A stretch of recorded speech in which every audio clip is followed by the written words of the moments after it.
Assistant Special Agent in charge of FBI Dallas. And we will have a brief question and answer session after their remarks. Please identify yourself by your name and your media outlet when asking questions, and confine the content of your questions to today's press conference.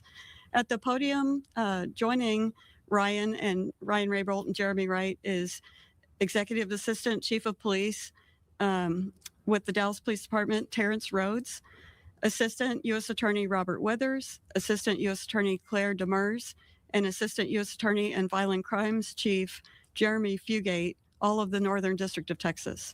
And with that, I'll turn it over to Ryan. Good morning.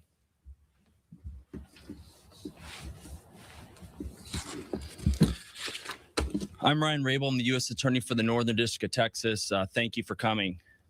This week, 9 individuals, including well-known musical artists, kidnapped and robbed at gunpoint numerous victims at a music studio in Dallas, Texas. 8 of the 9 were arrested yesterday in Dallas, Memphis, and Nashville. These individuals who are charged and arrested include Lontrell Williams Jr., also known as Pooh Shiesty, Lontrell Williams Sr., Rodney Wright Jr., also known as Big 30, Kadarius Waters, Demarion Gibson, DeMarcus Glover, Corday Johnson, Darian McDaniel, and Terrence Rogers has not been arrested yet, but will be soon. The complaint alleges that on January 10th of this year, 3 music industry professionals traveled to Dallas for a scheduled business meeting.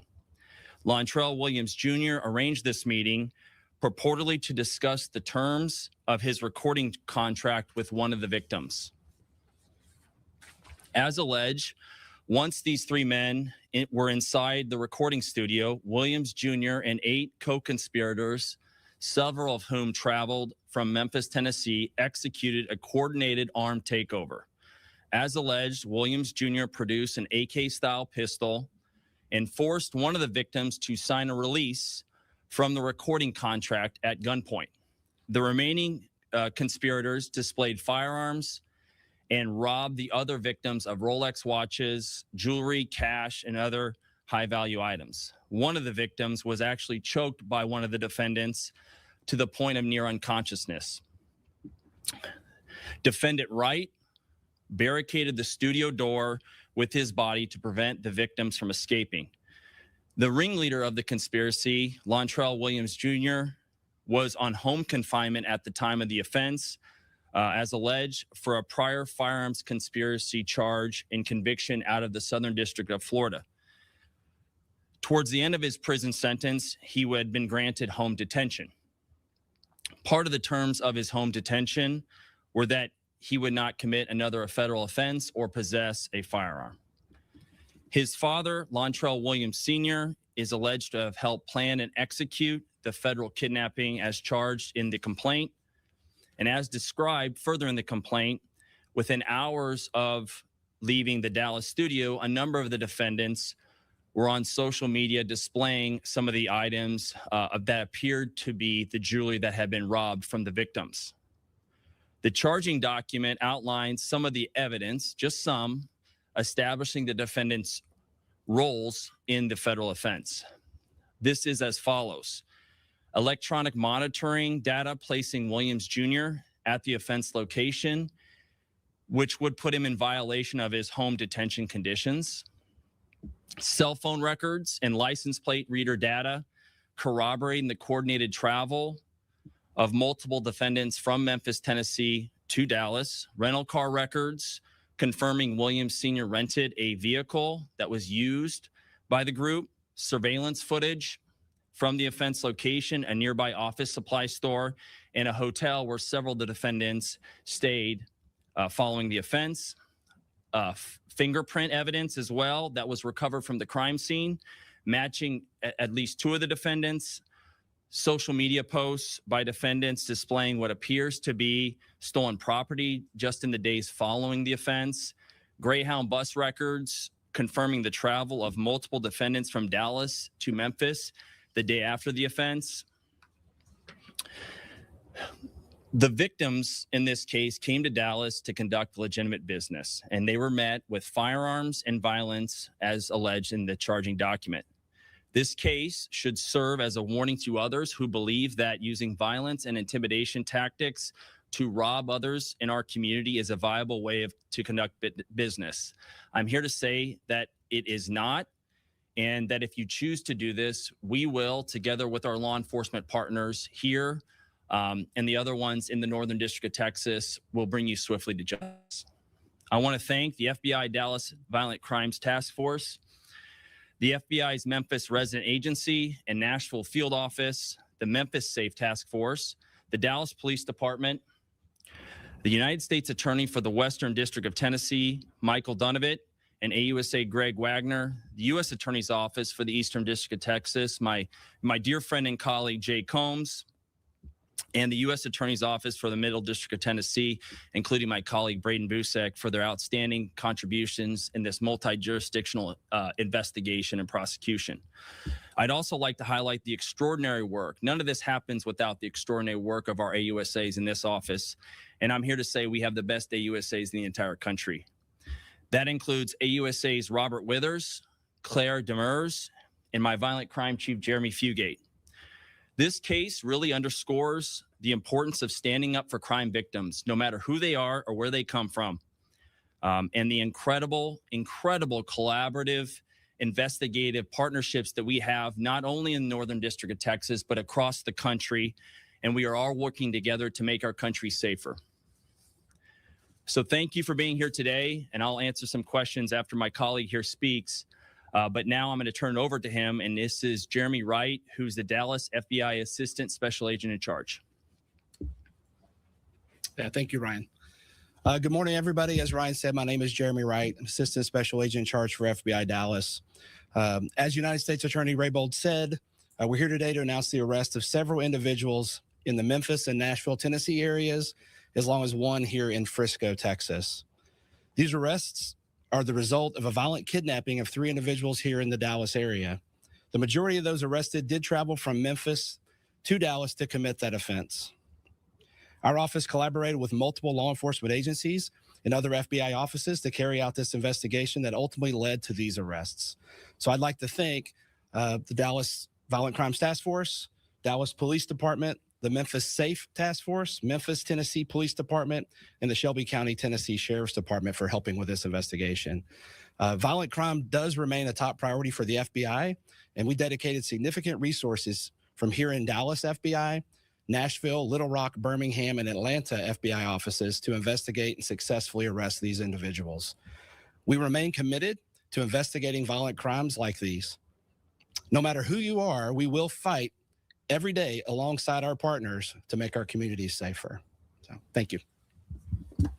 And we have time for some questions. If you would just identify who you were with and your name would be helpful. Yes, sir. Kevin Reese with WFAA. Hi, Kevin. It may be in the release that you're going to send us, but can you be more specific to who these victims are and a specific location of this studio that you were talking about? I'll answer the last part first. Yes, it'll be in the complaint, and we're happy to get you a copy of that. It's now unsealed. It was off Dallas Parkway in Dallas, Texas, a music studio. That's what's identified in the complaint. As far as victims go, we won't get into at this time who the victims are or not. Chase with the Dallas Morning News. Can you describe the injuries suffered by the 3 victims? So one of the victims, and this is actually in the complaint, and we'll get you a copy as well. There's a photograph of the injury. It looks like there's some abrasions on the neck and arm. You were still seeking one suspect, you said. One of the individuals that's been charged has not had his initial appearance yet, but agents are actively working to locate and bring him to court. And I wanted to touch on that actually. Eric Bushman, KRLD. Since there's one person you're still trying to get to come in, I guess it's not an arrest, it's an initial appearance. You had said that you're trying to work out. Because you're going public with this, are you afraid at all that that's going to hinder it eventually getting that individual in? Agents are working to find him. The complaint has already been unsealed, and a number of these defendants have had their public hearing already, their initial appearance, and And so it's already out there that this individual has been charged. And so that information is in the public record. But I trust that the agents will be able to identify this person and find them and bring them to justice. Of course, that person can turn themselves in immediately. 2 questions. This is Chase with the Dallas Morning News again. So the initial incident happens in January 10th. We're here in April. Can you describe the timeline and the length of time, why we're talking about this now? Because it sounds like these arrests happened recently. And then the second part of that question, did all of the arrests happen yesterday, or were they happening over the span of time that we're talking about? Yeah, good questions. I'll start with the last part. 8 of the 9 happened yesterday, and then we're still working on one more. And that was, again, a lot of those happened in Memphis. One happened in Nashville, and we're working now with our Georgia counterparts to get the last person brought to justice. Do you want to ask another question and follow up to that? Actually, I forgot he had 2. I'm going to come back to me after you answer the second. Okay, and remind me of your first part, sir. We had the initial incident on January 10th, Yep. here April 2nd. Can you describe and kind of characterize why, that amount of time passed before there were arrests? Well, that was one of the reasons I wanted to list off some of the evidence that has been uncovered to date. A lot of this was subpoena work, search warrant work, and things like that in order to develop the investigation. And so the agents here with me, the agents out in the field, it takes a little bit of time to identify who did this offense and build a case so that we feel comfortable bringing the charges. So actually that's pretty quickly for a federal case of this gravity and this nature. And so I'm very proud of the investigative work, and it will continue from this office as well as our FBI and our local police department. If convicted of these charges, these arrests, how serious are these crimes? What do these people face? They're facing a range. So there's no mandatory minimum in this case. It's a range of punishment, and it'll be in the province of the judge, whoever gets the case. But it could be from 0 all the way to life imprisonment. And as you know, a lot of what will guide what's called the sentencing guidelines will be the individual's previous criminal history, the fact that one of these individuals committed the offense while on home confinement, so actually serving a federal offense, assuming that individual is convicted, that will be an aggravating factor for sure. I was curious, I know you're being quiet so far on the victims here, but could you at least tell us, outside of them being local to Dallas, were they aspiring artists? Are they known locally or even nationally? Can you at least tell us that? I'm not going to get into the victim stuff at this time. I think that more will be coming out there that will help clarify, but I'm not at liberty at this stage of the investigation to disclose that. And then can you describe the operation to conduct all of those arrests? I imagine they were in different places. Maybe they all happened around the same time. I'm not sure. I'm going to hand that one off to my colleague here, Jeremy Wright. Yeah, thank you for the question. It requires a lot of partnerships across multiple jurisdictions to be able to conduct simultaneous arrests in a manner, to not alert other folks and to do it safely. So really, it's just a coordinated effort. And fortunately, we have great relationships here locally with Dallas PD and our other partners, as well as other FBI offices have the similar relationships. Memphis is unique. They have the Memphis Safe Task Force there currently, which was kind of a help in a lot of this. So it's really just coordination and pre-planning. And a follow-up to that. So were all of the arrests in Memphis or? No, Memphis, we had one in Frisco, Texas yesterday morning. The rest were in Memphis. And as the U.S. Attorney said, we're actively pursuing the final arrest. Thank you. Yeah. Did you have another question, sir? Katie, just mugshots, is that going to be out somewhere where we can get that? I think that becomes public record, but I'm not sure. If I could follow up with you right after, Catherine, if you would get to make sure that we get that information over there. Thank you for coming. If there are any further questions, I just want to underscore the importance here in Northern District of Texas of vigorously prosecuting violent crime. And a couple days ago, I did a press conference in Fort Worth, Texas, but it just highlights the collaboration. The state, local police are some of our best friends and best partners. Chief Como is a dear friend and partner of this office and has been fantastic for us. working with some of the best in the business, the FBI. And I'm just really honored to stand shoulder to shoulder with the men and women in my office. So again, we look forward to prosecuting this case vigorously. And if you have any further questions, feel free to reach out to Catherine Miller. Thank you.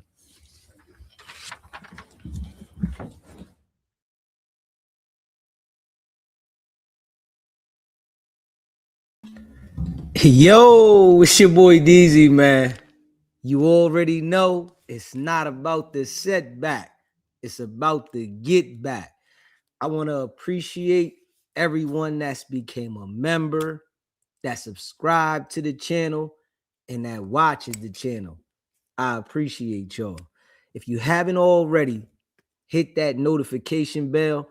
Hit that notification bell so you can be notified every time we go live. I appreciate all y'all that rock with me, and I hope y'all continue to rock with me. Smash that like button if you just came in the building, man. Shout out to all y'all. Pooh Shiesty, it's over for him.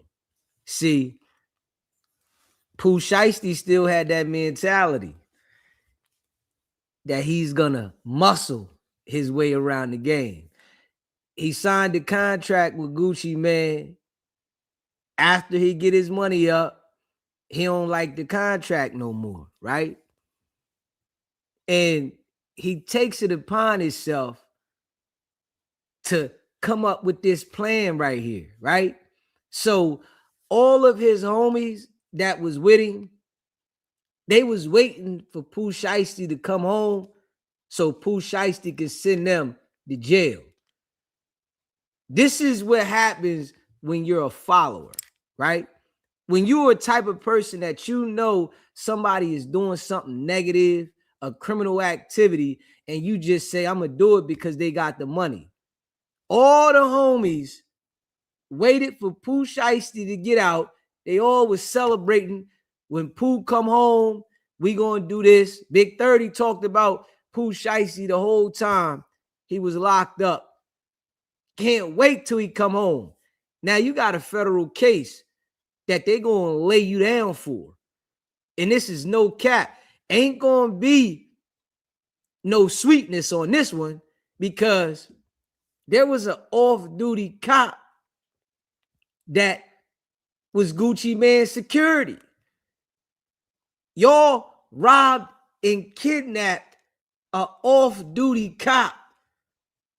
Oh, we knew this was going to get solved ASAP with that there. Hold up. You think that law enforcement is going to allow some street gangsters to rob and kidnap their own and don't put the pressure and solve the case? Come on, man. But they wasn't thinking that Gucci Mane was going to be running around with the police. They was looking at the old Gucci, the old Guwap that would have put the work in because he was in the street, the one that was running around robbing, stealing, out there in the street. That's the Gucci Mane they was looking for. They ain't see the Gucci Mane that got Keisha got him doing a whole bunch of different things in life, got him checking into the mental institutions, got him on a whole different wave. They ain't think he was going to be with the police. They didn't up the straps on the law while Pooh Shiesty is on house arrest. If that ain't goofy, what? If that ain't goofy, now, you know, out of the 9 jokers that got locked up, a lot of them going to tell. Y'all know this. See, the streets was already talking about this. They was already detailing this. What happened? So you already know that the feds knew everything. They knew all the details. They knew everything. And then you think that that off-duty cop didn't report this? Now, Gucci Man could have made a statement as well. I don't put it past him. Straight up, I don't put it past him. Gucci Man could have made a statement and told everything that happened as well as the off-duty cop. It's a different world now, right? When you are doing legal business, niggas ain't living by the street code. Don't nobody want to lose everything. Yeah, I'm saying Gucci was a product of his environment for a long time. And we know that, right? So, of course, he was robbing. And, you know, some people say, what goes around comes around. Gucci Man getting back what he put out. But the thing about that is he might have got back what he put out. But the game has changed. So if Gucci Man getting back what he put out, right? And then he tell the authorities about what happened, that don't mean, you know, something gonna happen to him now. He ain't gotta stand on business. The game has changed. Pooh Shiesty was slow for what he did. Straight up. And you did it with a whole bunch of individuals. We gonna hear about the people that's telling, and they gonna rock Pooh Shiesty. You know, we left a poll in the chat, right? And I want to know how much time do y'all think Pooh Shiesty gonna get on this situation? 5, 10, 20, or 30? Because he getting some time. Violation of probation is already stamped, right? Now you got the homies that's with you. And when the FBI tell the homies about the off-duty cop, and we gonna pull up the complaint and let y'all see they got pictures, right? When the FBI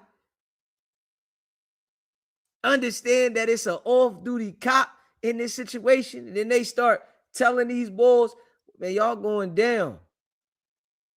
Yeah, we got all the information. We know this, we know that. They know everything, man. The streets talk. As soon as they hear the streets, they going to corroborate it because they got informants like Wicked 100 in the street. Wicked 100 and them type of people, they confirm the situation. But one thing I do want to say, right, is y'all see how fast that indictment came for that? That situation happened January 10th, right? That was what? Almost 3 months ago? Y'all see how fast that indictment came? We all seen what happened outside of No Jumper, right? Where Loose Cannon, his minions, Whack 100 out there, right? They robbed, pistol whipped, stripped, and beat Marciano and Jay Reed on camera. Everybody seen the details. It's almost been 16 months and ain't nobody been arrested. When we all seen it on camera. Now, with this situation, all we know is what we heard, right? We ain't get to see no details or nothing. We just know what we heard. You think that there wasn't an FBI agent out there and head of that shit is the reason why ain't nobody been charged with the No Jumper situation? That's because Whack was out there. The head of the gang task force for them people. And you see how quick Whack is quick to comment on this and say who the police is. You got a situation that you was involved in that was worse. People really got physically with life-changing, altering injuries from what happened outside of No Jumper, and hasn't no one been charged? You got to pay attention to this, right? Pooh Shiesty played himself out of position. That bull had the position. People was waiting for him to get back popping, out there doing shows. He didn't even make it off level 4, man. House arrest.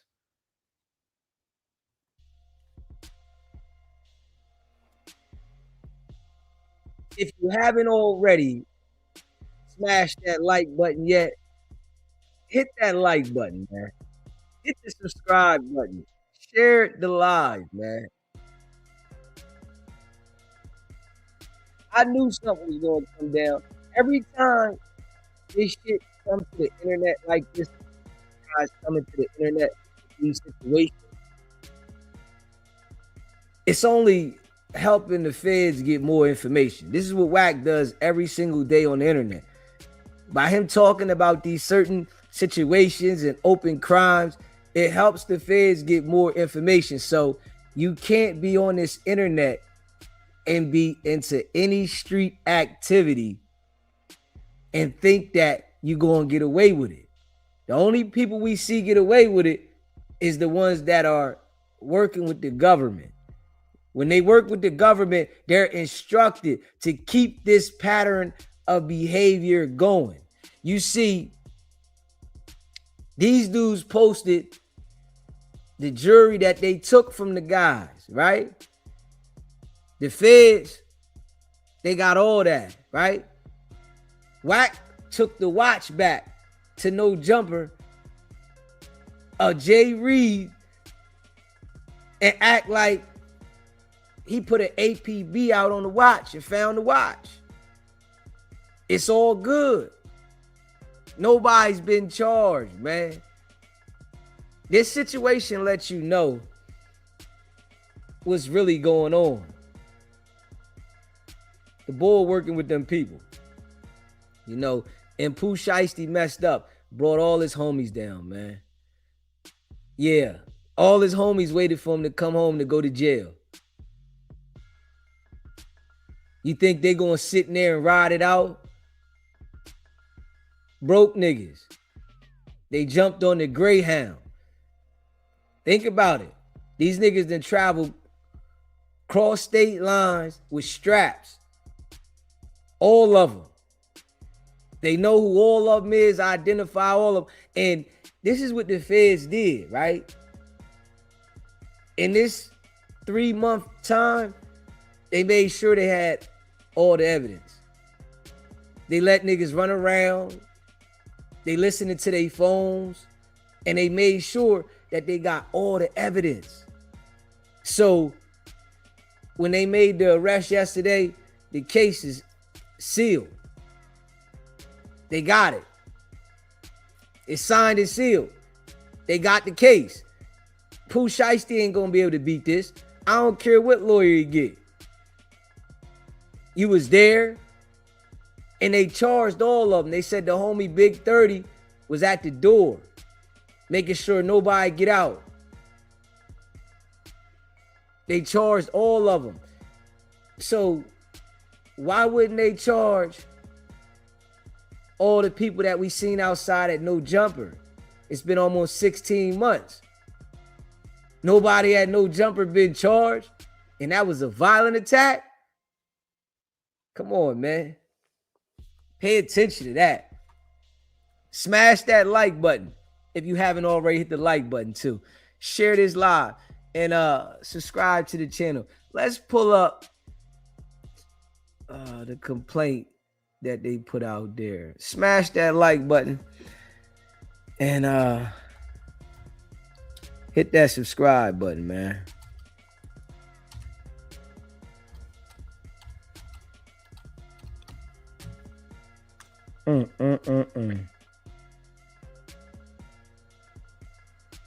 Yeah, Pooh Shiesty's over. Played itself. That bull played himself all the way. That bull played himself, man. I ain't gonna lie. Yeah. Let me see here. Hit that subscribe button, hit that like button. Yeah, ain't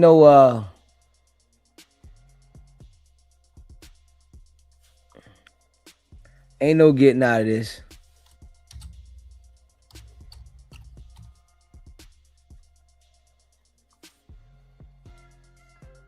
They put the pictures up and everything.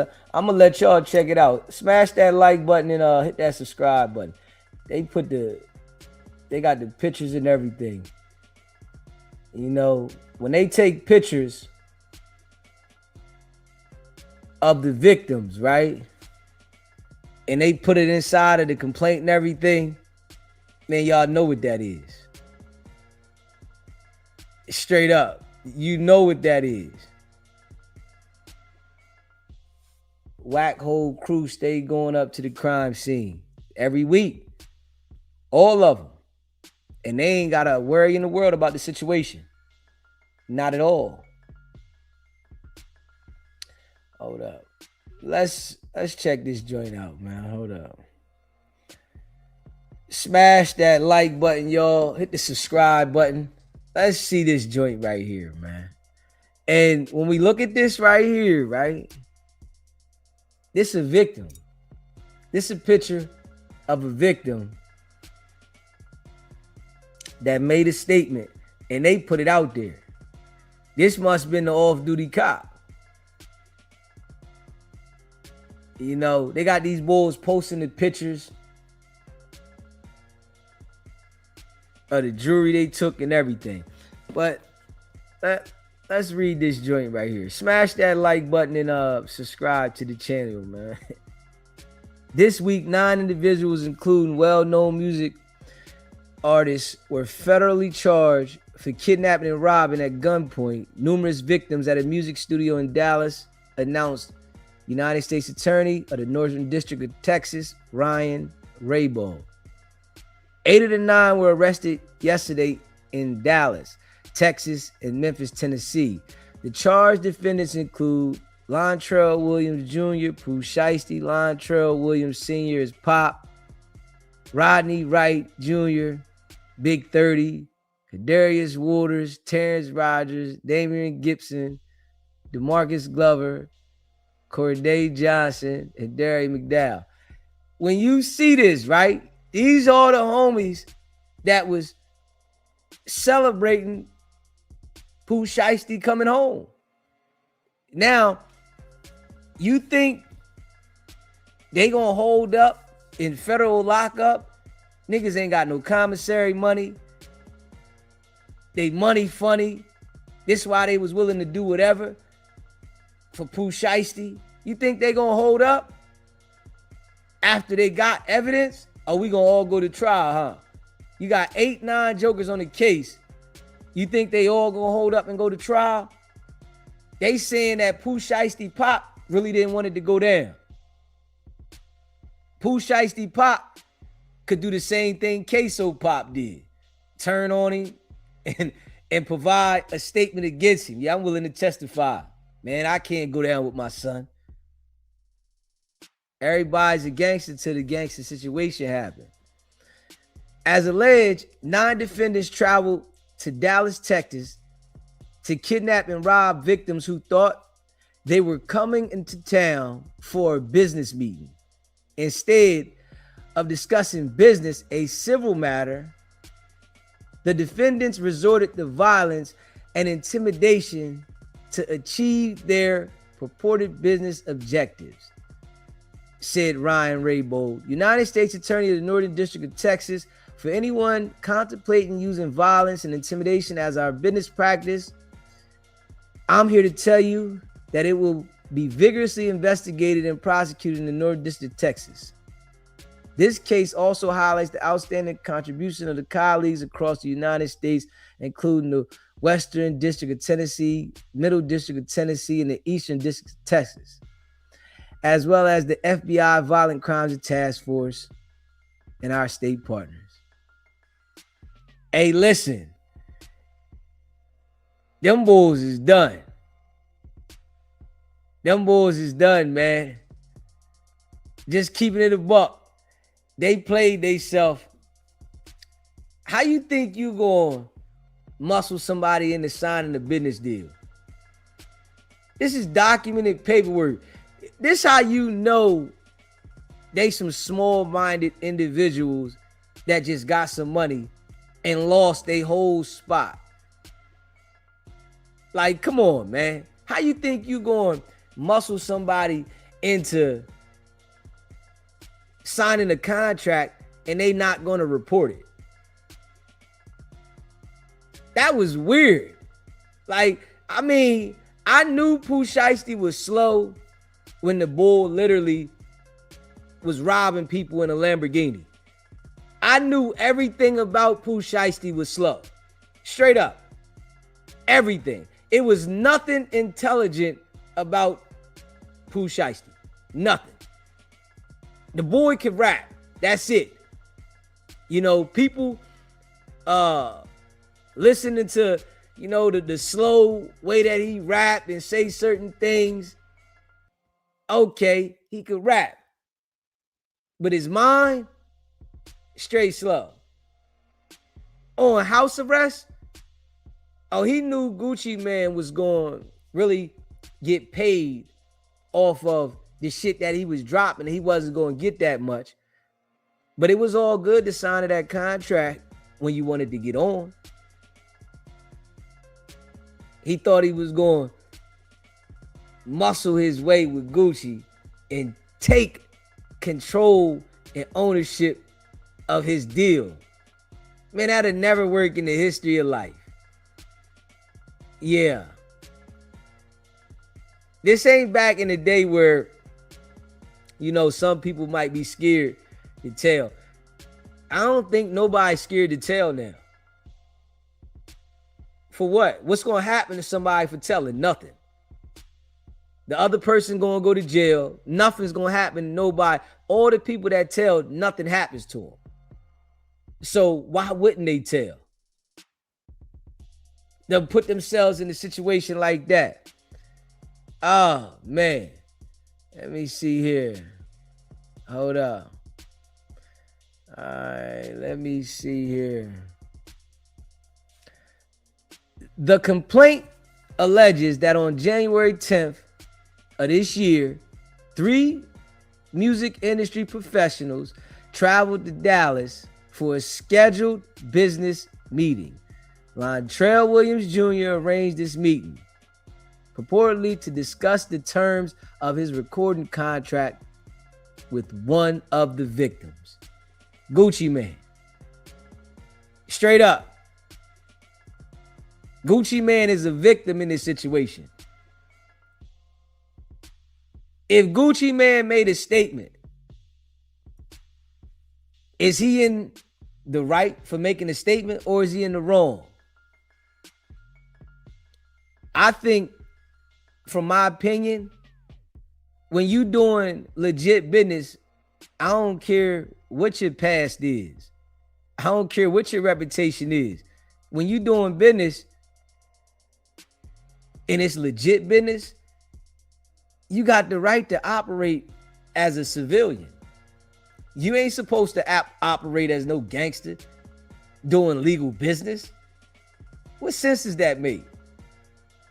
You know, a lot of people are, you know, products of their environment, right? And you're going to do what you got to do being a product of your environment. You're going to rob, steal, whatever you got to do, hustle in the streets because you're a product of your environment. But once you go legit and you make it legit, you never supposed to keep the same mentality as you did in the streets because you'll fail. You're supposed to elevate in every situation you get. It's time for growth at certain times. It's time to make a change, make a step up in life. So, you know, maybe Pooh Shiesty thought Gucci Man was always going to be on that gangster time that he was on.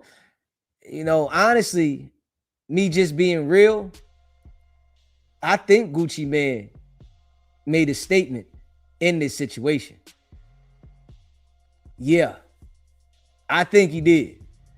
You know, I'm not for sure, but I think he made a statement. This is a business deal, and you got to remember this, right? This was a contract that was involved. Pooh Shiesty pulling the strap out and forcibly making this man sign a legal document for him to take control of his business. Gucci Man has to report that for his company in order to take back the ownership. If Gucci Man doesn't report that to take back the ownership, it makes it seem like that Pooh Shiesty was in the right for getting that document signed.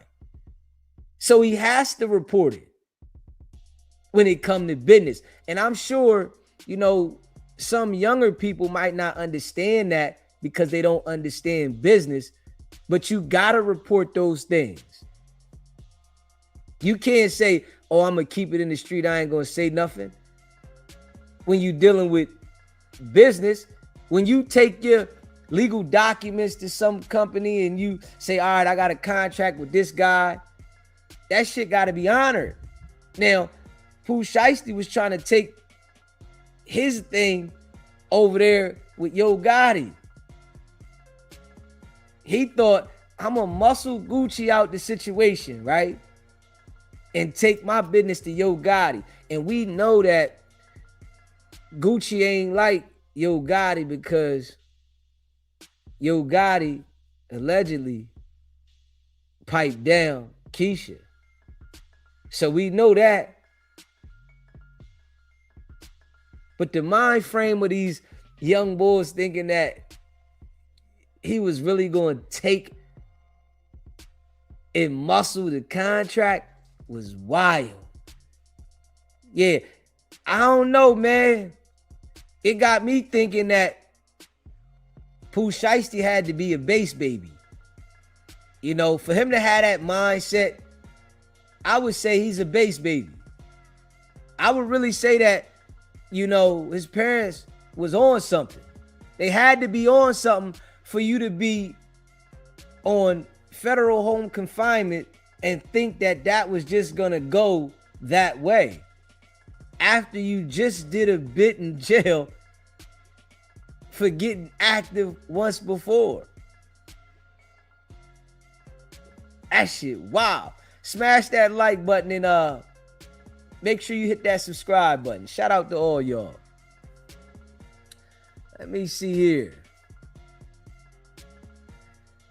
As alleged, once these three men were inside the studio, Williams Jr. and 8 co-conspirators, several of whom traveled from Memphis, executed a coordinated armed takeover. Y'all know that's a RICO coming. They about to get a RICO. This shit about to go straight to a RICO. Yeah, they running an organized crime. And then they running an organized crime within legal business. Yeah, they about to get a RICO. Pooh Shiesty might get a 30 ball. If we being real, they might give Pooh Shiesty a 30-piece McNugget. Yeah. You know, if Pooh Shiesty has so much paper, right? Why didn't they try to discuss buying themselves out of the contract? Pooh Shiesty, his crew, whoever, he should have been trying to buy himself out the contract if he had so much paper. He was showing all these cars. Got all these cars the same color. Why didn't he take the money and figure out how to buy himself out the contract instead of showing a whole bunch of cars that he never going to get to drive?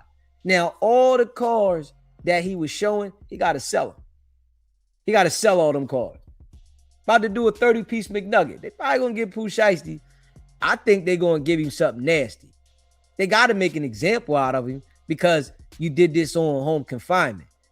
And I don't think no judge is going to feel no remorse, and they not even going to be trying to hear what his lawyer talking about, because you was on home confinement and you embarrassed the federal government by going out there and doing what you did. Straight up, smash that like button and hit the subscribe button. All right, let's see here.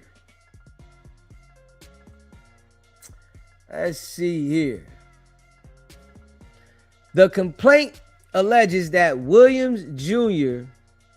produced a AK style pistol and forced one of the victims to sign a release from the recording contract at strap point. The remaining co-conspirators displayed firearms and robbed the other victims of Rolex watches, jewelry, cash, and other high-value items. One of the victims was choked to the point of near unconsciousness. Photos of some serious injuries were included in the complaint. Man, y'all see this right here? Man, this is a white man. Do y'all see this? This is a white man. Oh, they gonna fry them boys.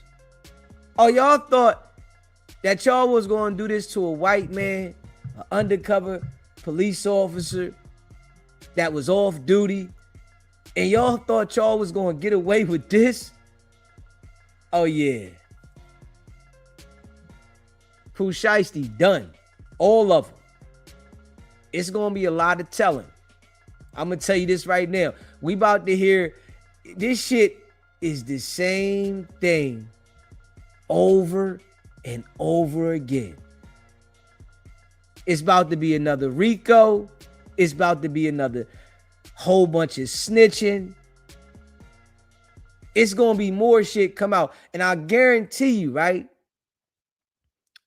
These dudes done some other shit, right? And if any of those peons that was running around with Pooh Shiesty that jumped on the Greyhound know about some bodies, oh, they gonna start telling about the bodies too.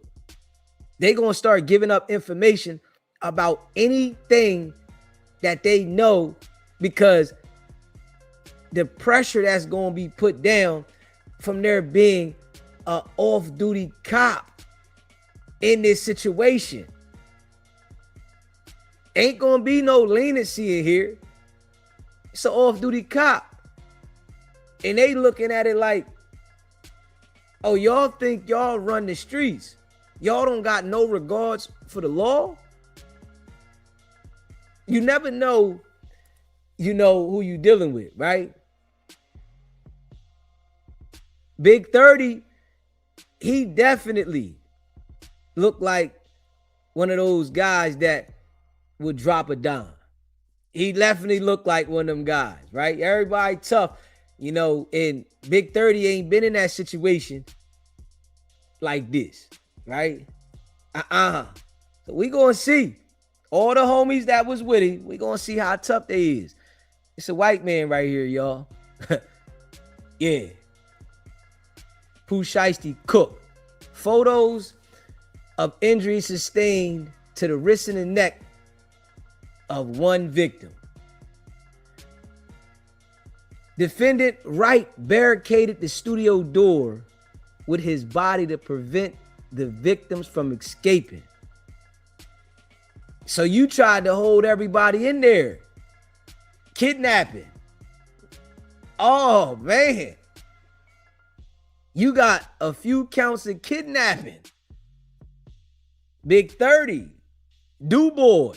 Couldn't wait till Pooh Shiesty came home because his rap career was a failure. Straight up. And the boy made some decent songs, but he didn't know how to put it down. He didn't know how to grind his music. These boys was robbery dudes, straight up, that got lucky in the music industry. They was more addicted to robbing people than to getting to the bag. That's what it lets you know. They was more addicted to robbing people. Straight up. Court records reflect that Lontrell Williams Jr., or Pooh Shiesty, was on home confinement for a prior firearms conspiracy conviction out of the Southern District of Florida. Part of the terms of his home confinement detention were that he could not commit another criminal offense or possess a firearm. And we know right here that one of the victims identified Pooh Shiesty as having an AK. We know that. It's in the complaint. His father, Lontrell Williams Sr., is alleged to have helped plan and execute the federal kidnapping. As described in the complaint, within hours of leaving Dallas studio, the defendant added posts on social media displaying what appears to be some stolen jewelry depicted in photographs from the complaint. These niggas went up there while Pooh Shiesty was on federal probation, robbed these people, and went straight to social media to show off their crimes.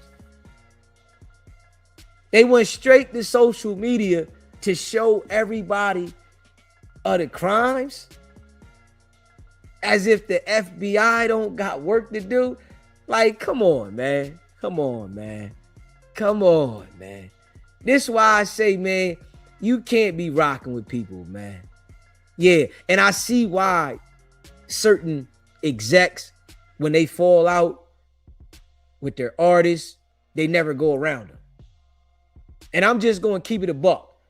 This is the exact reason when people drop people off their label and they stop dealing with people, they don't never go around them again. Why would I give you the opportunity to get next to me and I know we're not seeing eye to eye? Why would I do that? Now, I'm not giving you the opportunity to try to do something to me and I know you don't rock with me and don't like the decision I made about doing business with you. Come on now. Oh yeah. These bulls, they special. Played they self. They got the photographs, screenshots of video posted from Roger's social media account depicting a Rolex believed to be stolen in the robbery. The boy ain't never had no nice shit. Robbed somebody for it, and he wanted his social media followers to see that he got something. Oh, man. A Rolex, though. A Rolex. Oh, man. Okay. Screenshots from Glover's social media account depicting him wearing reportedly stolen jewelry. As outlined in the complaint, some of the evidence established the defendant's roles in federal offenses include electronic monitoring data placing Williams Jr. at the offense location in violation of his home detention conditions, cell phone records, and license plate reader data corroborating the coordinated travel of multiple defendants from Memphis to Dallas. Man, they got all the evidence, man. They got all the evidence. They know where they went before and after. They got all the electronic technology data that they need, and they got witnesses corroborating. You put this in front of a jury, they cook. And we already know, right? We know when it come to court cases, Pooh Shiesty soft. Yeah, on the street, he'll pull a strap out on you and bust. But all these niggas get in the courtroom and they get straight soft. All of them. When they get in the courtroom, they want to, I'm sorry, Your Honor. I didn't mean it. You think the judge is going to hear that I'm sorry when you was on home confinement? They all soft when it come to the courtroom. Everybody gangster when they got the up on somebody. But now the court gonna have it up on them. Watch how soft they all be. All of them. They gonna be like marshmallows. Straight up, every one of them. They gonna be my life, my family. You know, they put Pooh Shiesty under the RICO, right? You know they're gonna snatch everything from that boy. If they come with the RICO in this, they're gonna snatch everything from that boy. You trying to use your muscle and influence to do what you doing in the business world, they come with the RICO, they're gonna rock him. I'm gonna tell you that right now. Yeah, they come with the RICO, they're gonna rock that boy. And that's a fact. Let me see here. Cell phone records and license plate reader data corroborate the coordinated travels of multiple defendants from Memphis to Dallas. So you better know they got text messages. They got everything. These dudes probably was texting each other certain things. Now, this is just a complaint. The feds is not going to reveal everything right now. We know that. That's a fact. Rental car records confirm Williams Sr. rented a vehicle used by the group. Oh yeah, the dad going to tell everything. Yeah, the dad going to tell everything. The dad going to tell everything, man. What? Everything's leading back. Oh, you line this up? You put this together? You rented the car? Oh yeah, dad going to tell everything. Pop been told already. Surveillance footage from the offense location and nearby office supply stores and hotels where several defendants stayed following the offense. Oh, y'all see this, man. Y'all know where they going with this. They cook. They cook. They got surveillance footage from everywhere around there. What they gonna say? They wasn't at the studio? They got a witness that done picked them all out of a lineup, right? That boy that we just seen with them scratches on the neck, him right here, this dude right here that we see with the scratches on his neck, he pointed everybody out of a lineup. I'm gonna tell you that right now. This dude right here pointed every single one of the individuals out of a lineup, identifying who did what and who had what.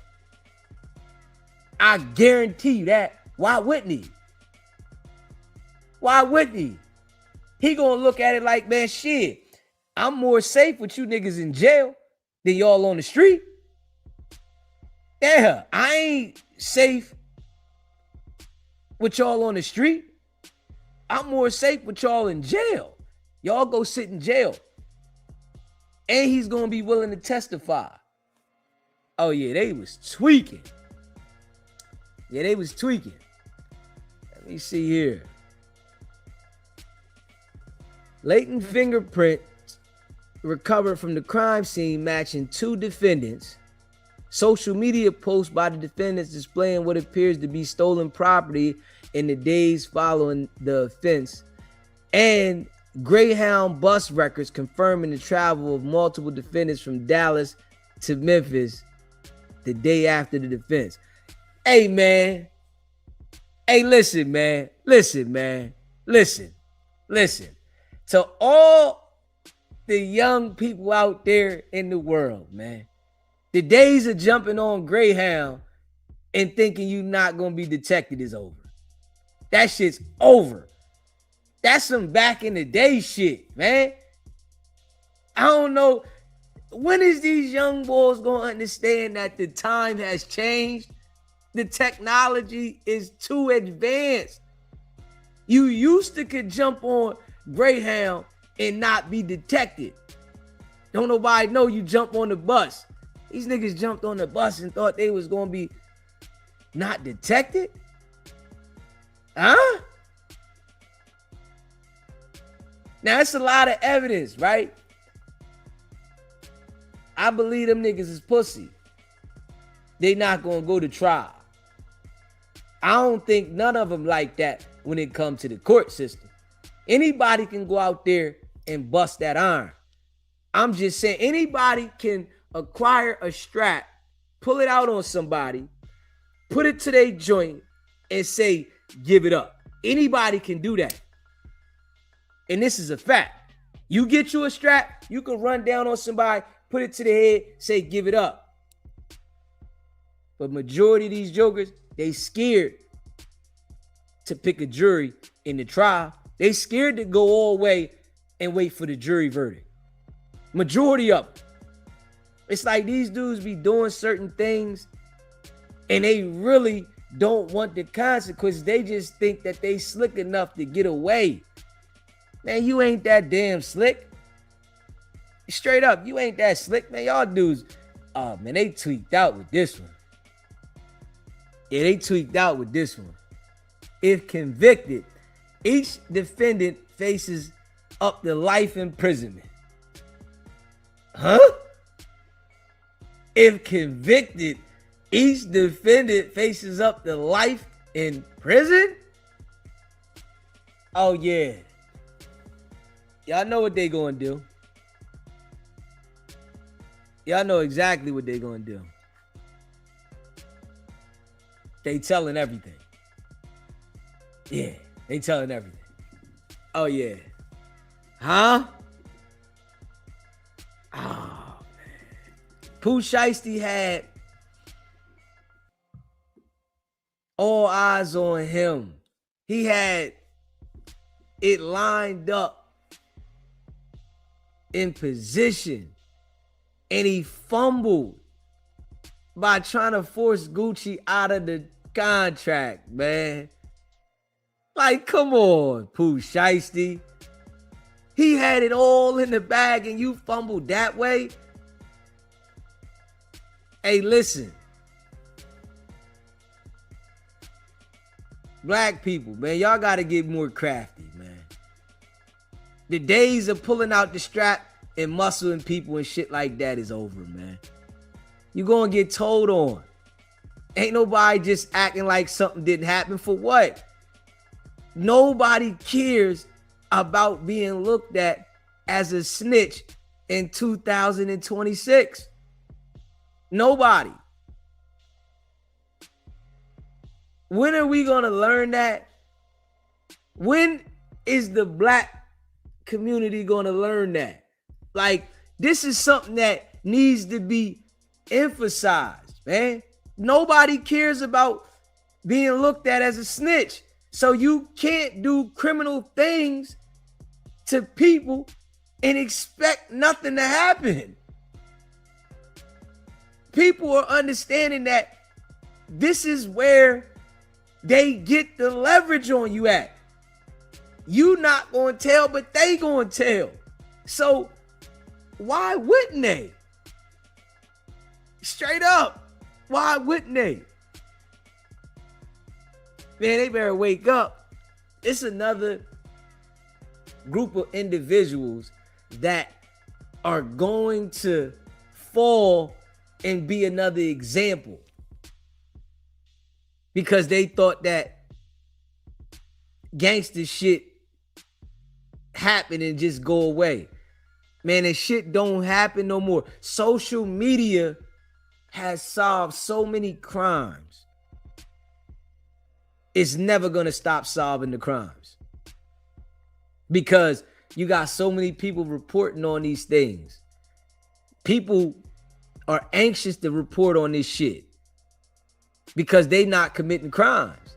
Man, I'm going to talk about it. And it's exciting for people to hear these stories. So when you commit a crime, you can't hide it. And then you got people that's going to come talk about it. Then other people that's going to give their opinion on it. So it's going to identify. And then you got people that are dissecting this shit, right? There's individuals that dissect shit piece by piece.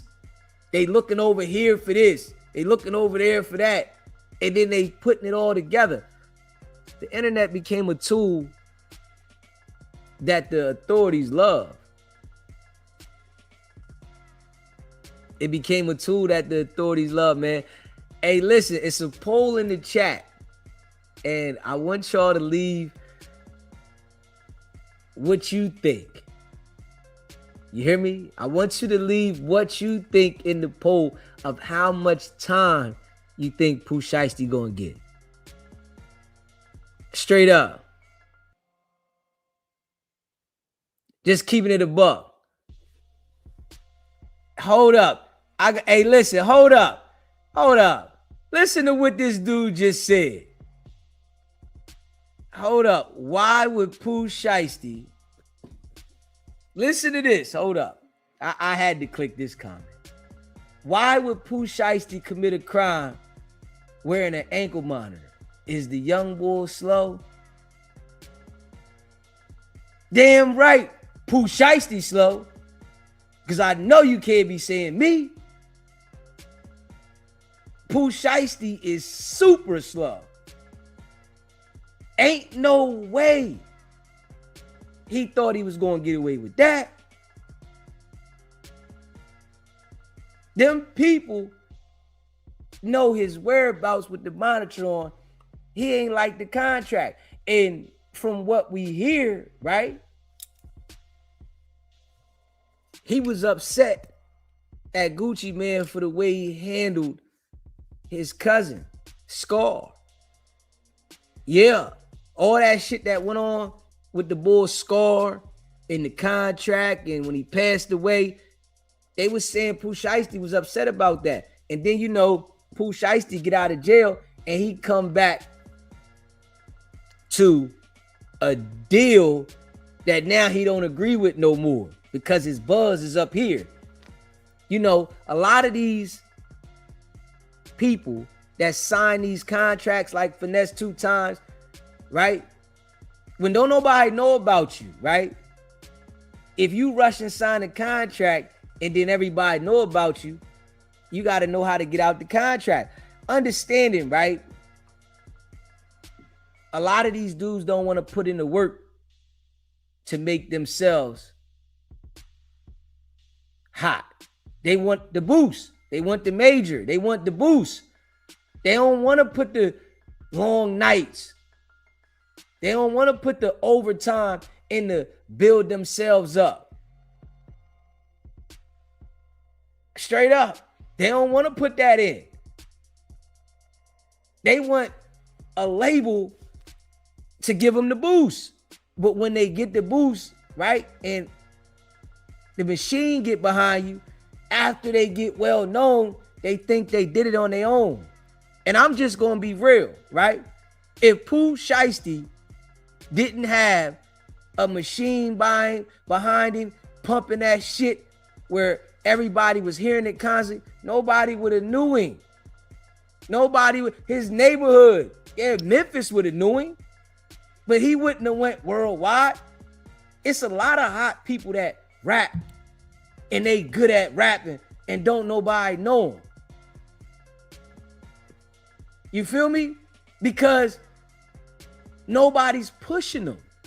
You gotta be pushed or you gotta pump yourself.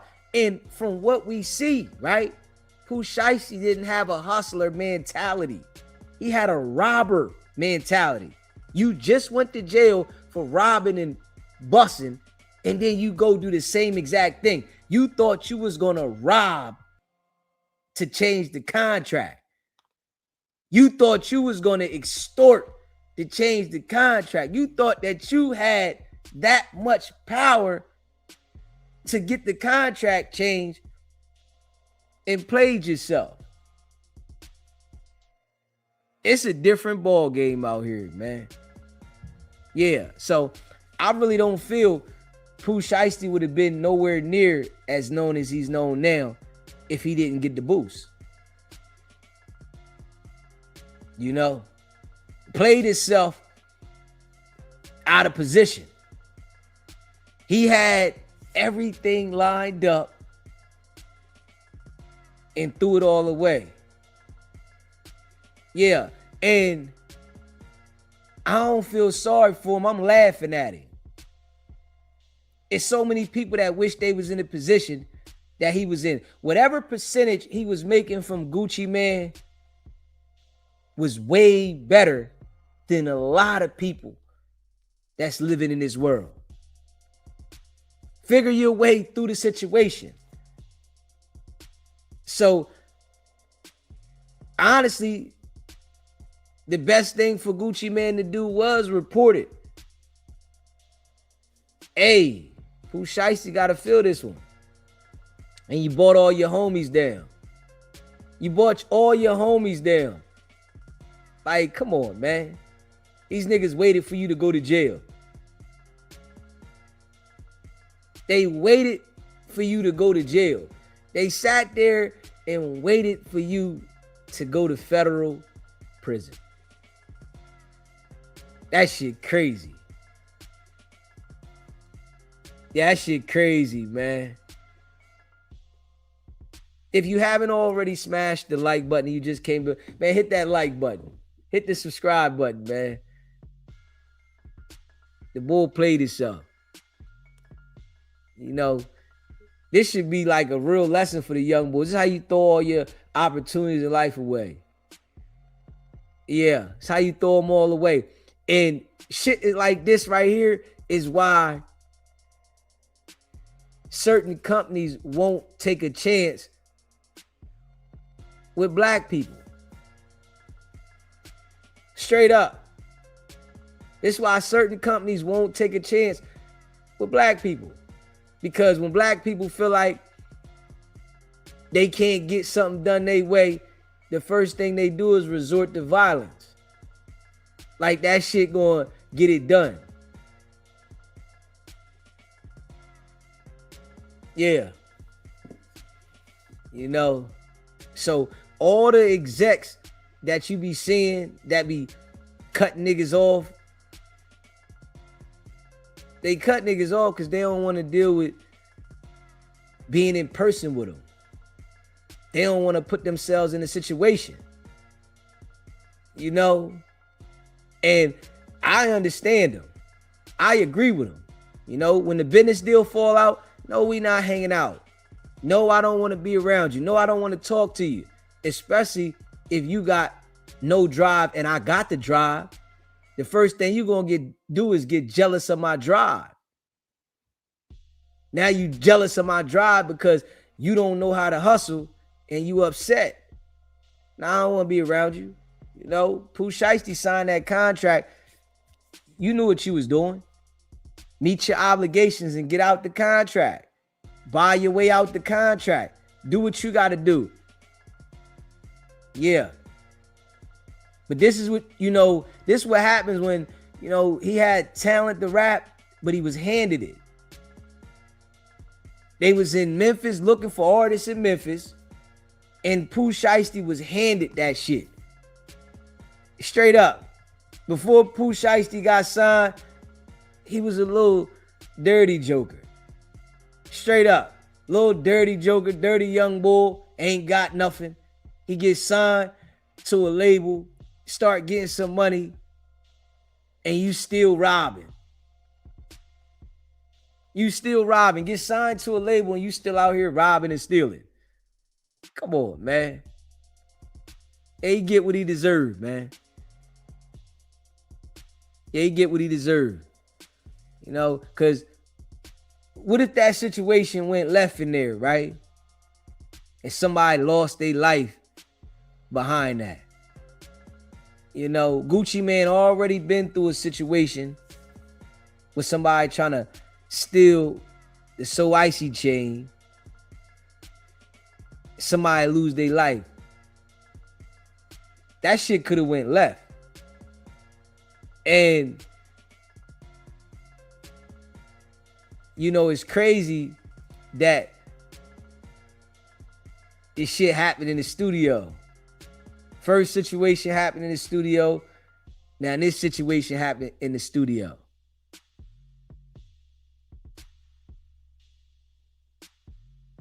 Yeah. Gucci definitely was bragging too. That is crazy. Gucci was bragging on a podcast about how he couldn't wait until Pooh got out of jail because he had big plans for Pooh. Pooh was a shiesty dude. I guarantee you the time that Pooh was locked up and his cousin Scar passed away, he had already had in his mind like F Gucci. Yeah, when I get out, I'ma F him over. Yeah.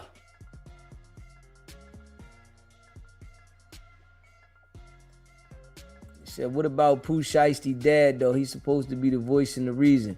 Pooh Shiesty dad following the son. The son got the bag. He following the son. Whatever the son on, he on. You know what I'm saying?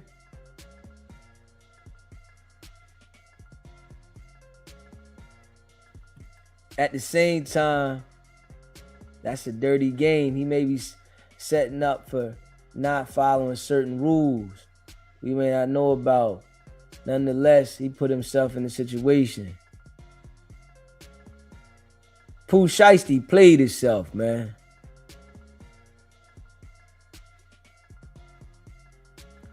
Straight up. Did he know that Eazy-E still came out on top after Suge allegedly forced him to release Dre under duress? You know, they don't pay attention to that. You know, they don't pay attention to that. Shit crazy. Also, remember, Gucci wife is responsible for Gucci. Let's not forget he's still under federal watch.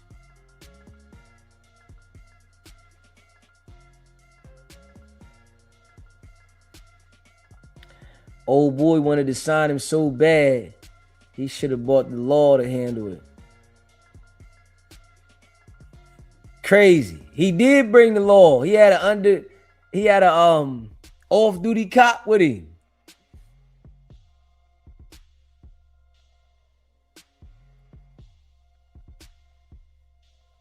I think Pooh tricked himself out of position.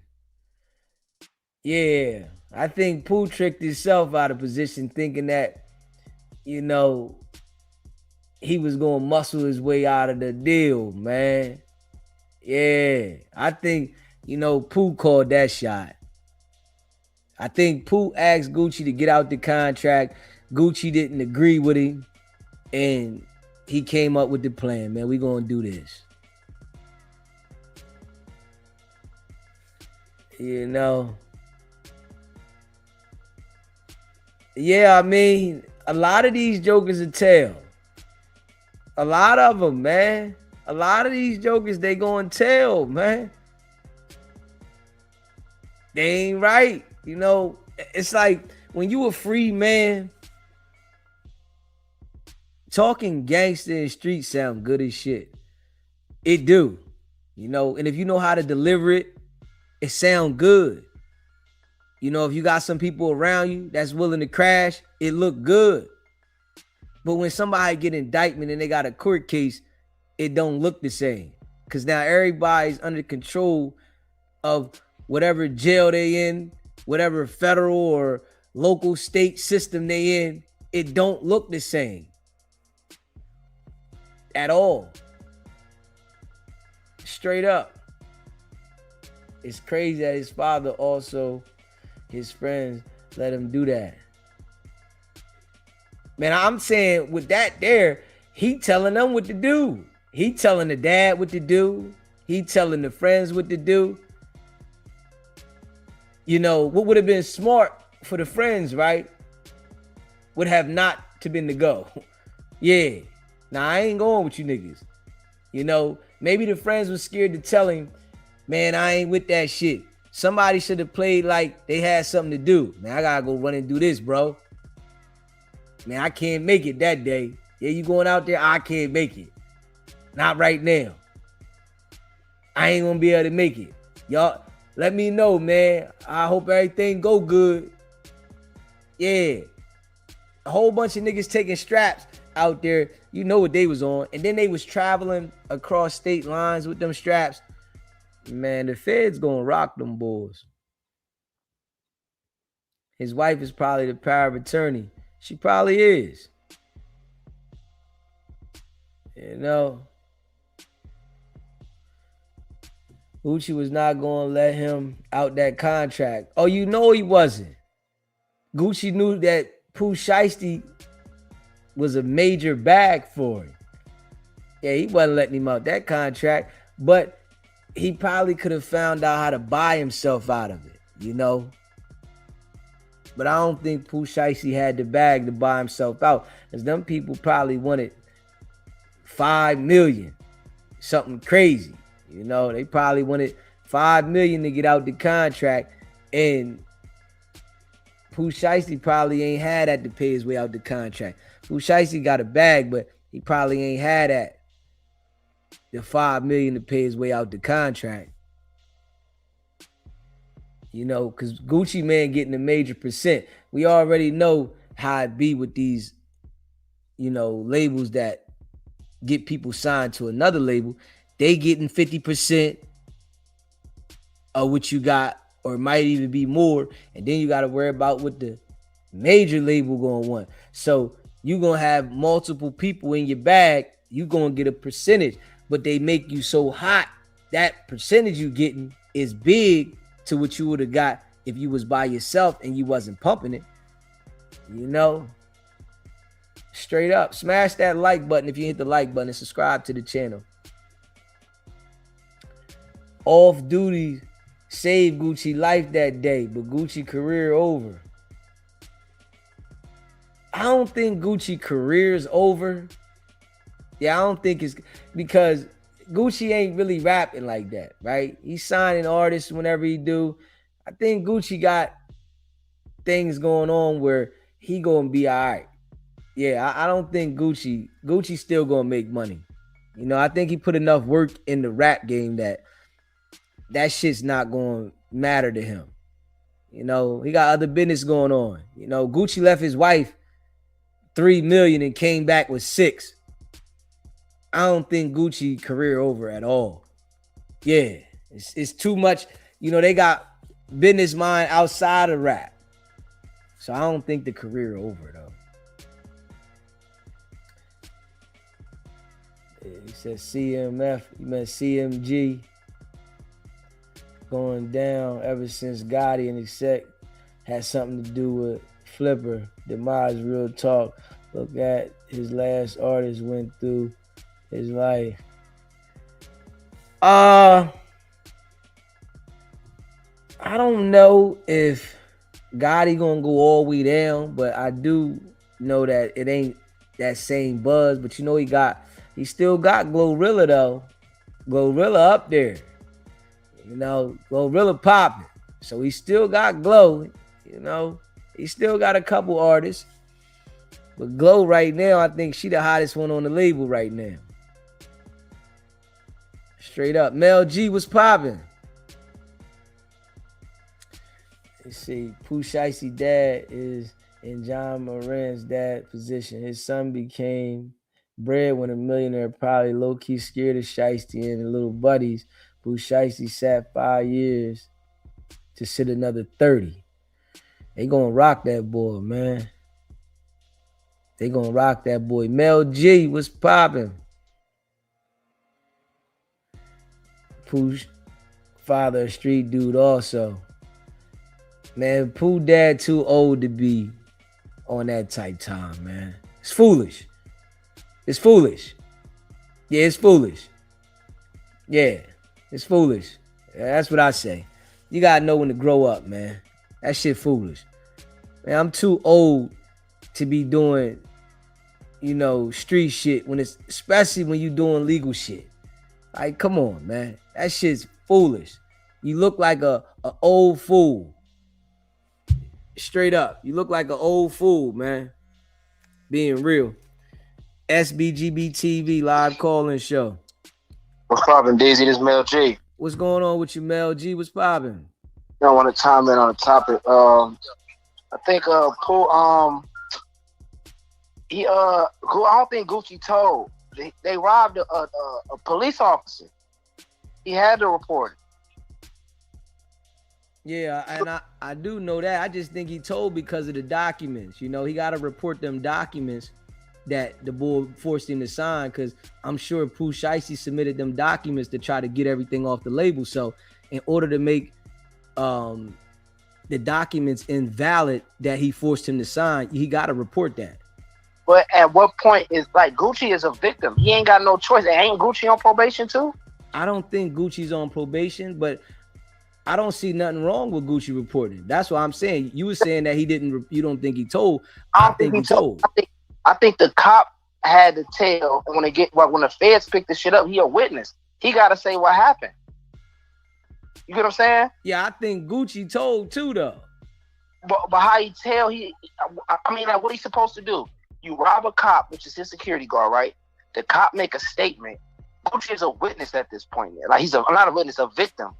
Like, they robbed you and who else? They robbed me, a police officer, and my artist, Gucci Man, was protected. He's a witness to a crime. He's a victim. He can't. What he supposed to do? Like, the cop supposed to like lie and lose his job, and then especially if the feds get involved. Like, how's that telling? He ain't do nothing. I So agree. You know that he's supposed to tell. I agree, but he did tell. If you making a statement, that is telling. I don't see a problem with somebody telling and reporting a crime if you're a businessman. You're a businessman, that's what you're supposed to do. But I agree, he did tell. But that's what I'm saying though, right? This is slippery slope I don't like. He a victim. I think Pooh did something stupid and they didn't think it through or how it would affect the whole situation. You leave Gucci in a place like, if he don't tell, I think like Gucci get in trouble. Because like now you saying the cop lying. Now, I don't think Gucci would get in trouble if he didn't make a statement. They can't, get you in trouble for being a victim and not telling. But I just think that he made a statement because of the situation of the legal documents. You understand what I'm saying? It's legal documents involved in Pooh Shiesty forcing him to sign a legal document to get out the contract, and now Pooh Shiesty submits these documents to another label, letting them see that he's out the contract. Now, the other label submits documents to pick him up as an artist. Gucci Man has to report it because the documents aren't valid. So he has to tell. Right. I just, Pooh done. He smoked. That was stupid. Some people just don't get it. Like, I think that was like God testing him. Like, either you're gonna do the right thing, get out this halfway house, run up these millions, or you gonna continue to be shiesty and rock. You know what I'm saying? Like, I personally, if I was Gucci, I wouldn't have met up with him. Period. It was too much in the air. Yeah, no, I wouldn't have met up with him either. I would have did everything via email. Yeah. Whatever I got to do, send somebody else, send my person that's in charge. But now I wouldn't have met up with him, especially, knowing that, Scar was the cousin, and, people probably was telling Gucci that he didn't like it, but he probably was thinking that Pooh Shiesty was on home confinement and that he wouldn't take it there. Yeah. The dude name is Shiesty, man. Like, I ain't meeting with nobody named Shiesty about no business. He signed him, so he probably thought he had a better relationship with him than he did, and didn't understand that the dude was that type of dude. Yeah, and then it's like I know they're gonna try to push a narrative like Gucci is snitch. No, he not, man. Stop it, man. That shit. Come on, bro. You robbed the cop and it's what he supposed to? He ain't got nothing. You forced the nigga hand. What he supposed to do? Then he gonna lose out on millions from your music because you forced the signature, and everybody know the contract. If you sign it under distress, it don't read. You get what I'm trying to say? So it's like, it's like what you expect to make. So you supposed to lose millions and get robbed and lose a reputation. You know what I'm saying? Like, no, bro. That's not. Come on. That's where it's like, what is that really telling? Is that snitching? Like. Yeah, I mean, if you tell, you tell. But I'm just saying that it's like it's no fine line in telling. It's either you told or you didn't tell, right? But the thing about it now in life, if you tell about something in it's business, I don't see nothing wrong with business people doing business properly. I'm not doing business as a street person when I'm doing business. They're not mixing. If I'm in the street and I'm active in the street, I'm being active in the street. I'm not gonna do street shit and mix it with the business and expect it to go right because it'll never go right. So yeah, I feel like Gucci Man did tell and make a statement, but he was supposed to. If I was Gucci, I definitely wouldn't have wrote no statement saying the niggas robbed me, something like that. I would have just played the fifth on some, I don't know what happened, whatever rule, I don't got nothing to do with it. So you saying it's paperwork of Gucci saying, oh, they robbed me, they did this, that, and the third, and all the other stuff. That's I don't know if that's true. That's true. We haven't seen that. But what I'm saying is, from the situation about him being forced to sign a contract, he signed his name on something that he was forced to sign. Pooh Shiesty submitted those documents to wherever he wanted to submit them to show that he was out of that contract.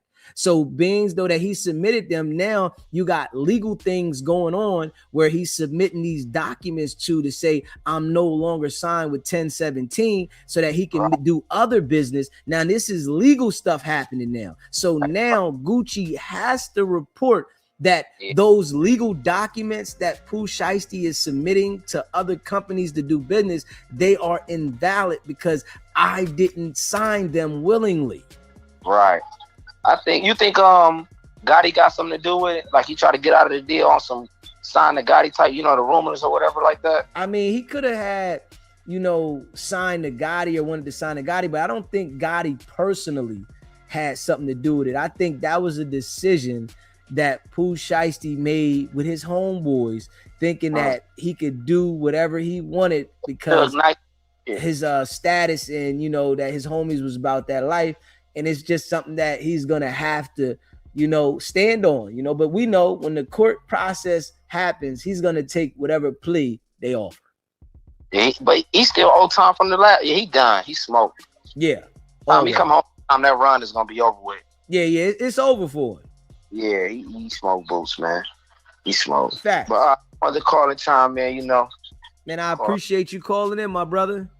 Already, Dizzy. I'm back in the chat. Yes, sir. If you haven't smashed the like button yet, man, hit that like button. Hit the subscribe button. And y'all can let me know, the line is open, what y'all think about it. Yeah, from my point of view of how I'm looking at it, this is exactly how I see it. Gucci Man had to report that. When it comes to business, if you don't report things like that, then you're not able to verify that what happened was what happened. Yeah. And for them to have inside of that complaint that Gucci was forced to sign the contract, then you already know they got some evidence. SBGB TV live call-in show. Bye. What's up, DZ? What's going on, Chrissy? What's popping? Oh, nothing much. This Pooh situation. You know what? I was the main one screaming, that boy did not do that. That boy did not do that. He ain't that stupid to do that.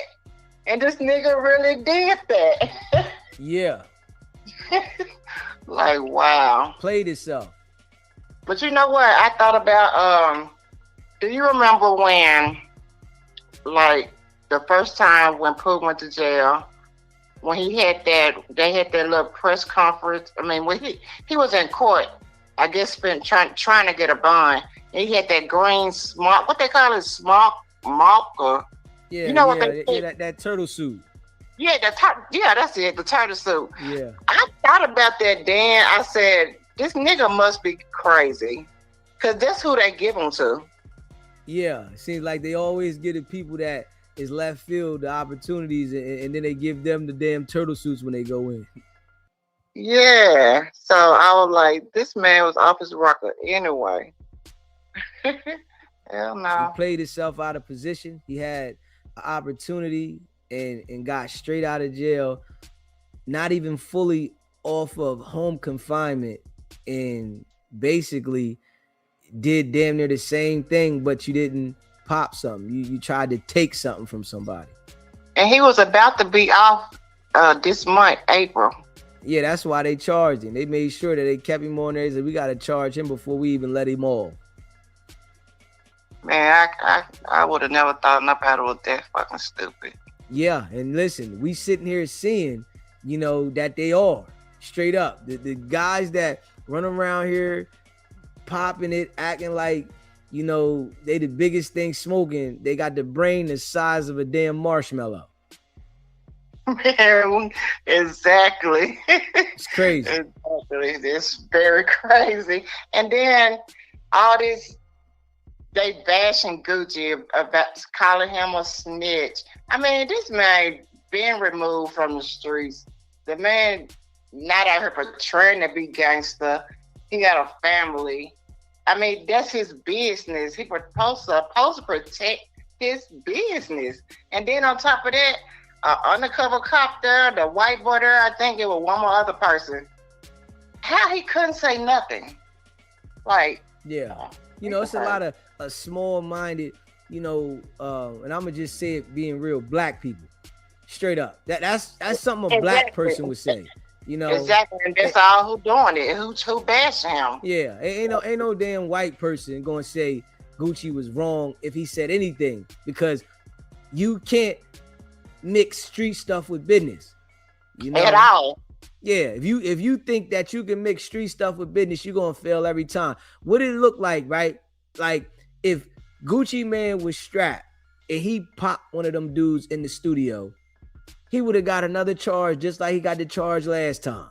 So if them dudes had the up on him, the best thing he had to do was take the route he did. You know, I really feel like he reported it. Now, if the situation happened where, you know, it wasn't no business involved with the criminal, then maybe Gucci could have said nothing about the situation and just let it go. But when he forced him to sign a contract that was a legal binding document, you exit out all the street shit. You took it to the business world. Exactly. Yeah. And you know, Pooh Daddy was a snitch back in 2009. I said, I bet he was the first one to flip. Yeah, I'm sure. He got in there. Listen, man, everybody popped that shit, but they in there talking about, yo, you know, one of those guys was an off-duty cop. Everybody mouth dropped in. Huh? Yeah, it was an off-duty cop in there. So now it don't go from you just doing this to a citizen. You did this to a police officer. Exactly. Crazy. Boy, this world is crazy. It's crazy. Well, all right. I just want to chime in on that. Appreciate you calling in. All right. Yeah, if you haven't already smashed the like button, hit that like button. You know, hit the subscribe button and share this live. Pooh Shiesty played himself. Straight up, Pooh Shiesty played himself. Yeah. I don't feel sorry for him. I think he deserved it. Straight up. If you go pull a strap out on somebody you doing business with, you deserve to go to jail. Straight up. You doing legal business with this person. I don't care if you don't like the business, go do business with somebody else. You should have never did business with him. If you go do legal business with somebody and pull a strap out on them to force them to do business, you deserve to go to jail. You don't deserve to be free. Because if that man was to take it upon himself and run down on Pooh Shiesty somewhere and pop Pooh Shiesty in the head, the first thing Pooh Shiesty mom and dad would have been doing, justice for Pooh. Justice for Pooh. We need justice for Pooh. So, like, I don't agree with none of that shit Pooh Shiesty was doing. You should have kept it in your music, bro. Straight up. You should have kept that in your music. You want to be a rapper, be a rapper. But come on, bro. I think Bull's slow. Very. Like, he's slow. Maybe the parents, you know, had him. They might have been on something. I don't know. Parents had him, was on something. And, you know, in my book, ain't no free Pooh Shiesty. Pooh Shiesty right where he need to be. Yeah. You right where you need to be. Nigga, you should have went in there and figured out how can you buy your way out the damn contract. How can I grind harder to get out the contract? You went in there, touch, you gonna pull the strap up. That shit is lame. That shit lame, man. Yeah. This is why when you dealing with people in certain situations, you always gotta be ready. You know, Gucci was running around at one point in his life robbing niggas, right? He looked at him being in the business world now that he could let his guard down some. Sometimes you gotta always be on your shit. You know, you can't, especially when you're dealing with black people. Straight up. When you're dealing with black people in business, you gotta always be leery and on point. It's always something. Straight up. Yeah, especially when you're dealing with your own people, man. Yeah. You know, you might get some other people that might play you on the contract, right? But when you're dealing with black people, you got to worry about some crazy shit. I got to worry about this motherfucker being violent with me, and I ain't even expecting this shit. You feel what I'm saying? I got to worry about that. I ain't even expecting this shit to go there, but I'm thinking it's all good. Nah, hell no. Yeah. Hey, listen, and I'm glad for the experiences I've had in life. This is why I look at things the way I look at things. Yeah, I'm glad. I haven't had a lot of experiences with, you know, people close to me, family, people far from me, people all around the world. You know what I'm saying? I done had experiences and understanding, you know, your own people. They always gonna be the one. Yeah. Straight up. And you can have a discrepancy about, you know, some business with another nationality, right? And they gonna take you to court. They gonna do something to that matter. If you got a discrepancy with a black person, they think that the first thing they gonna do to solve it is I'm gonna get violent. And then I'll be able to fix this. So I understand why some people don't be wanting to do business with black people. Yeah, you know. Then you got some people, they want to say, oh, they don't want to give black people the opportunity. Man, niggas don't want to do business with you niggas. That's just what it is. Your mind frame. And I don't feel bad. You know, you running around with this gangster persona. Everybody's not willing to step down and stoop down to your level to worry about certain things happening by dealing with you on a lower level. You know, small-minded individuals. You know, it's some black people that's about their business, but it's a lot of them that's not.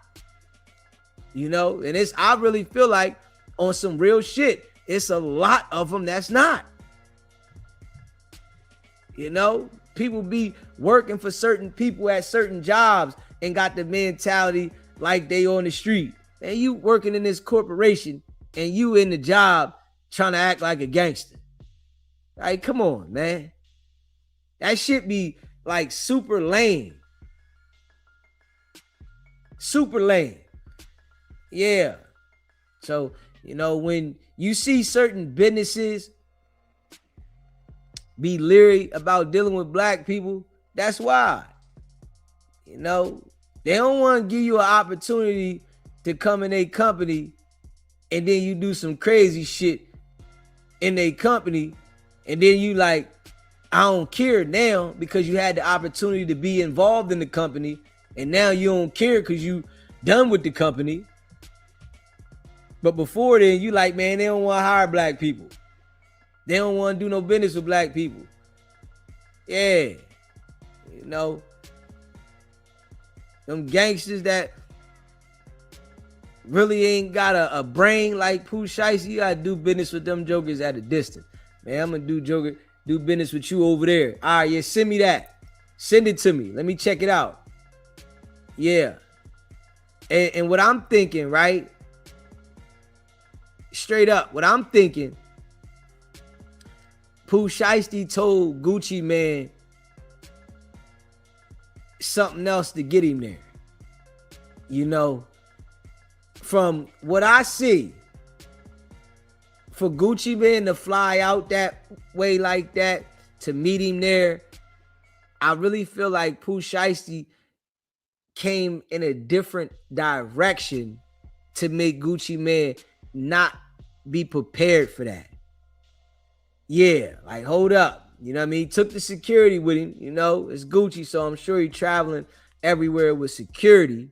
But to not be prepared of some fishy shit, you know, I think it was something else that was said to get him there.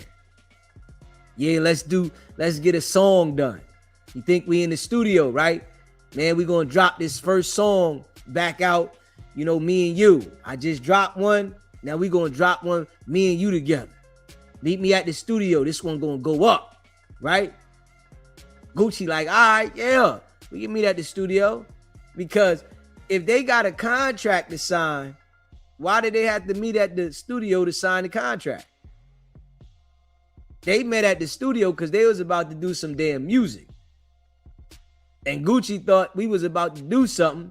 All right, let's go. I'm there. I'm in the studio. And get in the damn studio and the boy with the contract out. Man, listen. Man, you gotta sign this, bro. This it. Man, right here. Man, I think that Pooh Shiesty asked him first. Man, listen, man. I don't think this gonna work, right? This what my mind say, right? I think he pulled the contract out on Gucci, man, and said, this ain't gonna work, man. You know, we need to part ways, right? And Gucci like, man, we can't do it like that, homie. Nah, right? Gucci standing on that. And Pooh Shiesty and the homies pulled that shit out. Yeah, it's what I think. Man, you gonna sign this. And matter of fact, get that shit up. Give it up, and you gonna sign this. Then they got the other homies, broke dudes. They broke. You hear me? Now they want to pull out the joint. Man, you give it up too. Give it up. Shit crazy. Yeah, I mean, yeah. And Pooh Shiesty definitely done. I don't think, you know, he gonna be able to do business with nobody else after this. He got that contract with Gucci, right? And if we looking at it, right, he probably gonna do something crazy. I think he gonna do like a Twinkie at least. I think they gonna give Pooh Shiesty like a dub at least, especially with the because listen, now think about this, right? Pooh Shiesty got a contract that's signed by Gucci. And Gucci saying, I didn't willingly sign this contract, right? What is Pooh Shiesty gonna say? Yeah, he did. Who you think they gonna believe? And they got the witnesses in there. So that contract that Gucci was forced to sign, that shit void. That shit ain't no good. Yeah, that shit ain't no good. It's over. That shit over. So ain't no way Pooh Shiesty gonna be able to do no business in the music industry, because if Pooh Shiesty get a Twinkie, right? Say he get a 20 ball. The boy in his 20s now. He come home, he in his 40s, right? Now, Gucci Mane still got him signed, right? Now, Gucci said, I ain't letting you put no music out. Nothing. You ain't doing nothing. I own the rights. I ain't letting you do nothing. Go get a job at a fast food spot. Go find something else to do. You ain't rapping. Because all the boy know how to do is rap and rob. That's all Pooh Shiesty know how to do is rap and rob. That's it. Straight up. Yeah, played itself. You know. But you see how those like cocky guys get. They always put themselves out of position. Yeah, that's how them cocky guys get. Play themselves straight out of position. Yeah, they gonna rock it. Man, I want him to get 20, 30 years. Yeah, that's what I think he deserved. Pooh Shiesty deserved 20, 30 years. Straight up. That's what he deserved. He deserved 20, 30 years. He deserved that.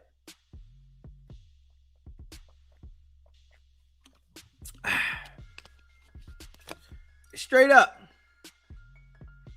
Pooh Shiesty deserves 20, 30 years. He deserves it.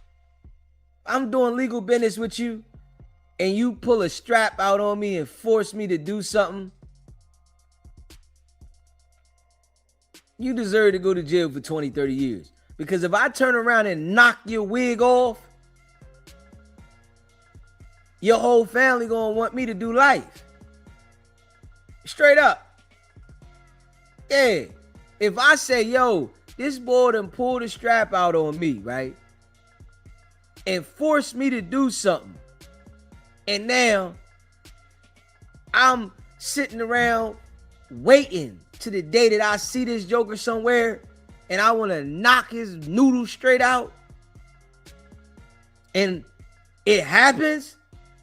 Oh, Pooh family. Oh, my baby ain't never done nothing to nobody. He was a good man. You know how they do. He was a good man. He respected everybody. He loved everybody, right? He would never do anything to anybody. And now the mom want everybody to feel sorry for him getting his noodles knocked out. But they want the other person to get life. So in this situation, Pooh deserved 20, 30. Yeah, he deserved it. Go sit down for 20, 30. And then you get to think about this shit. 20, 30 years. You was out for 6 months on home confinement. You got to smell the outside. You got to get out there and run around a little bit, right? You got everybody to see you. You drop the song. Go sit down and do your time. You know? Threw your whole life away. You know? Threw your whole life away. And that boy better hope he don't get a judge that really passionately feels some type of way that you was disrespecting being able to be on home confinement on federal probation. He better hope. Because if he get one of them judges that like, oh, you disrespected our program. Oh, we want to show dudes what they going to get if they disrespect our program on home confinement. All right, take this 30-piece McNugget, sit down, and we'll see you in 30 years. Yeah, you got kidnapping. Oh, yeah. And, you know, I don't think nobody going to trial, though. You know? Nobody. Mm-hmm.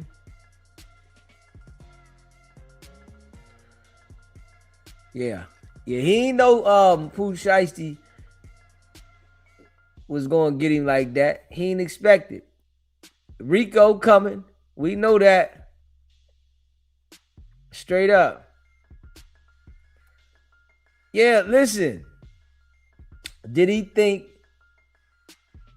they weren't going to say anything, especially the white cameraman?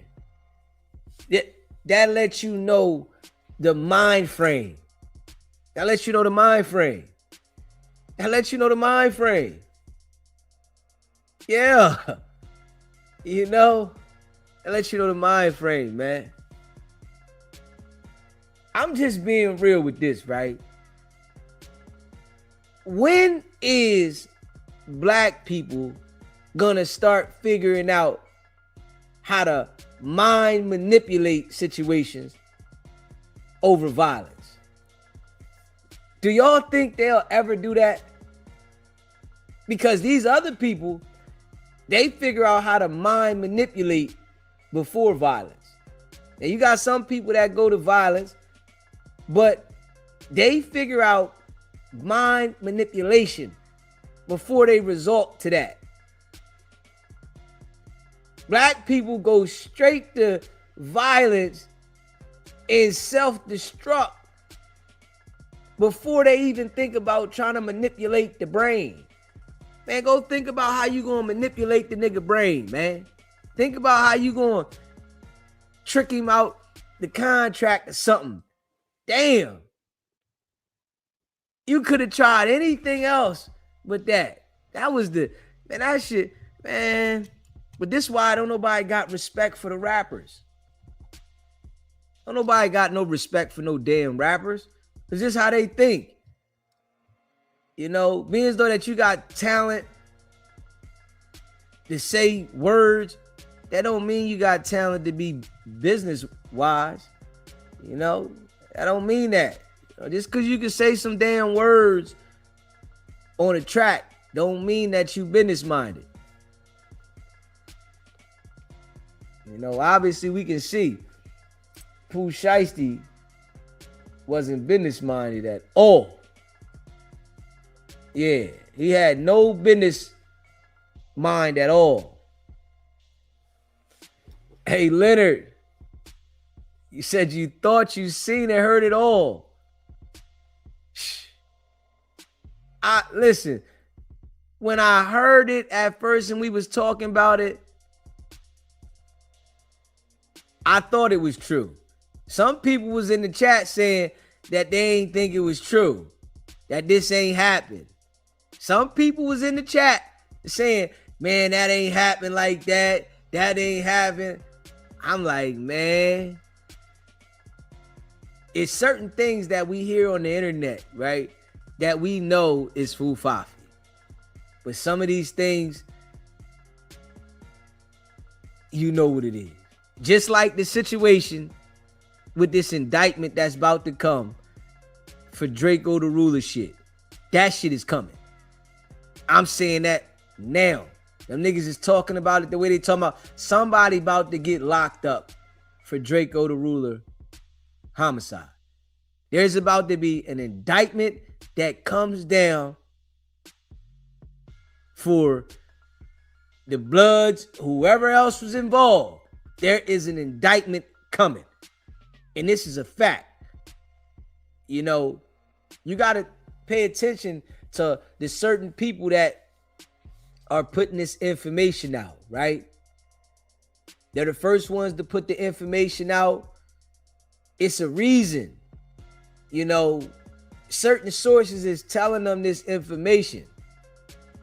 These niggas got, you know, police, undercovers, informants, giving them information. Yo, don't say I told you, but put this out.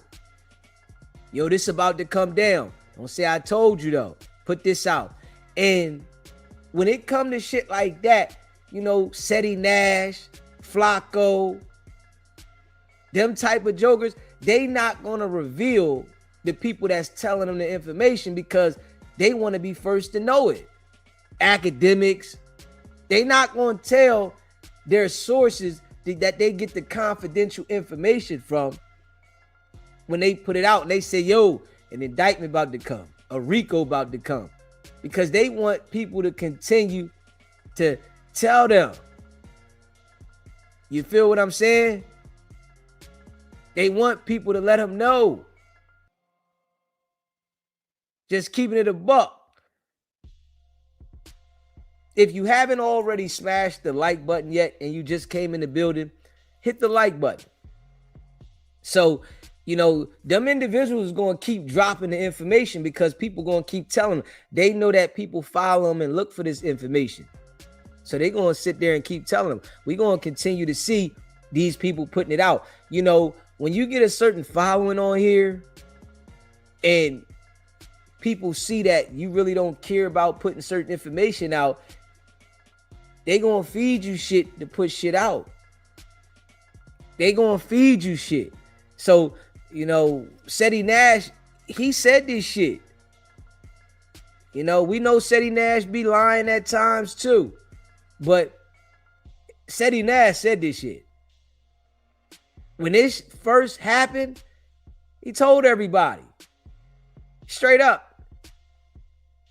And somebody hit me and told me about this shit.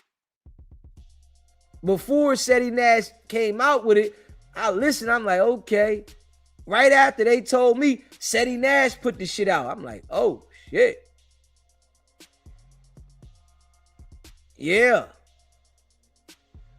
So, you better know this shit gonna continue to keep going that way.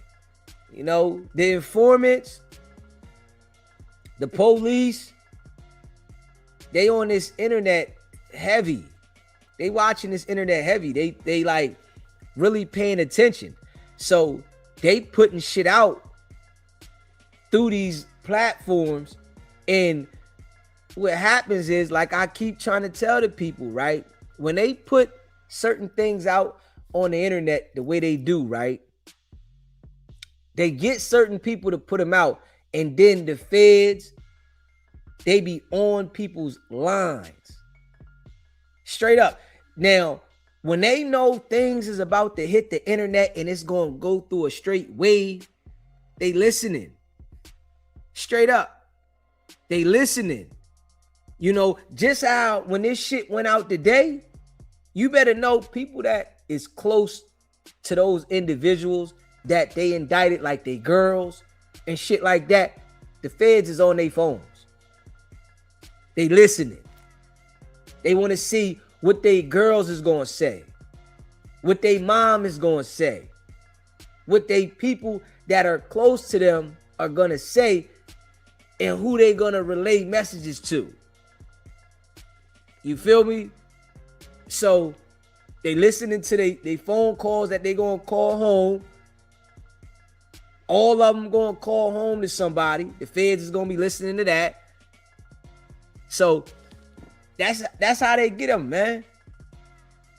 They send a blitz of the content out, and then they sit back and watch. This is what Wack is doing to the people out there in LA.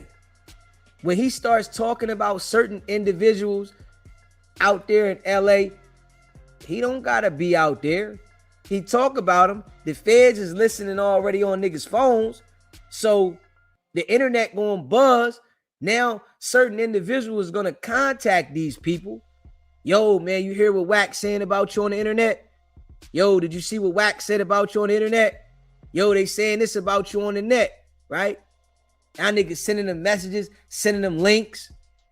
Straight up. You looking at them. Straight up. Hey, listen, I'm going to tell you something about me though, right? When I was in the street, this is no cap. If it was something going on that I felt that was too close to me or something like that, if somebody was to send me something, I block them. This is a fact. Straight up. I block them for like 2-3 months because I don't even want that shit coming across my phone. Man, when I was in the street, I was so funny about the phone. So funny about it. You send me something on my phone trying to get me to look at something, I'm blocking you. Especially if I know it's close in the vicinity of me. I don't want you to be, because you know, people so quick to send something across the phone that's in the street. All these street niggas be texting each other, sending links, all that shit. Straight up. You hear me? Crazy. The federal informant Bull Govan, that dude that beat the Dolph homie, came out with the first, but said he mouth and platform is louder, so he took the credit for putting it out first. I did hear the Govan Bull. Yeah, the Govan Bull beat the situation, and he been talking left and right. Yeah, he been talking left and right. That bull been on the internet going, just saying anything. Said he is an informant. He told on his own brother. That's a fact. We know that. Michelle, you already know. You already know. And I being enlightening the people. Y'all know that's what I do. I say the shit to the people. You know, y'all know I don't smoke. I don't drink. So I be on here thinking. And then I come from the street. You know, I made it through the street from experiences. I done had run-ins, yes. But anytime I had a run-in with the law, my mind goes straight into defense mode and how I'm going to beat the case. Yeah, what do I got to do to beat this case? I made a mistake. I got jammed up. Now I got to beat this case. And yeah, I overcame that shit. You know what I mean? So, you know, when we see what's going on here with these jokers, you can already tell the game is crazy and them jokers is cooked. Yeah, they fried chicken. Yeah, fried chicken. Yeah, I don't see not one of them getting off.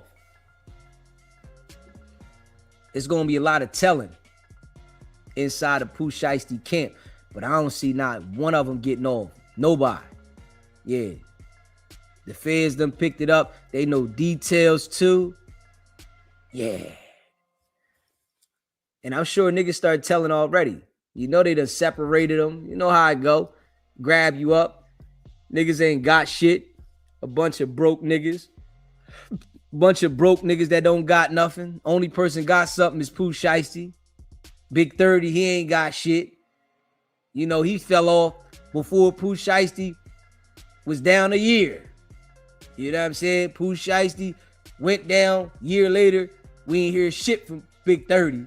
He was done. So you know his money funny. Straight up. No music, no nothing. No hustle, no nothing. I'm telling you, they about to give up a lot of unsolved homies up here in Memphis. Hey, Chrissy, we can see that. We can see that. Listen, that's the first thing come to my mind. Oh, niggas ready to start telling about some homies. They ready to start, this happened here, this happened there. And yeah. Let's talk about y'all looking at life. And you already know, right? Everybody talk that Big Willie shit. When they get them in the interrogation room and tell them, yo, you looking at life. You know it was an off-duty cop. And the police, they know how I say that shit to you. They get you in the interrogation room. Boy, they know how you got to be a strong individual to understand, like, man, I'm going to take my case to court. Fuck it, right? A lot of these jokers, right? They start telling them, yo, we going to, you looking at life sentence. You got this charge, that charge. They say all this shit before you get the preliminary hearing, before you get to the arraignment, all that shit, right? Then most of these jokers ain't got no paper, so they ain't got no lawyer. They don't know anything about the law. They get a public defender. The public defender telling them, yo, it's your best interest to waive your preliminary hearing. And we just gonna waive this, man. That ain't shit, right? They like, all right, man, let's waive it. Waive the preliminary hearing. You don't get to hear no evidence. Now you waiting for the discovery to come. It's like niggas is out here committing crimes, right? And don't have no knowledge of the law. I mean, none though. They don't got no knowledge at all. All they know is don't snitch. And then they turn around and snitch. So, yeah, we gonna see. We gonna see. I mean, Pooh Shiesty might hold it up, right? He gotta live up to his image. So, yeah, he might be ready to do a 20-30 ball. Yeah. You know, Pooh Shiesty being in jail might save his life. Yeah. Listen, I came to understand that about the life we live in, right? Pooh Shiesty being in jail might save his life. Because some niggas need to be in jail to stay alive. They get out here thinking they can do that shit with everybody, and they get the right person, and somebody wig them. So it might be a good thing that Pooh Shiesty locked up. You know, because we still get to say Pooh Shiesty alive. He's still here. You know, might be a good thing that the boy locked up. SBGB TV live calling show. Yeah, man, I'm just calling in, get my little sense in it with it, bro. What's going on? What's your name? Where you calling in from, bro? Calling in from New Orleans, bro. Big issue. Okay, what's happening, bro? Oh man, everything good, man. I'm just calling in to say one thing, bro. For him to pull off that shit from the halfway house, bro, he deserves everything he gonna get, bro. I feel no pity for that, bro. That's crazy work, yeah, bro. I agree. Yeah, that's crazy work, yeah, bro. Then your daddy involved too. Yeah, that's crazy work, bro. He gonna feel it though. He gonna feel everything he gonna get too. Came out of jail and brought the whole family down, all his homies and everybody. Crazy work, bro. All right, bro. I just want to tap in with that, bro. Keep it up, bro. You're doing a good job, bro. I appreciate you calling in, bro. Already. Yeah, man. If you haven't hit the like button yet and you just came in the building, hit that like button, man. And listen, y'all can chime in and let me know how you feel. If you feel Pooh Shiesty did the right thing, you can call in and say it. You know, and I want to hear them type of calls. I want to hear the goofies that say, yeah, Pooh Shiesty, he did what he was supposed to do. I want to hear them. I like to get them on the phone. SBGB TV, live call-in show. What's poppin'? This Miami. What's good with you, bro? Yeah, it's over with. Oh, feel me? It's over with. You know what I mean? It's over with. Listen, you just got caught doing the same crime you did when you just went to the feds. It's the same kind of crime. It's a robbery, armed robbery. You feel me? And when you went to court about your first case, the judge was baffled because he subpoenaed your bank statements and seen you had $3.8 million in the bank and you pulled that robbery. You see what I'm saying? Crazy. You had $3.8 million in the bank, riding in the McLaren and the Lambo back to back, and you robbed these dudes. You feel me? That's bad, man. That's insane. So the judge was even like, are you sure? Like, did he really rob these? Like, you know, y'all got it on tape, but it's unbelievable. You feel what I'm saying? Like, how is this guy? Why would he do it? But now there's a motive. You robbed him to get out of your contract. You know what I'm saying? And like how you say, Gucci Mane is a tax-paying multi-millionaire. He's not a dope boy no more. You feel me? Yeah.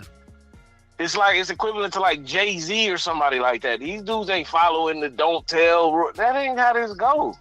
You feel me? This you robbing a company. This ain't even, you know, and Gucci career ain't riding on if he told or not. He's way past that. You feel what I'm saying? That's a fact. He's far beyond that. But where they went wrong at is the cop.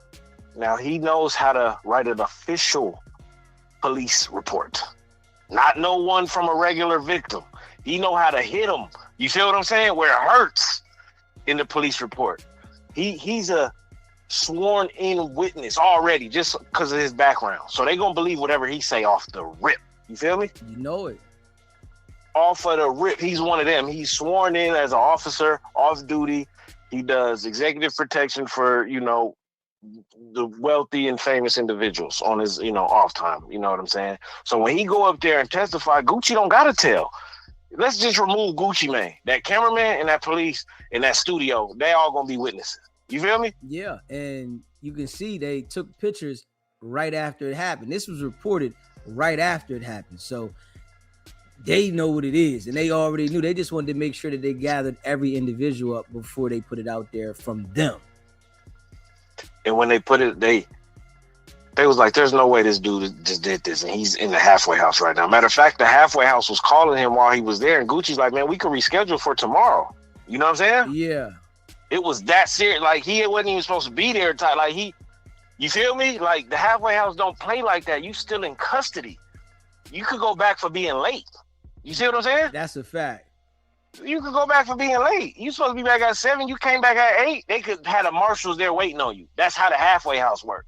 Halfway house ain't you out, you just check in with us and let us know what you're doing. Nah, you have a strict itinerary. So when they calling you, ask you where you at, and Gucci hear that you explaining like, no, I'll be back, I'm on my way. He like, hey, look, bro, we can do this tomorrow, bro. It ain't no sweat. You feel me? Like, you can't be committing these type of crimes with an ankle monitor on in the halfway house, fresh out the feds on the same kind of crime. You can't be that stupid. There's just no way. You feel me? It lets you know that, you know, something is definitely wrong with Bull, because you trying to do this on house arrest and you still in the feds. Like, come on, bro, something wrong with you, bro. You trying to strong arm him to sign this paper. You trying to get out of this deal to go sign another deal? What the what?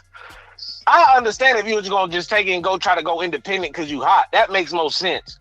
But if you gonna try to get out of this deal to go sign another deal, which you're going to be getting effed over, and they're just going to give you more money up front, that don't make no sense to me. You feel me?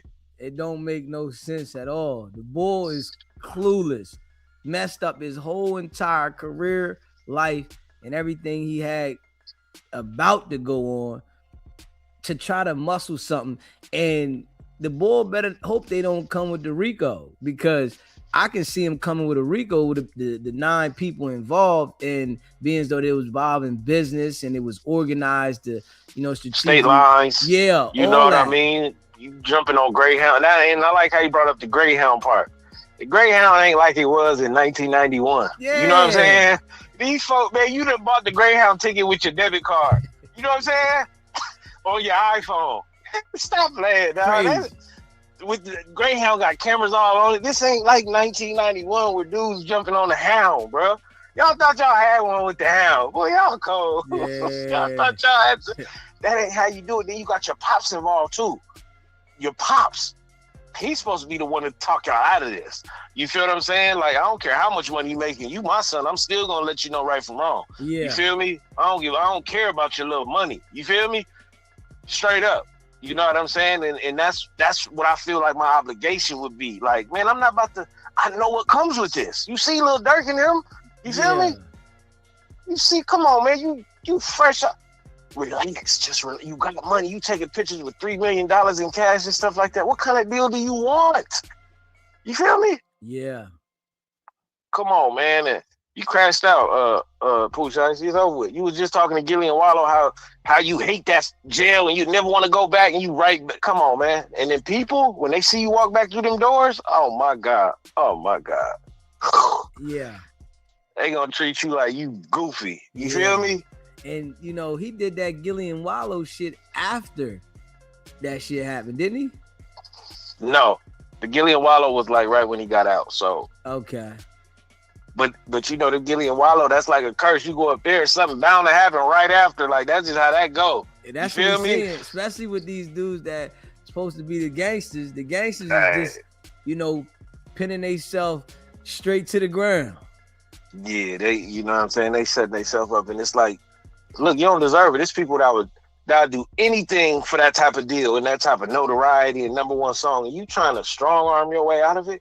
Just handle your obligations. Drop the music. That's you feel it. me?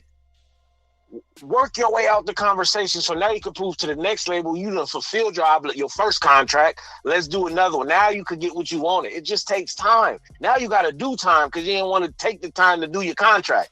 You feel me? Yeah. That's how your contract ended up working. Now you got to go sit down again. Like, come on, man. But and this shit going down in history that you did this goofy shit. Easy. When it came out, I'm like, ain't no way you did that. I was one of the people that said, ain't no way. I ain't gonna lie to you. I said, ain't no way. I said, ain't no way. That sounds too much cartoonish. It's like, ain't nobody strong arming Gucci Mane to sign a contract. Like, that's like, come on, man. But you gotta understand, the internet be knowing stuff quick because people talk. That's the thing. Yeah. You feel me? And even like with the Flacco stuff, how he out in the dude who did the what's name, whatever the case may be. This is one thing I'm gonna tell these people, man. back when, when the streets was really the streets, snitching didn't just mean don't talk to the police. I mean, you don't say nothing to nobody. You see what I'm saying? That's a fact. You see what I'm saying, DZ? You remember when telling was you can't even tell anybody. You feel me? Yes. Now, people getting on the internet and acting like just because they didn't tell the police that they not telling. You're telling all of us. So one of us might tell you see what I'm saying? So you're telling. Telling is telling anybody anything. That's how telling works. You feel them? Well, that's how it used to was. Like you can't, like you get caught telling somebody else's business, they'll say you telling. You feel me? Like that nigga telling.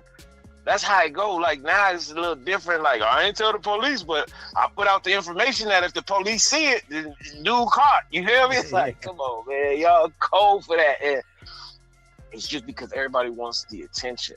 You feel what I'm saying? It's like everybody wants that first. Like how Flacco was like, I'm gonna drop the information on Thursday, and then the other dude dropped it before him trying to get, you know what I'm saying? It's like, you see what I'm saying? People want that attention, like, and it's like y'all doing police stuff, man. Like y'all doing some telling too. You feel what I'm saying? But everything's on the internet now, so it ain't the streets. No, the streets is over with. And we switched to the internet. You feel me? The streets is over, and they still haven't processed that yet. The ones running around, but long as they keep acting like they don't understand it, they're gonna keep bopping them upside the head. They gonna keep smacking them. Now I know Lil Durk, like, damn, me and Pooh Shiesty in here. Like, people like, man, like, you know how many people want to get out that joint, bro? You feel me? Like, it's people that, like, come on, dog. Like, I just couldn't believe seeing that, man. And all his whole crew going down too, though. His whole crew? Whole crew over with. These niggas waited for him to come home. They all excited. They probably told everybody they know, yeah, Pooh come home, we gonna do this. And y'all went to jail when he came home. All of y'all. All of y'all, including his pops. And y'all gonna have to sit there too. This ain't no little state bailout type of situation. Straight up. This was the situation, right? That the homie that had the common sense, he was gonna say, man, I can't make it. I'll be there. I should be there, but I can't make it. I'm trying to make it, bro. Let me get there. And he was supposed to stall out on that one, so he didn't go. Yeah. Facts. Anybody with some sense would have stalled that one out. Yeah. You feel me? Because it's not gonna go over well. You going to an establishment that's guaranteed got cameras if they hosting people like Gucci Mane. You feel what I'm saying? Like this ain't no just the homie studio. This is a real spot. You feel what I'm saying? And everything is tied to Pooh Shiesty. Like, come on, man. So anybody that with him, they gonna see who came and went and all the surveillance. They got the footages, they got the phone records, they got phone towers pinging. Man, that shit crazy. He would have had a way out if he didn't make him sign that contract, because he could have said his people were out there. Like his people could have took the fault, but you made him sign a contract. You see what I'm saying? Man, that shit was that was the dumbest thing he could have ever did. What does he think? He's the mob? That nigga, that shit, them days is over. This shit is crazy. This shit's over. That's my call, man. It's all love. Appreciate you calling in. Much love, bro. Like, smash the like button if you haven't already. Hit the like button. What did Pooh Shiesty think he was the mob? Like, for real. This nigga thought he was the mob. You really went up there and thought you was going to Brody a situation with legal documents. Yeah. He deserved every day he get. Yeah, he deserved it. You know, I don't feel sorry for him. I think he deserved it. Straight up. Yeah, because damn, man. Shit's crazy. That shit's like weird, though. That shit like weird. That shit just, it don't even sound real, but we know it's real. Shit don't even sound real, though. Hey, come on, bro. You on house arrest. You being monitored. They know you can't even act like you wasn't there. You can't even be like, man, I didn't go there. Nah.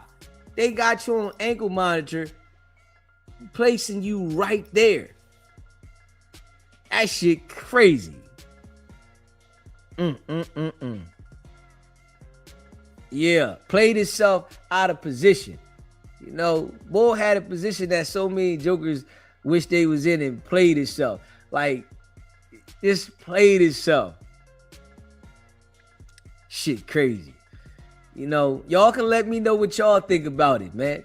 I want to hear some of y'all call in and chime in on this topic and let me know how you feel about it. You know, what might you add to this conversation about what you've seen or how you feel? Did you see this playing out this way? Because I knew something was going to happen when it went everywhere, you know? And this is how I'm seeing certain shit, criminal shit, when it goes around to all of these channels like this, something's going to happen. This is how we definitely know something is about to happen with Draco the Ruler shit. You know, this is a guaranteed fact. Something is about to happen because it's going to all these channels. And that's the new wave of the internet and life. When the criminal situations and indictments is coming down, all the blogs is sending this shit out. And from what I'm seeing, you know, like law enforcement and, you know, informants is sending it at the time it's about to come out. You know, just it's the same way with the shit. Just think about this shit, right? Big U situation. Y'all heard Whack 100, the 137, start saying that there's going to be an indictment coming, right? About Big U and, you know, the little boy and all of this shit that was coming out before it came out. Even though Whack threw some spice on the shit, right? But the indictment was coming, and it came from the 137 informant Whack, right? That indictment came out. Straight up, came out, went everywhere. The case is scheduled for trial next month, right? We seen that. You know, then you got the situation with this right here. They put this shit out everywhere. Yo, Gucci Man got robbed. They had him in the studio. You know, all of this shit. They took the ring. They took this. They took that, right? A couple months later, the indictment come out, right? Boom. So now we hearing the Draco the Ruler shit, and they talking about identifying the main suspect. They put that out, right? The indictments come for that. This is the new wave. Straight up, this is the new wave. Think about this. The Diddy case. When Diddy got his case, it went out to the whole world. Diddy got this. He under investigation for this. Next thing you know, the Diddy indictment came. That is the new form of how the indictments are coming. They're rolling them out, letting the blogs put them out, seeing the reaction, watching the movement, listening to phones, see how people responded. Boom, indictment come out. Straight up. Yeah. You know, Pooh Shiesty getting what he deserved. I hope he get all the time they give him. Straight up. You know, because he was so small-minded and to be in position that majority of the world wish they was in. I hope he get all the time they give him. You know, get it all. You know what I mean? Yeah, make it where as though he got to feel that. Straight up. And I don't even think the boy got any kids. I don't think he got kids. Does anybody know if he got kids? Because he probably gonna be in his 40s when he get out, right? You know, had a position to do different and change, you know, the family curse, and he just wasn't mentally strong enough. You are what you surround yourself around. You're a product of your environment. Straight up. You are a product of your environment. So if you keep people around you that don't want shit and they want to rob shit and steal, you're going to do the same thing. You're going to think you got muscle with you. Yeah, I don't want nobody around me that's on that type time. I don't need no help crashing out. The day I crash out, I'm crashing out by my damn self. I don't need no people around me to encourage me to destroy my whole entire life. I could do that shit by myself. I don't want you around me. You know, Pooh got these niggas around. They all too hard to be understanding that we about to mess our life up. Like, come on, man. The boys that was flashing the watches, excited to have the watches on, they ready to do some years in jail to wear a watch, probably only for a couple weeks, and had to get rid of it. Straight up, they had to get rid of the watches. They couldn't wear the watches too long unless they was that goofy and kept the watches on and got locked up with the watch. Now that could have happened though. They could have got locked up with the watches because that happens. You know, some of these jokers be thinking that, man, I'm keeping the shit. It's mine now, right? The mind frame be crazy. Shit be crazy.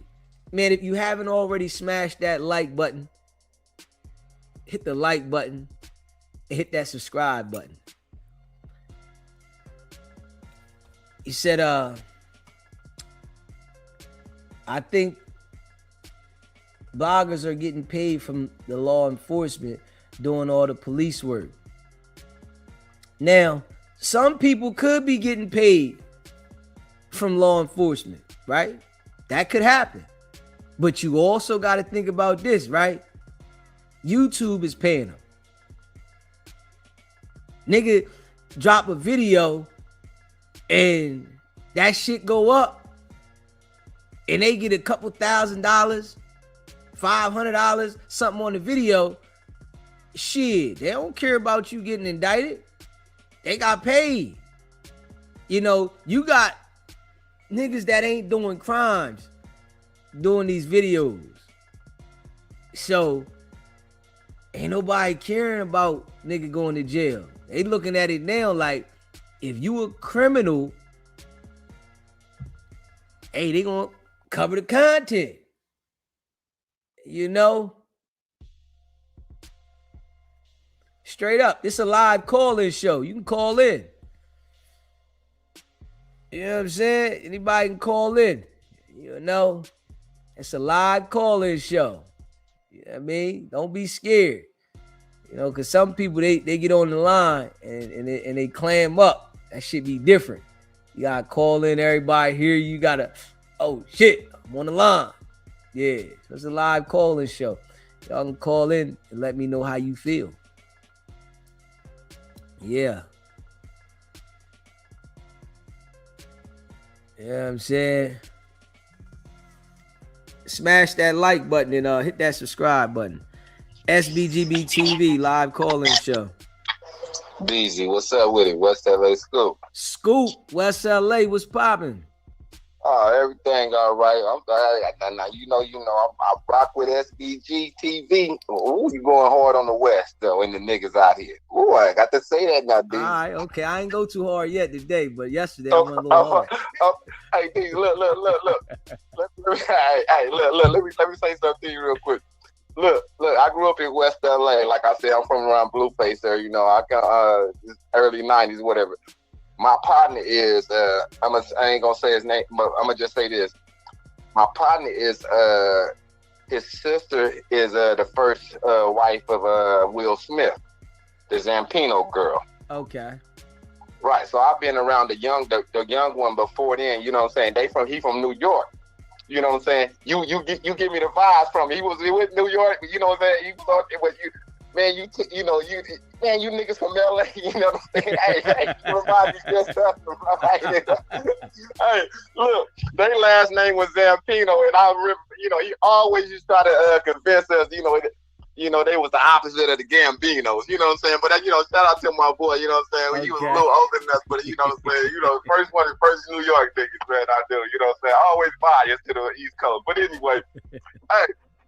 Look, Daisy, let me ask you this, because I got a few for you, but look, Wax say nephew Draco was was an hour and something late, right? Yeah. And by the time he heard about it, they was on the freeway, right? Yeah. So look. So he had already contacted nephew and say, "You get here, I got you," right? That's what he's saying, right? Yeah.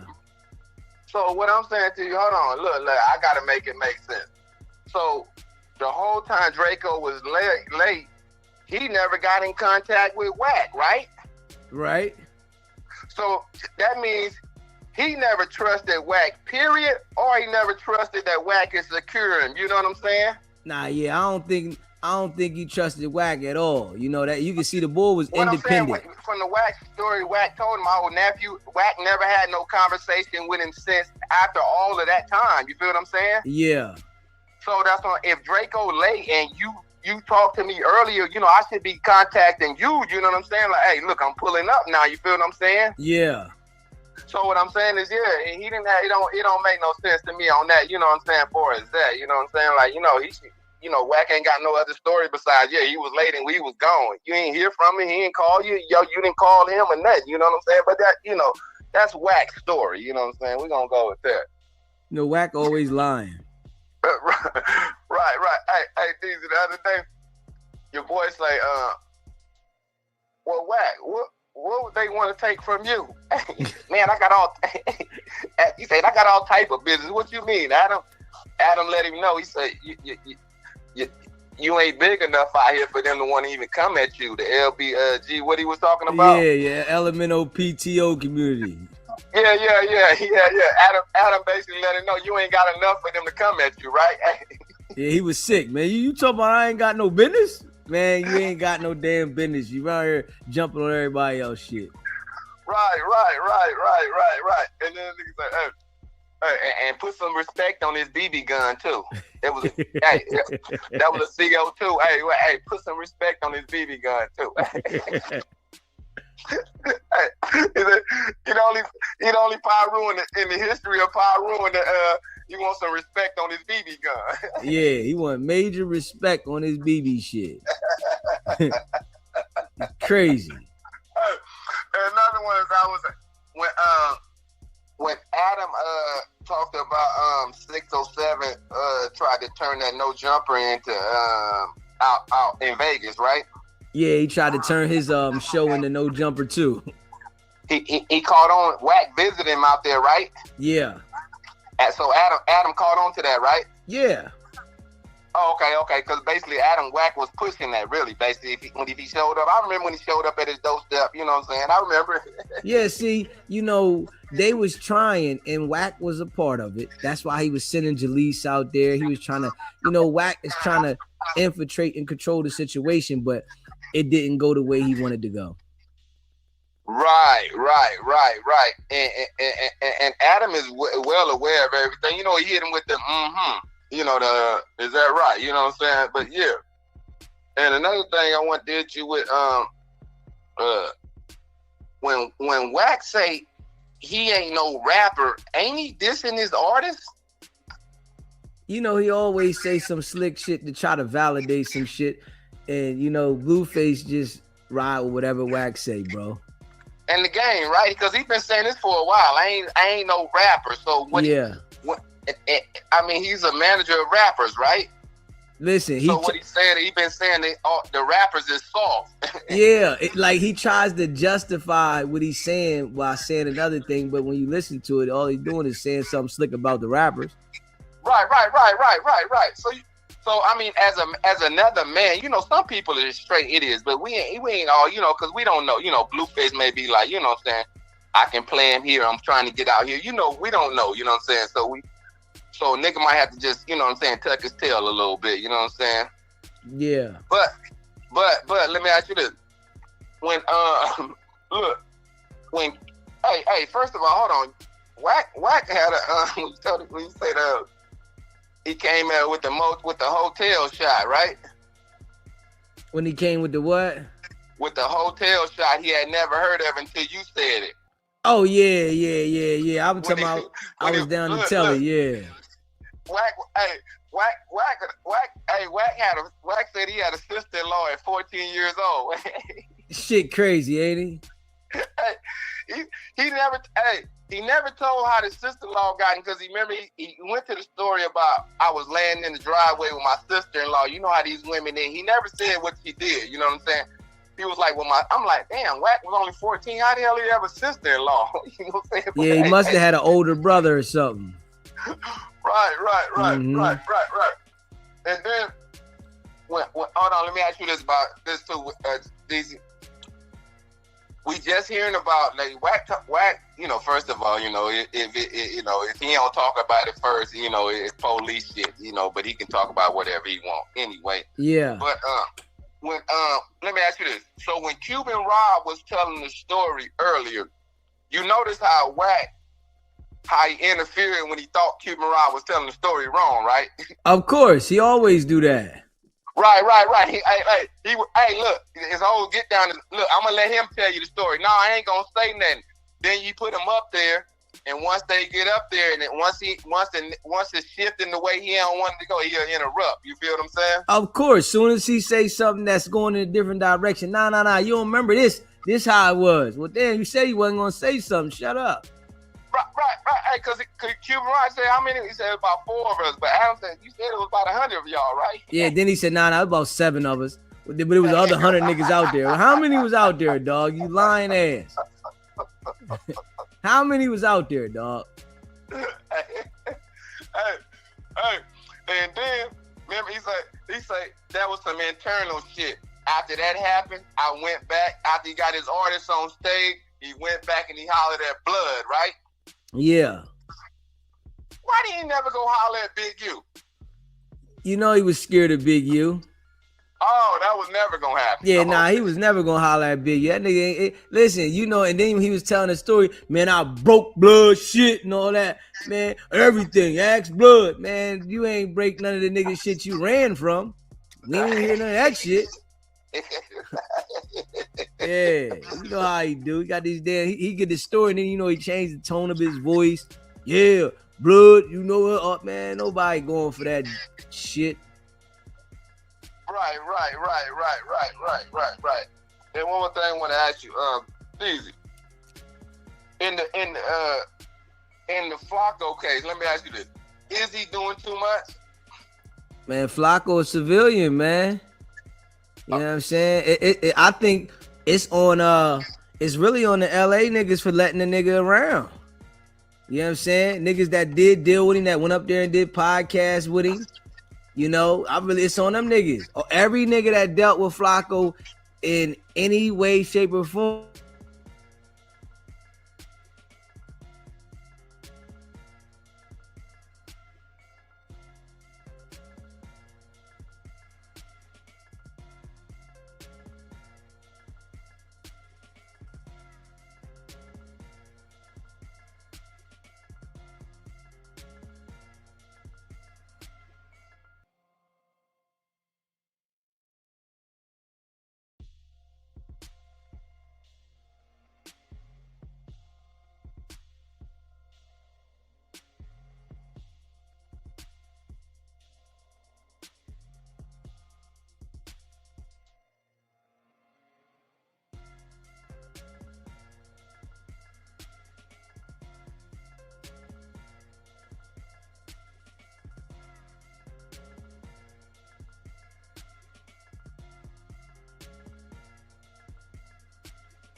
Okay, man.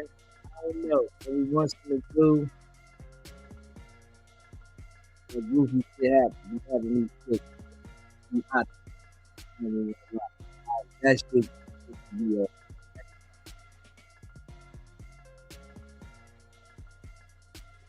yeah. But Pooh Shiesty in trouble. Yeah. Boy in trouble, man. Shout out to all y'all that be rocking with the channel. If you haven't already smashed the like button, hit that like button. If you haven't subscribed to the channel, subscribe to the channel, man. Let me see. Yeah, hold up.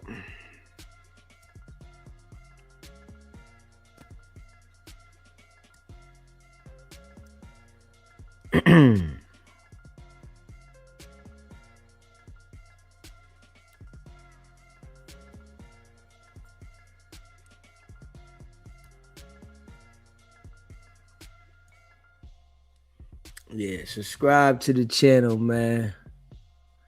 Hit that like button too. You ain't hit the like button yet. For sure.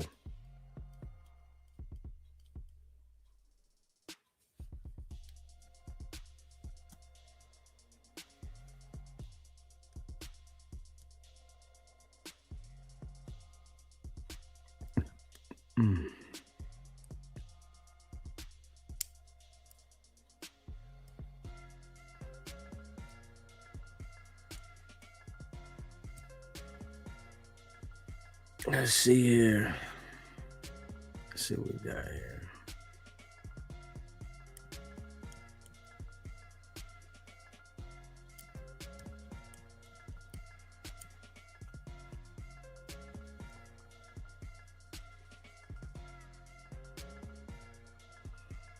Now, we all seen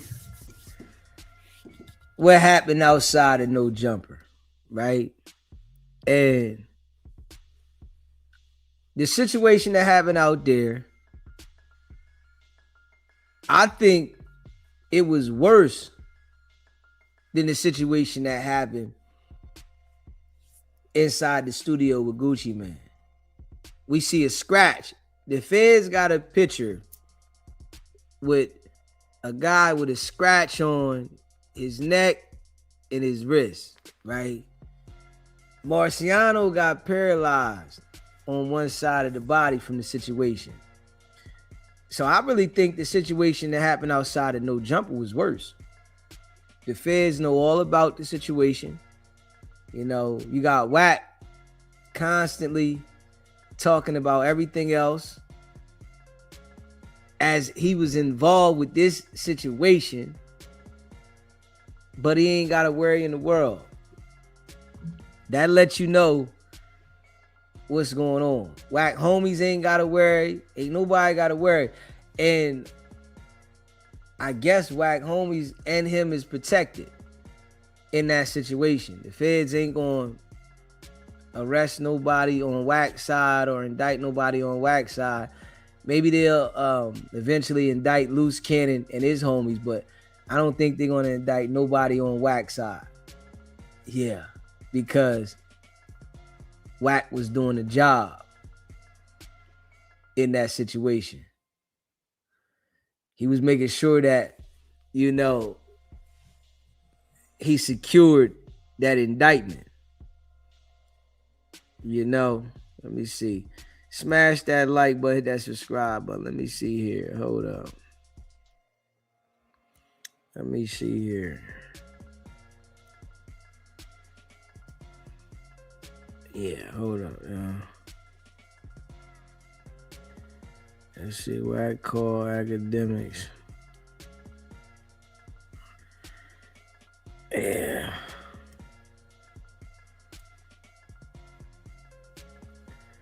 Yeah, I could have went straight there. Let me see. Munchie B confronts Flacco when they exposed.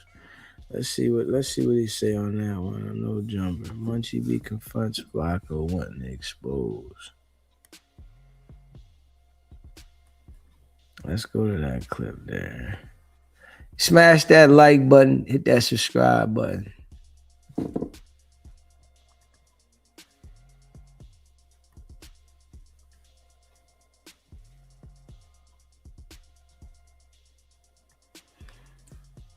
Yeah.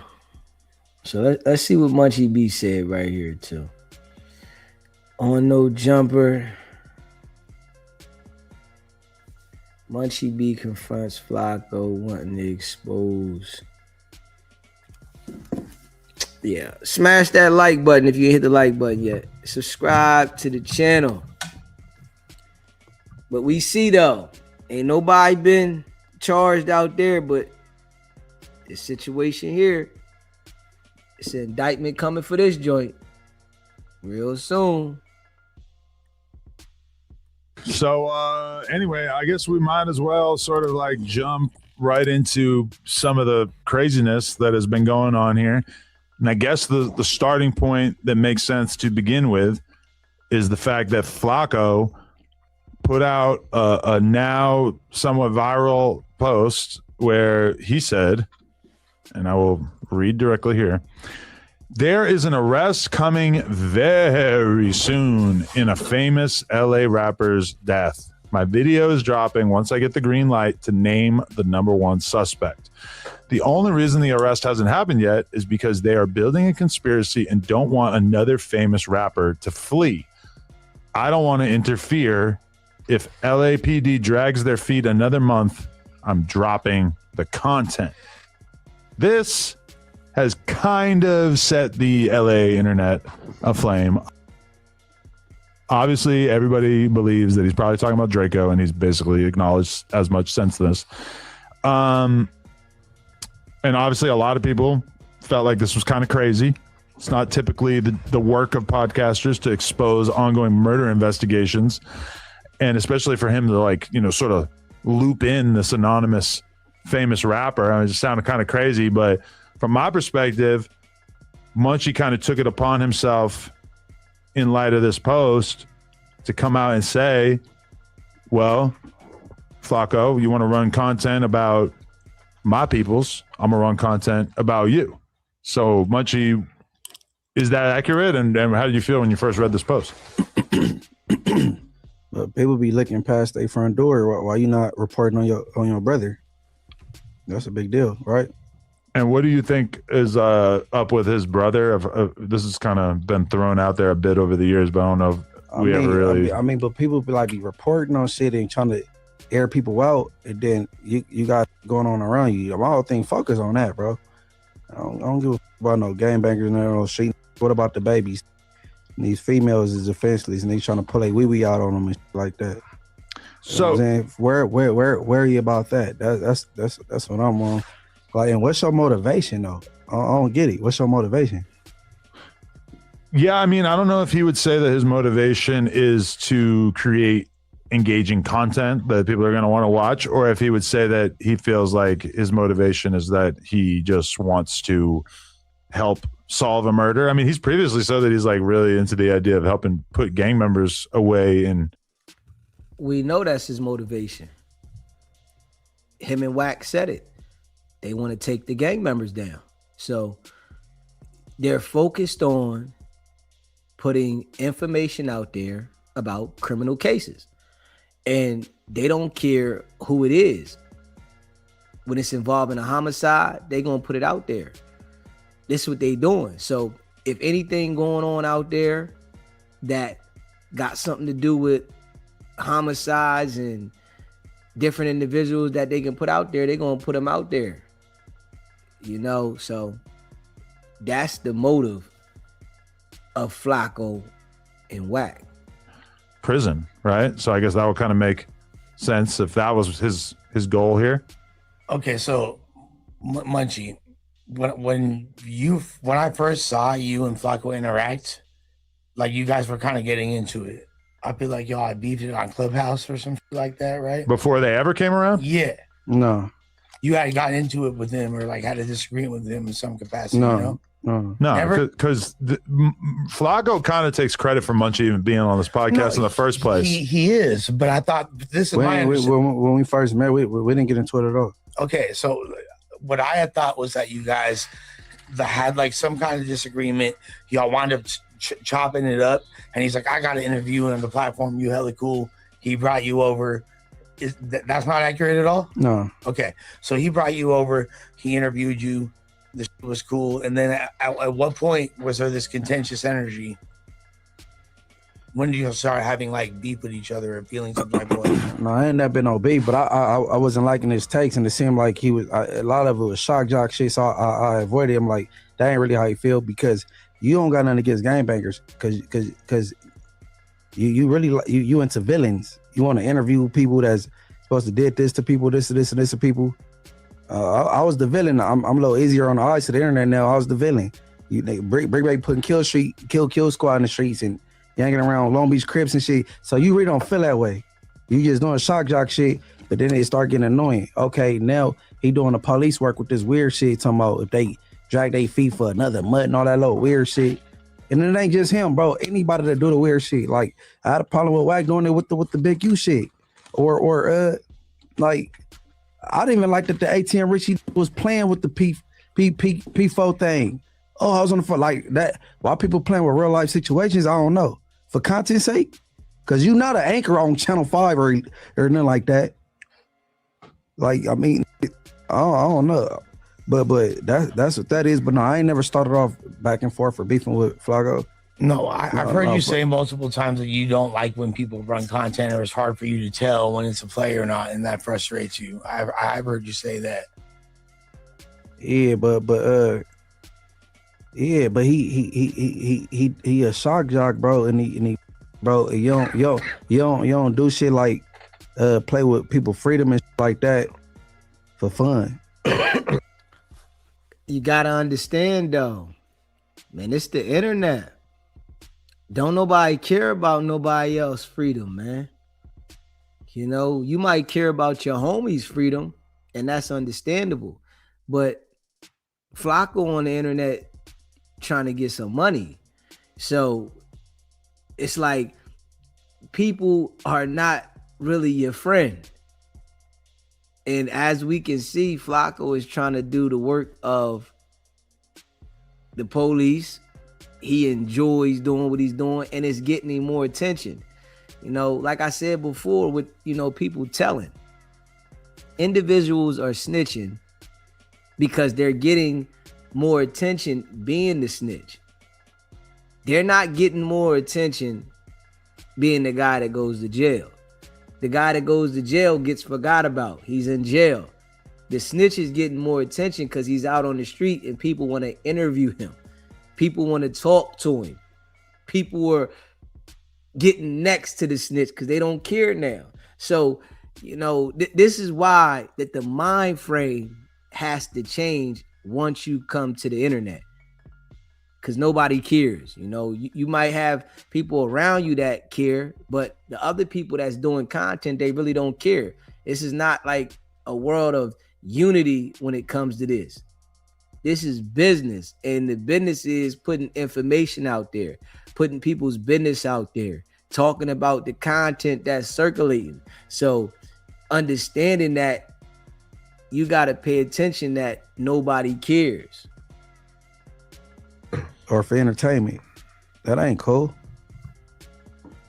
Well, at one point, because like when I first met you, Flacco like was pushing hard for you, and Flacco got you, or like was like, you know, he was setting up a pod with the three of us, and he was like, it seemed like y'all had a really good relationship. No, but yeah. So like, when did that kind of switch? I just told you. Well, I wasn't liking his angles on shit, and then he talking about shit he don't know nothing about. All this content that he do, like a little 13, 14-minute video, and you could figure out what happened with these two people in like what happened in 2 years and 13 minutes. And all that. Oh yeah, that's cool, but all that little street shit you should stay away from because you don't know nothing about it. You can't report on shit you don't know nothing about, bro. But okay, that's the job of a YouTuber, right? Like if we're holding everybody to that standard, Spotify's, you and all make videos in which you basically attempt to take that's going on in the culture between members, rappers, etc., and you like explain the story and then offer your opinion, right? So how is that different from what he's doing? It's just a difference from you putting some content together or exposing something and then reacting to something. You know what I'm saying? Like he exposed content. He's talking about exposing something. Like I have a lot of stories or a lot of I be knowing about. I can come out and make a video for scratch, but I choose not to because that's not my lane. And that's something that y'all gotta understand up here. Everybody's not living to those standards. Y'all choose to be a part of the gangs, and that's a decision you make. But everybody on the internet is not living to those standards. And I don't think that they have processed that yet. And when they do process it, they'll understand this is the internet. Nobody is living to the standards of any street codes on the internet, but people that want to be accepted in the street.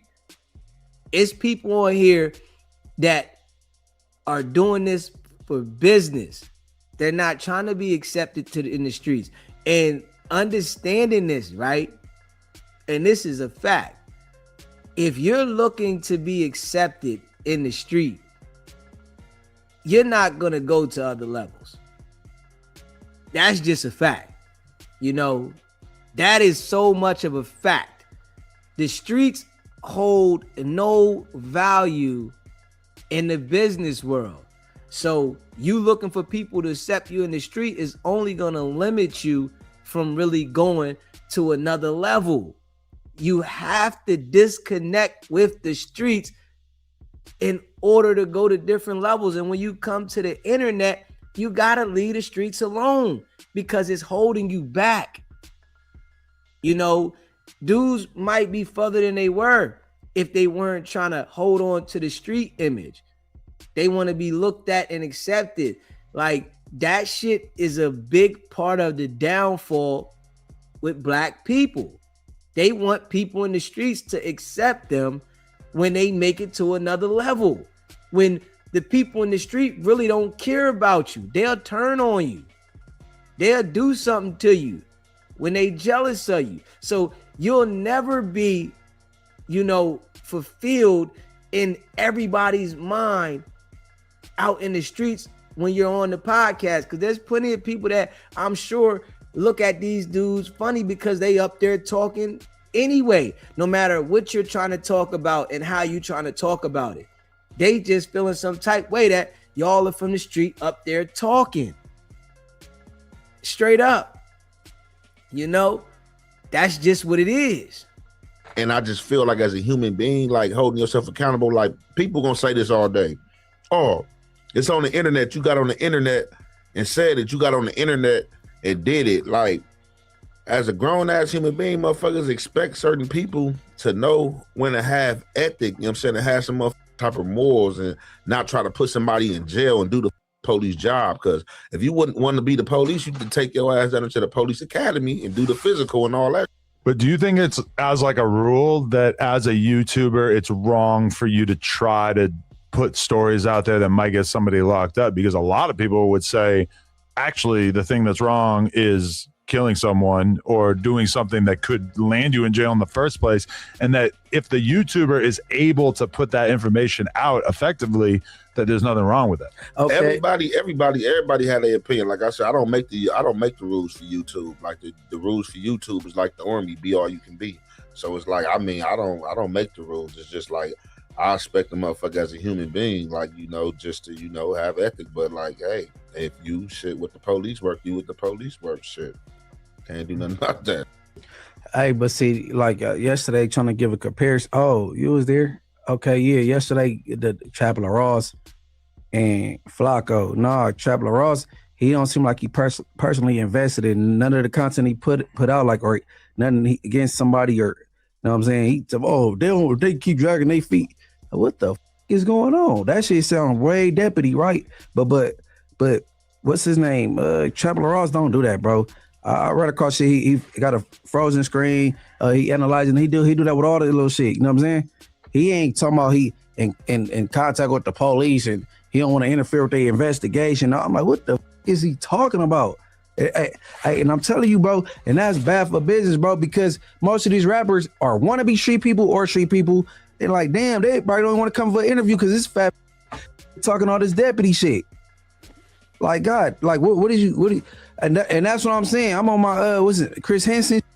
Why is you worried about this shit? And your brother, stepbrother, your daddy's son, he's a predator. Talking about dropping anchors on bitches. I like, bro, you worry about that. Okay, but even if that and was, then you pay for you helping the sex trade. You can't report. No. Let me tell you something. Start laughing.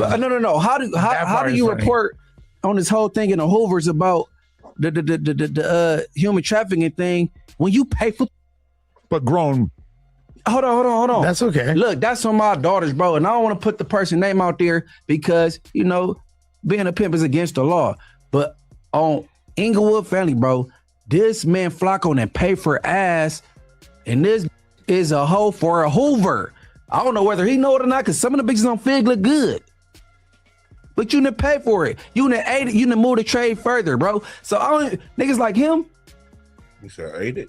Huh? You said ate it? He ate it like ate in the bed. He I thought you meant like he ate her butt. If Flacco ate a hoe off Fig, I'd be so upset. No. I don't know nothing about that. Ate it like you ate it, like you know what I'm saying? Ate it in the bed. You said he ate it? Yeah, no, I don't know nothing about what he do when the doors closed. But like, hey, bro, people gotta knock it off, bro. Like that shit weird, bro. Let the police do their job. Why you not investigating suspect number 4?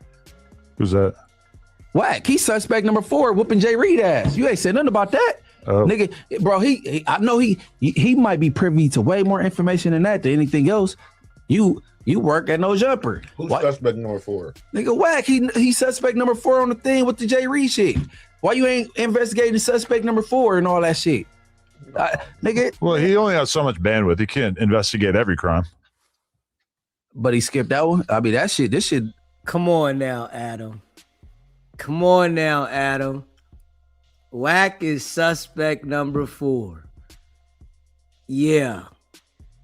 But this is something that is not talked about up here at all. And that's what's up. Munchie B said something about that. Because that's not being talked about up here. You know, and you see what Adam did. Like, come on, Adam. He said he can't investigate every crime. Like, why did he skip that one? He don't want to tell that Whack is suspect number 4. He don't want to find out why suspect number 4 hasn't been charged or indicted. And it's been almost 16 months. Come on, man. What Jay Reed like 10 months old now. Why you skip over that? I thought they charged Loose Cannon and like the other 2 dudes. I thought Loose Cannon just lied on his brother recently and said his brother was the one that did that. Yeah, I'm not aware of any charges against Whack for the Loose Cannon thing. He didn't touch the guy. It's on paper. I haven't seen that yet. He's suspect number 4, bro. Damn, I'm surprised you ain't seen it. I am being sued for this beating, but as far as I know, Whack doesn't have any involvement in it. On God in heaven, he's suspect number 4 on paper. So why I'm just saying, Whack, right? Why you ain't investigating that? Right. Okay, now we got Jay Reed. Why you ain't investigating that? So, okay, Munchie, do you feel like at this point Flacco is... Nigga, he was acting like he wanted to eat Ash Barrett's ass. Bro, do you know that from Paru? You don't dislike gangbangers that much, do you? Man, Munchie should have stayed on this a little more. He should have stayed on that a little more. You see, Adam is being sued for it. Yes, but he doesn't see that Whack had any involvement. Whack is named suspect number 4 on the police report. That's a fact. But they not talking about that. And the dude Hefe don't know nothing about it. Hey, listen, man. He don't know anything about it. He sit up here every day and don't know that Whack is suspect number 4. You see, dudes like him only report what Wack is saying. Well, I thought Loose Cannon said something about his brother. So anything Wack say, you just believe it. It's the same thing. Anything Wack say, you just believe it. But you not saying nothing about the man being suspect number 4, boy. This is why Wack be running circles around these bulls, man. You know, and I do say with Munchie, he do call shit out. I gotta give it to him. He do call shit out, man. Yeah. If you haven't hit the like button yet, smash that like button and subscribe to the channel. I don't know. I don't know. He's ready to eat her ass. Yeah, as far as the content that I do though, I stay away from them cases and stuff like that. I don't know how I react to something somebody said is me doing any investigation. That's all. I stay away from all that type of stuff. Yeah, but you guys are gang members. You have a reason to stay out of it. Yeah, but you got gang members out there that's reporting on that type of stuff too. So wow, Flacco dropped a video 2 minutes ago called "Munchie B tells No Jumper to fire me to stop me from exposing a murder." We have to watch it. And then the thumbnail is him with fake tears on his face. We have to watch it. It's for sure like about the news from yesterday. You could tell he do the thumbnails. Y'all use the tears on the other J Stone from Fruitown. Hello, Flacco. Yo, Adam, man. Yo, what's the word? Hey, listen, man. Can y'all please stop like dealing with like the kitty gloves here, man? Y'all know that man bullshitting, bro, and lying. Yo, listen, man. Y'all know Munchie B is not upset because here, right? So again, Munchie B told you that on like the news, I think, that he loved or he has no problem with Trap LaRoche dropping a 3-hour documentary naming YG and his crew as being involved, but he has a problem with me because I said I'm gonna wait because I don't want to interfere. So again, his problem essentially with me is I'm not dropping it fast enough. Huh? Again, right? Again, like this is logically inconsistent and it doesn't make sense at all. Because again, if you love what Trap LaRoche did, where he name drops YG and others, I don't love it. I say nothing wrong with it. But yet you say you got a problem with me. You said you're gonna name the number 1 suspect, bro. Who the f are you? Like, so it looks like the problem is you believe that I'm gonna be accurate and Trap LaRoche was just talking. That's the real problem here. The problem is not, oh, Flacco said he got away, so he don't interfere, because that's logically inconsistent. If you don't got a problem with a name dropping YG and others in a 3-hour video, then you got a problem with me because you know I know the truth and you know I'm gonna drop the truth, and that's the real issue. how the f I'm supposed to know what you know? He has been picking here. Wait though, again, anybody who's sitting there, we gotta call again a square, bro. Right? Keep it 100 here. Don't count because Munchie B is there. Munchie B has been dissing for the last 5 or 6 months. I've been quiet. I ain't say a goddamn thing. Dissing you? Yeah, I done called him a culture vulture and shit. Okay. I haven't done a goddamn thing to Munchie. Flacco is doing a whack, ain't he? He done called into the show while they was on. He pulled the straight whack off. I'm telling you, they be following whack and doing the exact same shit he be doing, man. I have never dissed. I told Munchie, hey, bro, if this video drop, your name won't even be in it, man. I went out of my way to again, keep it kosher, keep it cool. Because again, my nigga, I'm a real nigga, bro. I'm not about to play the whole diss a nigga, hate a. No, because again, if I don't hate a nigga, I'm not. Again, I don't come fucking with people who don't fuck with me, especially people who I know. So hey, anybody who's sitting there trying to act like yo Munchie B ain't wrong and he ain't foul for coming to with a who ain't come fucking with him, y'all dead ass wrong. Because again, I ain't do a goddamn thing to Munchie. Now I feel like I'm fully justified to do what I'm about to do the full way because Munchie can't fucking with me when I ain't come fucking with him. What that mean though? I don't know. Well, he's saying that Munchie has been talking shit about him for 6 months when he feels like Flacco feels like Munchie owes him some loyalty because he feels like he brought Munchie on to No Jumper. But what is like the full extent? That's what he said? He said that in the group chat, I think, yeah. Yeah. Oh yeah, that's probably after I left. Right, but it's past that too, right? Adam, like it's like, listen, bro. if somebody is saying this, nigga, I'm not with you, bro. All right? We know each other. We work at the same place. I'm going out of my way, you feel me, to not dish you, to not shit on you, even though you're shitting on me routinely. Calling you a culture vulture is shitting on you? Yeah. You, again, Munchie, you. Hey, hold on. By definition, hold on. By definition, if you monetizing off a culture you don't like nothing about, like what are we talking about? You interviewing, you say you despise, you want people that's supposed to be steppers, killers, and want to give them an interview and highlight them. That's being a culture vulture, right? That's the same way as that Clipper owner. He don't like black people, but he got a team full of black people jumping up and slamming and getting injured. So what I'm saying. So hold on. Is that not a culture vulture? Where am I lying at? I'll respond to you. I'll respond to you. That logic only exists among stupid. Hold on. You bro. Let him finish his thought. All right, keep going. Again, that logic only exists among stupid, more specifically gangbangers who want to avoid accountability. Why are you interviewing gangbangers? Can cover Vladimir Putin and interview him. Tucker Carlson despised Putin. Tucker Carlson can interview literal terrorists and despise them.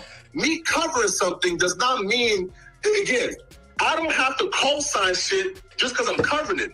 I have a right to cover things I disagree with.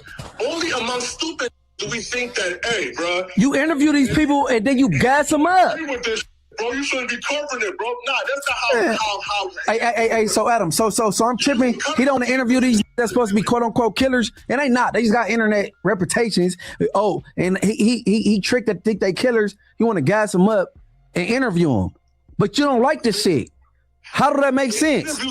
Well, you hold on. You don't condemn none of these people in none of these interviews, though. Media works, Munchie. Huh? We interview Al-Qaeda members because we're not supposed to. That's history. We sit down with. You learn about their history books. No, that's right now. No, he talking about people that, bro, international shit. He talking about shit we gonna learn about on CNN. He's talking about journalism, basically. Yeah. Man, up and coming Hoover ain't no.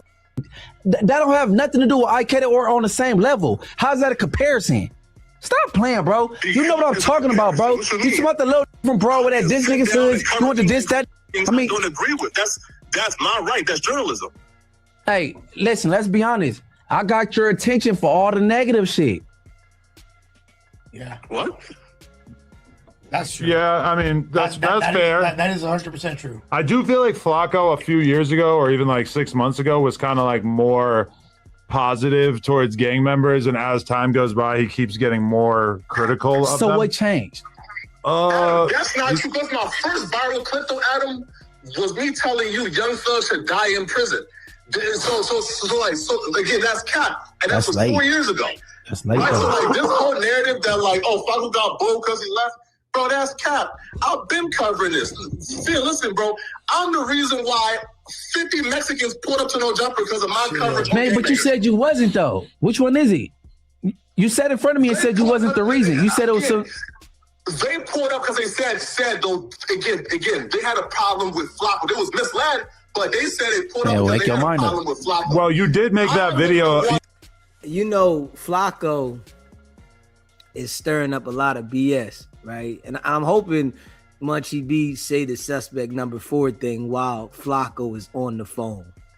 So we gonna see if he does, but Flacco don't care. You know, Flacco trying to get paid. He don't care about anything that's, you know, helping the culture out there to evade criminal anything. That boy gonna say it, you know, for content. And what he's seeing is when he says things like that, he get more traction, he get more money. So if he's looking at it like he makes more money for talking about that content, that's what he gonna do.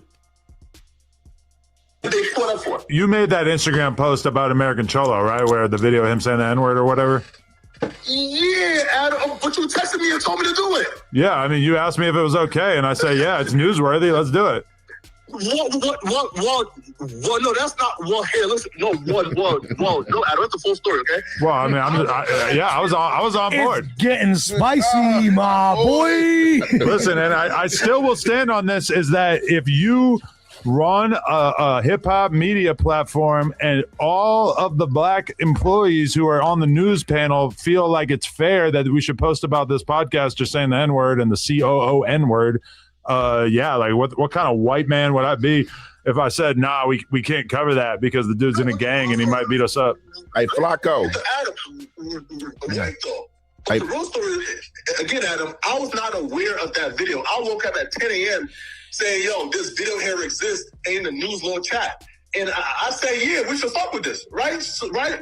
But those, again, they put up thinking that I found the clip, I edited the clip, but yo, that clip bro, was already out there. But again, I'm of the mindset that there's no excuse for any Mexicans to be saying coon or nigga, and I don't care what the context is, right? But again, that's besides the point, though. I'm saying, again, Munchie B's logic is flawed. And then two, again, Munchie B is this, right? I made a post. I never once said the name of who you ain't gotta say the name. Hey, Flacco. Munchie B jumped out the window and started dissing me. And even though, again, from my perspective, if Munchie is saying he has nothing to do with that, then why Munchie B so invested that he's willing to diss me and go out the way to cause this much trouble for shit? Trying to bait me into Hey, Flacco, hey. Hey, look. Munchie B answer that question though. If Munchie B has he looking for a certain answer. I ain't gonna give it to him. going out of his way.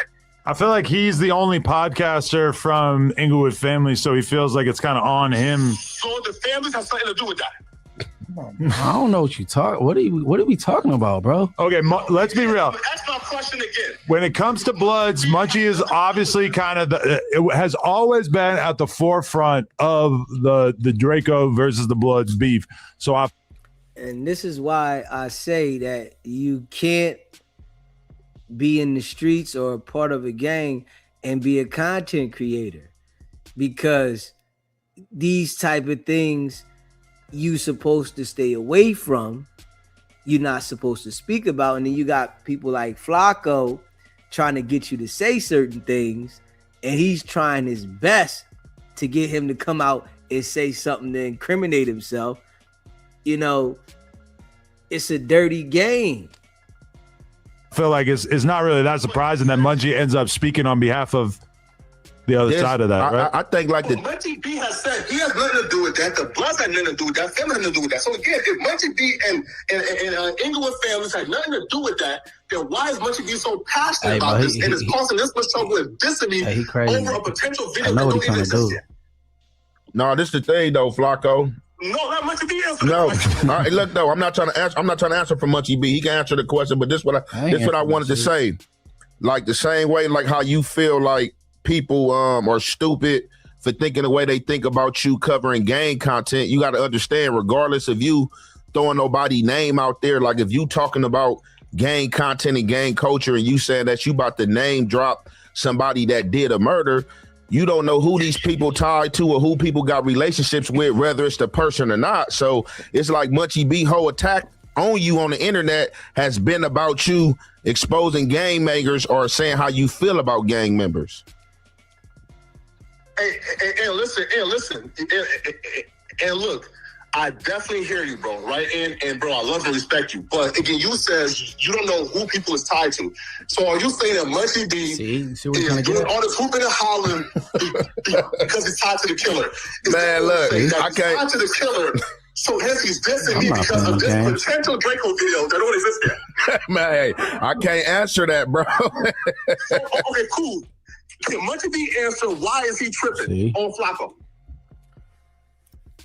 Flacco is continuing to try to get him to say something to incriminate himself, to tie him to somebody. And, you know, Adam is doing the content. He doesn't care. You can't put yourself in the front line if you gonna be in the street actively dealing with people, because you got people that don't care. Flacco does not care. He don't care. he wants to get you to say something so this clip will go up. He wants to clip the clip so he can put it out there and say, I got Munchie B to say this. So you gotta understand that it's a game that Flacco don't care about playing, man. Hey, next question. Exactly my point, bro. This nigga crazy. He the Babylons for real. Please sit in this real quick, though. This man went out of his way to come fucking with somebody who That wasn't out of my way. Who told you that was out of my way? I mean, you talked about it online, right? Come fuck with me. Why is that out of my way? Come fuck with him. Did all this hooping and hollering, and I'm asking a simple question. Bro, I don't answer them type of questions, bro. Bro, you, hey, bro, drop your video, bro. Do your thing, bro. All them little texts and threats and all, like, just drop the shit. Drop it. What threats? What the number you sent me? 17578. Look, I don't give a. Bro, do whatever you gonna do. I don't care, bro. Do what you do, bro. I don't thumb wrestle and all that shit. Munchie B is tongue-tied, bro. Tongue-tied. Is tongue-tied and don't know the answer to that question. Man, this nigga wants somebody to point an elbow or something. This burnt out. Yeah, right. But go with that bullshit, bro. This nigga, I don't know who sent you. Crazy as fuck. I mean, I do feel like he has a point, though. It's just like when Ack watched King Von get killed by Lil Tim on he got stream, threatened to get slapped about it too. But Ack made a video about it, and we all thought like, oh, it's crazy. It's something new that we haven't seen in hip hop history, but it's ultimately like journalism. And granted, he went to jail for it already. No, this was like the day after it happened. I got a question, Munchie. But also like that like when Ack did that, it wasn't ultimately. It didn't change anything because ultimately the cops are going to watch the video and break the video down the same exact way that Ack did on stream. And I do think that Flacco has a point when he says Trap Lord Ross. Trap Lord Ross has already made videos that basically tried to very specifically link Draco's murder to very specific gangs. Flacco is saying that he's going to name the person that he believes did it, but he hasn't done it yet, right? So what are you saying? Oh, you connect? Oh, but man, ain't nobody playing them type of games, bro. Ain't nobody dumb, bro. Ain't nobody stupid, bro. You playing police games, go with that weird ass shit, bro. Go with the dumb shit, bro. You and Wack. Nigga, Wack did this shit with Brick Baby. Tried to blurt out some shit, and Brick Baby walked away from the table and walked out like, I ain't about to be like, I don't know why niggas play them type of games on the internet. But I mean, I guess somebody will see when you end up in the truck like that little girl with David D40ZD or whatever the fuck. Flacco ain't fitting in no front.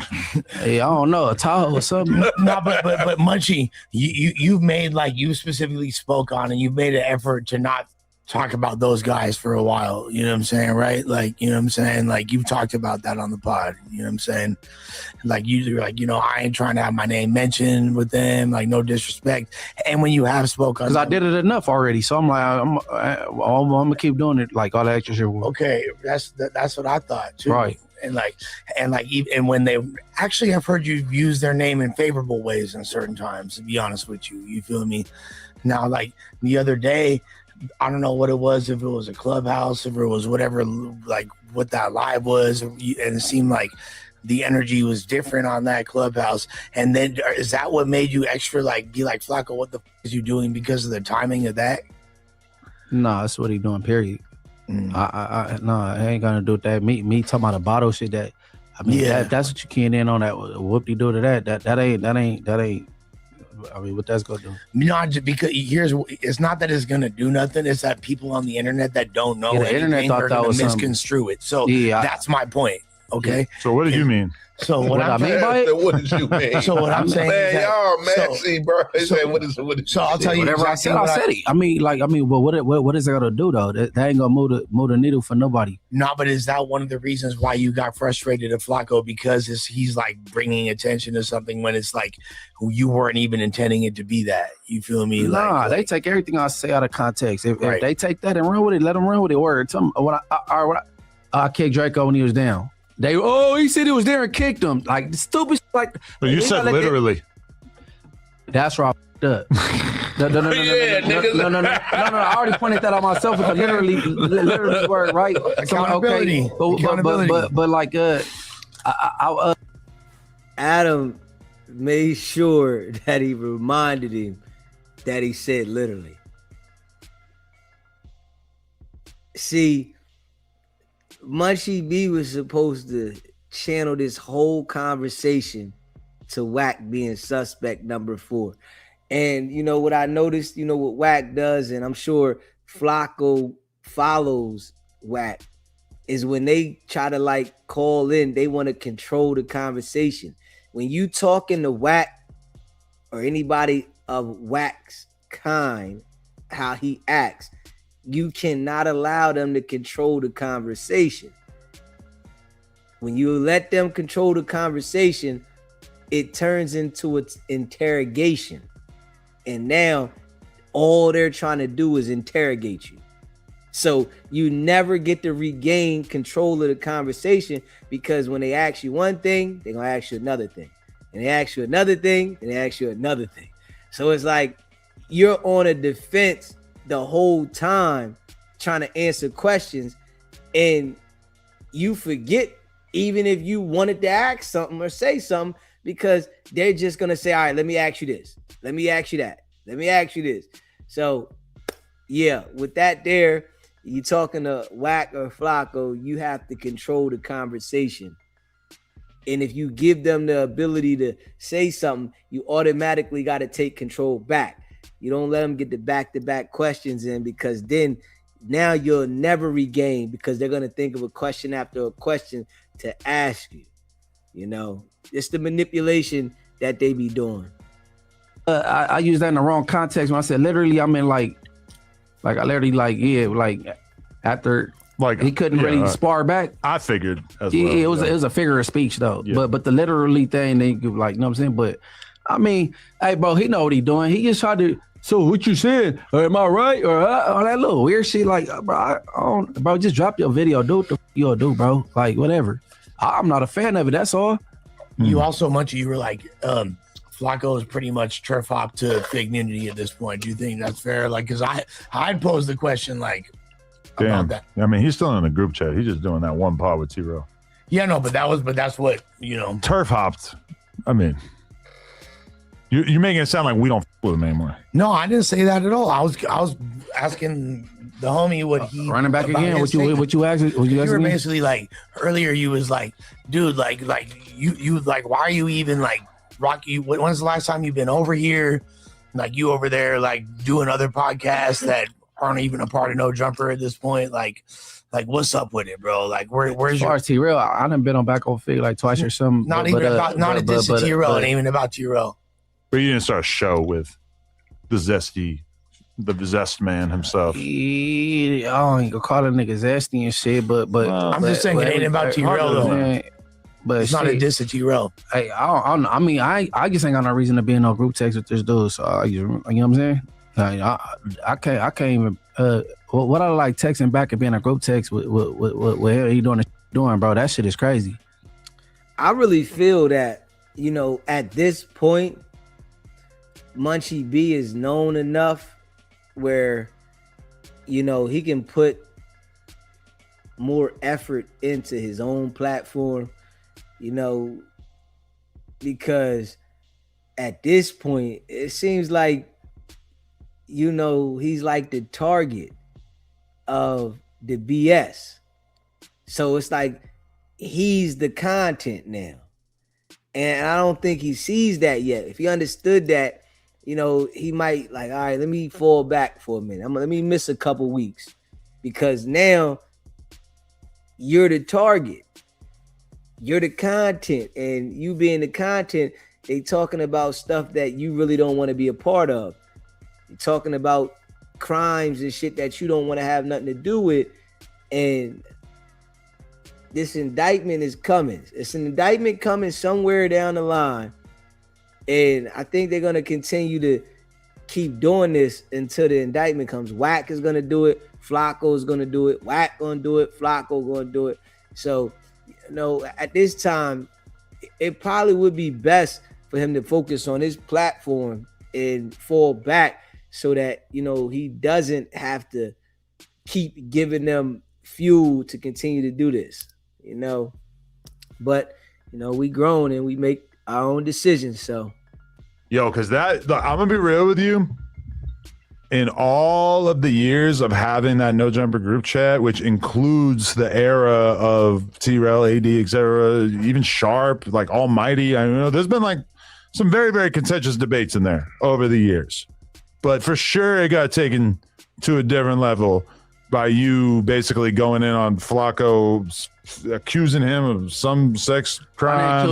I said, and your he brother, said the some shit to freaky you fraud. that I won't even repeat. He was getting so out of pocket. It got I crazy. didn't catch That's the gnarliest group chat argument in No Jumper history. Yeah. No. I didn't catch it. Then he typing too fast, and I'll be going to the bathroom and shit. But that's why I seen him get a gang of them in. I just like, hey, bro, hey, pervert, I'm about to go to sleep. You know what I'm saying? I'm out of here. And then it woke up, and he got to talking these little numerical numbers I don't know nothing about. I'm like, man, I just exit that shit. But I mean, wait with it, nigga. Hey, bro, you can't threaten me with I'll do what you do, bro. A content creator I guess they go fire off with content. Do your thing, bro. Whatever. Damn, Traveler Ross made a 34-minute video called Draco's Killers Finally Exposed. And Munchie's in the thumbnail. No. See that be that's right there. I don't put that right there. I don't appreciate that. Yeah, man. That shit. To be fair, Flacco is in the thumbnail also. It don't even matter. Like why we playing? Why we playing with people But in their lives? but like you know that? he ain't that Flacco the killer though. So I'm guessing it's probably about me and Flacco back and forth based on the video since me and him in the shit. So it make more sense now. Like, but I mean, whatever, man, niggas do them no, but you can't. I'm really gonna jump in now. I got the green. Do what you do, bro. Hit the button, nigga. I mean, what I'm gonna do. So, Adam, how do you feel? Because these are both people that you work with. You feel me? They're both parts of No Jumper. You know, people you've had a relationship for a while. Like, how do you kind of feel about this situation?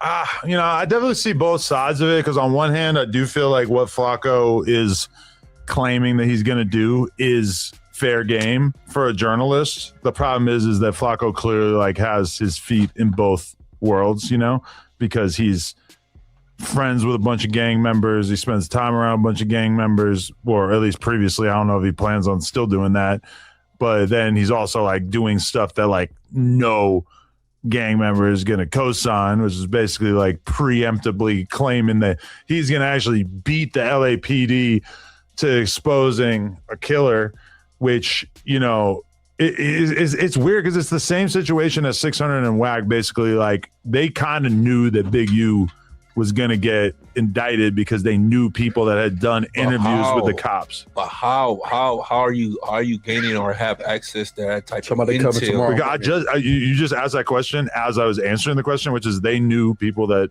had conversations with the cops about Big U, so they already knew that he was going to get indicted. So they made content about it before it actually happened because they knew it was going to happen. So instead of keeping it street and allowing and telling somebody. Because if somebody telling you that they just talked to the police about Big U, that mean they just let you know that they're an informant. This is what they don't understand. Nobody up here understands that the streets don't exist on the internet, man. The streets is content on the internet. That's it.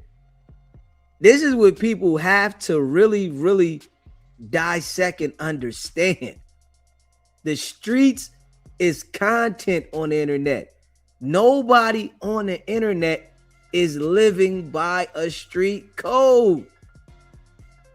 Straight up.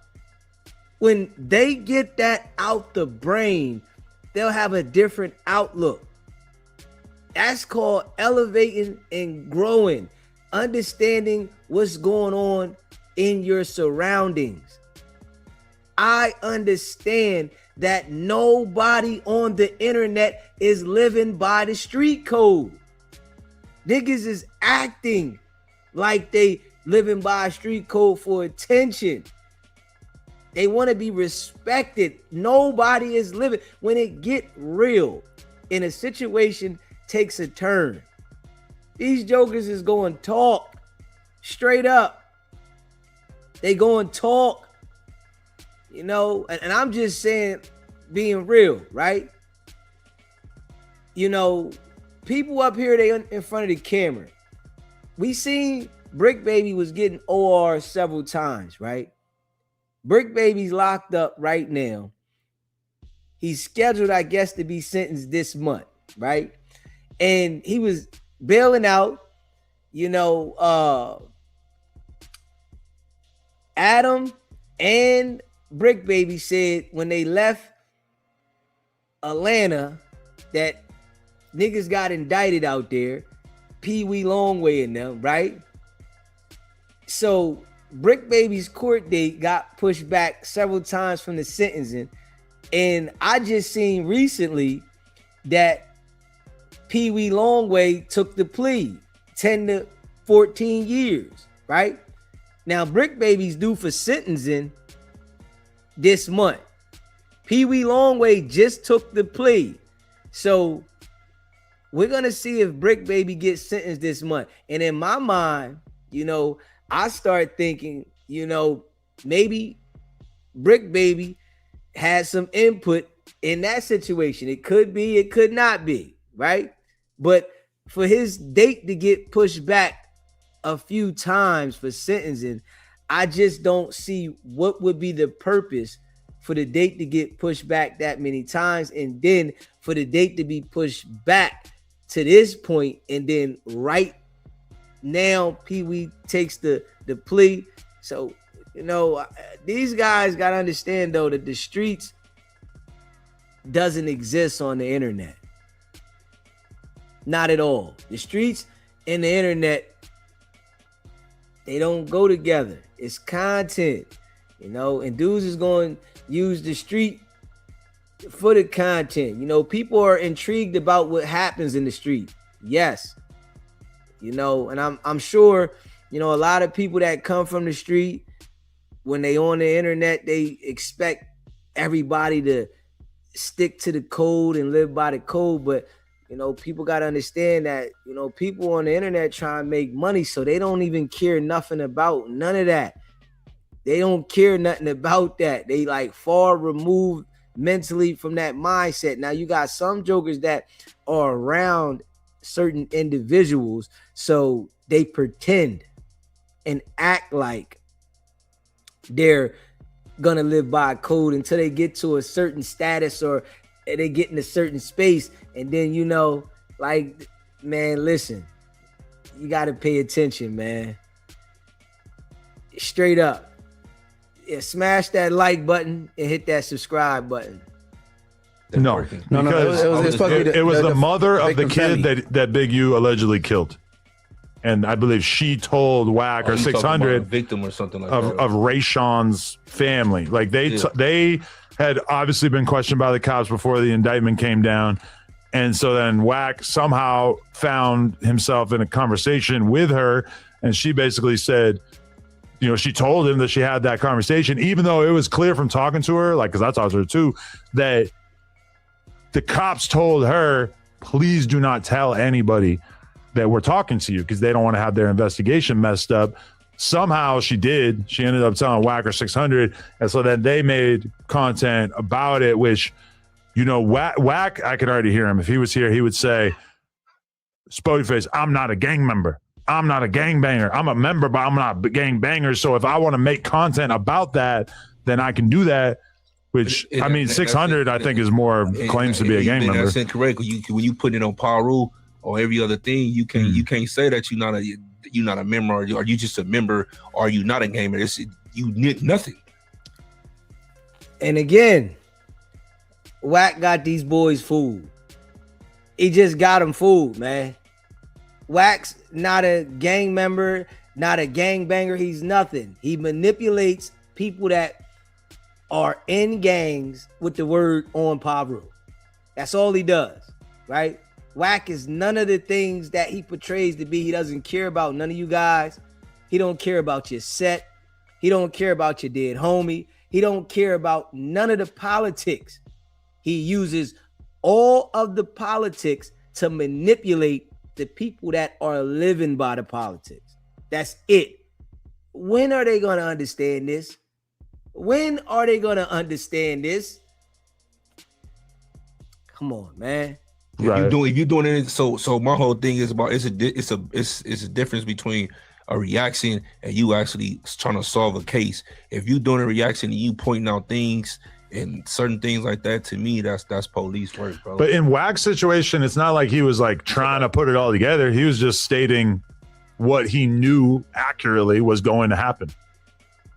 Which on air. Yeah. And his thing too is that he's not, he's from Pacoima, Peru. Nothing in this situation had anything to do with that. He's talking about some other gangs that got nothing to do with his. That ain't, I mean, really, that ain't police. That's like you. I mean, you know, you expect him to call to alert, but I mean, he beefing with them. But if you get out and put on air, that's just like if somebody come to me and be like, hey, yeah, they investigating Spody Face, man. He about to go down, man. Don't tell nobody. And then, you know, I get on air like, yeah, man, look, I talked to what's her name, mama. She said that the boy about to go down. Because, you know what I'm saying? I mean, that, to me, that's fair game. If anybody tell, I'm not gonna get on there. If anybody tell me that the police coming to get somebody, I'm letting them know, hey, the Johnny's on you, bro. They about to come. That's just me, bro. Yeah. I ain't. You want to make YouTube content about it. But all right, we got to acknowledge how crazy it is that we live in a world 20 years ago, the idea of real deal, actual active or semi-active gang members like you three. Dudes ain't telling people they hate. But y'all make That's YouTube actually videos about street all the time. You're just talking about that is already out there on the internet. You're not bringing new evidence to the table. But I just want to acknowledge that like 20 years ago or 10 years ago, the idea of you three doing videos like that would have been the craziest ever. The only thing that Christopher Lovejoy is doing that's different is that they're just saying like, hey, this is coming out. Hey, listen. Adam said something right there. Adam said something right there. Years ago, the idea of any of these guys doing any content about anything that was already out or whatever, talking about street shit would be out the question.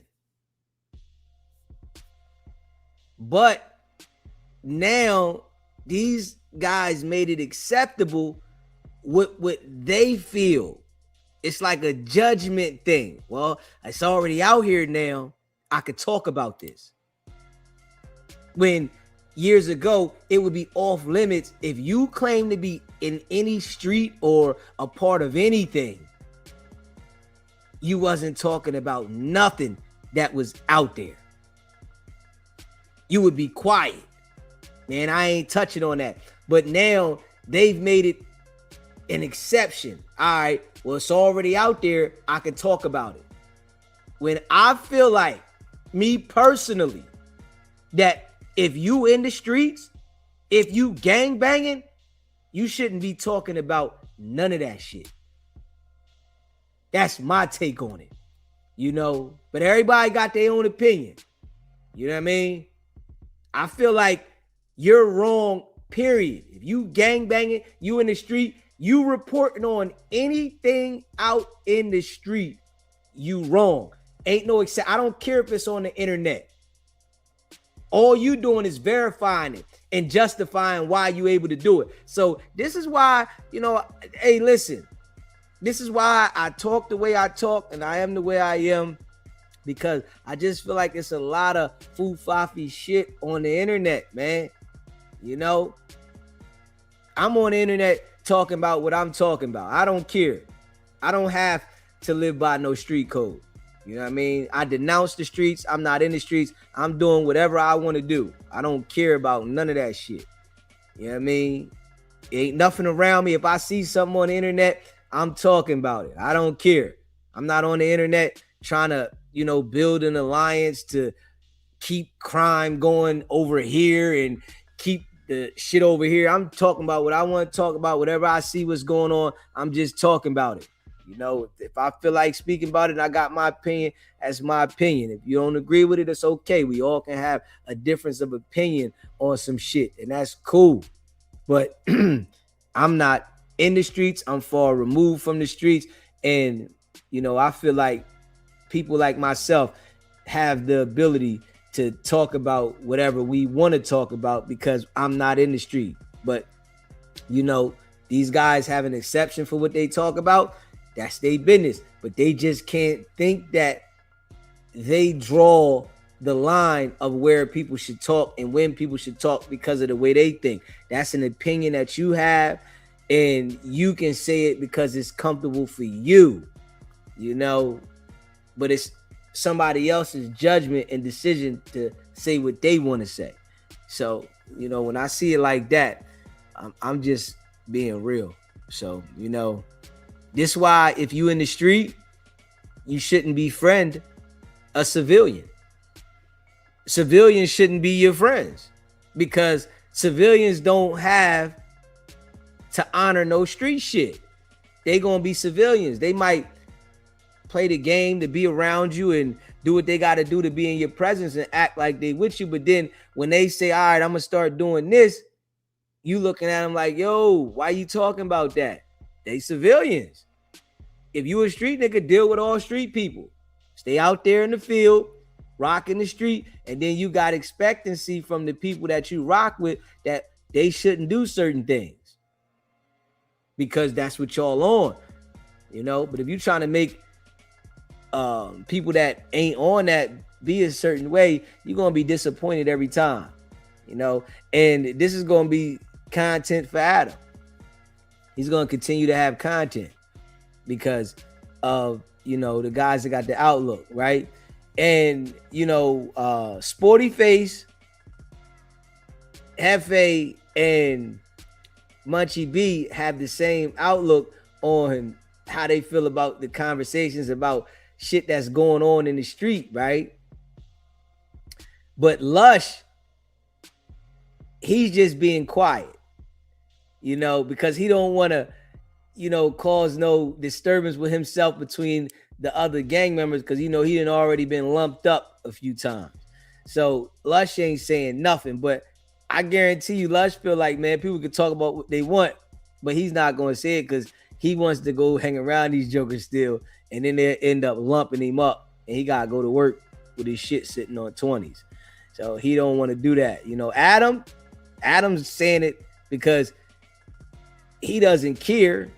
You know, he's the host of the show, and he don't care what they say. Hey, if you talk about it, because he gonna talk about it. If Adam hears something about a homicide going on, he gonna talk about it. But what Adam would do is he'll protect certain people, you know, to a certain extent, you know, like Wack, you know, because when he said something about the suspect number 4, Adam was protecting him.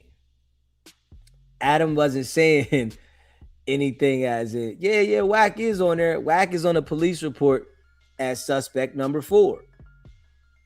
Straight up. And I know Munchie B done heard me say that several times. I know he done heard me say that several times about Wack being suspect number 4. But what I do know is none of the content creators that like to run information about things that are going on in open cases, none of them are saying that. None of them. Wack is on the internet talking crazy every day about whoever he wants to talk about. And, you know, these guys ain't saying, well, man, Wack is suspect number 4. You know, that's why I hope, you know, 1090 Jake drops something saying Wack is suspect number 4. You know what I mean? Because it's going to be loud. You know, he got a lot of followers, and that shit'll be straight loud. So I really hope that he drops something on it so that it'll go like viral about Wack being suspect number 4. You know, we know. Straight up. If you haven't smashed that like button yet, man, make sure you hit that like button too. Hit that subscribe button. You dig? You know, and if you watching on the live stream that's like this, there's a link that's pinned inside the chat. And if you click that link, it'll send you to the live stream that's full video. Whereas though it'll be, you know, a full video and it'd be long way. You know what I'm saying? That's up to you though, if you want to do that. But if you like watching on a mobile device, then watch on a mobile device. But if you want to see it in a better view, then click on the link that's pinned in the chat of the live stream that's tight like this, where you only can see just my face like this, so you really don't see too much of the background, and then it'll bring you to the other live stream. Because, you know, I see some people that are on that live stream that be watching the channel, but y'all on the wrong live stream. You know what I mean? So if you click the other one, it'll bring you over to the live stream. Yeah. He said, and Flacco ain't no civilian. He's an FBI agent playing the gang members. Yeah, Flacco, he's definitely playing them guys, man. I could definitely agree with that. He's playing them guys, and, you know, they fall for it, man. You know, I wouldn't have, you know, nothing to say to him. You know what I mean? If I was out there in the street, I wouldn't have anything to say to him. It wouldn't be no rap. Straight up. Yeah, I ain't got no rap for Flacco. Yeah, because I see what type of time he is. I'm in the street. I wouldn't be answering no questions. If he called up the no jumper, I wouldn't say nothing to him. You know, and that's one thing people got to understand how to do with people. Some people you just got to ignore them. You don't have to speak to everybody. You know, you might have had a relationship with somebody before. That don't mean you got to keep talking to them. Stop speaking to them. Hey, listen, Flacco, I seen that on his YouTube with red flags on. He going to antagonize him. Yeah, he see what pisses him off, and he going to do it. You know, he see what's pissing him off. It's pissing him off for him to talk about the gangs. You know, it's pissing him off when he's, you know, mocking certain shit, putting out information. That shit going to make Flacco go harder and continue to do what he's doing, because it's going to bring attention. And something that, you know, people really got to understand, it's a lot of civilians in the world that watch the YouTube and content creators that really don't agree with the gang shit. So if you got people that's watching that don't agree with the gang shit, you know, why would they care about what the people that's gangbanging, how they feel? It's like, all right, I got people that's watching that are civilians that go to work every day that aren't a part of no gang. So, and I don't care what this person, that person feel. I'm gonna do what I'm doing. You know, that's something that, you know, people gotta make sure that they pay attention to, because there's a lot of people in the world that are not a part of a gang. There's a lot of people in the world that are civilians, and they are entertained by the life in the street. So they're not a part of it, but they watch it. It's like, okay, let me see what's going on in the street. Let me see who crashing out, who doing what. And they watch the content. So when they see Flacco doing what he's doing, lining y'all up, y'all got to take the understanding of what he's doing and stay away from him. But the people that are watching Flacco, they entertained by Flacco being the one to be able to infiltrate y'all, and he's not a gang member. Dude's not a gang member, but he got the ability to infiltrate and got these people talking about each other and different things, because people look at it as if somebody gets attention that, you know, they got to respond. So what that he getting attention for the shit? And I ain't paying attention to Flacco. Yeah, he getting attention, whatever, but hey, I don't care. I ain't got nothing to say to him. You know what I mean? That's if you out in the street, you know, because all he going to try to do is bait you into something. Flacco likes when those gang members get to threatening him. It give him more, you know, ammo to drive. All right, I'm going to go ahead. They threatening. All right, I'm going to say this. I want them to make another threat. So, man, you got to just pay attention to that, man. Yeah, and smash that subscribe button. Make sure you hit the like button too. So, ow. So Flacco got these bulls. He playing a game, man, with them. Hit that like button and hit that subscribe button. Flacco playing a game.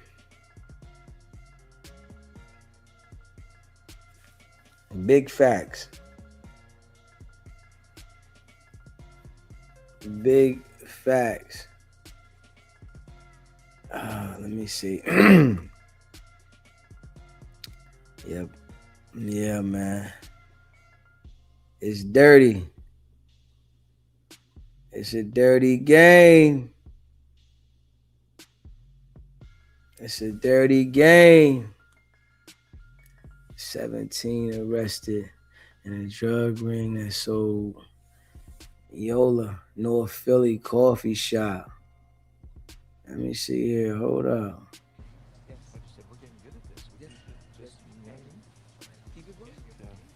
Man, them people ain't playing, man. They not playing. You guys are great. This is a North Philly coffee shop. Them people is lurking. Let me see here. Hold on. I'm trying to see this. For being here for this announcement that will impact public safety in several North Philadelphia neighborhoods and beyond.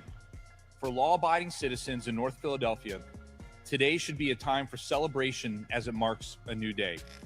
A permanent fixture in their neighborhood, a violent drug trafficking organization, has been eradicated. This criminal organization has considered areas around North 18th and West Cumberland Streets their turf for many years. The criminal organization has outlasted many businesses in the area that have opened and since closed. The criminal organization has remained like weeds as families and homeowners have moved in and out of residences in the area. Well, today, North Philadelphians, the Louis Alexander Drug Trafficking Organization, they have a new turf, and it's inside a correctional facility. That's where many of the 17 members of this organization who were arrested in recent days are now residing after arraignments on very serious charges, to include felony, corrupt organizations, drug trafficking, and illegal possession of firearms. The partners you see standing with me today, we formed an alliance, an investigation that we call Operation Cocaine and Coffee. We took a stand against these violent drug traffickers whose daily activities included cooking and packaging drugs, selling drugs, stockpiling firearms, and otherwise serving as a menace to to law-abiding citizens and law enforcement whose neighborhoods were infested by Louis Alexander and his conspirators. The operation name may have caught your attention, and it has a purpose, and I'll get into that in a minute. I would also like to discuss the members of this criminal organization, their conduct, and how law enforcement built cases against each and every one of them in recent months and years. But before I get there, I would like to introduce the people standing with me today. From the Philadelphia Police Department, we have First Deputy Commissioner John Stanford. From the Pennsylvania State Police, we have Lieutenant Shelley Consavage. We have and she is the Special Services Division Commander. Is that right? Wonderful. And you'll hear from them shortly. Also standing with me today are representatives from our partners at the U.S. Bureau of Alcohol, Tobacco, Firearms, and Explosives, the ATF.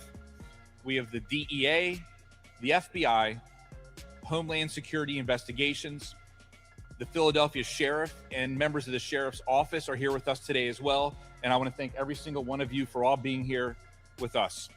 So over the past week, all of these agencies collaborated to formally shut down the Louis Alexander Drug Trafficking Organization. Last week, this alliance of law enforcement served search warrants at around 30 residences, mostly in North Philadelphia, but also other parts of Philadelphia, Delaware County, and New Jersey. And I want to give special thanks to the Monroe Township Police Department and the Gloucester County Prosecutor's Office, who were of great assistance in our efforts across the river. Officers and agents served search warrants seizing quantities of cocaine, crack cocaine, fentanyl, marijuana, ecstasy, cash proceeds from drug dealing, and 27 firearms. Because, as I said, this is a violent drug trafficking organization, I do not have commentary today on specific incidents of violent crime, but I will let you know that this is an ongoing investigation. While executing those search warrants, we also arrested 16 members of the organization, including 56-year-old Louis Alexander. A 17th member surrendered on Friday. All of these individuals are charged for their roles in this criminal enterprise. My office will be prosecuting these cases. Of course, all defendants are presumed innocent, and all charges are merely allegations until proven in court. At arraignment, bail amounts varied. Louis Alexander is incarcerated on $750,000 bail. The defendants on parole and probation will have detainers lodged against them, and they will face additional punishment for violating the law while under supervision. When you get a look at the list of defendants, you may notice that this may not be a youthful organization, as we more commonly see in Philadelphia. Some of the defendants here are in their 50s, 60s, and 70s. Many of these defendants have been at this a very long time. They were menaces to society, to people and families who just want to live free without concern of violence and crime in their everyday life. This criminal organization deprived them of that peace of mind. We collectively, all of us up here, are happy to report that those days are over. Now, how did we get to this point? It's been a long time coming, years. For years, investigators have been working and watching this organization, methodically building cases against many conspirators, as many as we could, so that when the day came to file charges, we would obliterate the organization in its entirety. And that day is today. While I cannot discuss all of the investigative methods, I can tell you that we were watching through surveillance, through undercover work, and other tactics. And we learned a lot. I promised I would talk about the name Operation Cocaine and Coffee. We learned that a storefront, Cumberland Coffee and Snacks, located at the corner of West Cumberland and North Cleveland Streets, was essentially a front utilized by Louis Alexander and his crew. Drugs were sold there, cocaine was cooked and packaged upstairs, and we found evidence of that during searches last week. Drugs were also sold on the streets. We learned that each member had a role. Some were street dealers, others were suppliers, others collected money from the day's work. The drug of choice, if you will, was cocaine and crack cocaine. During searches last week, we found 4 pounds of cocaine.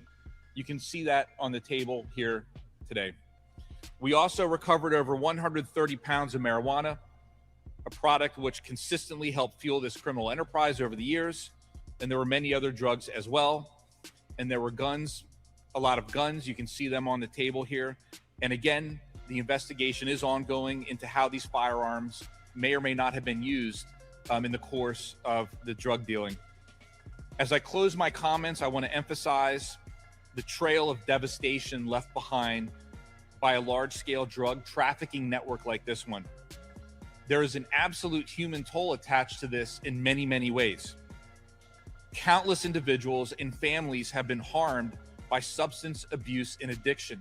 I cannot overstate the absolute harm, the devastation and destruction caused in all of our communities by addiction and by illegal drugs. I say this all the time during press conferences like this. And the reality is, as a prosecutor, and I'm sure many people up here will agree with me when I tell you this, but one of the absolute most devastating, sad things that I have seen as a prosecutor is when I speak with families who are slowly watching their children sort of ebb away into the world of addiction, and it's out of their control, it's out of their hands, and so many times that ultimately leads to death, which is a pain that no parent should ever have to deal with, especially under these circumstances.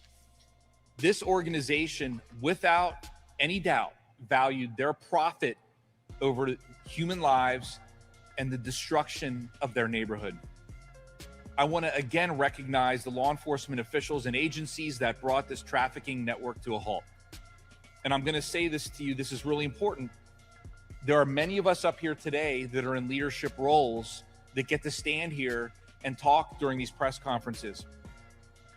But the reality is, the people that made this happen and make these cases happen, you don't see them at the press conferences because they are behind the scenes. They are investigators that are putting their life on the lines out on the street to be able to bring these cases to justice. They're administrative employees that help us with all the things that come along with that. They're detectives, they're attorneys, they're analysts that spend countless hours working these cases.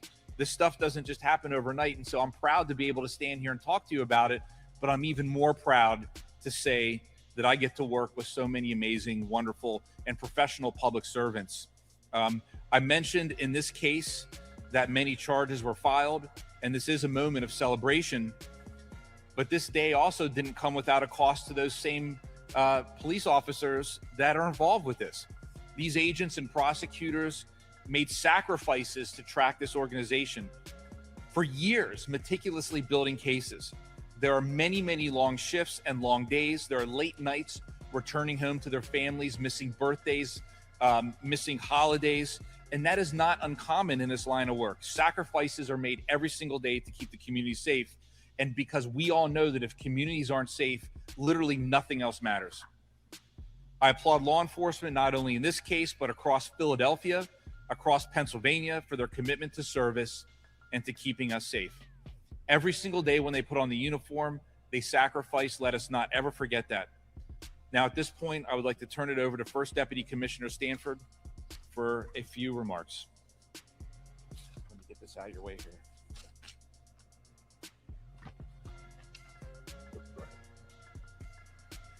All right, good morning. Thank you for having me. I'm First Deputy Commissioner John Stanford, Philadelphia Police Department. I oversee field operations, which is the day-to-day operations of the organization. On behalf of Commissioner Bethel and the men and women of the Philadelphia Police Department, I first want to thank Attorney General Dave Sunday for all of his support that you've given us since coming into this position. And I also want to thank all of our law enforcement partners for their continued collaboration and leadership. What you're seeing today is the results of a long-term coordinated investigation into a violent drug trafficking organization in North Philadelphia and beyond. These cases are very complex, they often take time, and they require a lot of focus. I want to take a moment just to acknowledge many times we have information that comes in through community members about narcotics activity and illegal activity. And many times it may feel as though that your complaints aren't being acknowledged immediately because you don't see the uniformed men and women that are out there. But let me reassure you that work is being done. We hear you. And this is an example of how that work is being done by both the men and women of the Philadelphia Police Department, as well as our state partners and our federal partners. I want to take a moment to recognize the men and women of the Narcotics Bureau of the Philadelphia Police Department, which is led by Inspector Anthony Washington. He's off to the side, and many times, as the Attorney General alluded to, we are the ones that stand before you presenting many of this information and the strategies, but the real work is being done by the leadership that's running the operations down on the ground each and every day. And so I want to take a moment to acknowledge that because this kind of work doesn't happen overnight. It's built through surveillance, intelligence, and strong coordination with our partners across all levels of law enforcement. This investigation is a clear example of why partnerships matter. This organization didn't just operate within one neighborhood or even within one state. It takes a unified approach to disrupt this type of illegal activity. In Philadelphia, this is part of our broader strategy under the leadership of Mayor Parker, who has been focused on prevention, intervention, and enforcement. And as you know, enforcement is a critical piece of that work, especially when it comes to targeting those who are fueling violence and illegal activity in our communities throughout the city. Beyond the arrest and the seizures, this is about lasting impact. It's about improving quality of life, restoring stability for our neighborhoods, and making sure all of our community members feel the difference that's taking place each and every day. We are grateful for our continued partnership with the Attorney General's office and all of our partners that are involved. This is, as you will often hear Commissioner Bethel reference, it's about the work. And this is a proven demonstration of the work that we are committed to and the work that we are committed to doing together to bring results. And so again, just want to say thank you for the partnership. And at this moment, I'd like to introduce Lieutenant Kunsavage from the Pennsylvania State Police.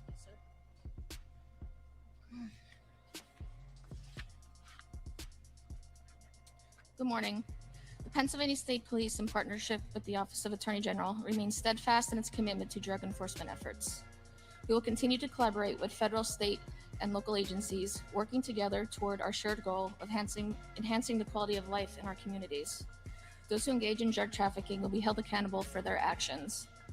The successful completion of this complex investigation reflects the unwavering dedication and coordinated use of resources in combating drug trafficking throughout the Commonwealth. Thank you. Thank you very much. At this point, if anyone has a few questions, we'd be more than happy to take them. If we can answer them, we will. And remember, this is an ongoing investigation, so there's certain things we can't. So go ahead, yeah. What is the connection? You said to Delco and then New Jersey. I didn't know what the Delco connection is. Right. I mean, very simply, without going into great detail, I can say that the reach of this organization, it reached into those places. So there were search warrants that were executed. There was one that was executed in New Jersey, and there was one that was executed in Delco as well. Homes of the defendants, or I'm not sure specifically what those specific search warrants were, but they were obviously tied to the investigation. We can provide that information, and you should have the affidavit as well. Can you talk a little bit more about the connection to the coffee shop, and then also there's some blue dots on the map. Can you talk about what those are, what those represent?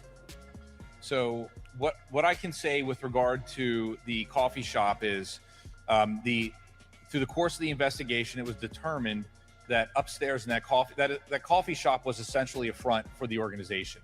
And it was determined that on the second floor, there was cooking of crack cocaine being done up there.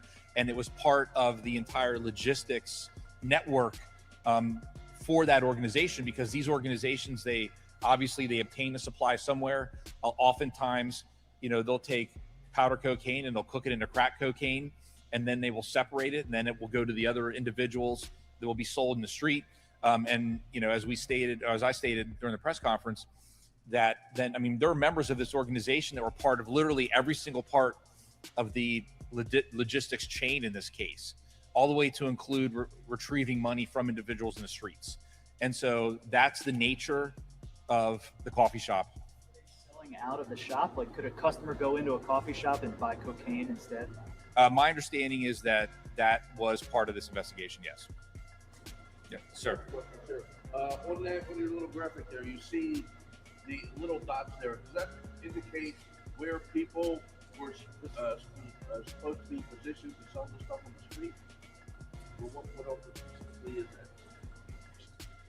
that? So those represent locations where search warrants were executed as a result of this investigation.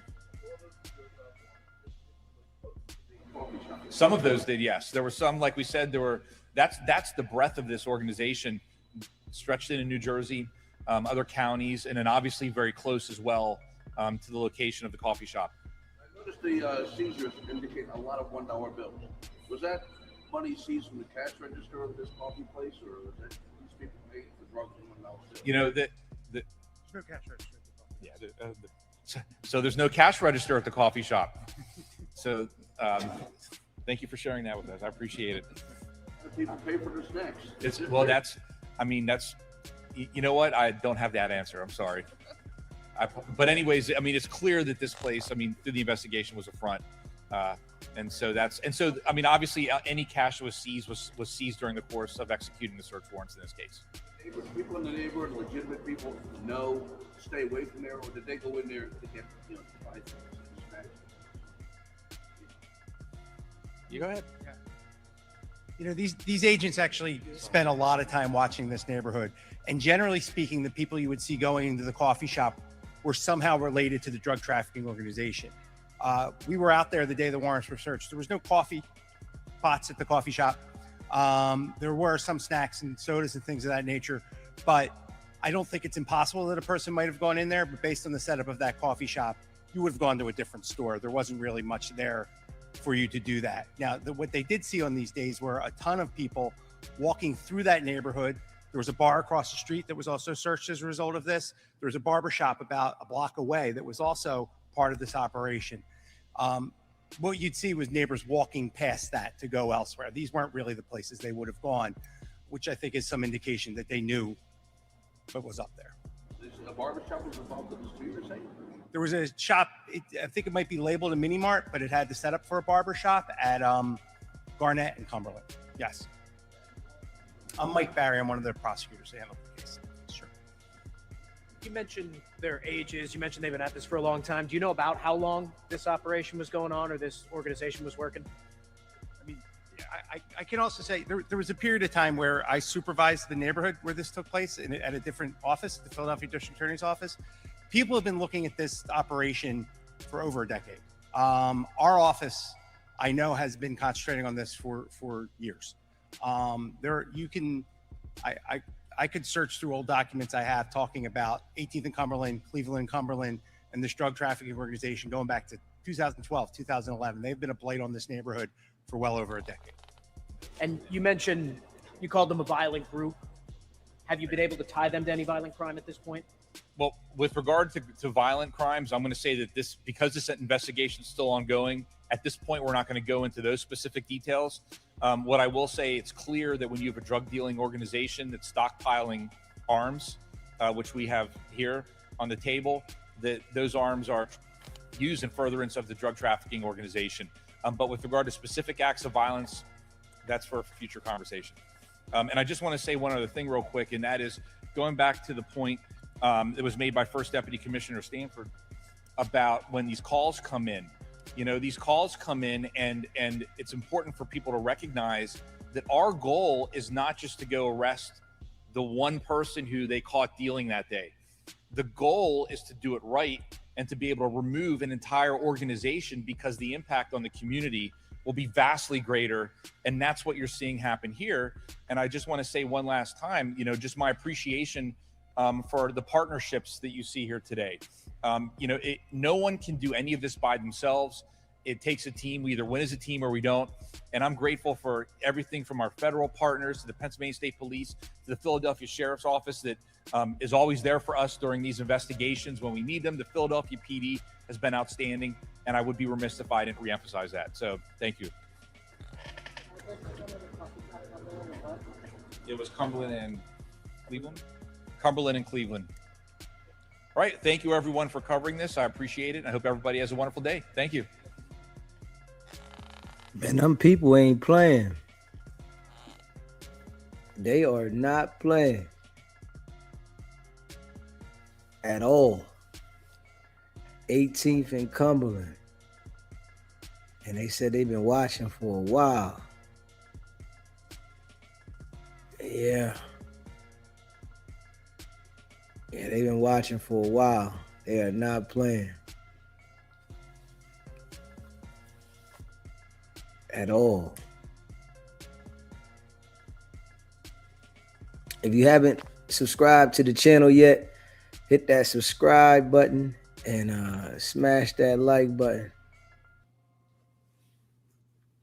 Yeah, they're not playing at all. At all.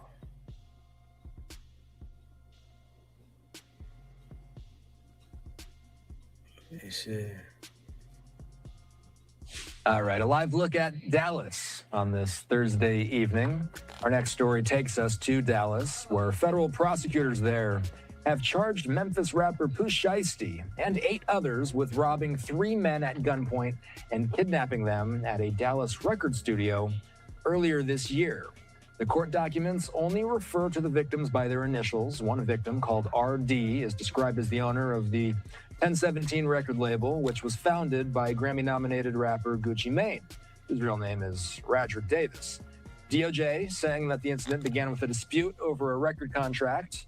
Fox 4 Dallas reporter David Sentendry is here with more. David, what can you tell us? Yeah, well, I can tell you this was disguised as a traditional business meeting inside a recording studio, but then it turned into an ambush. Don't make you big.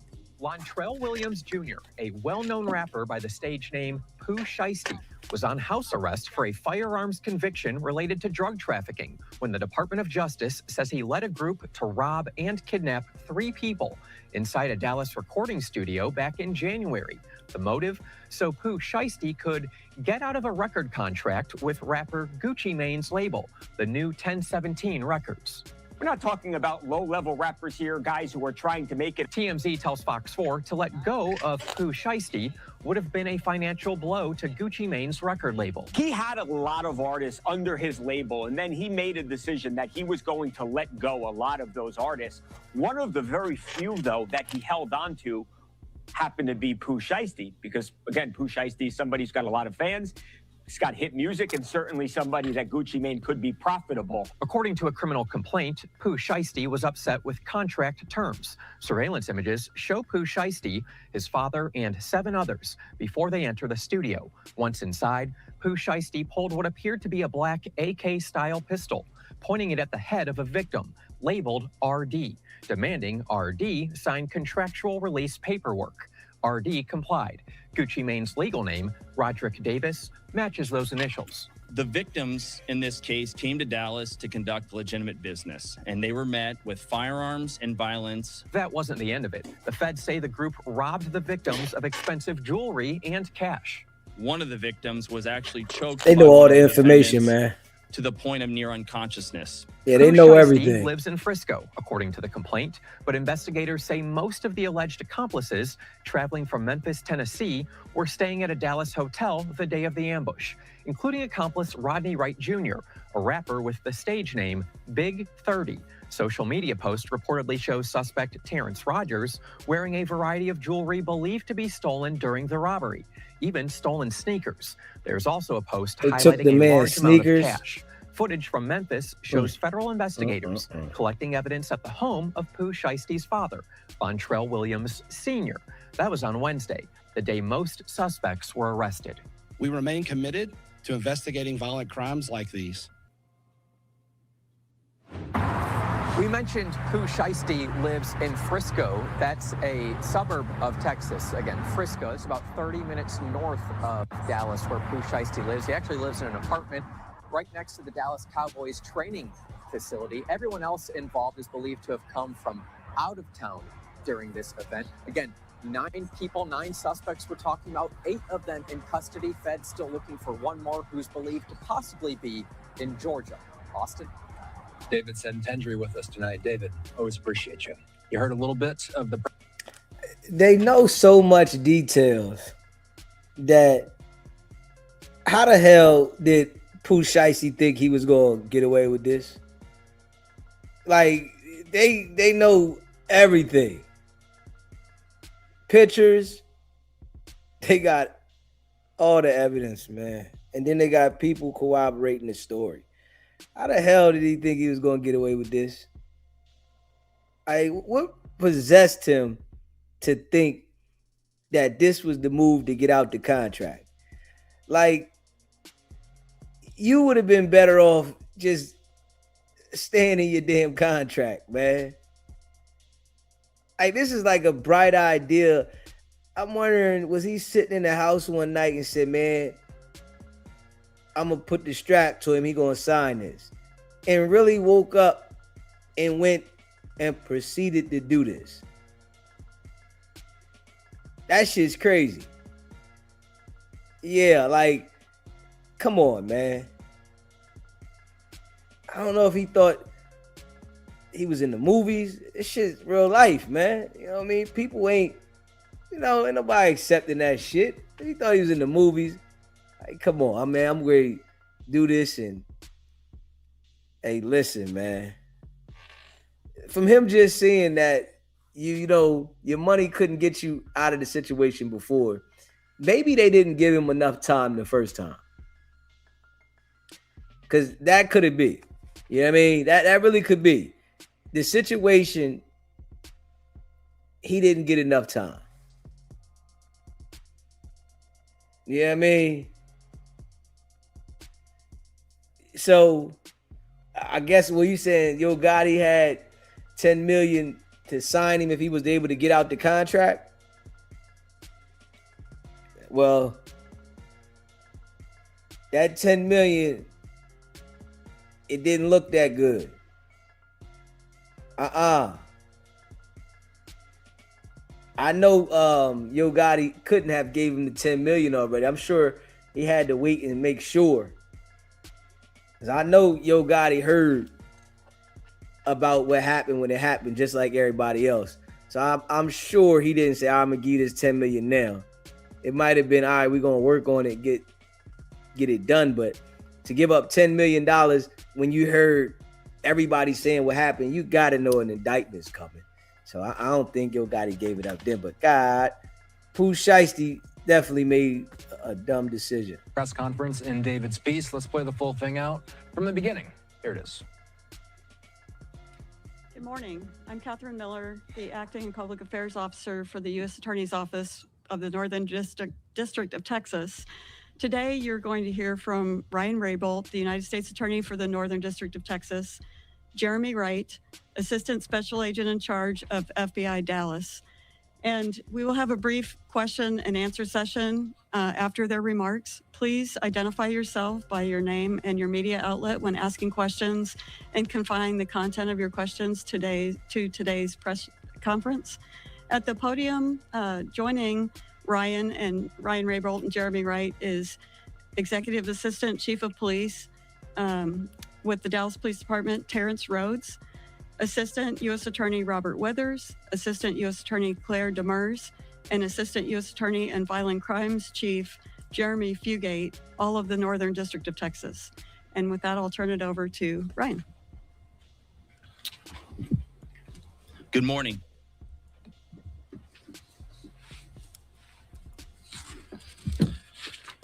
I'm Ryan Raybolt. I'm the U.S. Attorney for the Northern District of Texas. Thank you for coming.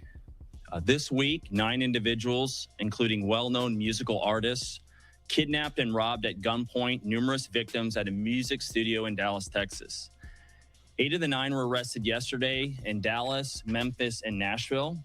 These individuals who are charged and arrested include Lontrell Williams Jr., also known as Pooh Shiesty, Lontrell Williams Sr., Rodney Wright Jr., also known as Big 30, Kadarius Waters, Demarion Gibson, DeMarcus Glover, Corday Johnson, Darian McDaniel, and Terrence Rogers has not been arrested yet, but will be soon. The complaint alleges that on January 10th of this year, 3 music industry professionals traveled to Dallas for a scheduled business meeting. Lontrell Williams Jr. arranged this meeting purportedly to discuss the terms of his recording contract with one of the victims. As alleged, once these 3 men were inside the recording studio, Williams Jr. and 8 co-conspirators, several of whom traveled from Memphis, Tennessee, executed a coordinated armed takeover. As alleged, Williams Jr. produced an AK-style pistol and forced one of the victims to sign a release from the recording contract at gunpoint. The remaining conspirators displayed firearms and robbed the other victims of Rolex watches, jewelry, cash, and other high-value items. One of the victims was actually choked by one of the defendants to the point of near unconsciousness. Defendant Wright barricaded the studio door with his body to prevent the victims from escaping. The ringleader of the conspiracy, Lontrell Williams Jr., was on home confinement at the time of the offense, as alleged, for a prior firearms conspiracy charge and conviction out of the Southern District of Florida. Towards the end of his prison sentence, he had been granted home detention. Part of the terms of his home detention were that he would not commit another federal offense or possess a firearm. His father, Lontrell Williams Sr., is alleged to have helped plan and execute the federal kidnapping as charged in the complaint. And as described further in the complaint, within hours of leaving the Dallas studio, a number of the defendants were on social media displaying some of the items that appeared to be the jewelry that had been robbed from the victims. The charging document outlines some of the evidence, just some, establishing the defendants' roles in the federal offense. This is as follows. Electronic monitoring data placing Williams Jr. at the offense location, which would put him in violation of his home detention conditions. Cell phone records and license plate reader data corroborating the coordinated travel of multiple defendants from Memphis, Tennessee to Dallas. Rental car records confirming Williams Sr. rented a vehicle that was used by the group. Surveillance footage from the offense location, a nearby office supply store, and a hotel where several of the defendants stayed following the offense. Fingerprint evidence as well that was recovered from the crime scene, matching at least two of the defendants. Social media posts by defendants displaying what appears to be stolen property just in the days following the offense. Greyhound bus records confirming the travel of multiple defendants from Dallas to Memphis the day after the offense. The victims in this case came to Dallas to conduct legitimate business, and they were met with firearms and violence as alleged in the charging document. This case should serve as a warning to others who believe that using violence and intimidation tactics to rob others in our community is a viable way to conduct business. I'm here to say that it is not, and that if you choose to do this, we will, together with our law enforcement partners here and the other ones in the Northern District of Texas, will bring you swiftly to justice. I want to thank the FBI Dallas Violent Crimes Task Force, the FBI's Memphis Resident Agency and Nashville Field Office, the Memphis Safe Task Force, the Dallas Police Department, the United States Attorney for the Western District of Tennessee, Michael Dunovit, and AUSA Greg Wagner, the U.S. Attorney's Office for the Eastern District of Texas, my dear friend and colleague Jay Combs, and the U.S. Attorney's Office for the Middle District of Tennessee, including my colleague Braden Busek, for their outstanding contributions in this multi-jurisdictional investigation and prosecution. I'd also like to highlight the extraordinary work. None of this happens without the extraordinary work of our AUSAs in this office, and I'm here to say we have the best AUSAs in the entire country. That includes AUSAs Robert Withers, Claire Demers, and my violent crime chief, Jeremy Fugate. This case really underscores the importance of standing up for crime victims, no matter who they are or where they come from, and the incredible collaborative, investigative partnerships that we have, not only in the Northern District of Texas, but across the country. And we are all working together to make our country safer. To Dallas, you're going to be hearing. Okay. It's getting real. It's getting real, man. It's getting real. All right, a live look. Pooh Shiesty in trouble. Pooh Shiesty in trouble, man. Pooh Shiesty is in trouble. That's a fact. Smash that like button and hit that subscribe button. Yeah, he in trouble. Yes, he is.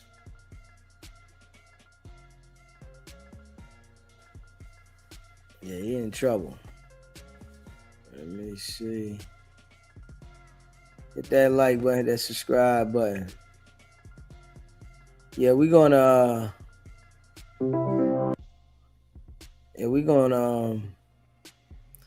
check out that content in a minute. It just started running, so Cover up. Hey. we're gonna check it out in a minute. Smash that like button, that subscribe button. To me saying that you went to Turkey and got your ball spot covered up. But you ain't respond when I'm sitting up here talking about these hundreds of millions of dollars. But you had a nerve to respond when I said something about your ball spot. Boy, I don't give a f about that true religion sign sitting on top of your head, boy. You got the true religion, boy.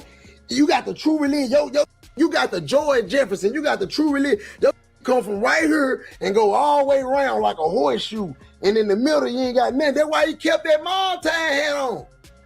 That's why he kept that Montage hat on. Finesse Y'all never crazy. seen him without a Montage hat. Finesse Oh, crazy. now he falling in the club.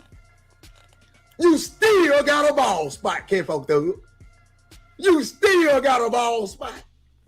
Yeah, you need to go back to Turkey and get them to poke your motherfucking head some more. They want to say, oh, not coming from a nigga that got his chest done, and body yada yada yada yada. That's a loose fat. If I go bald head, I'm just bald head. I cut loose fat all day. Who the fuck want loose fat on them? If I ain't fat no 315 pounds and I'm 200 pounds now, who the fuck want loose fat on them that don't want to go nowhere?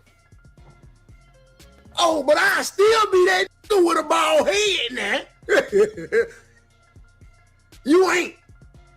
Yeah, see, you insecure about your bald head. Oh, man, if I was a bald head, my hair hoes licking my head, boy. My hoes licking my bald head, boy. I have on top of my head, boy. I be putting booty on top of my head, boy, if I was bald head. I would want to know how I feel. I would, listen, I would want to know how I feel for Suge or a girl with a big old booty to open her booty cheeks up and clap them on top of my head.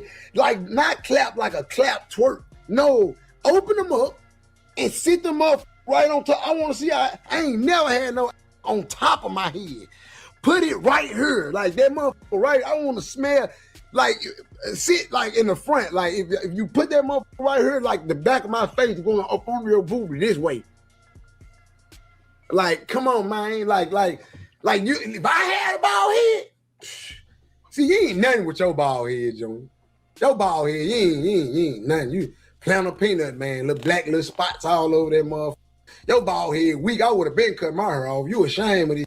I would have been major pain them folks. I would have seen, that's what you want right there, though. You want some of that, don't you? See, this right here gonna be good and great. Even when this here even when I get old, Junior, this gonna be great. It's gonna be good and great. Yep, it's still gonna be, yep, I'm still gonna have good hair, but it's just gonna be great. See, you ain't got none. You know you lame. The old man still got his hair. Man, the old man, black pepper stepping, man. Yeah, man, the old man got his hair. God took your hair quick. You know you ain't. God took your hair at 30, boy. Because you got to think about it. All the young with a bald head that's 20, 21, 22, they out their mind. They crazy as a mother. They out their mind. But that's just me coming up with anything, don't he? Took their hair. When God started stripping you of your blessings, he started taking your hair first. Yeah, he just come up with anything. You might start taking your hair at 28, 29, man, and you rich and everything, man. I say, f you. Man, God don't f with you, boy, you through. You think God f with you because you got some money. You think God f with you because of who your dad is. God don't get no f about that, boy. God will make your bald head again, boy, all the way. You won't have just no bald spot. See, at first you had about 4, 5 bald spots. You had, you know, people like funny though, right? When they trying to make a point, man, they gonna tell you what God gonna do. God gonna do this. God gonna take your head. God gonna make you bald headed for this reason. But that's just definitely funny though. About 4, 5, 6, 7, 8 bald spots. See, now you ain't got number 2. I seen it. I'm your man, so I can point it out. Everybody else don't know. See, you been gone, you got off the scene, stopped drinking, made it look good for a minute, came back with your head off. I can still see it, bro. I can see it, Pete. Go back. Go back, bro. They need about 5 more sessions. They need to cover 5 more ball spots up. It's 5 more ball spots they got to cover up. Then come back. They ain't covered them 5 up, right? I ain't lying, go look. That man ain't never went nowhere without no head on. And if he did, that man probably had a whole bottle of Beijing sitting on top of his. Then you over there in the studio, then let Honeycomb Braids hold my plate. Like he done accomplished something. You in that big fat musty leaning shoes, leaning seat, leaning keyboard. leaning computer, leaning couch, leaning table, leaning face, leaning leg, leaning hips, fat, sour, socks smelling, big shoes. The name Jeff, work at the studio, you let him hold the plaque. You let him hold the plaque. Why you let him hold my plaque? That ain't him, that's me, that 250 right there. You let him hold my for Skrek looking, Ogie looking at. You let him hold my for Quaker Oats man look. Barbecue 9 laters eating. Flaming cold Cheetos eating. What's wrong with you?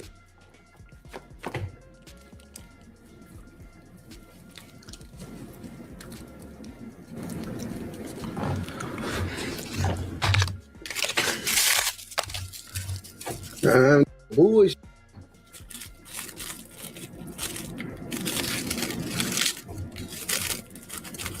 I don't be with nobody, man. Honeycomb, it took Honeycomb a week to respond to it. It took them mind a week to think of a joke.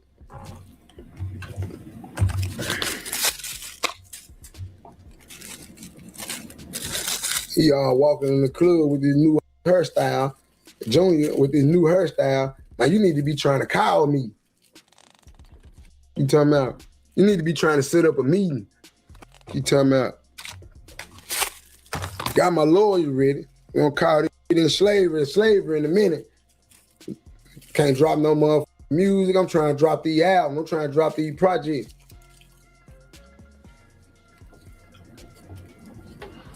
Trying to drop these projects. I'm trying to get out this deal with you, my boy. What we doing? You can't say I ain't called you. You can't say I ain't, oh, he could have called me. I know that's what you probably telling, because that's what I done heard a few times. You tell him, all you had to do was call me. Ooh, I called you, you still ain't called back. That ain't what you want to do. You just hating on it because it took your when I got out of jail. That's what you really mad for. You really mad about that Nia. You really mad about that Nia. And I know, because 2-3 of your securities came and told me you were f***ed up when I took that. So listen, y'all, let me give y'all the real deal story.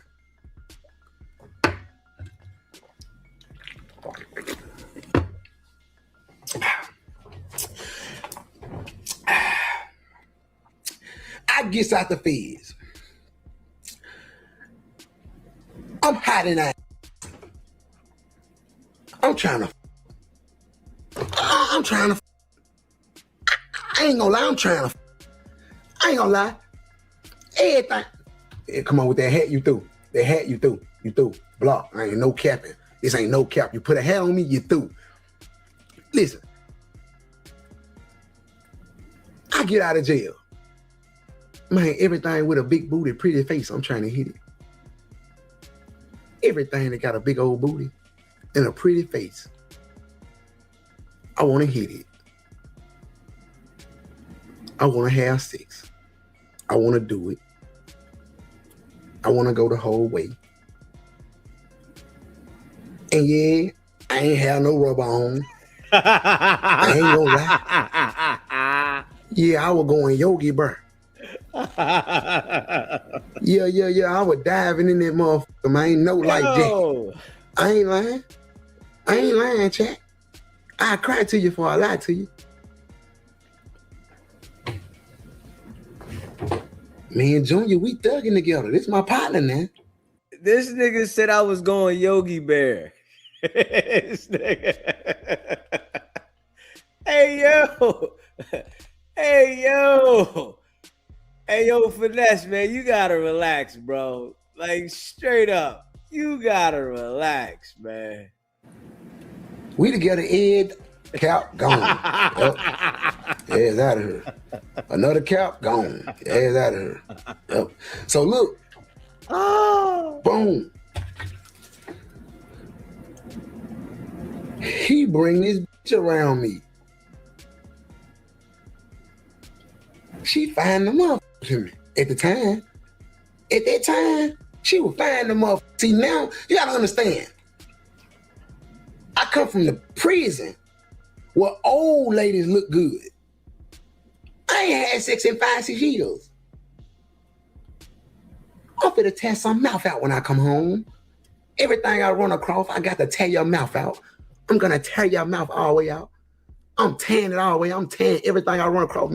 Oh, big father, I know it. Yeah. I had all these skills, all these books I done read. So yeah, I'm finna put it on you. Yeah, this is real. I ain't playing with the Gone. Anybody with the cap, gone. Yeah, gone. Oh, no, not you, nigga. Not you, Diva Nails. My bad, Diva Nails. Yeah. So he bring this bitch around me. Now, mind you,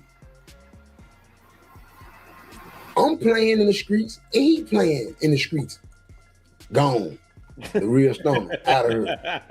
We ain't doing no capping. All the cap, you put a cap, you block. With no cap, you hear me? Anti-cap, you hear me? You put a cap on me, you're gone, you hear me? No cap, you hear me? You're gone, you hear me?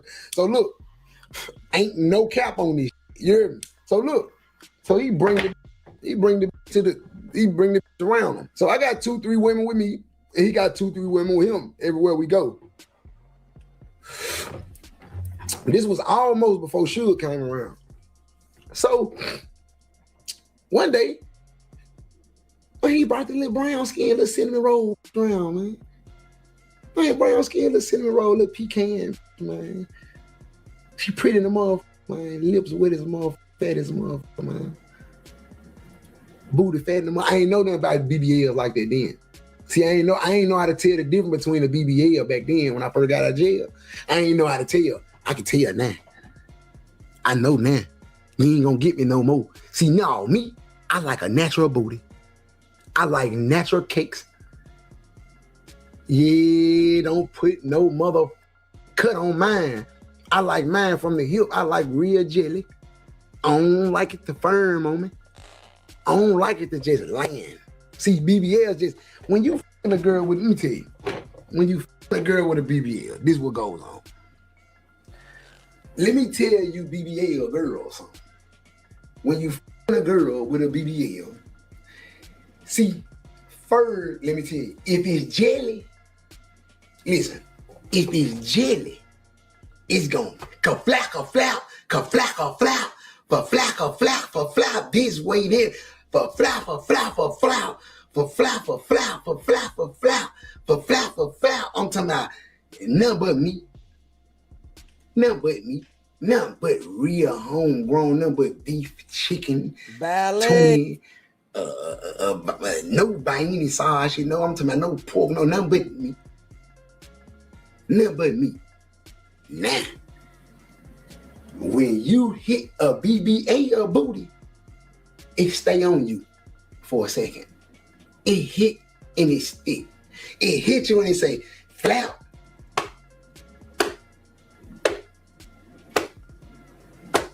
And it's firm. And you can feel the hardness. Yeah. I don't like that. Yeah. I don't like that super sticker belly. I like real meat on my meat.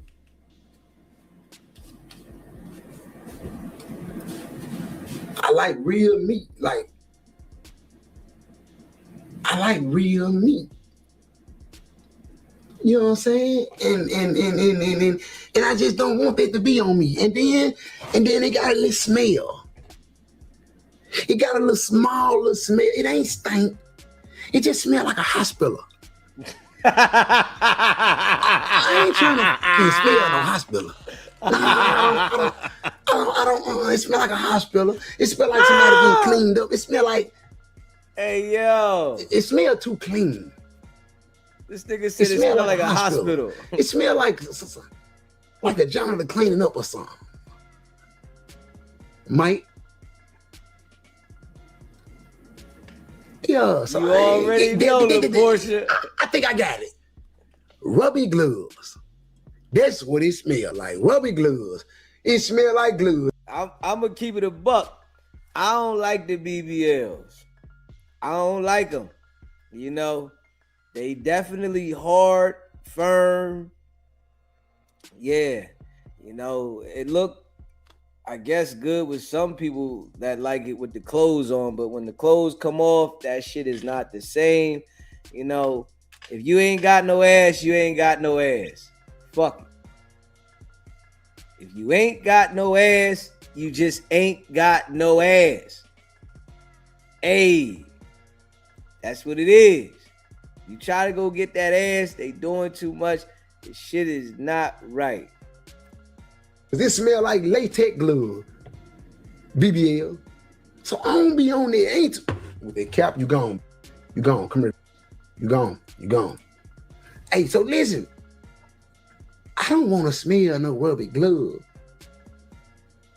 when I'm doing my junk. I don't even like the smell of rubbers. I don't like condoms. I don't like the smell of condoms, cuz. So when, like, say for example, back in my days, right? When I was going ham, when I was man freaking girls out all the way, man, when I was wearing a rubber and shit, get what? And so I can take that rubber, so I can take that rubber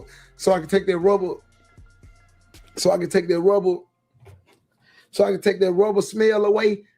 I take some cocoa butter baby oil, sprayed it on her cheeks. It killed the whole smell. And it enhanced the sex because now her booty shining. And when you hit her booty, now if it's natural and she got natural booty, and then you put coconut baby oil on it, and now that motherfucker look 3D. Now that motherfucker look like glass. Now that motherfucker look like you. You can't just put no baby oil on no BBL. You can't put no, that's like generic cereals. That's like generic hot dogs. That's like generic smoked sausage. I don't want that. That's like fish sticks compared to a crab ball. I don't want that. I don't want no fish sticks. I don't want no fish sticks. I don't want no fish sticks. Don't bring me no motherfucking fish sticks. I came too far from eating motherfucking fish sticks. Don't bring me damn fish sticks. Never in your motherfucking life, don't bring me damn fish sticks. We gonna fall out. Finesse 2 Time definitely be going crazy on there. I don't know if Finesse 2 Time be having a lot of people on the Twitch. I never watched him on the Twitch. I caught it on that channel. Yeah, I never watched him on the Twitch though, but I did catch him on that channel. All right, this girl King talking Harris, about Nevaeh. why are you trying to make me like the topic of, conversation? Like, girl, I never came for you until you came for me. Don't come for me, girl. But anyways, you said I was ugly with, like, filters or whatever the fuck you wanted. I don't have a filter. I don't have makeup on. But a wet wipe. My face is so sensitive that, I got glass skin, baby. Literally. Glass skin. You wish. Fuck, you're looking way too hard, mommy. And honestly, stop the cap about you being fake hood. You walked right in that house. You saw me in the kitchen. Didn't say a word. You asked for Jonathan. Went upstairs. You think I was going to be worried about you when I had just put that man to sleep? Didn't you go upstairs and smell his, smelled great, right? You ain't smell nothing because I smell good. But baby, I had just put that man to sleep. I was supposed to make him a good play after that, but you walked in disturbing our peace. Like, girl, he just wants to be at peace. You don't see that. And yes, I went to sleep in the streaming room. And it's not because I was scared of you or nothing. I was tired, baby. I had put in a lot of work. I cooked. I put that nigga to sleep. And girl, I know you saw my bag in the bag. Y'all see it in the stream? That bag that was in the bag, that was my clothes. I forgot to take them, baby. Daddy, save it for me, because I need that. King Harris. Yeah, she's another one, I guess, on Blueface's roster. I did see something with LaPortia with Mano, Davies, and Jim Jones was saying something, but I don't know what they did. Let me see.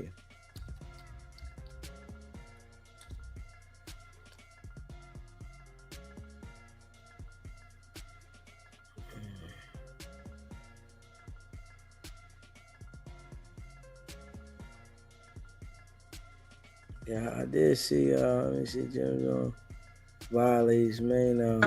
I put up a carousel on my Instagram of like 7, 8 girls coming to see me while I was locked up.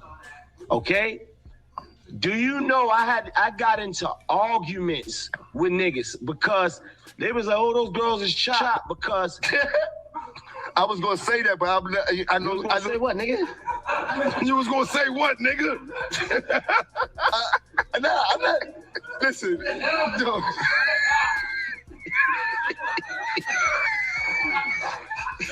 Awkward. I know what this is about. This is about last week. I was going to say that. You going at me. No, you know what? That's all right. Yo, one of them girls' ponytail was so small. I was like, this shit is crazy. On everything, I'm blocking you.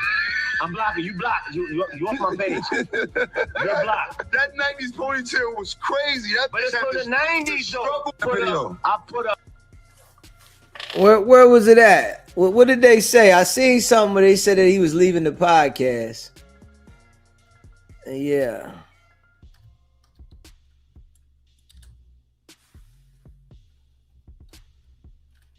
Yeah, I seen they said he was done.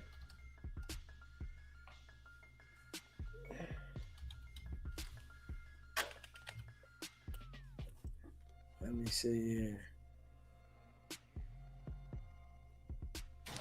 Why you can't talk, man? I'm afraid. As we all do. The chat on but the show must go on. Hopefully when he get out his feelings, maybe I don't know, man. But he paused his way off the show. He definitely did that. David, he did say it was you. He blamed me because he talked crazy. He said it was you. He said it was Dave's fault? Yeah. He did say, he's like, Dave, he can't talk on here. We gotta talk. Let's rap about it. Come back, man. So he quit the show because I chill. We got the pause. We got the pause page. It's a lot of pausing. Y'all popped out the button on him. So he's just under a lot of pressure over pause. Is why he quit. I'm calling Maine, man. Nigga, damn, he said Brooklyn is sad over there. You heard? Nigga say, yo, I miss my dog. He talks too crazy. Brooklyn, though. Like, he feel lonely over there. He don't like the odds. You heard, Dave? This ain't what I signed up for, man. Man,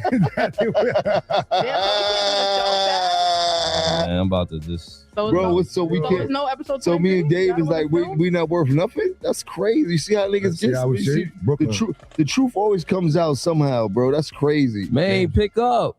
Hold up. I ain't look at it yet, but let me see. I ain't look at it yet, but let me see.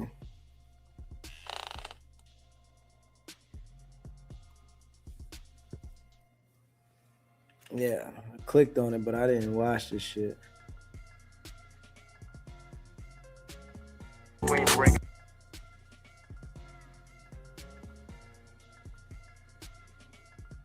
shit was crazy. Just walking around the casino. When last time you was in that motherfucker? I ain't never been. You never been at MGM? Never. Get the fuck out. Ain't no way. Never. You never been to MGM? I was hitting the What about Greek Sting Time? and All-Star and all that. I've never been in none of the casinos. Damn. Well, it wasn't the same vibe or something, was it? I wasn't nowhere near the same vibe, but I wasn't in none of that shit. I wasn't You in say no you was straight at All-Stars and I be at Sting. All-Star, Sting, shit like that. You know. Was y'all 10 the Sting and All-Stars up and shit before y'all told Magic City up? You know, one thing though, I'm gonna say real quick, right? You know, Meech was a hustler and the bull was smart. Even though he got caught out in the streets, you know, because it's an addiction he got caught up in, you know what I mean, hustling. But you know he was smart because no matter what people was saying about him, he didn't respond. Because they was trying to go hard and bait him to respond. Meeks sat back and let all that shit die down. Straight up. He let it all die down. You know, and when, you know, people are trying to like make something up on you and shit, you can't feed into that shit. You know, you got to understand the game that people be trying to play when they trying to make something up on you. What? Nah. Probably, what was that, the Black Orchid? We definitely saw All-Stars, but All-Stars came along after Majesty. You couldn't even get a girl, like, this is when you learn you had to get your money up to get certain bitches to dance with, because a nigga have her all night. Yeah. You got the Detroit niggas in one corner, LA niggas, Chicago niggas. Nigga find some shit in cuffs. Come over here with us. Yeah, they have it's $20 a dance, so they dancing all night. It ain't like today. For one you throw cruise, $1,000, bitch dance 3 songs, and if you ain't throwing no more ones, then she ready to go. $40, $50 a slip. She down there thugging all night. Right, you get her 1,000, then you good for the whole night. She ain't going nowhere. She with the moving on. She ain't going nowhere. You know, so like this shit is different now. And then the girls can't dance today. Now they just bounce their ass. Except for the ones that on the pole. That's when they was doing them pole tricks. Man, they was doing everything there. Hey, listen, man, you do be out in the club, man. They definitely not dancing, man. Everybody looking at everybody. Don't nobody want to dance no more, man. What's up with that? How did that come about that don't nobody want to dance no more? They just want to stand around, look at you, and hold the phone up, man. Yeah, that's the wave now, and that shit's lame. White Chocolate had the best pole dance. So, yeah, that I had ever seen. Tell me this though, right? How the fuck did y'all come up with making it rain? Because the ones was garbage. The ones and the fives was But garbage. how did it make, like, how the fuck did that happen? I'm finna give it to you.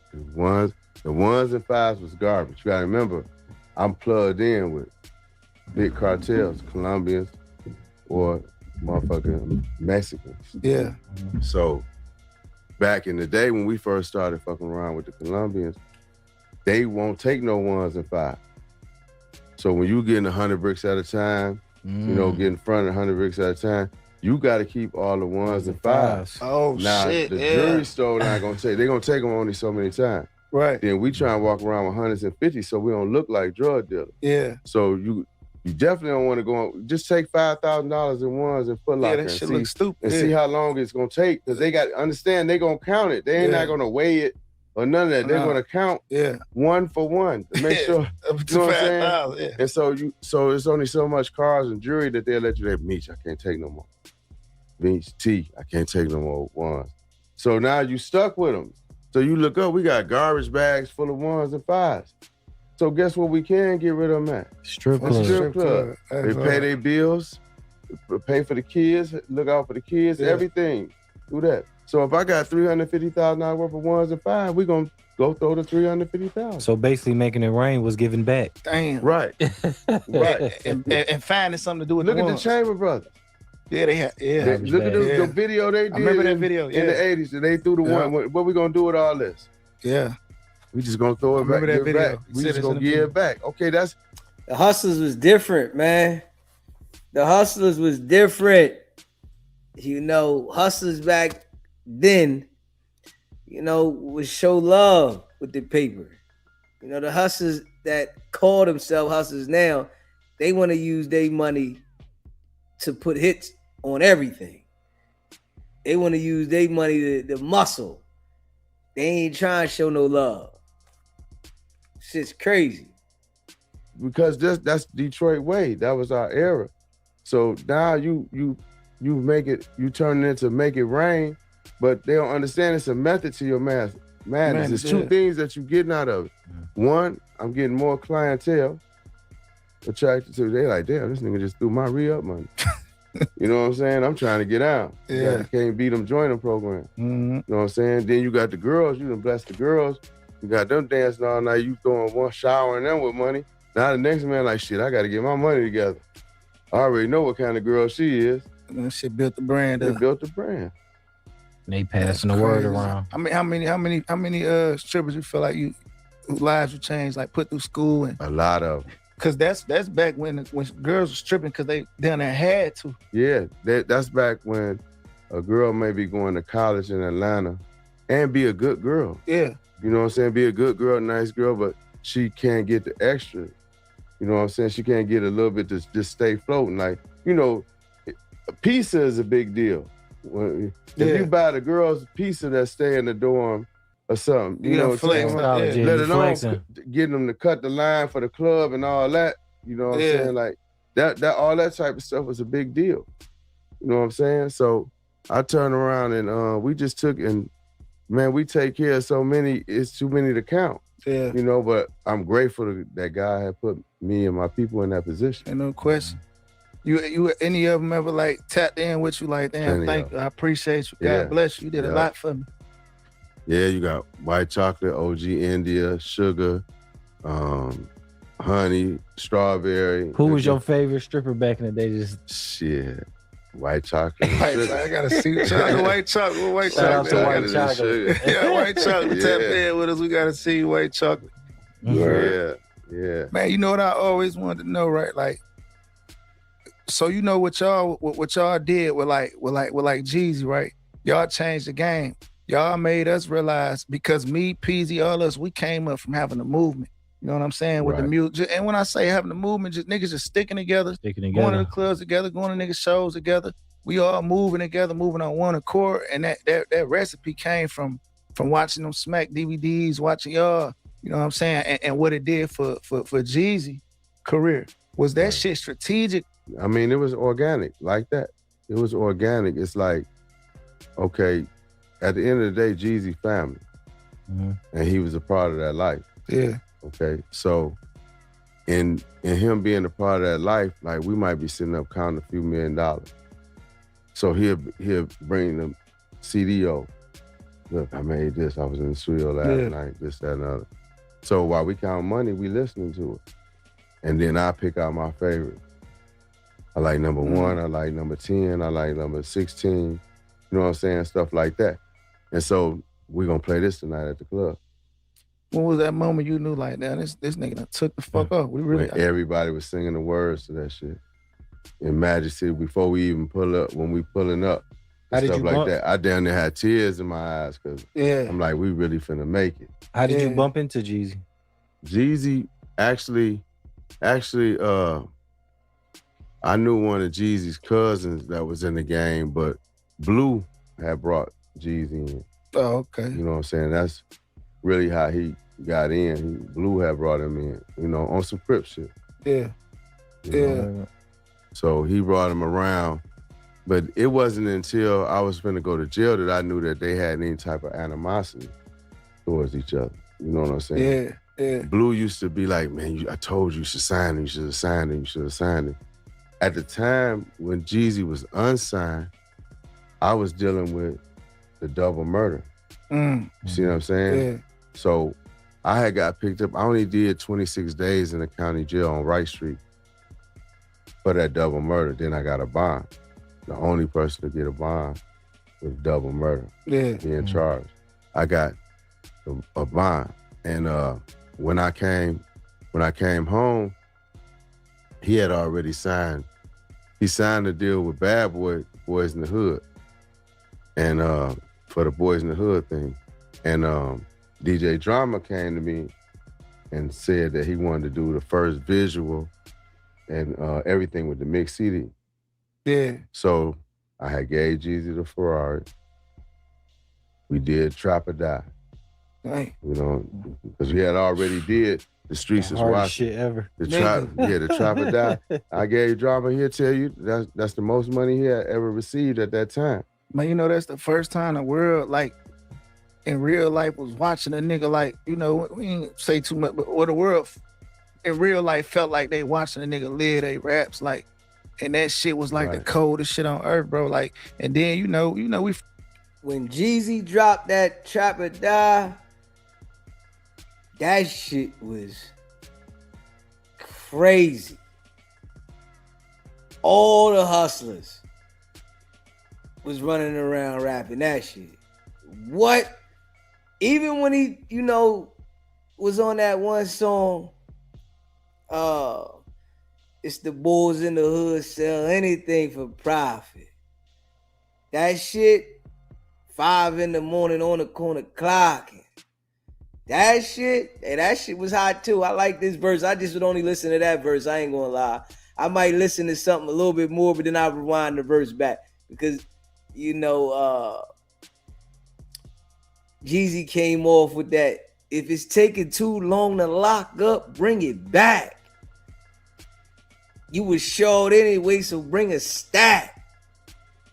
Man, that shit was fucked up. I wouldn't even know.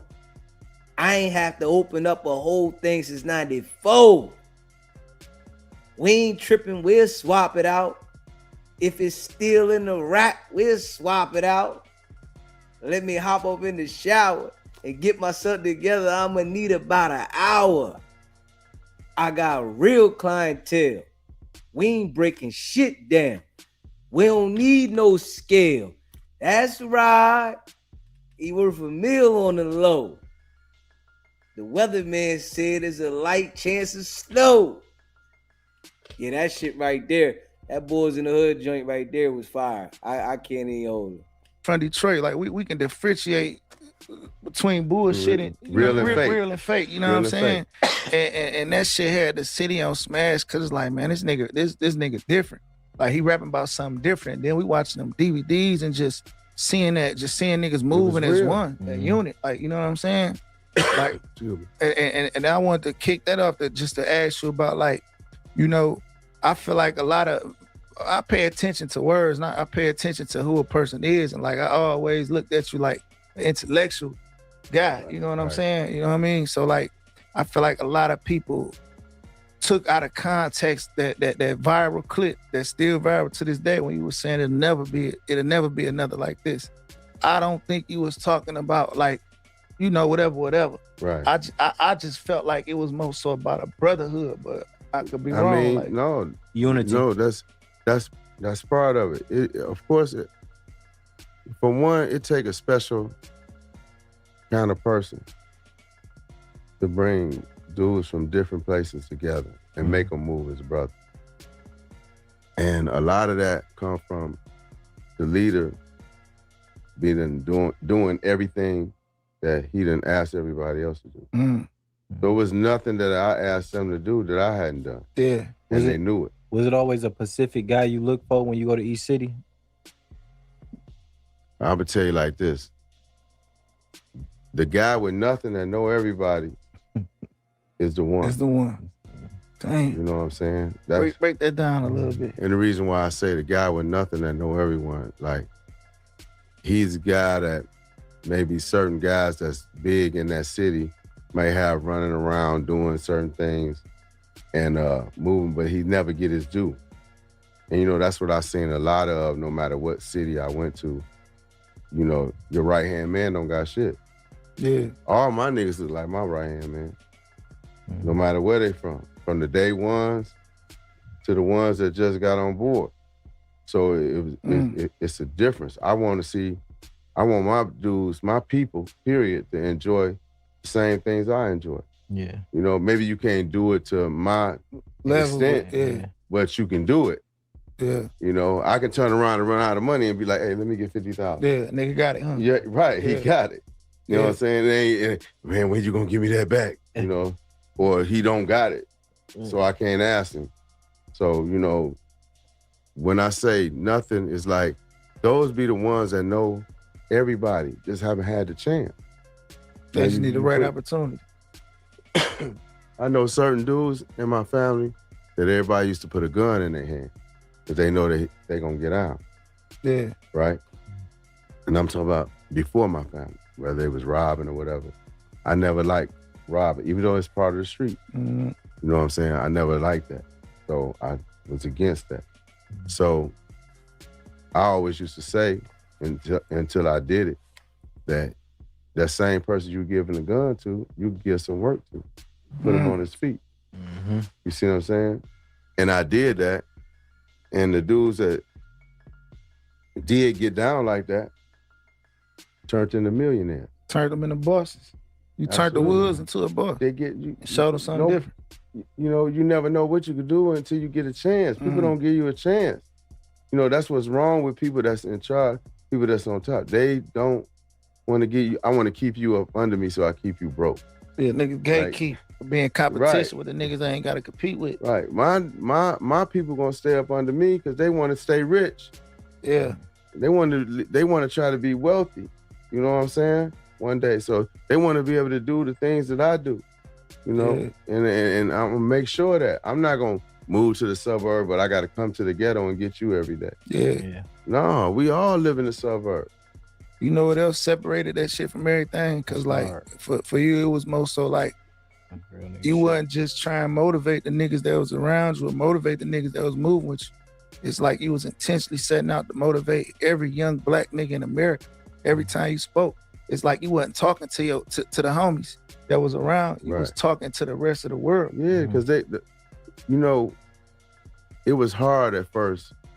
The thing about the Smack DVD to come up, the raw reports that we did, like, we not, you know, I'm not no actor, and we was raised to kind of stay away from the camera shy. Yeah. But times was changing at that time. And it's like, since I couldn't get the big record execs to come down to the streets and see me. You brought the streets to them. Brought it to them on the DVD. So Smack was around us and he was catching all. And that's a big part of where, you know, Meech went wrong. Because he knows that coming to the camera when you out there not living right is a bad thing. You know, he was putting up billboards saying we run the world, BMF, and you come into the camera showing that you got this unity, but everybody know that it's from moving that work. That's one of the worst things you can do. And this is why I always said about myself, you know, when I was in the street, I would never go on the camera. You know, if I put a post up on social media, it was far from anything to do with the streets. I never put an emotional post up from the street or none of that shit. You know, it's a separation, you know, but he was playing with a lot of money and got comfortable at that sense. But, you know, you going to eventually fall messing with the streets, but that shit there can put the big eye on you and make the fall quicker. The moments, and like those moments was raw moments. It's not like I had time to write something down. Yeah. There wasn't nothing scripted. Or Everything was edited. straight from the heart. Right. Everything was straight from the heart, straight how I feel it. And so what I did is I learned how to talk about some of the things that people may think about us. Yeah. The questions they may have, like, oh, I bet they blow all their money in the club. How? Right. How? I got $8 million worth of cars. You know what I'm saying? Yeah. I got $8.5 million worth of cars. Yeah. I got 3 or 4 homes and condos in 7 states. Damn. What was your favorite place to be at and just kick it at? Man, I like each place for different reasons. I Yeah. stayed in Houston and Dallas, which I got picked up in Frisco, Texas, in Dallas, outside of Dallas. I stayed in LA, stayed in Atlanta, lived in St. Louis since '91, Birmingham, Alabama, and Orlando, Florida, and Miami, Florida. And spent a lot of time in New York because I had a team in the Rucker 2 years in a row. So I kind of kept. Damn, I ain't never know that. That you had a Rucker team. Yeah, Jason Terry played on my team. Oh, that shit Jason fire. Terry and somebody else. It take a couple of my people to remind me of some of the people who was on the team. If you haven't already smashed the like button, hit that like button, subscribe to the channel, and share the live. Yeah, 2 years in a row. We kind of brought the record back because it was kind of fizzling out a little bit during that time. But you know, Fat Joe and them still had a team. Jay-Z still had a team. You know what I'm saying? Their teams was always exceptional. It was at the You know, but we made it, you know, we took care of everybody down there. Hey, get everybody some food. Don't care what team they like or want to see win. So New York had embraced us. You know, we didn't have nothing to worry about in New York. And the same thing when they would come to Atlanta. We got they back there and had to worry about getting robbed or none of this type stuff. So that was a beautiful era. Do you feel like the rest of the world was sleep on Detroit niggas and who we was? Oh, of course. And our character, what kind of niggas we was, like how we was moving, our mentality, just being stand-up niggas and knowing something. You know, Big Hurt was doing good as far as Detroit music. But it's just so many things that gave us a black eye. You know, like they made it hard for us because you gotta understand, we the best hustlers in the world. There's more stories about Detroit, the city of Detroit and Detroit hustlers than it is New York. They got Shit 13 that ain't never million, been told. They got too. 13 million people in New York City. You know what I'm saying? You got all different ethnicities. And you talk about the Detroit hustle because the things that we did that stood out. And one fact is how young we all were. Ain't go anywhere. You know what I'm saying? And go anywhere. I think that's what started that whole term, like Detroit niggas go everywhere. Yeah, we go everywhere. That started when I first went to Atlanta. They was like, you know, Rick, talking about Maserati. Yeah. Oh, them niggas knew Maserati Rick in the A? Yeah, they knew Maserati Rick in the A. When you went to the A, niggas was asking about Rick, about Maserati Rick. Them niggas knew about Rick in Atlanta. Yes. Back then, before the internet, before all that shit. Before all that. Before a fucking cell phone. 1988. Word of mouth. No, That's crazy. 1988. Them niggas knew about Rick. That's when you had a cell phone, you was selling dope. Yeah. Damn, that's fire. That's fire. Not even to get back off topic though, right? But I was thinking about some shit when you had mentioned like how Fat Joe, them had and Hove had the basketball teams, the record teams and shit, right? But then we talking about just Detroit niggas just moving around and you know and putting on and representing. I want to ask you something right real quick, man. You know, when I was a kid, I heard a story about a video shoot, right? It ain't no negative shit. About a video shoot. I heard one of the biggest artists in the world, to this day, probably the biggest artist ever, pulled up in a Maybach, right? You came to the video shoot and you pulled up in a bigger Maybach. What and throw Holmes home and have Holmes fucked up. You know what I'm saying? I want to say his name, you know. Yeah. No. Is that real? That happened? No, it was true, but Hove had a 6 deuce. He had a 6 deuce, gray. He had a cool platinum. though. He had a platinum. You know, that was his color. That was his thing. He had a platinum 6 deuce. Yeah. I had 2 though. I got one 6 deuce, black and burgundy, 2-tone, and then I had one 57S, which is a 57 special. Yeah. All white. Only white one in the country. Yeah. Yeah. Only white. So he had the bitch over there. You pulled up 2 of them bitches. So we pulled up 2, one on each side of her. They said that nigga ass, man, who the fuck is this? Who shit is this? They like, yeah, this meat shit. Fuck my nigga whole stun up. Fuck me up, man. But you know, that's one thing that the world embraced about us is that everywhere we go, we spend money and they love it. Yeah. I'm talking about, I don't give a fuck what side of Detroit you from. Just Detroit people, Detroit niggas, period. They love our girls because our women is hustlers. Yeah. You know what I'm saying? They always, you know, they just not anything, you know. Yeah. And they ain't going for anything. Right, and they ain't going for anything. And then the men always, you know, we feel like we on vacation. We brought money to spend and do our thing. We want to be remembered. Yeah. And that's what each and every one of us from the city want to be remembered. So we leave a mark everywhere we go, and to be a good mark. It's not like, oh, them Detroit niggas came down here shooting up everything. Yeah, trying to kill everybody. Like, that was never our way. Our way was more player. You know what I'm saying? Yeah. Our way was always being more player. We want the notoriety. We want to be known as them ones. Is that why they call it Detroit players? Somewhat. Yeah. You know, you got. But I feel like niggas know at the same time, like we ain't looking for nothing. We ain't ducking no wreck. No, like, we definitely ain't ducking no wreck. Yeah. They know that. They know how we get down. Like niggas wasn't around there empty-handed. You know what I'm saying? So they know what time it is, but the thing is, we always got that respect. It wasn't like, oh, that's a Detroit nigga, I'ma rob him. Yeah. They like, nah, I ain't running up on that nigga.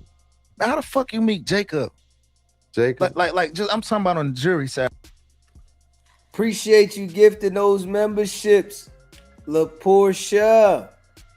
Anybody that was gifted a membership, I hope you maintain the membership and welcome. Shout out to y'all. Appreciate all of y'all rocking with the channel, man. Smash that like button and hit the subscribe button if you haven't already done so, man. I appreciate all of y'all. Like, you know what I'm saying? What made y'all start shopping? He was the jeweler. He was the jeweler of the stars then at the time, right? And what I loved about Jacob, now mind you, this being a Detroit dude, you know, we done shopped at Greenfield Plaza was the thing back then in the day.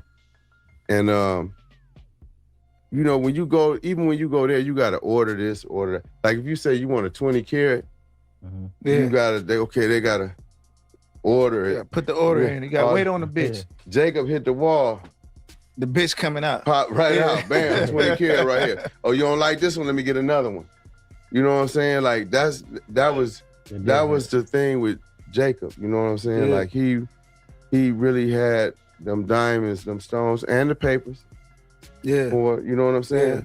So what I did is I think it was y'all was buying like GI stones and all that shit back then? Ain't no question. Yeah. All my shit, I need the papers for. The Arabs taught me how to look through the eye. Yeah. At the day, so I could see the inclusion, the color in there. You know, if it's slightly yellow and all that. You gotta see the inclusion.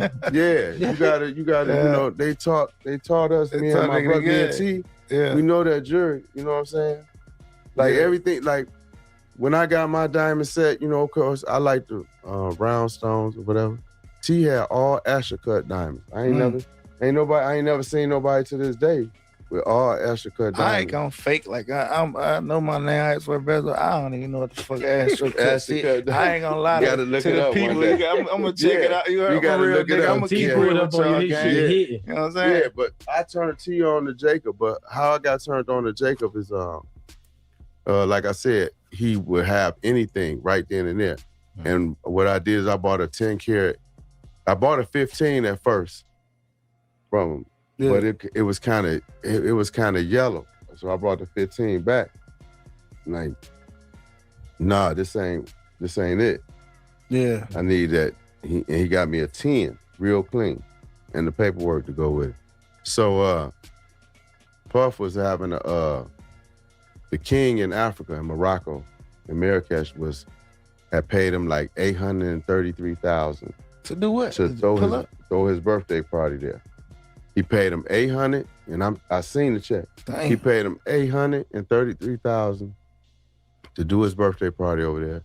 He sent 2 planes for all Puff friends, one to Europe and one to the United States.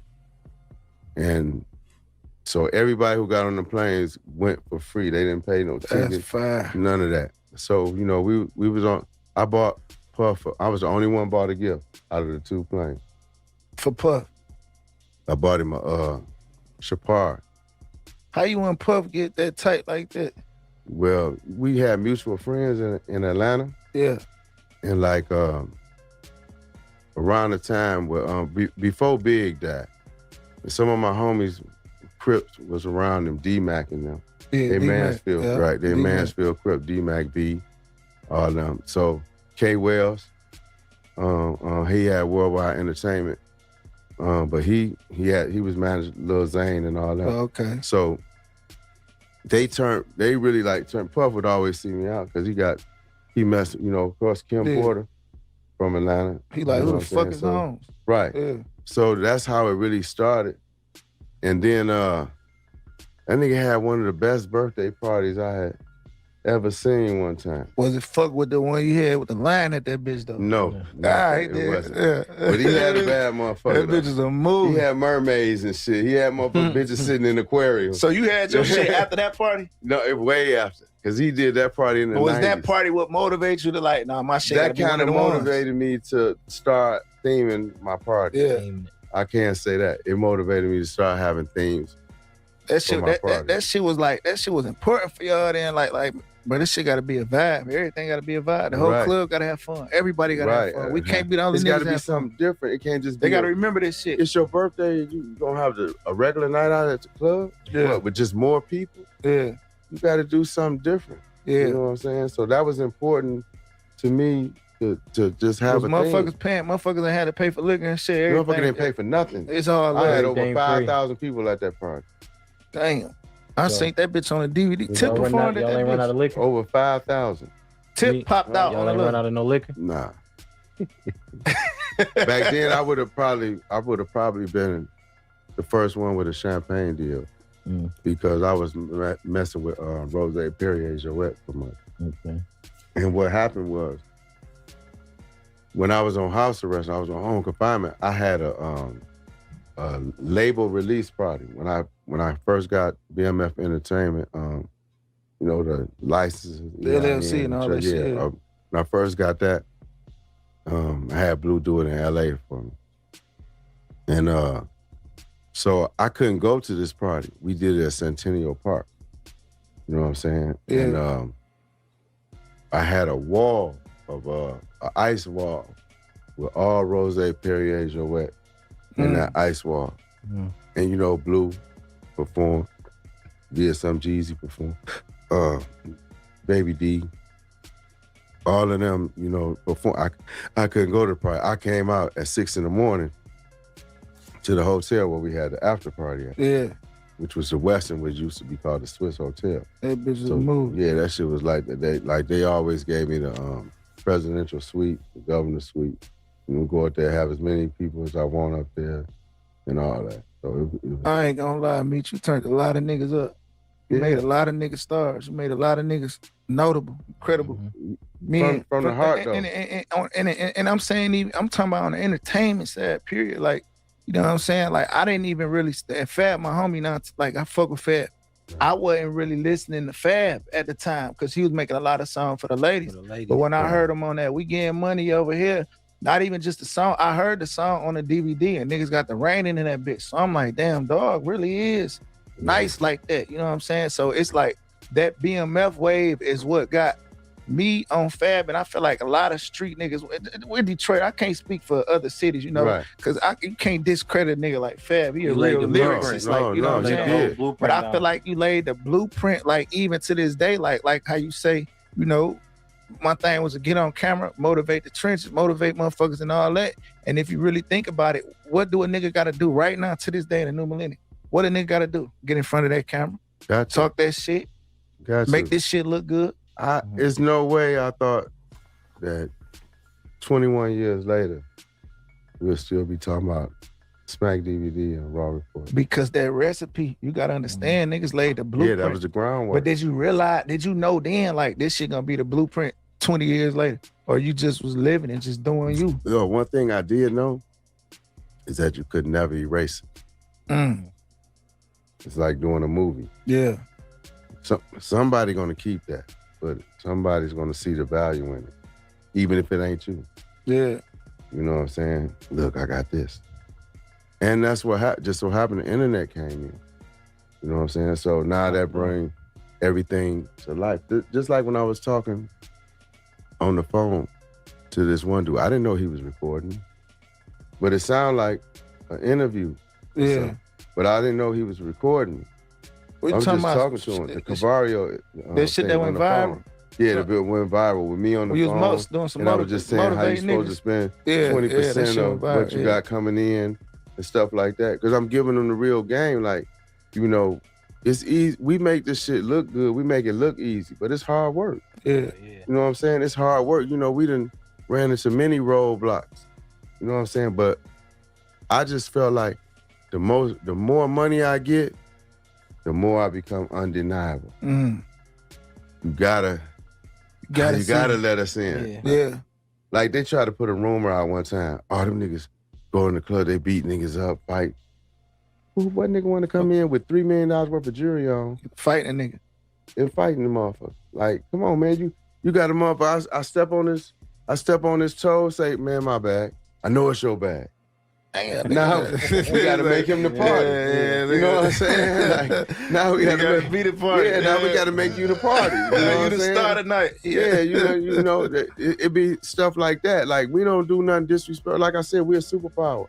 Yeah. So we know who we are, what we are. So we're not really going out looking to start nothing. We trying to get in here and get on the broads. You know what I'm saying? And have a good time. Yeah. I'm paying all the DJs, every DJ in Atlanta during that time, except for what you call it, that's not here no more. What's the boy name from Fernando? Nando, long live Nando, man. Shout out to the Coalition DJ. Yeah, man. Man, I'm talking about, I used to pay all of them. Here, play this, play that. Yeah. You used to have the clubs used to be like, look, Meech, we not gonna play all of the stuff y'all want to hear because after y'all shit go off, y'all gonna want to leave. Right. Yeah. And the whole club gonna leave with y'all. Yeah. You know, it had got real bad. Like the last 2 years, 04 and 05, it had got bad. Then, not to mention, Benzino gave us a Source Award. I ain't know that. Yeah, we got y'all went to the awards, right? We went to the awards. They got a movie. Yeah, that shit was like Trina was hosting, and that was the one that they did some type of tribute to Jay Prince, Suge Knight, and Russell Simmons. That's So and then I met Tego Calderon because he was sitting right next to me. Was that a bad light that he put on you by giving you an award? Like giving you too much light? No, I think that he, you know, at the end of the day, as much stuff or information that it is out there about us, the feds kind of kept a lot of, because we was too much. You know, and I think the feds kind of downplayed a lot of stuff dealing with us. Yeah. You know what I'm saying? That people don't even understand. They ain't want y'all to look as big as y'all really was. Right. You got people that sit up and say, oh, well, they had a drug amount. I think it said something like 495 keys, something like that. And like 200 of them, J-Rock got caught with red-handed in LA. So he got the, so basically that would put us around 295 keys. So you got a certain podcaster like, well, I don't think they really had that much because they only got caught with these. This is the only keys that they caught up. Because we wasn't getting caught all the time. Niggas moving right. We wasn't losing loads. You gotta think how long y'all run was. Right. They had this shit figured out. I got a 22-year run and I got a 15-year documented conspiracy. My conspiracy is 15 years. My conspiracy is not from 2000 to 2005. My conspiracy is from 1990 to 2005. And I don't have one word in our indictment. DEA said, the DEA and the feds said they never seen me with any drugs. They never heard me talk about no drugs. Never seen me make a sale or none of that. Yeah. And I signed for 30 years. They just see you balling. That's it. That's why I said balling can't be a crime. Like, you don't charge him, oh, he got too many cars. What did I do to get the cars? You got to figure it out. You got to prove that shit. Prove it, right. What the fuck? You know what I'm saying? So a lot of stuff that they was doing to me, personally, like, people didn't understand. That shit was more so out of like, you know, every generation, or, you know, probably not this generation, but start from your era and even back then, it's always like influential black men that them people look at like leaders, and it don't even be about what the fuck they doing. Like, it might not even be about the drugs or the money or the parties. They don't like, they didn't like influence. You see what I'm saying? Well, the influence. And you think that was probably the biggest part? That played a major part, along with me showing that you could get away with it. That it was the right way to do wrong. Yeah. That's besides my influence, because the influence definitely played a part. Because you got to think, it's so many niggas in different states, different sets, Crips, Blood, probably GD, with all, you know what I'm saying? And niggas is getting along. Niggas is showing each other love. Niggas is rocking with each other. They getting the best results. Come on, man. You getting the better results. And they'll look at that shit like, man, you know that's what our city always been. we've had our city always been, we get along when it comes to the money, when it comes to getting the money. The only problem with our city is we had hate just like everybody else when it comes to these females. You know what I'm saying? Dudes fall out over the female. Tender. Some dudes tender dick, some dudes pillow talk. You know what I'm saying? Now that there, boy. A lot of dudes want to pillow talk, they tender, and then they end up beefing because they want to do that. Yeah. A lot of hate. I definitely understand that part. But you know, when you listen to Meech talk, you can tell that, you know, Meech was a hustler. Yeah. You know, some people might not like him, you know, but some people might be able to understand him. And, you know, I know some people talk bad about him, but from what I see, you know, I got my own opinion and judgment of the brother. I feel like he was a hustler and, you know, he stood on the business from playing in the street. You know, I see some people try to say that he told. I don't see it, but, you know, everybody got their own opinion. I see a brother that come from it and understood it and went to another level with this shit. But, you know, also having that mentality, you know, Meech found a plug. So, you know, you gotta have a plug in the mentality to be able to deal with that. And, you know, a lot of people don't got that. You know what I mean? But it's a lesson learned that shit right there, you know, it'll always had a time when it crashed. You just don't never know. You know, he said he ran 22 years and the crash was crazy. 22 years got you a 30 ball. You know, you party, you have fun, you know, well known, but then you think about it, was the 22 years worth the 25, 30 years of your life that you sat in jail? Is it really, you know, worth your freedom that you can't get back the time that you lost? You know, that's why I said the thing about dangerous attributes. Right. That's why I said, you know, you gotta, if you got a girl that don't want to be shit, you got some girls that like I want to fuck with him and him. Yeah. Or I want to fuck with the whole crew. And we keep them around. You let them. It's not a problem. Like, we don't look at her in a bad. She get taken care of. Not certain girls wish they was her. Yeah. Then you got the one that hey, this is my main one, or this is my main number my baby two, mama, whatever the fuck. Niggas know who off limits. Niggas know everything. You know who else off limits. You know what I'm saying? Like, and if you can keep it like that, and that was surprising with our crew. Like, even with our crew, and we never had no issues over girls. But I know who the tender dick dude is. Yeah. But y'all bid off them niggas though. Right. To their face. Right. You know what I'm saying? Right. So it's still love. It's still love. So, like, if you can get a group of men that can get that out of their system, then that's a one recipe for success.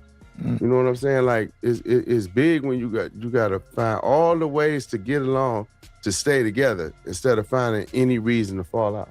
To fall apart. Yeah. You could change anything. You wouldn't change shit with nothing. Nothing. Not even in 20 years in prison. Yeah. Because it was a hell of a learning experience. I say.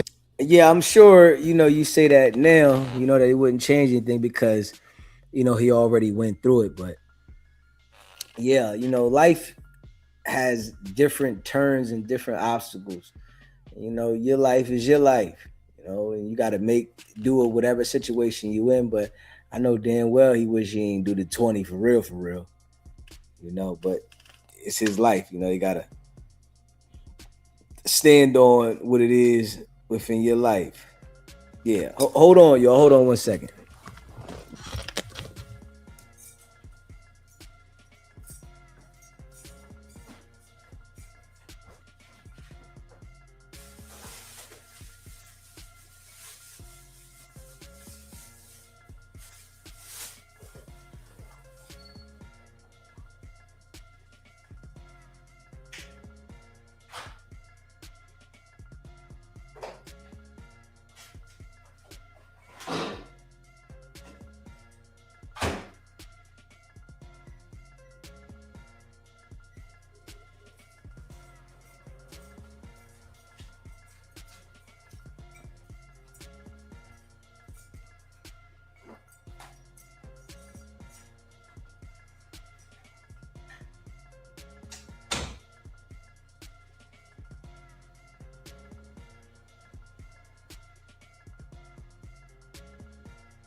All right, 1 second. Give me 10 seconds. 10 seconds.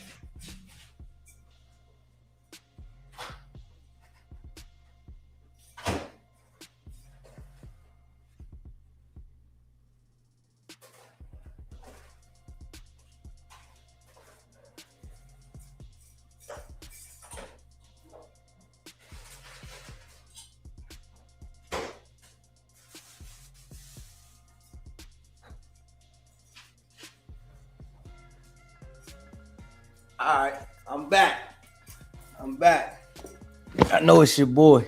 I had some Raising Cane's that I wanted to get. Y'all know I've been on here for 6 hours.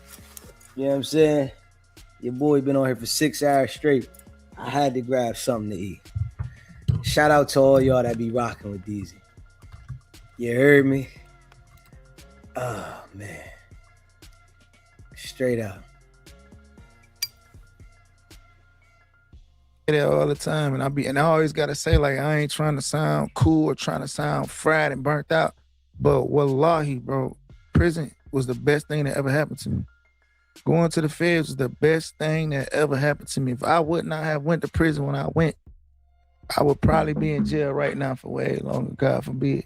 I appreciate that shit. If God asked me right now, if he say, look, Bezo, I take this shit back, you can redo it, would you do it? I would say no in a heartbeat. The best thing that ever happened to me. But you might not be you. I wouldn't have learned a lot of shit. I wouldn't have grew mentally. I wouldn't have understood a lot of shit. You know what I'm saying? What it is to be a real man. You heard I was still moving like a kid, moving like a shorty, thinking shit sweet, not understanding how these people work.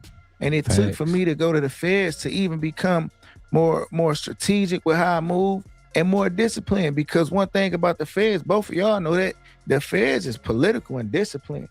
Certain shit not flying in the feds. Niggas gotta go up top 30 days for not having a paperwork. A nigga not walking no certain yard at all whatsoever if that work ain't straight, for one. And a nigga can't put that on no nigga without having no proof. And a nigga that put that on a nigga, he gotta go up top for saying that. You can't even say that in the feds. And guess what?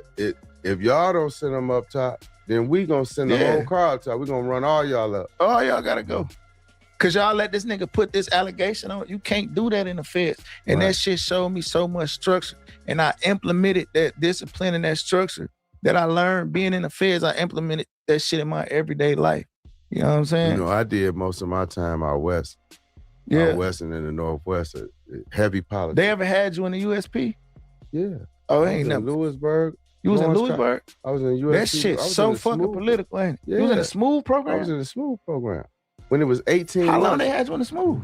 2 years. Get the fuck out of I did 3 total. I did 9 months waiting to go in the hole, in the shoe. And then I did 2 more years in 23 and 1. They put niggas in a smooth program that they feel like got too much influence. How that shit? Ain't that way? It's like got too much influence on I'm the gonna tell you yards. the criteria what they used to say.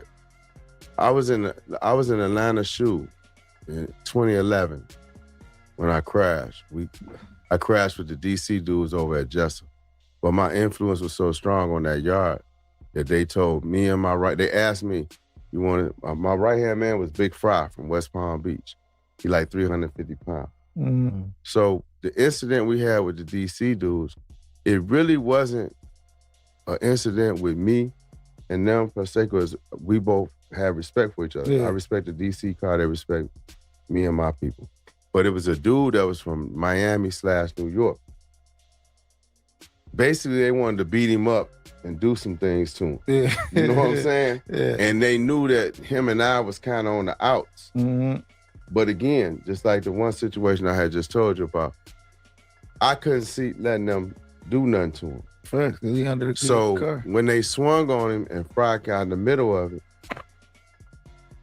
I told him, get your shoes on. He was out on the back. Get your shoes on, let's go. Yeah. Put his shoes on because he was waiting to play volleyball next.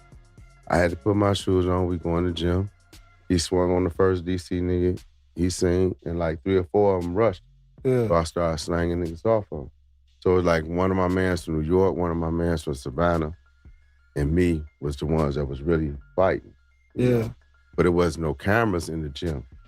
And Yeah, just, it ain't. and then we had the door. So the DC dudes couldn't get out without us leaving. So it was a 5-minute move, just so happened. But when we finished fighting, Fry was like, "Nah, finish it." I'm like, "Fuck no, I'm going to get my knife." You know what I'm saying? Yeah, because these niggas ain't gonna play fair. Not DC niggas. So we all racing down the sidewalk, walking as fast as we can, to try to get back to the unit. I got a couple of dudes I'm cool with in my unit. Like they like, "Damn, Meech, what's up?" I'm like, "Man, hold up." Go get my shit. So I get my shit, then pull up on them like, "Man, your man's number's on some bullshit." But long story short, they blackboxed me and Fry. They asked me, "Did you want them to go the opposite way of you or with you?" I said, "No, send them with me." So we go they blackboxed us, didn't tell the region or nobody, and shot us straight up to Atlanta. 4-hour trip. When we got there, of course, I had my way. So I had a cell phone. Yeah. In the shoe. So I'm talking to my people. Man, look up SMU Lewisburg. My mama called crying. Yeah. She was crying. Every woman in my life at that time was crying when they talked to me. "Oh my God, why they sending you there? What they sending you there for?" Because it said the SMOOTH program is for the most violent, disruptive inmates in the FBOP. That's just another word for most influential. Yeah, that's what they saying. So it's lawsuits though on it. There's lawsuits on it where the police done killed motherfuckers. Because they throwing motherfuckers down the stairs and shit. You got black box handcuffs on behind you. You can't catch yourself. Yeah. You got it behind you, so you can't break the fall on your face or nothing. And however bad you are, you the worst of the worst, they put you on the third. Because it's blind. Lewisburg is one of the oldest prisons next to Atlanta. So it's blind spots.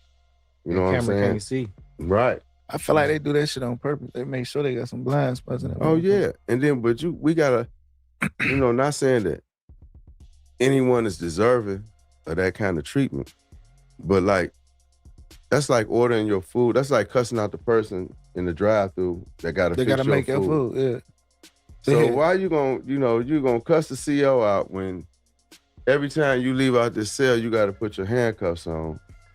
And he gotta bring your tray, the food and everything. You know what I'm saying? They cut the water off in 5 minutes. You got to shower in 5 minutes. I've been to the shoe. I know how that and shit they'll work. tell you cuff up, and you don't cuff up, they're gassing you. I know exactly how that shoe works. So you know that, like, I had to do that for 2 years. I did phase 1 and 2 at Lewisburg, and I did phase 3 and 4 at Florence, Colorado, USP. But what the fuck was the SMOOTH program? Like, they said that shit the worst shit ever. They disbanded it now. It don't work. So it's over with. Yeah, ain't no more. They changed. So Hoover ain't in the shoe.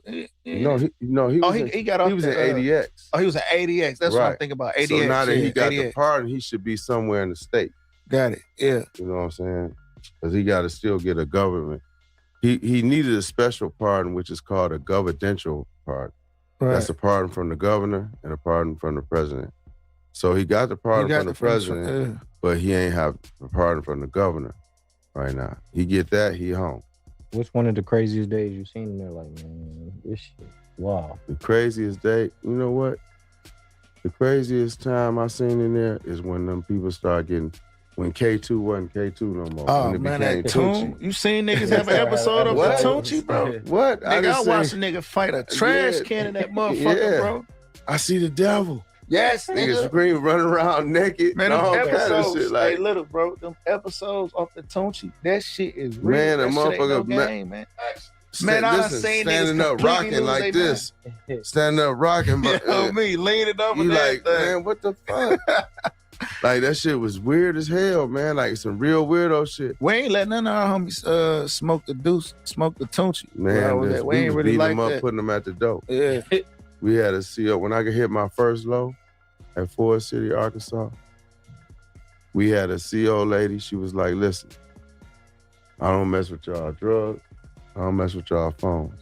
I'm not going to have nobody fuck our count up. So if you know somebody that smoked that shit and they fucked the count up, she said, y'all could do what y'all want to him, just don't kill him. But put him at the front door, and I'll make sure SIS don't fuck with y'all or none of that. Yeah. Miss Dillon, we got one to go. Oh, so she basically like the tune, only thing gonna fuck this bid up. I ain't trying to see no episodes, none of that shit. None of that shit. Yeah. None, don't mess my count up. Yeah. So in my unit, it was probably one Mexican dude that smoked the Tunchi that can handle it. Right. You know, I knew a couple niggas that can handle it. He lay back on his bunk and can handle it. And when I got to Forest City, like 2 people had died already. So they was taking it serious, but it was crazy. I seen 2 deaths. Then before I left, it was 2 more deaths. Damn. You know. So the K, I ain't know that. I ain't know like the Tunchi and the K2 is basically different. 2 different things. I thought K2. I thought Tunchi was just a nickname for the. Nah. It's not. For the K2. The thing is that people start putting anything on that paper. Spraying you that can tell, bitch but with any dudes start swimming on the floor and licking they throw up. That's one of the famous moves. And I used to we used to video record them and be like, look, show a nigga. Like I ain't used to using a drug that I can't do in front of a woman. Like I can't, we could drink, we could smoke some weed. Yeah. You know what I'm saying? Like I can't. Y'all had white lightning in that motherfucker. What? That white lightning Man, was that shit. The king of white lightning, man. that shit. I was the king. My nigga Blood from Bounty Hunters, man. Shout out to B-Thing, man. My nigga Blood from the Hunters out of LA, bro. That nigga was the coldest nigga with the white lightning, man. Man, listen. I used to, man, that's what helped me pass a good time in that motherfucker. That white lightning. And then, it got to where, they really don't like you to drink because, a lot of dudes can't handle it. Yeah. And they get on the CO. Oh, yeah. You know what I'm saying? Yeah. And so a couple of officers been killed behind dudes getting drunk and all that type of stuff. So they really don't, that's something that they don't really like, okay. But one thing about me, I think I was known for drinking and known for getting everybody around me drunk. Yeah. But I kept everybody in line. Yeah. You gotta understand that's something that I'm just used to doing. Like, you don't start acting crazy because you got a little liquor on you, else you ain't never drinking with me no more. Simple as that. You know what I'm saying? So I'm talking about, I got to Coleman. I came home October 15, 2024. I got to Coleman, Florida to the low in February around the Super Bowl time. And I stayed there from February to October. I probably spent like 70,000 on white lightning. On white lightning. On white lightning, getting the majority of my unit fucked up. Yeah. So he whipping up the white lightning looking for you. Absolutely. Hey, Mitch, you know what's crazy? I ain't feel like I was in jail till I went to the shoe. Yeah. I ain't feel like I was in jail until I went to the shoe. That's when I felt like I was in jail. I was on Bill Odd. But see, I was in a low though. You know what I'm saying? I was in a satellite. That's why. Y'all niggas was in motherfucking USPs and mediums and shit. Listen, when that door locked, you in prison, man. Yeah. When that door locked, you can't go out there and get you no ice. None of that shit. When you gotta tell your cellie cover up, cause you finna use the bathroom. Yeah. You know you in prison. You know what I'm saying? You trying to spray. They blowing the room. Yeah, that's the only time I had it. That's the only time a door locked on me. You know what I'm saying? Like that. I was in pain and like that. Yeah. So when you behind that door, man, that's a whole different monster. You know what I'm saying? And then you gotta have a cellie that you can actually be it with. Be it with and trust. So I wasn't taking any cellie. Yeah. You know what I'm saying? And like, I never told nobody as far as administration that I was a Crip. Yeah. But I was on gang time. Yeah. And that's why niggas even love and respected me more. Like, damn, dude on gang still time. on gang Yeah, time, I'm on nigga. gang time. Yeah. You know what I'm saying? Because it's rules and it's politics.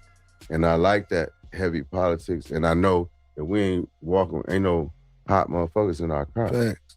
You see, some people harbor motherfuckers because they got money. Oh, he got money, so we ain't trying to let nobody Or a nigga know. use, you know what's crazy, right? Like I'm a real Muslim. Like I'm a real Muslim. I've been Muslim way before I even got indicted. Like I've been Muslim. And I take my deen serious. Like, you know what I mean? My wife Muslim, my kids Muslim, right? But when I got to jail, I was on Detroit time because it just felt like a lot of niggas was running with the Muslims for the wrong reasons. Yeah, they can go by their attribute instead of their name. So we can't pull that work. Yeah, the email used to always talk shit to me, bro. Because all is forgiven. What you want a dean? You want a doing you? Or look, bro, it is what it is. Right. Niggas got bad names. I can't be in this bitch on Muslim time. I'm gonna pray. I'm gonna do what I gotta do. Child molesters and everything. Everything. Yeah. I couldn't do it. I couldn't do it. Man, you been in that bitch. Man, you was in that motherfucker for what? 18, 22? A dub. 20. You did a dub straight? I went in 37, came out 57. Yeah, damn. That's a long motherfucking time. Man, when my stupid ass got out of jail, bro, I posted my motherfucking paperwork on the internet. My Uncle Cat called me and say, nephew, what the fuck is you doing? I say, what you talking about? Like, man, take that stupid ass shit off your Instagram. I'm like, shit, man, I'm just letting niggas know. You know, they say any nigga hot. When you got a name, you turned up, you automatically hot. Before I even went to jail, niggas thought I had a case I didn't even have. I ain't got no co-defense. I got a stupid ass gun case. You heard? Niggas saying a nigga hot before I even got there. I immediately had my paperwork. Ooh, wham. So when I get out of jail though, right, I post my paperwork. My uncle say, bro, take that shit down. I'm like, what's the problem? Hey, you know what he told me? He say, nephew, you did 18 punk ass months. I did 20 years. You don't even got the right to say whether you hot or not. Yeah, that's fuck is you talking about? I swear to God, my Uncle Cat told me that shit. I swear to God, man. That's less than me. Shout out to the dog, man. And he right, you know, because, you know, a lot of, man, I'm telling you, when you've been locked up them 20 years, let me tell you something that go on. And this is personal. You got a lot of people that may have like life sentences or 50, 60 years in that motherfucker. Like my man Mike Nitty, you know, shout out to Mike Nitty. He had 55 years. No violence. He don't got life, but he don't got 20 either. He got 55 years for non-violent case. Non-violent drug case. He ain't got back yet? No, they ain't gave him nothing. God damn. Listen, you got people. And like, even with me having 30 and some lifers that I ran into first that was showing me how to be it, man, that's a hurting feeling when you getting ready to transfer to another yard or you finna go home. Cause they look at you like family and they done got so, you have some lifers that like to be standoffish because they don't want to be too used to because they gonna hate to see you go. You know what I'm saying? They really gonna hate to see you go. Like, damn, man, you going home and we've been being together. And I ain't never going home. Yeah, damn. You know what I'm saying? There wasn't nothing like what was going on now to where you got hope. Yeah. You know what I'm saying? Yeah, I was in the jail. Every nigga had it out there. Yeah, you got hope now. You know what I'm saying? But back then, just learning how to be it and seeing dudes that felt like they were never getting out and that was kind of old men or older men at the time. Man, that's a hurt feeling, man, when you can't tell them motherfucker nothing but that you praying for them. Man. And that's all you got. Not to cut you off, you had a man's in there like, yo, Ace Boone Coon, like, damn, bro, I'm gone, bro. I had a, not so much at the lowest level, but at the low, I got a partner named Chico. He did time. He started out with my brother. He from Orlando, Florida. And Chico got 38 years. Chico drove up here from Orlando, Florida, met a Colombian on Telegraph, I think, on Telegraph. The Colombian was supposed to have 10 bricks at 11,000 a brick. Chico had 11,000 on it, enough money for one. That's all the feds needed to lock him in. It's some money. He could have had $1,000. Long as he had some money, because the feds can't front no work. So that's why if you in the game and you really know like, oh, these Colombians coming, they gonna drop a bag on me. Okay, as long as they don't ask you for no money. Because now when you start doing business with money, that's when you can run into the feds. You see what I'm saying? They can't even if they tell you, man, just my driver need 50,000. Nah, And I give it to you after I get it. Yeah, you know what I'm saying? I get just to put you up on game, like you. Cause all you gotta do is hand them bitches the cheese. Hand them and any type of money. They got that conspiracy. That's it. Damn. You grass. That's it. You got something towards the purchase. Man, these niggas don't even be understanding that conspiracy. That shit is real, bro. Yeah, they don't know the rules of the game, man. Listen, Like you said, bro. That's a fact. That's a fact, man. They play that game. When you pass that money, you are locked in. So if somebody was getting 100 bricks in and you getting one, you get the same conspiracy as all of them, because y'all all got a common goal to move these 100 bricks. You see how many niggas that get indicted off Instagram, bro? Man, this is, I'll tell you something better than that. Let me, man, my rent due. I come to you, Big Ice, man, I'm $1,500 to pay my rent. Yeah. I turn around and go buy some drugs. You know, you in that conspiracy. For sure. You know what I'm saying? That They shit don't just real. always do it like that, but it's possible. It can happen. You know what I'm saying? You gave nigga got tears big as biscuits in his eyes, telling you he need 10,000, he got to take care of his family and this, that, and the other. And you like, here, go ahead. Now he turn around and go buy half a block or something. It's a true story, bro. This nigga had a KFC indictment, right? Nigga, he love when I tell it. Jetto like this story. You heard? Nigga got a KFC indictment, bro. The nigga cousin, right, was really under indictment. He was really getting investigated. He was allegedly whatever, brick man. You know what I'm saying? They was watching him. Phone been tapped for a while. They been on him, right? And when he a bust a play, you know what I'm saying? Nigga ordered a whole wing or, you know, Right. and a biscuit, you know what I'm saying? A half of woo-wop, right? Right. So dude was a regular 9-to-5 nigga, had a real job, all this shit. So the nigga that was under indictment that was being watched for a while now, right? He used his cousin called him. What's up, because you still pulling up to my mama crib? He like, yeah, I'm on my way now. He say, hey, did auntie cook? He said, no. He like, all right, I'm gonna go grab some food. I'm about to grab some liquor and I'm gonna grab some food. And I'm gonna pull up over there. You show auntie ain't cook? He said, no. He like, all right, cool. Hung up, called his cousin back. Cousin, I'm at KFC. I'll be over there in a minute. What you want? Man, she just ordered, just give me 2 wings and a biscuit. That nigga got indicted. That nigga doing 10 years on a conspiracy. And they, guess what? The nigga literally was at KFC. The cousin was literally at KFC. But mind you though, his phone tap, he being followed. They done got him on shit. They already seen him.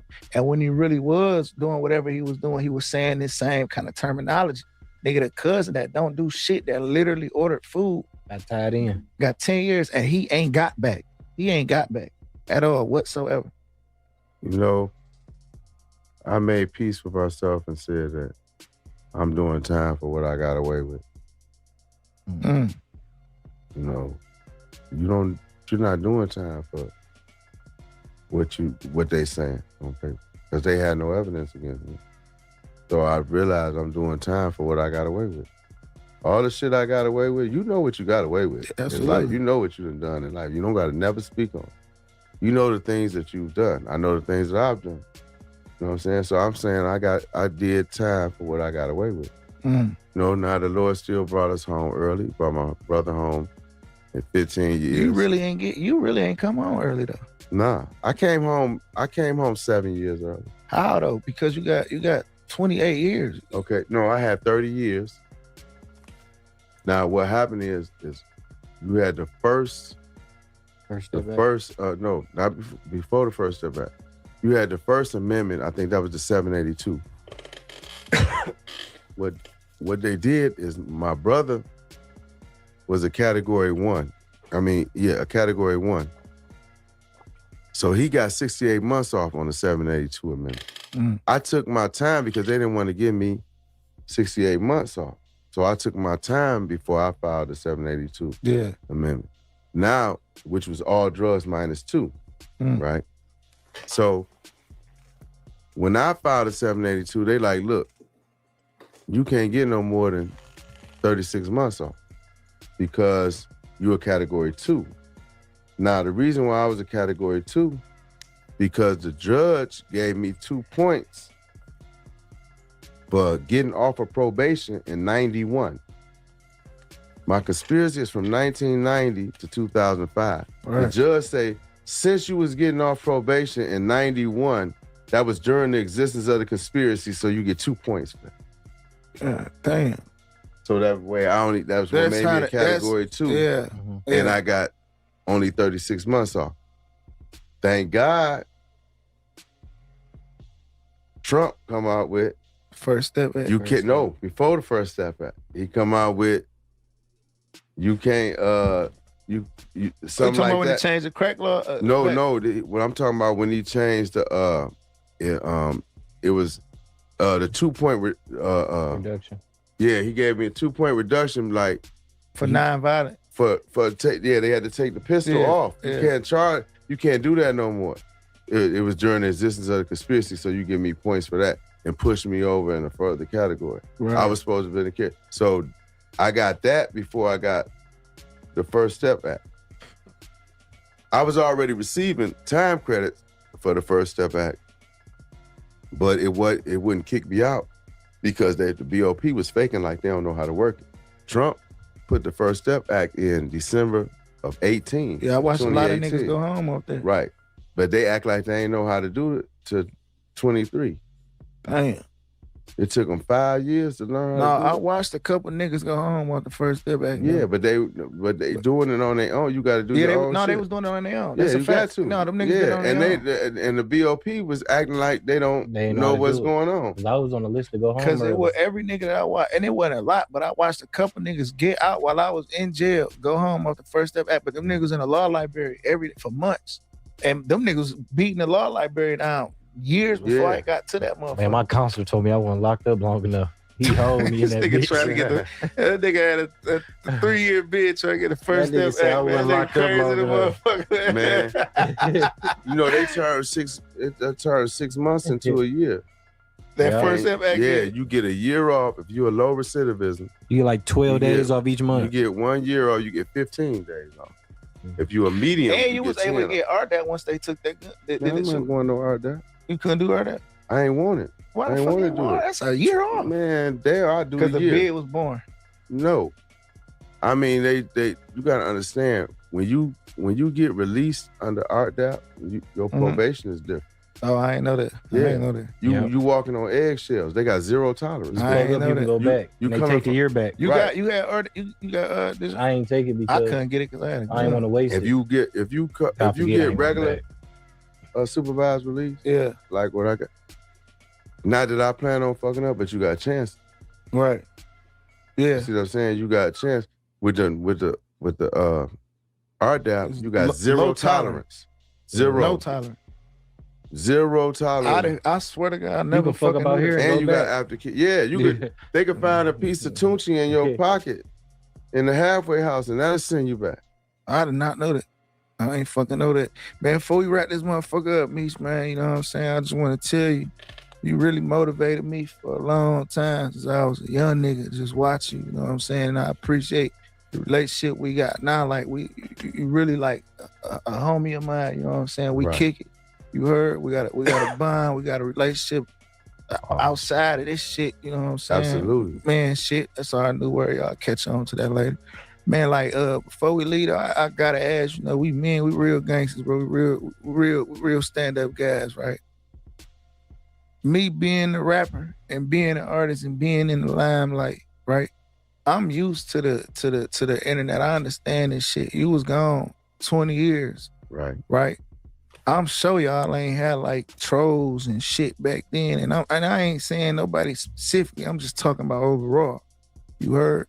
Like, I understand how this shit go. I deal with so many niggas that I don't know, niggas that never met me, niggas that don't know nothing about me, won't say nothing to me when they see me. None of that. And I'm not saying that like talking like a tough nigga. Like a just tough guy. I'm I just know- being I a know man. exactly You know how what you I'm saying? mean. I got a son that look up to me, bro. You know what I mean? I gotta stand on, man. You heard?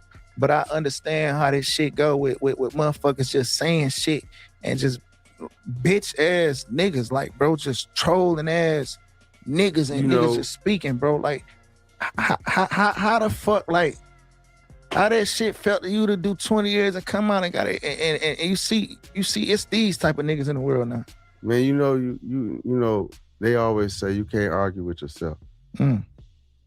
So sometimes you gotta let a motherfucker just talk and say anything, and then people find out what they saying ain't nothing.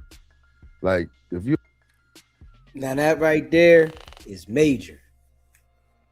That's major. You gotta let people talk. Let them talk to themselves. You ain't gotta respond to everybody, because everybody's opinion is not your concern. That's their opinion. So yeah, I agree with that one right there. You don't got nothing to hide, then what you got to speak up for? I don't got nothing to hide. I don't got no points to prove. You know what I'm saying? If I done anything wrong, if any man done anything wrong when it comes to being a rat, you got paperwork. Okay. Ain't no such thing as he third party. You say, you can't. I can't say, hey, you tell for me, and they gonna give me the time up. No, because you know who got to go in that courtroom to get his time cut? You do. That's right. Yeah. And you gonna be in that. It's on the docket sheet that you going in here. Ain't no hiding that docket sheet either. Right. Ain't no hiding that. Or no sentencing You transcript. see what I'm saying? So like, you can't appoint someone to tell for you, and then. Or what they want to call it third party, and like you get the credit for it, or they can't fuck up the case, because he or she is fucking the DEA. You know what I'm saying? What I will say, like, when it comes to me, like, I ain't used to doing a whole lot of talking anyway. You know what I'm saying? Like, not when it comes to some negative shit. 'Cause I'm on positive shit. You know what I'm saying? I know that I'm gonna exonerate myself because I'm an honorable man. Always been honorable to stand up. And those dudes that I left in them joints that took pictures with me and walked the yard with me, they the ones got the attitude. So the trolls got to deal with them. You see what I'm saying? Like, you got to deal with them, and you may not never know who that may be. Yeah. You know what I'm saying? I know who I am. I'm comfortable in who I am. I did time with the worst of the worst, and I did time with some easygoing people, you know. But at the end of the day, law enforcement, everybody respect me because I'm an honorable man, and they never asked me to do no type of snitching or none of that shit. You see what I'm saying? Yeah. So, but living in this internet era, I just say to the young people, man, they really got to have a strong stomach, because me, I got grandkids, I got kids, you know, some from the young generation. It's like, they let so much stuff get to them. Yeah, they do. You know what I mean? And that don't really matter. It don't even matter. It's Shit like, don't even deserve they don't no know how attention. to do the Aaliyah and pick themselves up and try again. Mm. You know, they do. Man, everybody, I was young and spent plenty of money before. Man, broke, rich, broke, rich, broke, rich. That's the name of the game. Each time you learn how to keep it. So you don't let nobody make you feel bad about you spending all your money, losing all your money, whatever, however you lost it, because we all done did it. You know what I'm saying? You got certain motherfuckers that may have got 50,000 for their first rap deal, and they was back out there selling crack. And that's the story they told. Mm-hmm. You know what I'm saying? So like, you go through things. You can't let someone's opinion be the end all be all to what you trying to accomplish in life. And like, the love and respect that I have for like you, Easy, and any names that I don't say, Doug and Sada and Payroll and everybody from Doughboy Cash, from the east to the west and the southwest. You know what I'm saying? Like, for y'all putting the city on the map where it's supposed to be, and y'all having enough sense to be like, look, we ain't got to be talking about it on the internet. We could be doing music together. Because I don't do that. I don't speak. I don't do that. I don't respond to niggas that don't know me. The niggas that don't know nothing about me. Like, I'm living in the real world. My life good. I'm motivating niggas. You know what I'm saying? I'm doing the right thing with my life. I'm taking care of my family. I'm giving the trenches hope. I'm giving my people hope. I'm building businesses in my community. I never thought I'd never be able to do that. It's so much positive shit going on, and it's so much love in the real world. You know what I'm saying? The internet is the internet, but in the real world, it's real love. Y'all motivated me, Peasy, Babyface, Ray, to see y'all music come on that computer. That was something that I never thought I would see. You know what I'm saying? I never thought that I would be in jail long enough and see that, not even being in jail long enough, just y'all would make it to that type of plateau to where they got y'all music in. Yeah. You know what I'm saying? And that shit was like, became some of my workout music and stuff. And it was like, man, damn, the city is finally putting on. Now, mind you, I hadn't been to the city in 21 years. So now to see the city where it's at now, to have these little lounges and little duck-off spots and nice, man, this shit is amazing, man. Man, how you feel since you've been in the city where everybody embraced you like that? The love is so, you know, my love for the city always been genuine and real, but the city's love for me has been crazy, man. Like old people, young people, everything, white people, you know, all races. Like it's been crazy. It's been all love. And even though I'm here for my daughter being in the hospital having open heart surgery, it was like it was meant for me to come back here and receive that love. And because that was the only reason they let me come back within a 45-day period, because they wanted me to wait 60 days before I start asking to go somewhere, as far as state or out the country. So it was a blessing to be able to come here and receive that love and show my love for the city, you know, like this all black affair we having. Yeah, this shit tomorrow, making a real move, you know, man. That's gonna be big, man. Shout out to Lil Meech too, man. He played a part in this shit too, man. Yeah, like, he you played know, a big part. I know they gotta feel amazing to watch your son create his own image for himself and do this shit. You know what I'm saying? With your guidance. To be able to pour into your son and he actually listen to you and take your advice and let you guide him. You know what I'm saying? Well, you know, he helped with my transition. Like, you know, he not gonna let me look like anything. You know what I'm saying? Yeah. You know, so me coming home, he played an important part of me having my look right. That shit be fucking you up, bro. Looking at your little man like, damn, look at my little nigga, man. This young nigga a boss, bro. Yeah, he a boss, man. It fucked me, but I'm so proud of him because he a boss and didn't have to do what I did. Yeah. So that's what, you know, he a boss in his own way. He got his on his own. He did that on his own, you know? And I'm glad that I was able to tell dude like, hey, man, put my son in some classes, man. I think he could pull it off.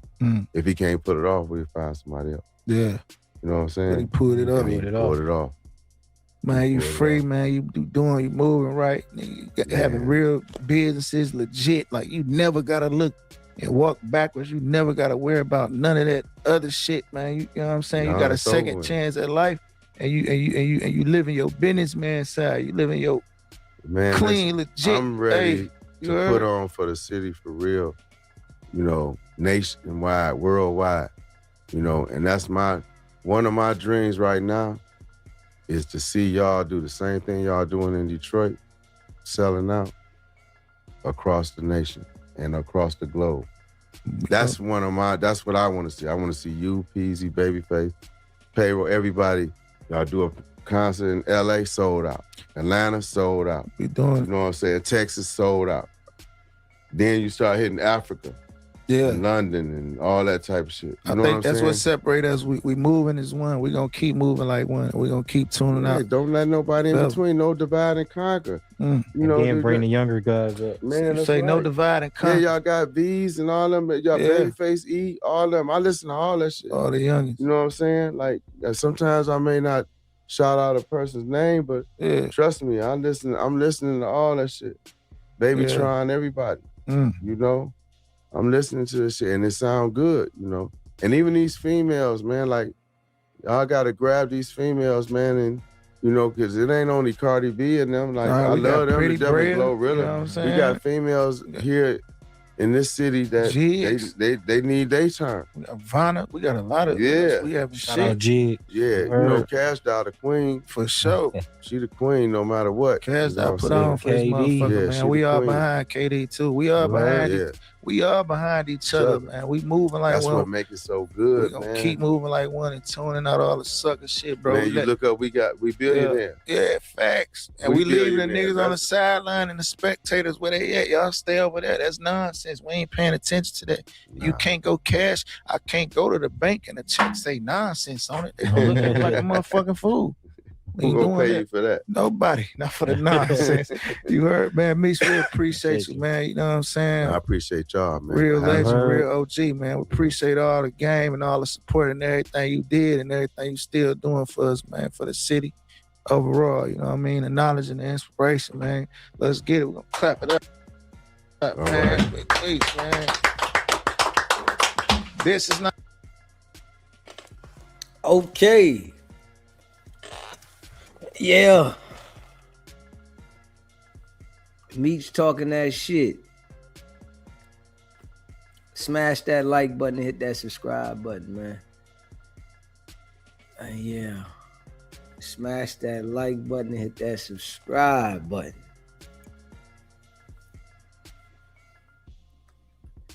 Yeah, hey, listen. That man, listen, got himself locked up. I definitely agree with that.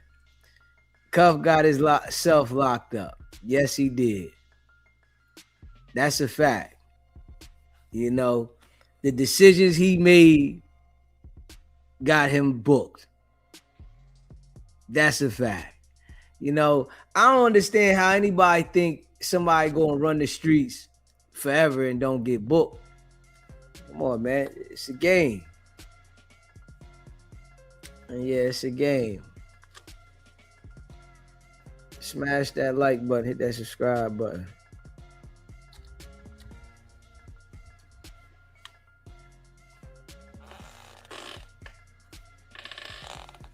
Hit that subscribe button, hit that like button.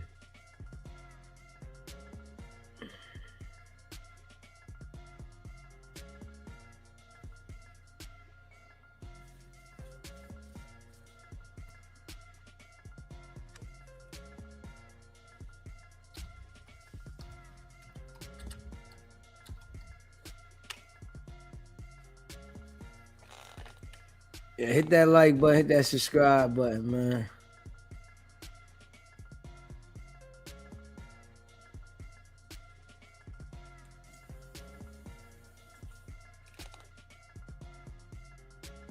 Tap out.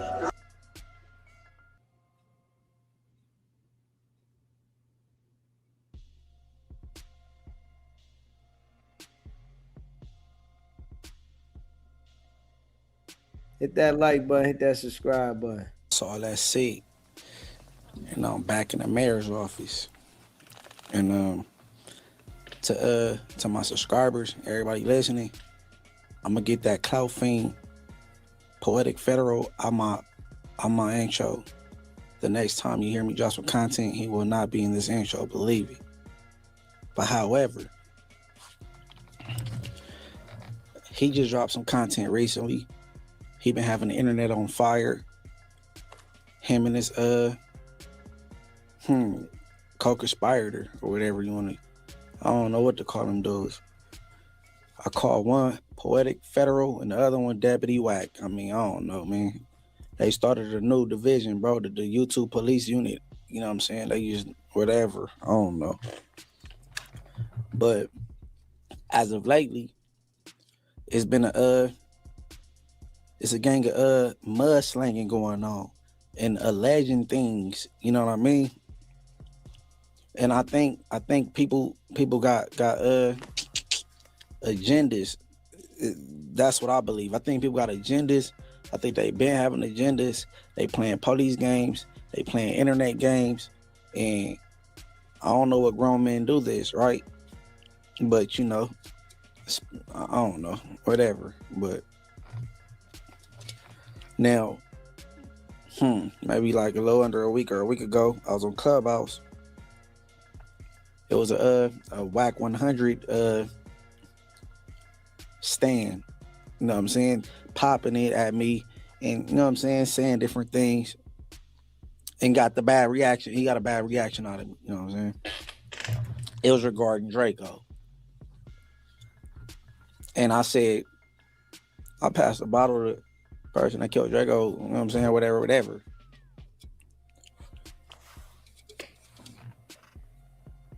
I was just popping my ish, bro. You know what I mean? I've been doing it. It ain't nothing new. It's standing out now because people is running these narratives. Me saying that right there ain't nothing no different than what I've been saying. It's just that old YouTube channel got took down. That music is gone. I've been popping it at this dude. The same way I said I kicked Draco when he was down. That was a figure of speech, bro. But, you know, people go around with what they want to run with. Hey, I don't care. However, shout out SBGB TV, DZ. I'm scrolling, and something was brought to my attention. Cause you gotta think, I don't click on nothing that got Winnie 100 name in it, Whack 304 name in it. So, you know what I mean? I'm subscribed to SBGB TV, and I'm like, okay, he pointed something out to me. And all right, let's go. You know, somebody that's not in the street, Whack can't do nothing with him. You know, because you think different. When you're in the streets, you're trying to live by a code to be respected so that everybody looks at you a certain way. And you got somebody that's not living like that, you know, playing that game. You know what I'm saying? Straight up.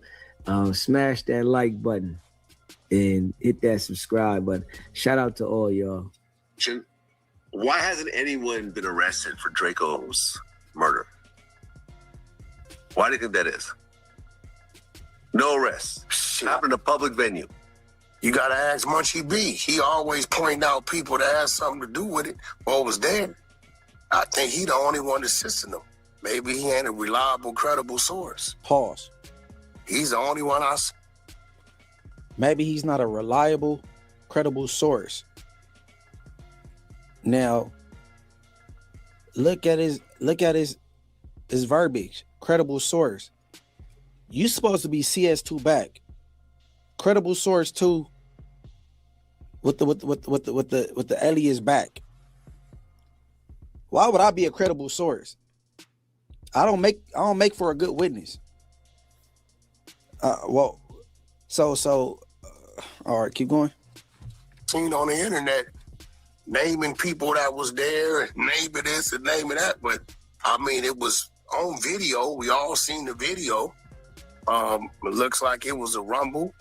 You know, I missed it by like 15 minutes. We was actually waiting on Draco to make sure he got in and out right, but shit, we waited on him an hour and something.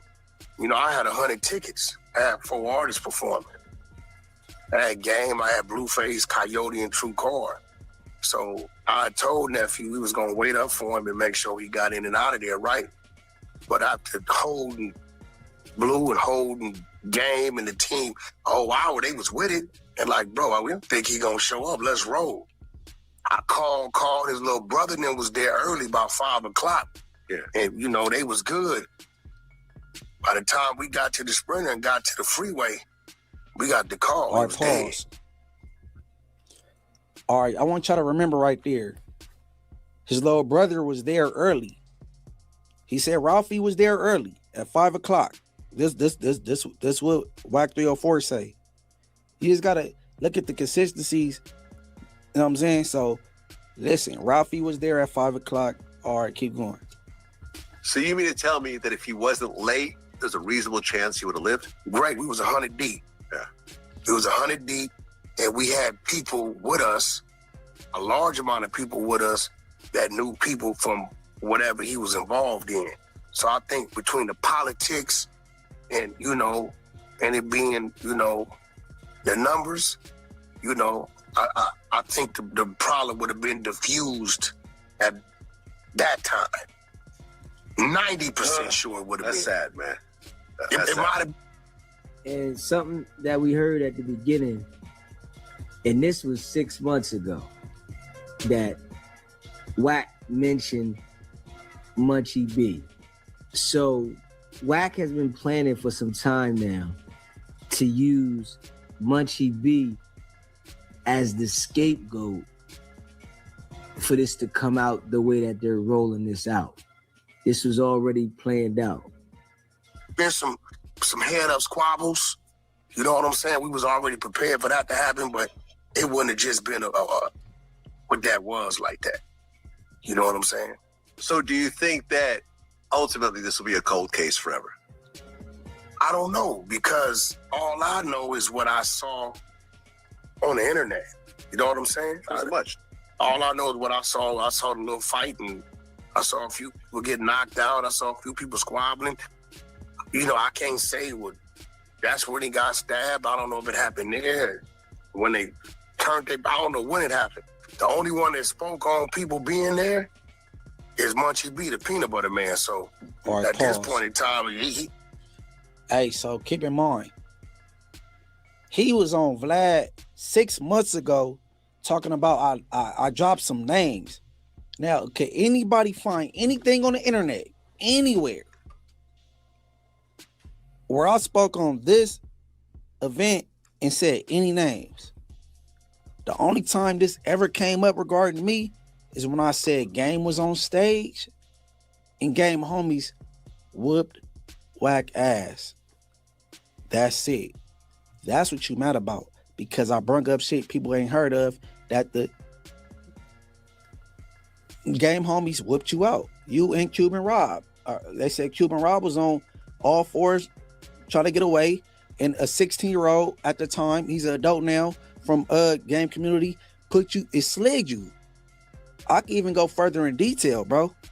Only time this ever been brung up. That's what you mad at? Because you couldn't even create AI where I mention anybody name at this venue, bro. You're lying. All right, keep going. I'm pretty sure the police, they went and talked to him about it. It's probably why he keep getting ORs and not bails, because he's the only one identifying people. Such and such was there. This hood was there. These people was there. So I don't know, but I will tell you this. It's a lot of people involved. And usually when you have that many people involved, somebody's pillow talking, somebody gets in trouble, right? One point or another, I tell somebody something. Do I believe they have leads? We know they got leads because Munchie B done said some names. But You hear what he said? He knows that they have leads because Munchie B says some names. That is the scapegoat because he knows the details. Munchie B was the whole scapegoat for this. You know, the feds want to close that case. Appreciate that, Carl. LAPD want to Appreciate you becoming a member, bro. They want to. You know, you got Whack out there acting like it's all for Munchie B, but he got a big hand in this. I believe they have other leads from people that might have been there. I definitely believe that. It could have been some people on Draco's side, that maybe said they recognized some people, or some people on the other side who got caught up in the situation. So, all right, Paul. It's a high-profile case. I do know some. If you go look at Poetic Federal content he dropped yesterday, he said that the detectives talked to Draco peoples and they corroborating stories. That's what Flacco said. I don't know. He said something about a boy named K7 or something. I don't know. But all right, keep going. It's a lawsuit going on, but I do believe that they're still working it. And in these type of situations, you never know.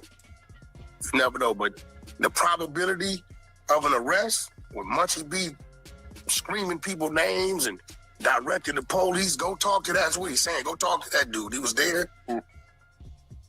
They got some statements. What they gonna do with it, I don't know.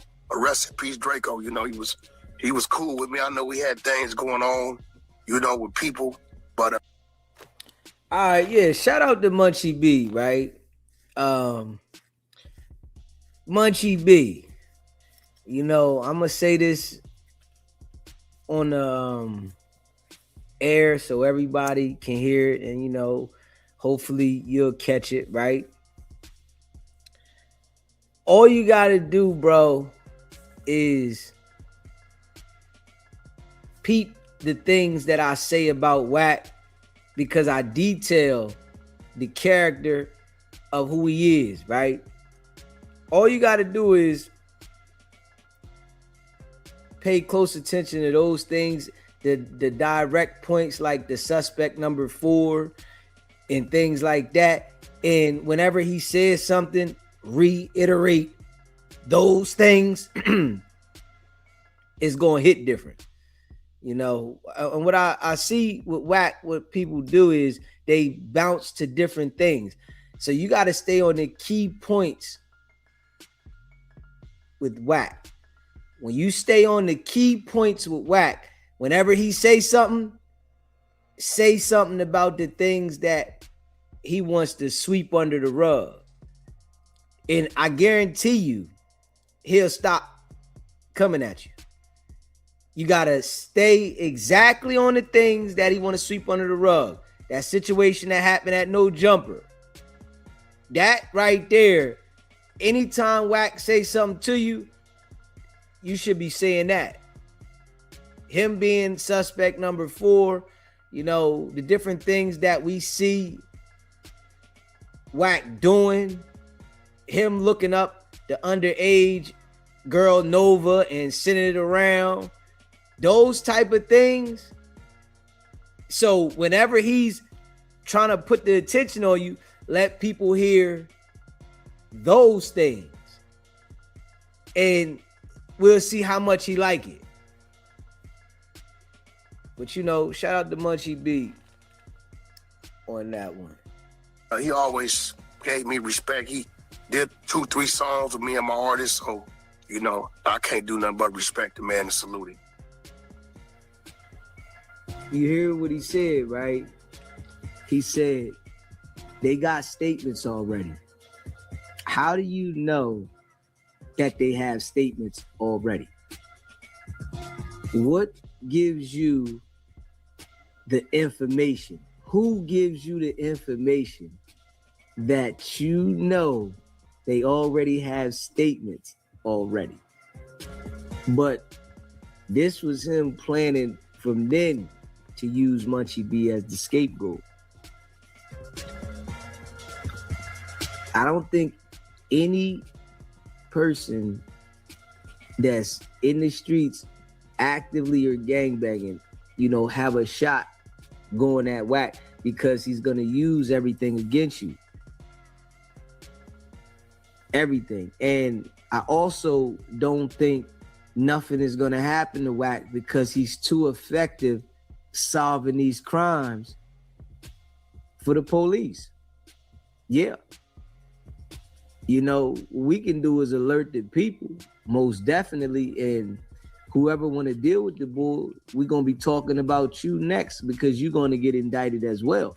But I think he's too effective for the feds, man. He's very effective, you know, because gang members are easily manipulated. You know, so by me seeing this, shout out SB, GBTV. That's Daisy, man.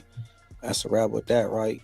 Now, what I believe, bro, this is a Wack 100 play, but he got Poetic Flacco running the play.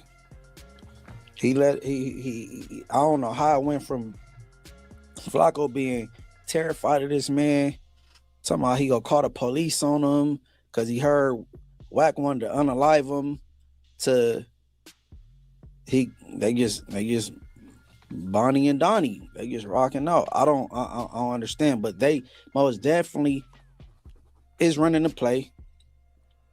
The play been in effect. I believe I said something stupid on Clubhouse, and they took the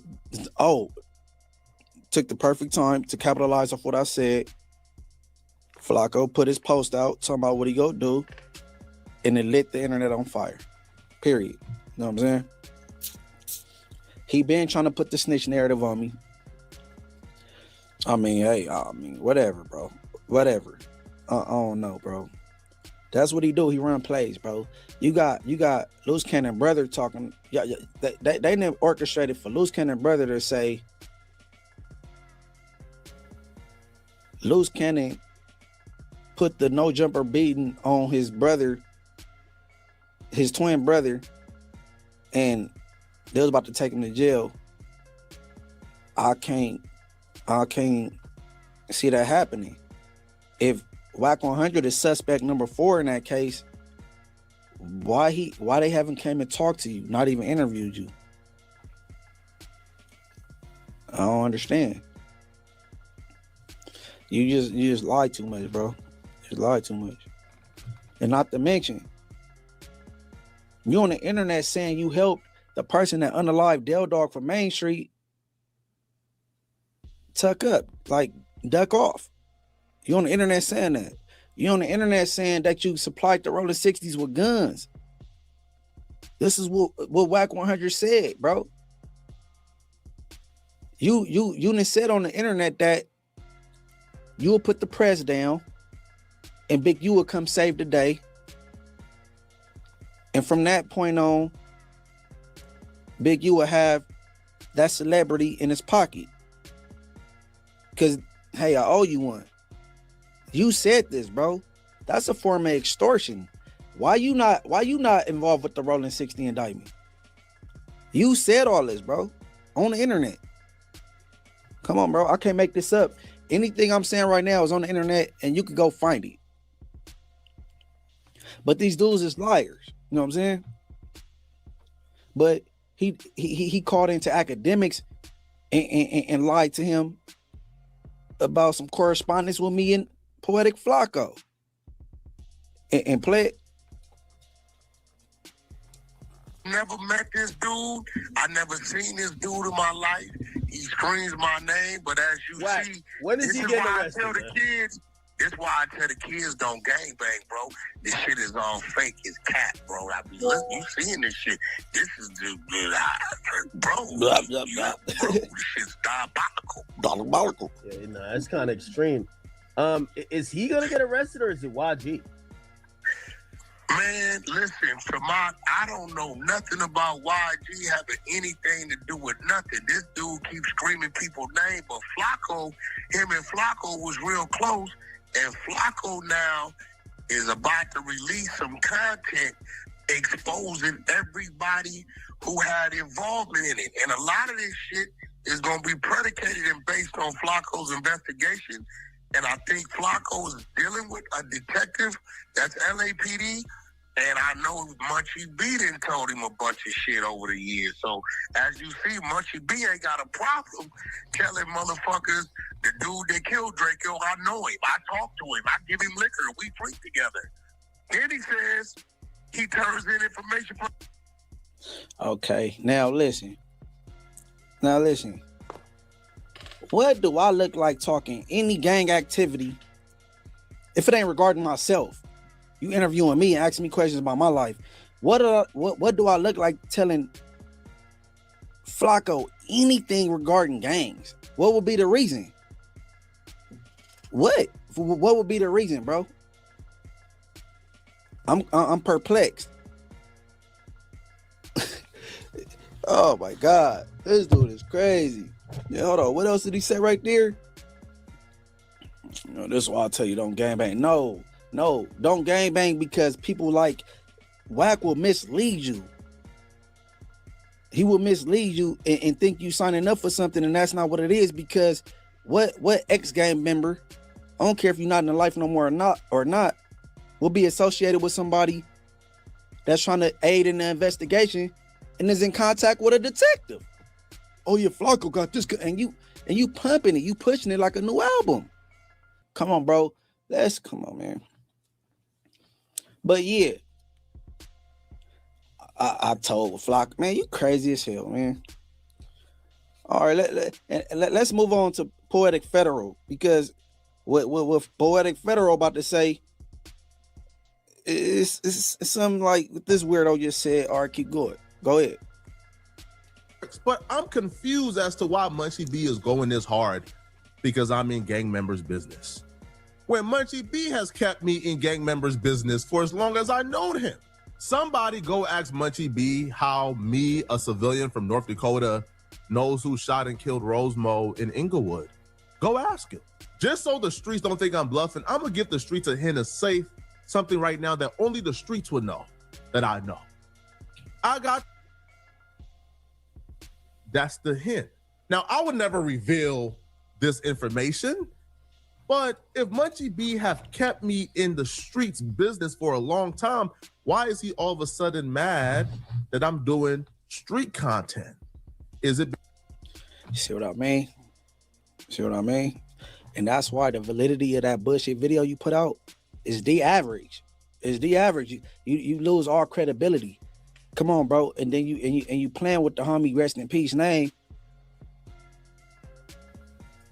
I don't even know who killed Rosemo, dumbass. I don't think the people from his hood know. What are you talking about? I know Bosco didn't do it. When they try to throw Rosemo whooping on Bosco will play with the idea of it. Bosco clearly didn't do it. Bosco didn't do it. But I could say this. Bosco not the only one Rosemo whooped on. He knocked out the game at the Fox Hills Mall. It was on the internet and they wiped it off the internet. Rosemo knocked him out. He went to bed in front of his son. But see, like Rosemo was on the road. I don't know what. I told you why you muted right there. You see, people playing games and you playing games with the homies, bro. Like the homie Rosemo is resting and you playing games. You playing games, bro. But this shit crazy. All right, next. Never did is long live the ruler forever. But I'm glad you said that because it's time to expose which one of Munchie B's friends who killed Draco the Ruler that he passes the bottle to every day. And I'm also glad, Munchie, that you contacted the Crips to apologize for saying too much because your homie is responsible for other people's deaths. See, that's what I'm saying. All the credibility is what Cribs did I call and apologize to? Why would I do that? What would be the reason? Saying too much. What are we talking about? What are we talking about? See, that's what I'm saying. Our credibility is shot. Our credibility is shot. But see, look, like I said earlier, remember Wax said, we was there early. We was waiting on Draco. We was there with his brother, like around 5 o'clock. His brother Ralphie. All right, next video. Before getting to the festival. So Draco and his security guard met up at his home in the hills. Draco and his security guard left his house in the hills and drove over to the Awful Lot of Call Center parking lot to link up with Ralphie, K7, Chief and Heavily, and others to then drive over to the festival. Before they started driving over to the festival, Draco had a conversation with everybody he was with. He told everybody, get rid of whatever you guys have on you. Get rid of any guns, anything illegal you guys have on you, get rid of it right now. Draco. See what I mean? I thought Ralphie was already there. Like, that's what I'm saying. People is making content and y'all playing with people livelihoods, bro. Y'all playing with people freedom and y'all playing with people that's resting it. Like, come on, bro. I hope you don't think you doing his family no justice with this BS because you making a mockery of shit, bro. You playing games, you playing a content game with somebody that's dead. Yo, Daddy Wack just said he was there with the brother. How many brothers he got? He was there with the brother. Everybody know Ralphie was there early. Ralphie's on interviews saying he was there early. What are we talking about? Hey, man, people got to stop with this BS, man. Hey, bro. And I think, man, I just got to give me a good civil lawyer. I'm going to just start suing niggas, bro, because, like, cause I can't get gangster with nobody. You feel me? Because I see the games people play. Hey, Wax supposed to be from Peru. Ain't nobody about that. How could I win with Wack, bro? How? Help me out in the comments. How could I win with Wack 100, bro? If he got the police on his side. The way that you can win with Wack is stop feeding into the narratives that he's trying to control. If he says something that gets under your skin, that's something you shouldn't respond to, because it's getting under your skin and you're going to respond to it like it's getting under your skin. You're going to say some things that you shouldn't say because it's making you feel some type of way. You got to lead with what you want to say about Wack and not respond to what Wack is saying about you. Police, other than LGBT, they the deepest gang in America, bro. How could I beat Wack? I gotta sue him, cause he said a lot of defamatory things. I gotta sue him, bro. That's it. All right. Speaking of suing,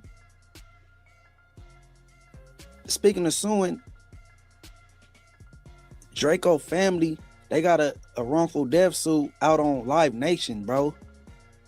And you got people coming out with content like what Flacco dropped that weakened their case. All right, next clip. When Draco, his security guard, Ralphie, K7, Chief and Heavily, when they got to the festival, they went to the security entrance for the artist. When they got to the security entrance for the artist, the security guard said, "What's up, blood?" And they told Draco the Ruler they can't go through that entrance, even though Draco the Ruler was performing and he was an artist. And he's like, "What?" So now he's saying that the security for Live Nation was Bloods. The security for Live Nation was Bloods. You see what I mean? Look, the Caldwells may not get paid at all from Live Nation, bro, because you want to play games on the internet. This is all a play, bro. Listen, if I got to, I'll go grab it. That's on my daughters, bro. Wack is on No Jumper. On one of them days, Ralphie is there. He come in, walk in. He sit down with the rest of the cast. They chopping about whatever they chopping about. And he tell Ralphie, that lawyer handle that. So what? Ralphie and them family using a lawyer through Wack? Come on, bro. Because if they is, we could tell. We can see if you used this lawyer in the past and they using it now. Because I heard you said on No Jumper. If I got to take the time to go find it, I could. All this is a play because you team them. You don't feel me. You don't like YG, bro. Let's keep it real, bro. People, you playing games and you running the play through Flacco, bro. And it's not straight, bro. People, y'all playing too many games on this internet. That bullshit video have no credibility. The shit is shot. Bro. Like, come on, man. Let me see. 17, 18, 19, 20. Hey, look, bro. All right, man, look. Now, Flacco, he trying to play victim, right? Appreciate you gifting that membership. Carl, and appreciate that. He's saying, I'm trying to get on fire from No Jumper, all this little ish or whatever. Oh, whatever. All right, next clip. My coworker Munchie B has been trying to get me fired from No Jumper for a while now, which is odd because I'm the only reason he's on the channel. But I have a video later this week where we dive more into Munchie B. But let's just talk about what's going on, okay, today. So I seen a video on the No Jumper Clips channel where Munchie B is essentially trying to convince Adam, like publicly. He's already been trying to do it in a group chat. But he's now trying to convince Adam publicly that doing business with me is a bad idea. And I just thought this whole situation is hilarious and funny. They were on a No Jumper show react. Okay, listen. I just talk the truth. This little fiasco you putting on right now, is the exact reason why people don't want to sit on that no jumper and get an interview. They don't. It's the whack BS and shit like this that Flacco is pulling right now. So what street rapper want to come sit down at no jumper following this circus? I'll wait.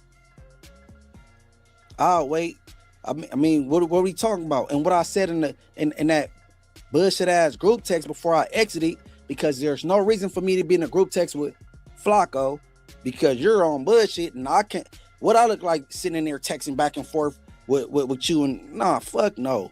Listen, what I said was, why is Flacco even in here? He haven't been to work since last year. The only day he came is when the bitch cried on Tuesday. He don't live in California no more. And plus he got a show with T-Rail. Don't you think he compromised Adam? Verbatim, that's what I said. He do a remote show with T-Rail now. Trail from back on Fig. They do a remote show. The man's in Texas. He's not even out here.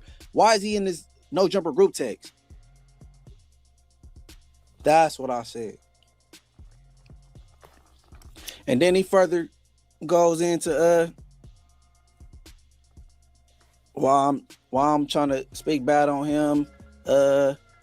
He the only reason why I'm on no jumper. And all right, go ahead. Next clip. Munchie B has been dissing me for the last couple months, maybe 5 or 6 months, but he crossed the line with this and the other things he said that I'm probably going to review in another video. He told just some bold-faced lies on me, even tried to allude that I'm on the registry, which is not true at all, right? Like, absolutely not true, right? Like, you know, like try to allude that I'm a felon. It's not true at all. But the sad part about this is I was the one who vouched for Munchie B. When I first got to LA, I knew of Munchie B. I was a fan of Munchie B. And I wanted to bring Munchie B for a no jumper interview. Everybody says no. We're loyal to Draco. Munchie B is unhinged. He's problematic. We don't want him in the building at all. I kept pushing. It took 1.5 years of me pushing every day to bring Munchie B to no jumper for an interview. After the interview, I pushed for Munchie B and Spider Loc to have a show, even saying, yo, I'll do the show with them if they can get a show. Adam said, like, we don't really want him in the building right now because, you know, we have other people who love Draco, other people who are associated with and with Draco. We like him being live is a liability. We just don't want those problems right now. I say, yo, I would do the show on Melrose. I would do the show on Melrose. I would pay for the engineer, for everything to do the show just because I want Munchie B to get an opportunity. Ultimately, I was able to convince Adam to let Munchie B, Spider Loc, and me do the show. The show got canceled, even though the numbers were great, due to politics and other people in the building not feeling comfortable with Munchie B being there. What happened was, after the show got canceled, I still kept pushing. I brought Munchie B on the news the first time. Listen, I left for like 4 months, came back, and the first chance I get to produce a show, I brought Munchie B on. After Munchie B was live on the news, Adam came and said, man, listen, man, the building, people are complaining about Munchie B being on the news. I like Munchie B. I want him here, but I got to go with the people already here. It took me politicking, pushing, even making enemies with certain people who didn't like what I was doing for Munchie B. And until I fought for Munchie B to come back on the news a couple times, and then Munchie B was on the Tuesday show. So the fact that this is a guy who I worked this hard to show support and give opportunities to, the fact that this is the man who's now pushing for Adam to take me off the platform and to distance himself from me, it's snakish, right? It's not cool. It's nasty stuff. But, you know, what did I expect, right? From a gang member. All right. Pause. Right? Like, you can't expect. All right, look. That's that for that clip. Listen. He told no lies. Right? Okay. Now, people feeling uncomfortable in the building. If you haven't already, smash that like button. Let's hit the like button. If you haven't subscribed, subscribe to the channel. Share this live. Hype the video. Wack don't like me. You know what I'm saying? Wack don't like Spider. So what Wack tried to do, he tried to put the little fear, install fear. On Paul Rue, they come up here on Paul Rue. Y'all, they better not be live, bro. So that's when Flocko was like, man, we'll do it on Melrose. True enough. However, we still end up in the building, right? Now, when he say people not comfortable, Brick Baby wasn't sure if I was gonna come with an entourage of Inglewood families or, you know what I'm saying? And Flocko even told me it was a particular name that he was worried about. Right? So that was Brick Baby issue. You know what I'm saying? Whatever. Then it was the almighty suspect thing.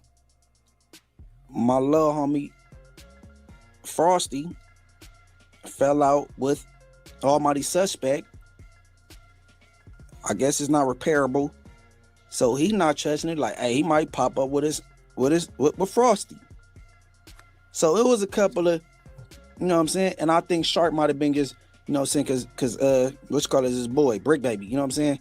So the whole building was on that type time, right? But keep in mind, you forgetting, bro. I never asked to be at no jumper ever. You sought out me. You recruited me. I never asked for that. You wanted to interview me? Adam said no. It's too fresh. He be disrespecting Draco. You still want to interview me? You said I'm gonna do it anyway, and you did it at your own spot. After that, you kept pushing. Even Rockstar went up to no jumper, and when he did content with Adam, he asked, "Hey man, why you don't interview Mushy?" And he gave him the reason. The clip out there somewhere, like, man, you know, he did a lot of disrespect, you know, it's kind of However, I ended up on no jumper based on Flocko. But keep in mind, Flocko, you was pushing for me. I never, hey, you know what I'm saying? No, I didn't. Now you right.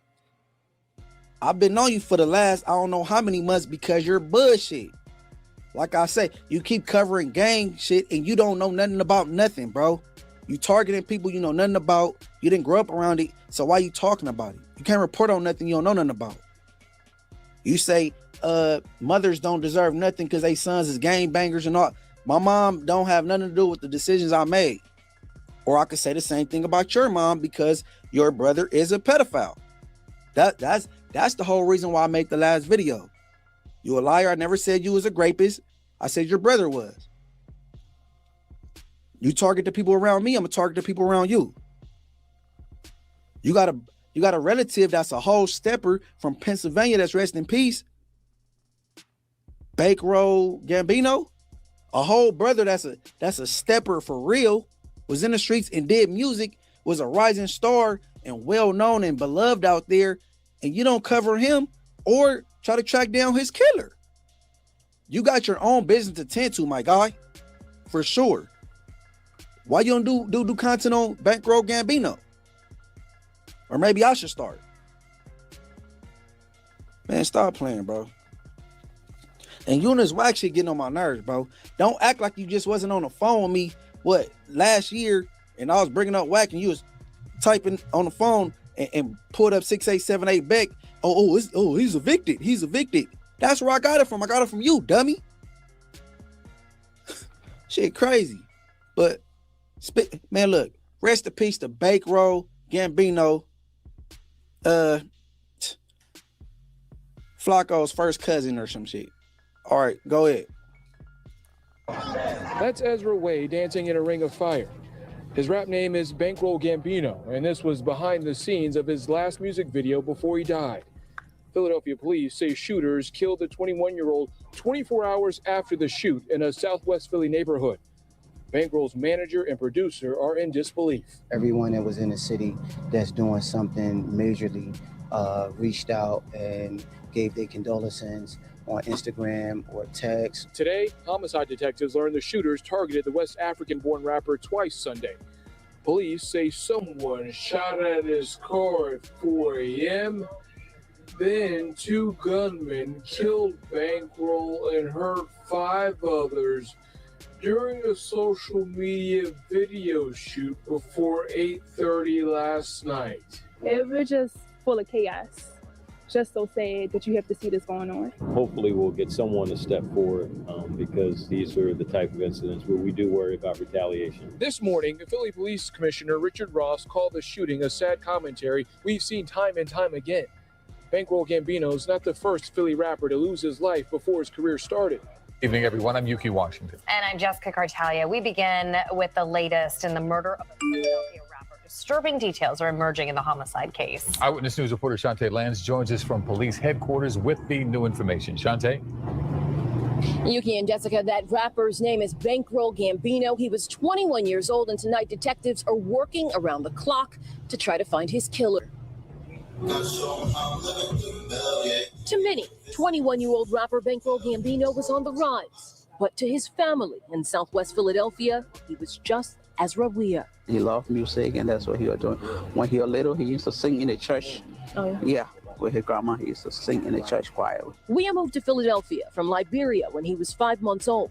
Police say he was standing with a group of about 10 men outside of a home on the 2600 block of Carroll Street last night. They were about to start filming a promotion video for Bankroll Gambino's music video when gunshots rang out. In all, 6 people were hit. 1 remains in critical condition. Weah was shot in his head and killed. I just can't understand. We cannot understand why, what happened, why they had to shoot. Who did it? We have no clue. We have no idea who did it. All questions we asked Philadelphia PD's homicide captain at a press conference. He says Weah may have been targeted because he was shot at while in a vehicle in the morning on the same day he was killed. Homicide investigators located the decedent's vehicle parked in the rear of his residence. The vehicle has 3 penetrating bullet holes. Police say Weah had a loaded gun on him when he was killed. We checked court records and found he had 4 prior arrests. Weah's manager is determined to keep his name alive. His music is going to live on forever. I want people to remember his name, Bankroll Gambino. I want them to remember it, Bankroll Gambino. Ezra Weah, a.k.a. Bankroll Gambino. All right. Bankroll Gambino. If y'all can go tap into his music. Bankroll Gambino. He passed in 2019 at the age of 21. I'm unsure, but from what it seems like, his unaliving is unsolved. It's still an open case. My thing is, why Flacco not investigating this? Why is you worried about other things, and why are you trying to incriminate people, and why are you being insensitive to the deceased because you want to make content? That's because this is Wack's agenda. When Wicked 100 put him up to these certain things, he gonna do what Wicked 100 want to do. If you haven't already smashed the like button, hit that like button. Subscribe to the channel. The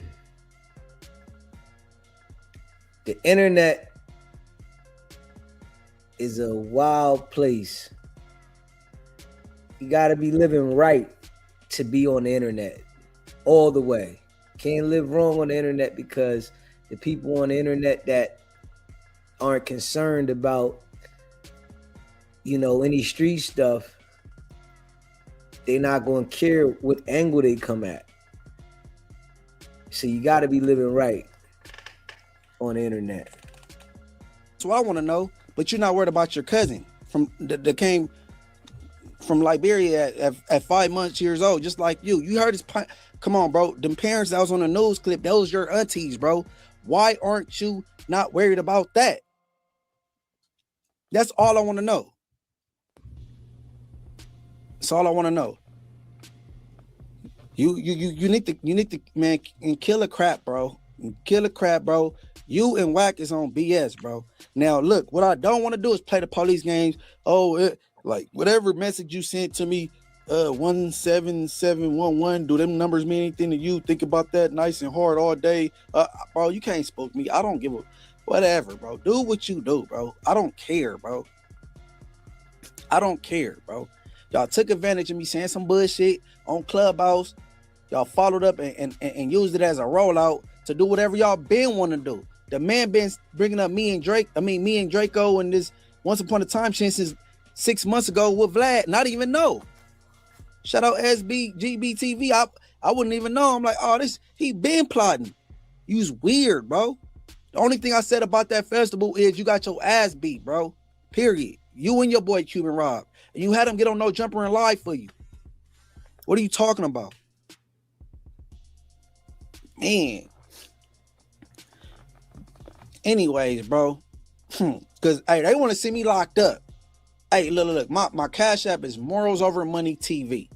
Everybody go donate, bro, because I might need to get bailed out. Morals Over Money TV. That's my Cash App. Everybody go donate to me in the platform because they playing dirty, bro. I don't know what's going on Inglewood. I don't know, for real. But yeah, like I said, long live Bankroll Gambino, and everybody go stream his music. You know what I'm saying? I haven't checked it out yet, but I will. I'm gonna support him since his cousin don't. This a live call-in show. You know what I'm saying? You can call in. Fuck typing in the chat back to back. You know what I'm saying? Call in. You know, if you like that, you know, you said face to face, call in. Let us hear you speak. Don't keep typing. This gonna get you in a situation. If you asking what the number is, I know you on the slow side. Straight up. If you asking what the number is, you slow special education individual. We know what type of brain you got. You got the brain the size of a Tic Tac. Call in. Yeah, okay. Mr. Tough Guy. Nobody want to hear that tough. Do your fingers hurt by now? Straight up. Talking about somebody going to do something to somebody. Man, nobody worrying about your goofy shit. You think somebody worried about the goofy shit you saying, boy? You think somebody worried about the goofy shit you saying? Somebody going to do something. Do what? What they going to do? Huh? What they going to do? Yeah, is they going to get on a plane? Niggas ain't even got no gas money. Niggas ain't even got no gas money. Huh? How they gonna get a plane ticket? Ain't nobody doing that, man. Niggas soft as drugstore cotton, nigga. Yeah, you must be cool with whack. You niggas soft as drugstore cotton, nigga. I heard all about you niggas, man. You ain't got peoples nowhere, nigga. They been saying that for over a year now. You know that, right? You know what I'm saying? They've been saying that over a year now. You see my beard growing in fuller. Let my shit grow. You know what I'm saying? Yeah, I'm trying to tell you, I'm working out. I already said, hey, listen, I need some rec, man. I need some rec. You know? Yeah. And I ain't one of them. So I need some rec, man. I need somebody to pull up around this motherfucker. Yeah. You know, that shit don't work though. You know what I'm saying? So you ain't calling in. You ain't that tough. We appreciate the engagements though. You know what I'm saying? We appreciate you typing in the chat. Yeah. We appreciate that. That's what we need. We need. Why you don't tell all your friends to come over and type? Yeah. Tell everybody come over here and type, man. We need you in the chat. Yeah. Shout out to the solid ones, man. You know, we appreciate y'all rocking with the channel. You know what I mean? Subscribe to the channel. We did a long stream today. Yeah, we had a nice long stream. Shout out to the real ones, man. If you haven't subscribed to the channel yet, make sure you subscribe to the channel. But yeah, we at it, man. Subscribe. Share the live. Hit the like button. And we going hard in the paint. We in the groove. You know, we might not do 2 lives a day. Some days we might do another live. But, you know, I got to lock back in, you know, so I don't exhaust myself out. You know what I mean? So y'all see how we doing. When I jump on the live, we're going to jump on the live. You know what I'm saying? Some days we might do 2 lives, but right now we just going to make sure we get a nice long live in. You know, but we still putting that work in. Go check out the merch, sbgbtv.com. You know, we appreciate all of y'all that rock with the channel, and that's a fact. We going hard in the paint, though, I tell you that. Real rap. We putting that work in. You know, if you haven't already streamed, She Ain't Gotta, go stream She Ain't Gotta by DZ.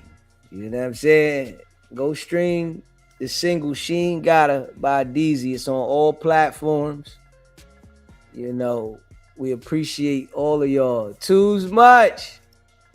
We're going hard in the paint. Hit that like button, hit that subscribe button, man. Shout out to y'all. You know, everybody that been rocking with the channel, man. Y'all know DZ about to, you know, keep it popping. I mean, this month right here, we're gonna be doing longer lives. And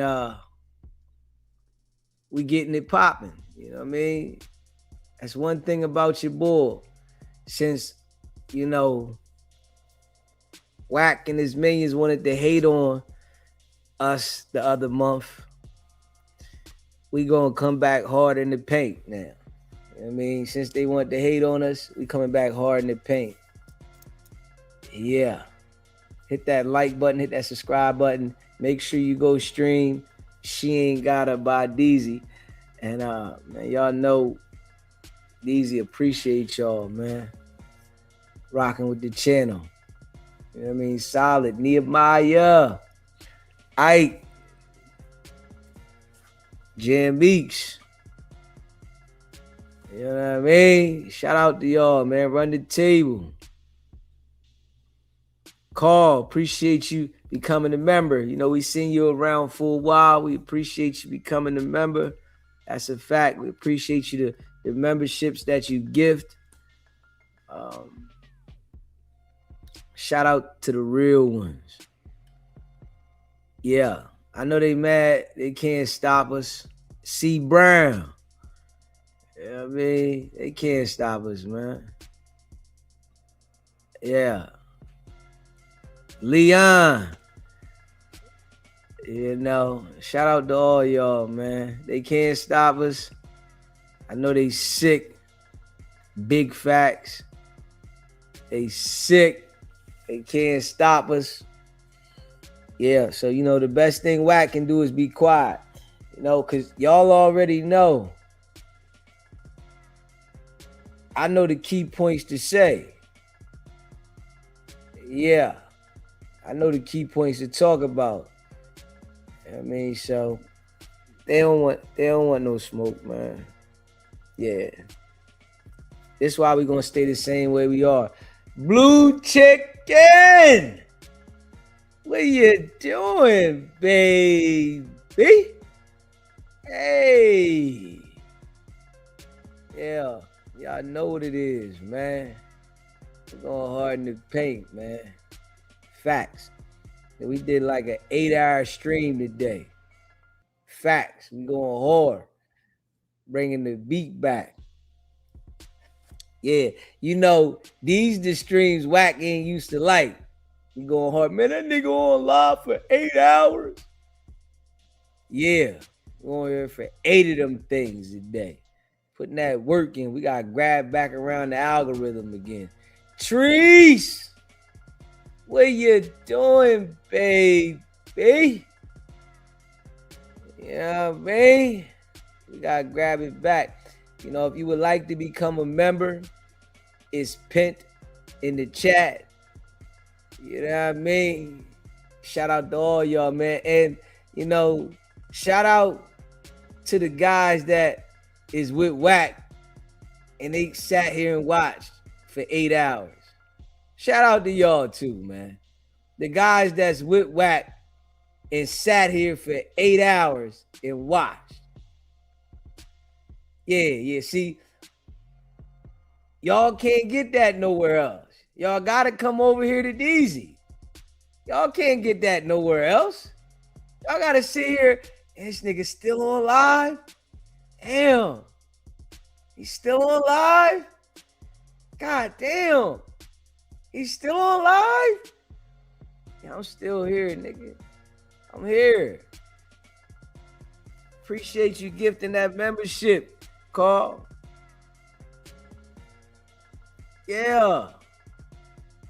Trees. You better know it. You know what I'm saying? Shout out to all y'all, man. Smash that like button, hit that subscribe button, man. Hey, Wack Minions. I'm gonna tell y'all something about DZ, right? Y'all will never be able to figure me out. I'm just trying to tell y'all, man. Y'all can watch me day in and day out. It's people that know me 30 years and can't figure me out, man. I'm just like that, man. And I'm gonna tell you, you know why? Because I like being by myself. So trust and believe. Don't think you're gonna figure me out watching me. But I appreciate you watching me. Yeah, I'm just like that. You know? Yeah, I do crazy shit to confuse myself. So I ain't letting no Wack Minions ever figure me out. Your whole entire life of existing and breathing, you'll never figure me out. Facts. Just remember I said that. I'm good at this shit, boy. You hear me? I'm good at this shit, boy. Huh?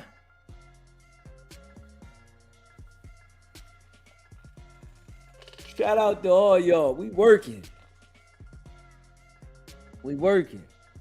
5 years from now, y'all gonna be still watching. You feel me?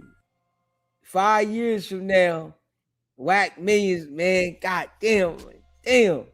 It's the only one Wack couldn't get close to. Damn it. Yeah. Don't be trying to think I'm gonna recruit you later. Don't try it. It ain't gonna work. You know, after, you know, time go by and we build a strong squad around here, I don't think y'all gonna be at the door. Oh man, we trying to get down. Nah. Ain't no get down. Get out of here. El Lamo. Straight up. You know what I'm saying? Because once the feds get tired of Wack, right? You know, it might take some time, might take a couple years, right? Once they get tired of him, they gonna get rid of him. You know, they might hide him out somewhere. They might send Wack in the witness protection program somewhere.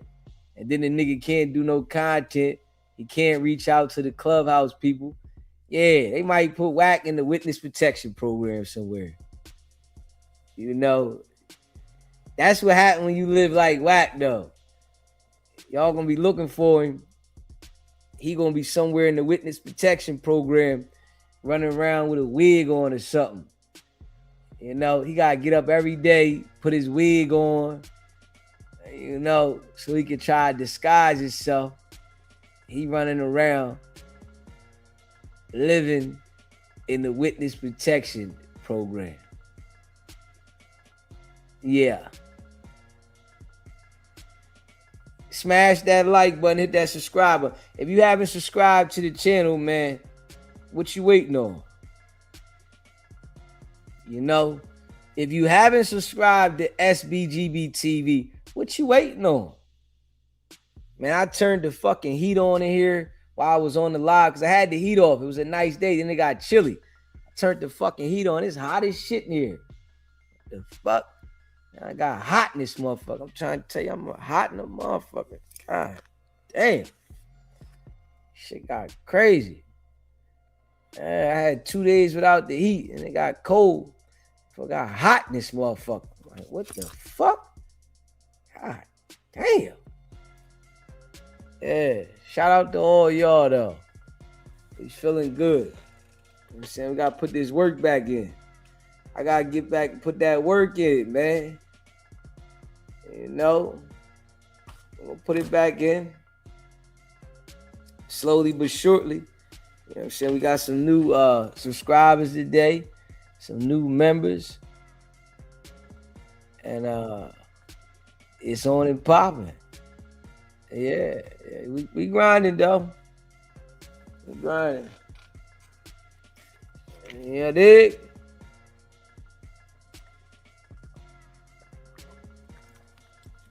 Shout out to y'all though. Yeah.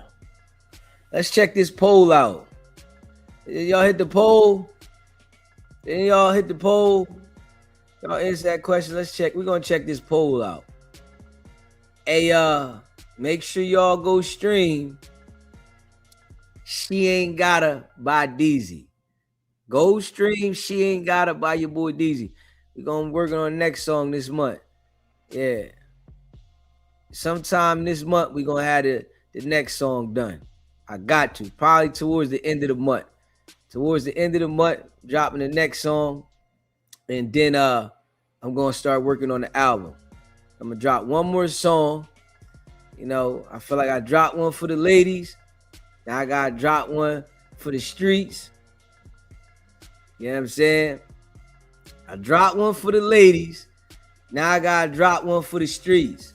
Now I gotta start talking that doughboy shit. I ain't gonna hold you. The next song DZ drop is gonna be that doughboy shit. You know what I mean? So I'm coming talking that shit. You know, that block nigga shit. You hear me? Bless Naja Beauty. Yeah. Appreciate you, baby. You heard me? Yeah, the next joint a nigga drop gonna be that doughboy shit. I'm talking that shit. You heard me? Drop one for the ladies. Drop one for the streets. And I'm talking that shit. Facts. And then we gonna work on the album. You know what I mean? So, you know, I gotta try to turn it up. One more this. And then in summertime, I gotta drop an album for the summer. Drop a whole album. Damn, DZ dropped the album. I'm going in the history books. Nigga put out an album. Album ain't never going nowhere. They can't never remove the album. I'll be somewhere in the ground, somewhere in the dirt, you know, in the ashes somewhere, and the album still gonna be out there. Huh? Oh, damn. That shit still gonna be out there. We gotta get the book done. Put the book, I'll be somewhere, wherever the ashes go. You know what I mean? And the book out there. You know what I mean? Somebody, yeah. I'm just trying to stamp some shit. That's it. You know, trying to stamp some shit. History, right? Just making history. You know, putting that work in. That's a fact. You dig? Make sure you smash that like button too. Hit the subscribe button. You know, shout out to all the people that rock with the channel. I'm going to the gym today. Yes, I am. I was supposed to go yesterday, but I needed an extra day. Oh my goodness, I did back. On Thursday. Yeah, what's the day? What day? Tuesday. I did back on Tuesday. So I was supposed to go to the gym on Thursday, but man, my shit's still sore. Hold up. Because y'all know I just got back. God damn. That shit hurt. My shit's sore right here. And my shit's sore right here. And like up under here. Y'all know I was doing that back. I'm hitting that joint. I'm doing everything. I did at this angle. I did this angle. I did down here. You know what I'm saying? I did right here.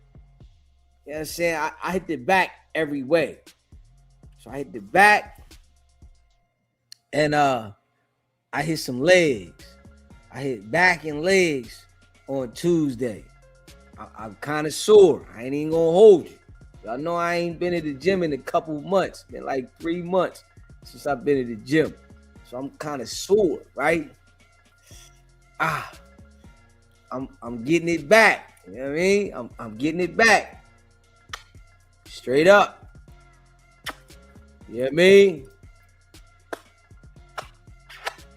You know what I'm saying? Damn right. I'm going to get back. So, you know what I mean? I'm going to hit the gym tomorrow, and I'm hitting arms and shoulders. I get them shoulders in, arm and shoulders. I hit them arms and shoulders, some front raises, some of them front raises, some of them side raises. You know what I mean? I'm gonna tell y'all one way to feel the burn with them shoulders, right? You hit these, you hit the front and the side raises all like this. One. That's one right there. Do that with a 10-pound weight. You hear me? Some of y'all might got to do it with a 5. Do it with a 10-pound weight. One.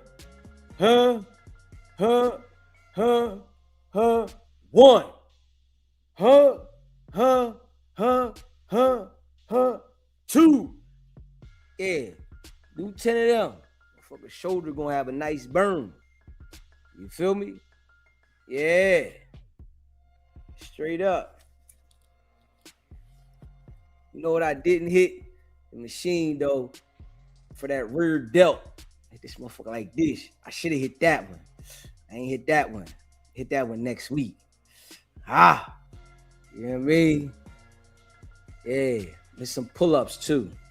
I got some pull-ups next week. I'm saying some push-ups. Gotta bring this shit back. I'm gonna bring it back. I'm bringing it back. I'm telling you right now. I'm ready to bring it back. I hit some crunches too. I hit crunches twice this week. And I walked a mile and a half. I walked a mile and a half this week. You know what I mean? So I'm gonna walk a mile tomorrow. I gotta walk a mile. I need to walk a mile. You know what I mean? I might get lazy and walk a half a mile so I can say, yo, I did 2 miles for the week. You know what I'm saying? I might get lazy. Say, all right, I'm gonna do a half a mile, and now I got 2 miles in for the week. So I gotta get my shit right. You hear me? I gotta get this shit right. I'm working on something. You know? Just keeping it a buck. Yeah, hey, listen, I gotta get back. You hear me? I'm gonna get back. That's one thing about, you know what I'm saying? I get on my gym runs, you know, I fall off sometime, but I always bring it back. Yeah, I always bring it back. I fall off sometime, but I always bring it back. I might not be in the gym for a little bit. I'm like, man, I gotta get back. All right, it's time to get back. Come on. I get back out there. Let's go. Let's go. Let's get it. Come on. Let's go. You know what I'm saying? Hit that like button, hit that subscribe button. Oh, yeah. Let me see if I pull this up. I forgot. It was something I wanted to pull up. Hold up. Smash that like button, too, man. Where y'all at? Did you hit the like button? Did you subscribe to the channel? Man, if you ain't subscribed to the channel, you lame as shit. I ain't gonna hold you. If you ain't subscribed to the channel, I hope you have bad luck. Because that means you hating. Straight up. If you whack 100 million and you ain't subscribed to the channel, I hope you have bad luck. I'm just saying. I'm going to keep it a buck. I'm going to say I ain't keep it a buck. I'm going to say I ain't keep it a buck. You hear me? Hold on. You know who I was looking for? Let me see. Hold up. Let me see what I'm looking for. Hold up. Let's see what I'm looking for. Hold up.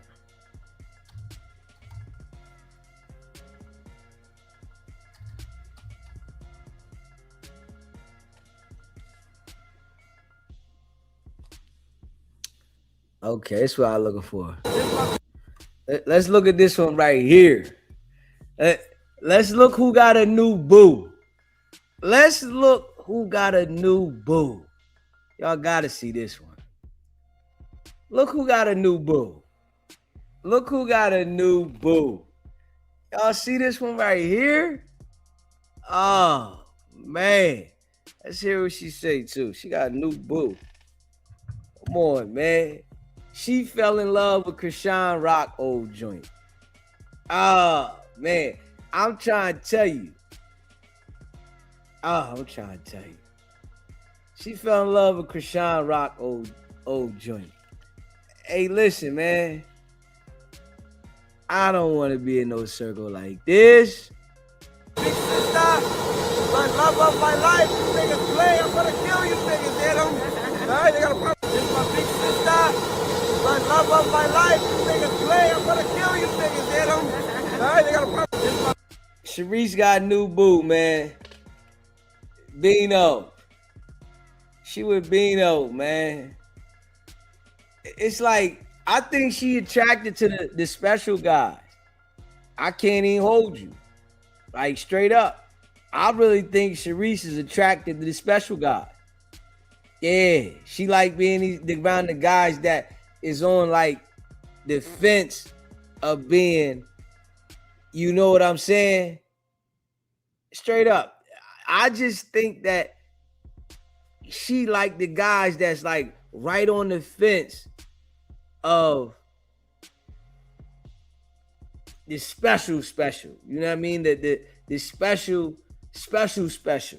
Like they like right there, they done jumped over the fence. I'm just saying, this is what I see. I don't know if y'all see what I see. This is what I see. Like, hold up. Big sister, the love of my life. You niggas play. I'm gonna kill you niggas, hit them. All right, they got a problem. This is my big. Come on, man. But this how you know, right? Don't nobody with, you know, they shit together dealing with no joints like this. It's the people that might run into some short-term paper and then they deal with joints like this. Man, ain't nobody keeping no Sharice. You got to be straight a fool to keep something like Sharice. I'm talking about you got to be a fool on like the fool's highest level. You know what I'm saying? To keep Sharice like, I'm good on that one. Yeah, I'm good on that one. I'm good. I'm telling you, I'm good on that one. Oh, man. And Sharice, she's a good looker. You know what I mean? She don't look bad. She a good looker.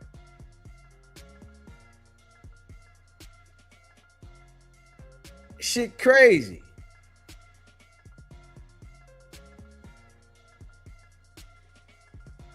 Crazy. You know what I'm saying? Crazy.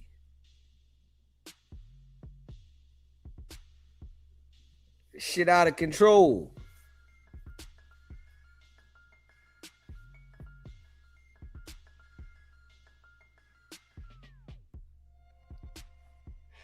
You know what I'm saying? Sharice a looker, but I think she just on that fence.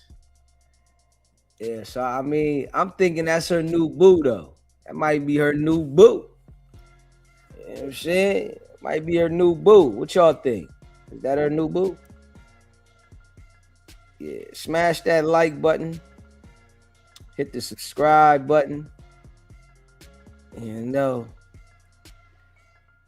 Yeah, smash that like button, hit the subscribe button, man. Shout out to the real ones that rock with SBGB TV, man. Shout out to the real ones, man. Yeah. You know, we putting in that work. You hear me? We putting in that work. And that's a fact. That's a fact. Yeah. Shout out to y'all, man.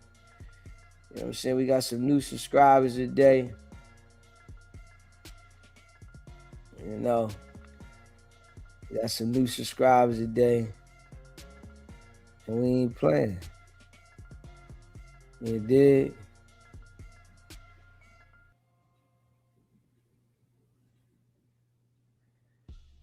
Yeah. Oh, man.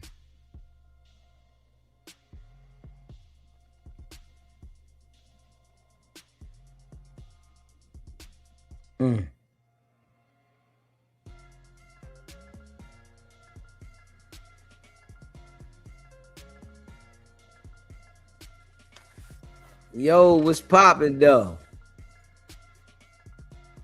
The bills getting tight. That's her new boo. Yeah. You know. Niggas fall in love with Sharice like the 14th of February, but they all special though. I ain't even gonna hold you. I'm nigga, hey yo. Like, she better stop showing these niggas. We ain't seen Sharice with no solid mind guy yet. From Loose Cannon to Bino. Oh, man. She went from Loose Cannon to Bino? Oh, man. Straight up. Bino be broke real soon. You know, what my boy Ricky say, them boys you mess with be broke 2 years. Straight up. Be broke. Dead broke 2 years. Yeah. You know what I'm saying? They like Hummer stunting. You know, that's what it is. They like Hummer stunting, man. Straight Hummer stunting. Yeah. But we ain't playing no games, man. We back. We back, man. Smash that like button. Hit the subscribe button. And we ain't even played nothing from Whack today. We'll get the Whack. We'll play some of that shit from Whack tomorrow. You feel me? We'll play some of that shit from Whack tomorrow. We ain't played nothing from Whack today. You dig? But one thing y'all do know, right? We gonna go live again tomorrow. Y'all know that. We going live again. No, tonight. You know what I'm saying? Like, yo, some of the nights when I ain't gotta do nothing, we just gonna come on early. You know what I mean? I'm just gonna do it like that, y'all. Cause I'm on a mission. You feel what I'm saying? I'm on a mission. Straight up, I'm on a mission. You know, if I got a bowl or something, make sure y'all subscribe to the bowling channel. Let me pull the bowling channel on. Make sure y'all subscribe to the bowling channel, man. If you haven't already subscribed to the bowling channel, because we go live on the bowling channel. We try and build the bowling channel up, y'all. You feel me? So make sure you subscribe to the bowling channel. He gets into it with a motherfucker. You hear me? Straight up. All right, let me show y'all the bowling channel. We got 339 subscribers. Hold up. Subscribe to the bowling channel. We got 339 subscribers. You hear me? Make sure you subscribe to the bowling channel. SBGB Bowling. Go subscribe to SBGB Bowling. That's the bowling channel. We go live on there once or twice a week. You know, bowling. So, yeah. Make sure y'all lock in with the bowling channel. We try and build that up. You know what I'm saying? We try and build that up so we can get that channel monetized. You know? Just keeping a buck. Let me see. Hold on. Let me see. Yeah, hold up. Smash that like button and hit that subscribe button. Make sure y'all subscribe to the bowling channel. I'm just saying. Shout out to all y'all. Y'all know how we rocking. Subscribe to the bowling channel. Let me see here. Yeah. I think, what's that? Yeah. Shit. I should pull a 24-hour joint. I mean, I should go stay live for 24. I ain't gonna lie. I should do a 24-hour live. I gotta get active on this bitch. Show a nigga how to build up. Make sure you subscribe on Facebook. If you haven't subscribed on Facebook, subscribe on Facebook. You dig? Subscribe on Facebook. I don't know. We was live on Facebook. I don't know what happened on Facebook. We was live on there just a little while ago. I don't know what happened. Facebook acting crazy with the lives. They on some bullshit. And we was live on Facebook, but they on some bullshit.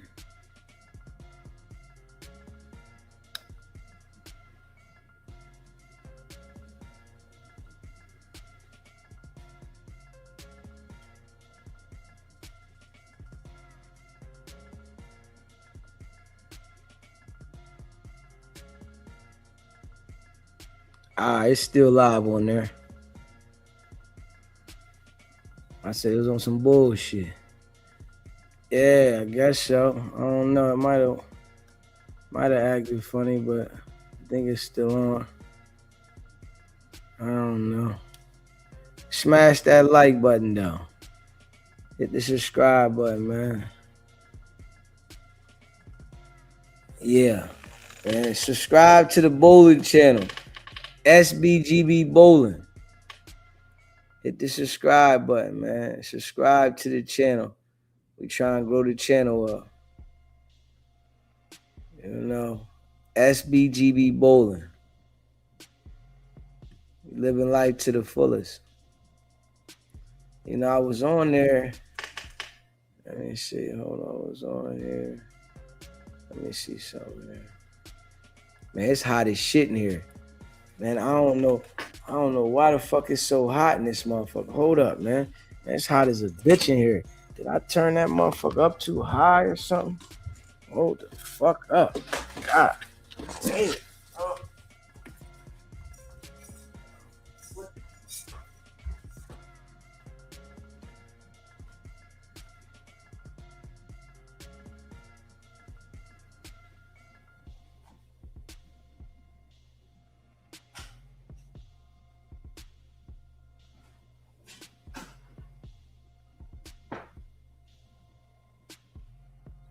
You know what the fuck happened?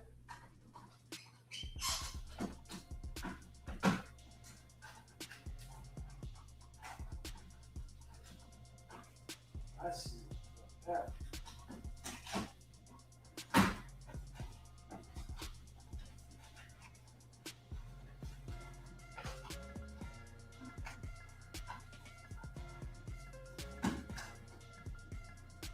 I see what happened. It's too hot. You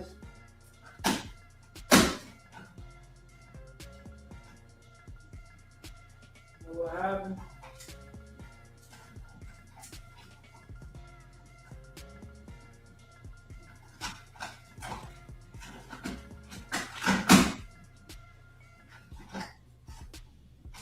Man, that motherfucking batteries died. Hold up, man. Motherfucking battery died. Yo, that shit is too hot in this bitch. I'm about to fall the fuck out. Oh, I got some batteries in this room. I know something ain't right. I know I ain't crazy. I turn the motherfucker on. Like, man, something ain't right with this bitch. Hold up. Something the fuck ain't right. I ain't even gonna hold you. Motherfucking batteries died. No, something. Alright, here we go. Man.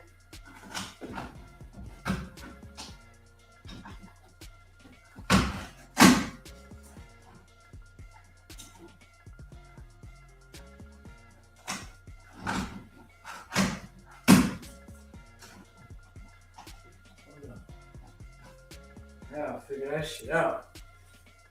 Battery died. Man, listen. Man, it's hot in them up. Man, it's hot in a bitch in here. I ain't even gonna hold it. Man, it's hot in a motherfucker.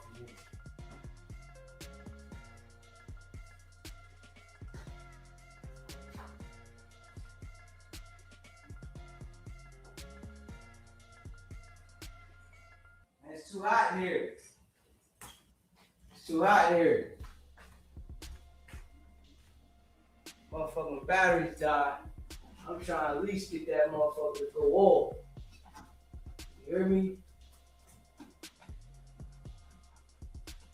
Batteries died. Motherfucking thermostat.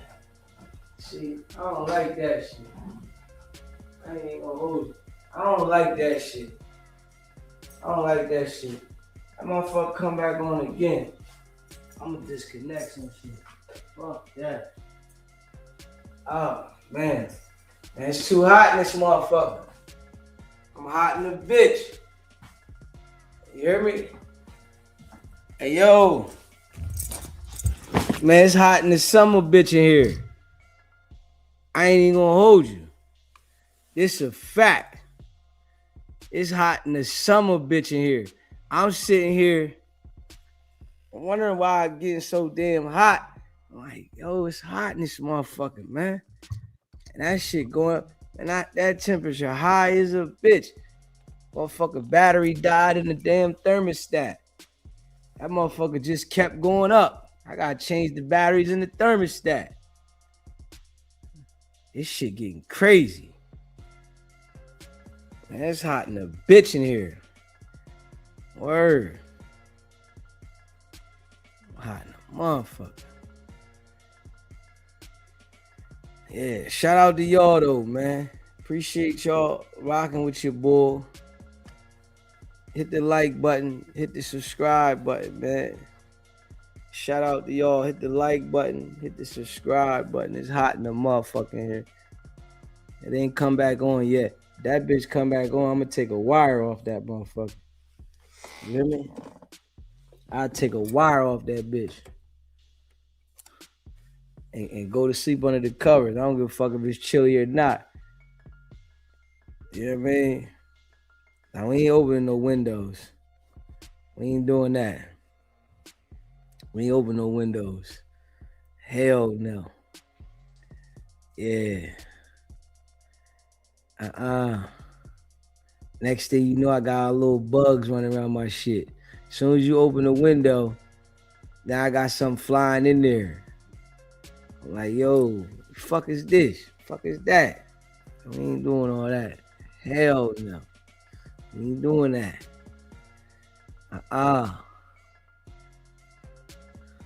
Hell no. You know what I'm saying? Next thing you know, I'm here fighting bugs. Straight up. Yeah. I remember I had to get a bird out of here twice. I had 2 birds in this joint. I'm around here, bird flying around this bitch. You know that they up high too, right? So I'm trying to get this bitch out. I'm like, yo, the bird sit all the way the fuck up here, right? On the top of this motherfucker, these curtains. The curtains up so high, I can't reach the top of the motherfucker. The bird sitting up there on me, looking at me. Like, damn, I gotta get this motherfucker, right? Damn bird in this bitch. Bird running around shitting and shit. I'm like, oh, shit. He flying, getting low. This nigga running through the house better than I do. Straight up. He hitting the dip through here, going out this side, hit around this side, came back around this side, went this side. I'm like, yo, this nigga, I'm chasing the bird. He up top, boom, upstairs, looking. I'm chasing the bird around the crib, trying to get the bird out the motherfucker. That shit happened to me twice. Like, yo, man, you gotta watch leaving the motherfucking windows open. Motherfucker bird slipped right in. You know what I mean? I thought birds be scared to come in. It must be so open in this motherfucker. They willing to slide in. I'm like, the fuck? Hold on. Birds don't usually come in the crib like that, dog. Fuck going on? These motherfucking birds is different. Fucking bird come in the crib. I'm like, what the fuck? Hold up. I don't know if the nigga getting nervous, nigga shitting everywhere, or just how they do. I'm trying this motherfucker shitting. I'm like, oh shit. Chasing the bird around the crib. Fuck is you doing? Get the fuck out, nigga. Fuck out of here. Hey, motherfucker shit get crazy. You know? And if you ain't never had a bird in the crib, shit get crazy. You said y'all got raccoons and squirrels. Is they running in the crib? Yeah. When I was younger, my aunt had a bat come in the crib. I said, oh shit, motherfucker, bat came in. Like, god damn. Man, y'all supposed to be outside. Don't be fucking around in the crib, bro. Facts. Don't be trying to slide in the crib, bro. Fuck all that shit. You know what I mean? This ain't what you want. I had a bird fly in my living room. It was beautiful. I wanted to cover him from the rain. Did he stay? How long he stay in there with you? Okay, you got one as a pet? Okay. What kind of bird you got?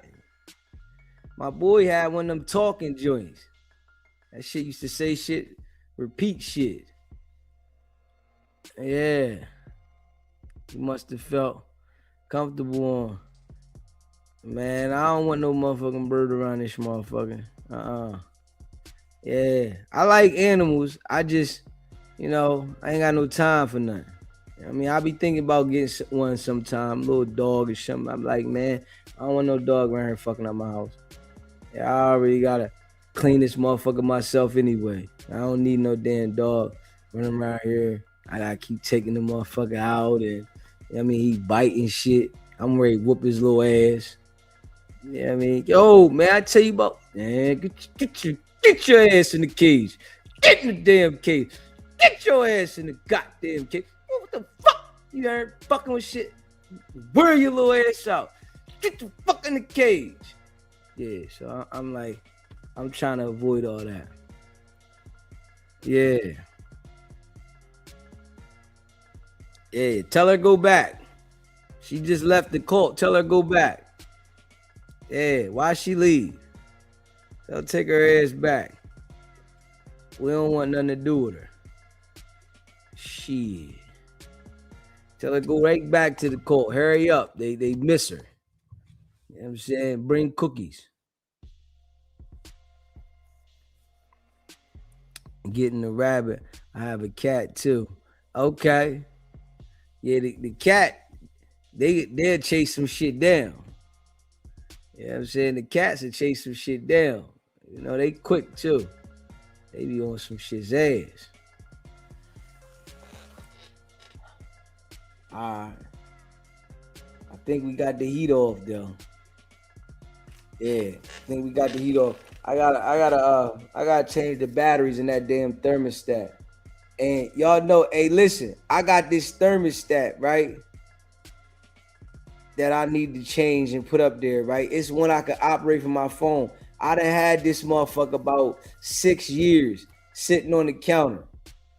And this is no cap. It probably been sitting on that counter for about 6 years. Yeah, about 6 years sitting on that damn counter. And I ain't hook it up yet. That motherfucker brand new in the fucking pack, too. Yeah, that motherfucker brand new in the fucking pack.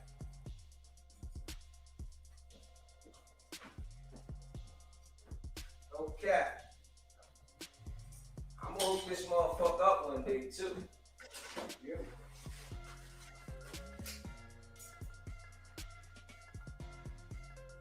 I'm gonna hook this motherfucker up one day.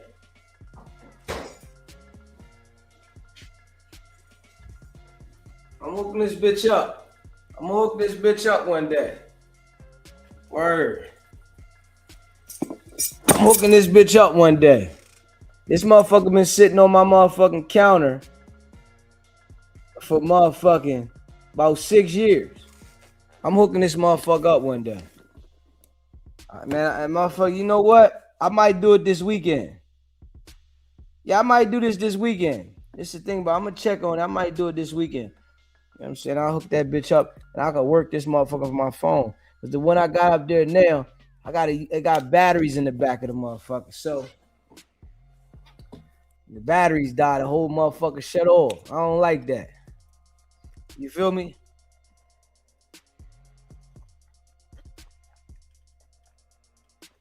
Batteries die, the whole motherfucker shut down. It's like, I don't want the motherfucker to shut down because the batteries die. I mean, damn, if I gotta get new batteries, that's what I'm thinking, the hardwire. This shit's hardwire and with the batteries, and the batteries control it. I don't like that. I don't like that. I might gotta change that thermostat. You know what I'm saying? Real shit. Y'all know I'm handy like that, right? Y'all know I'm handy like that. I changed the shit myself.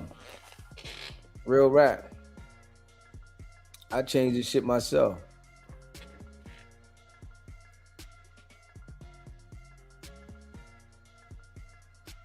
You said just to let you know we're not excited about the new technology. Old school ways. Yeah. Well, I gotta put this motherfucker up though. I gotta put it up. I gotta put this motherfucker up, man. I got to. Yeah. I could work it from my phone. If it was hot right now, go to the app on my phone, fuck with it. Yeah. And I tell you, I had this motherfucker about 6 years. I had 3 of them. I gave 2 of them away. I said, nah, I'm gonna keep one for myself. And I can't remember how I got them. Yeah, I can't remember how I got these motherfuckers. But I had 3 of them. I gave 2 of them to other people. Like, yo, here, you want this joint? They're like, yeah, damn right. Well, I gotta hook that up for me. You know what I'm saying? Yeah, I gotta hook that shit up for me. Damn right. I gotta start doing like 24-hour streams. Fuck this shit. You know what I'm saying? I'm on live all night and day.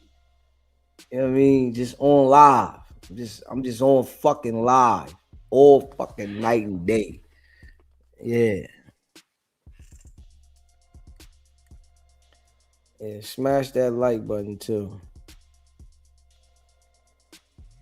Hit the subscribe button if you ain't subscribed to the channel yet.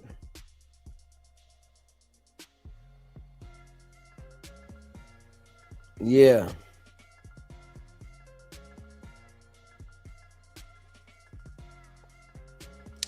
Man, Wack ain't getting in trouble, man.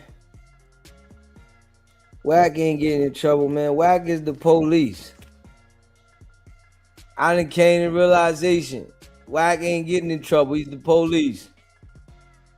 Yeah. All we can do is enlighten niggas to stay away from him. To those who go around him, as soon as you get around him, we know you doomed. Yeah. The police ain't locking up they men until they do too much. You know. So, not yet. It might get whacked later. I don't think it's too much going on. It's too many cases out there. You know? It's too many cases out there right now. And whack is valuable. You know, whack. The way whack getting these niggas locked up, I ain't even gonna hold you. Shit. Can y'all hear me clear now? You hear me better? The way whack getting these niggas locked up is going down.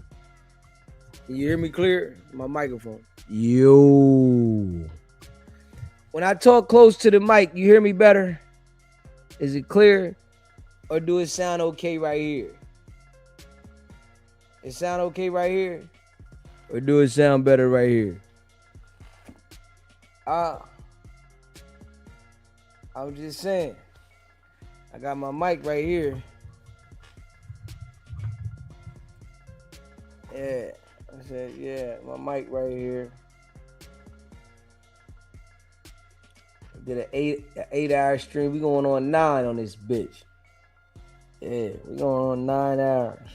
Fuck this shit. We going on 9, baby. 9 of them things.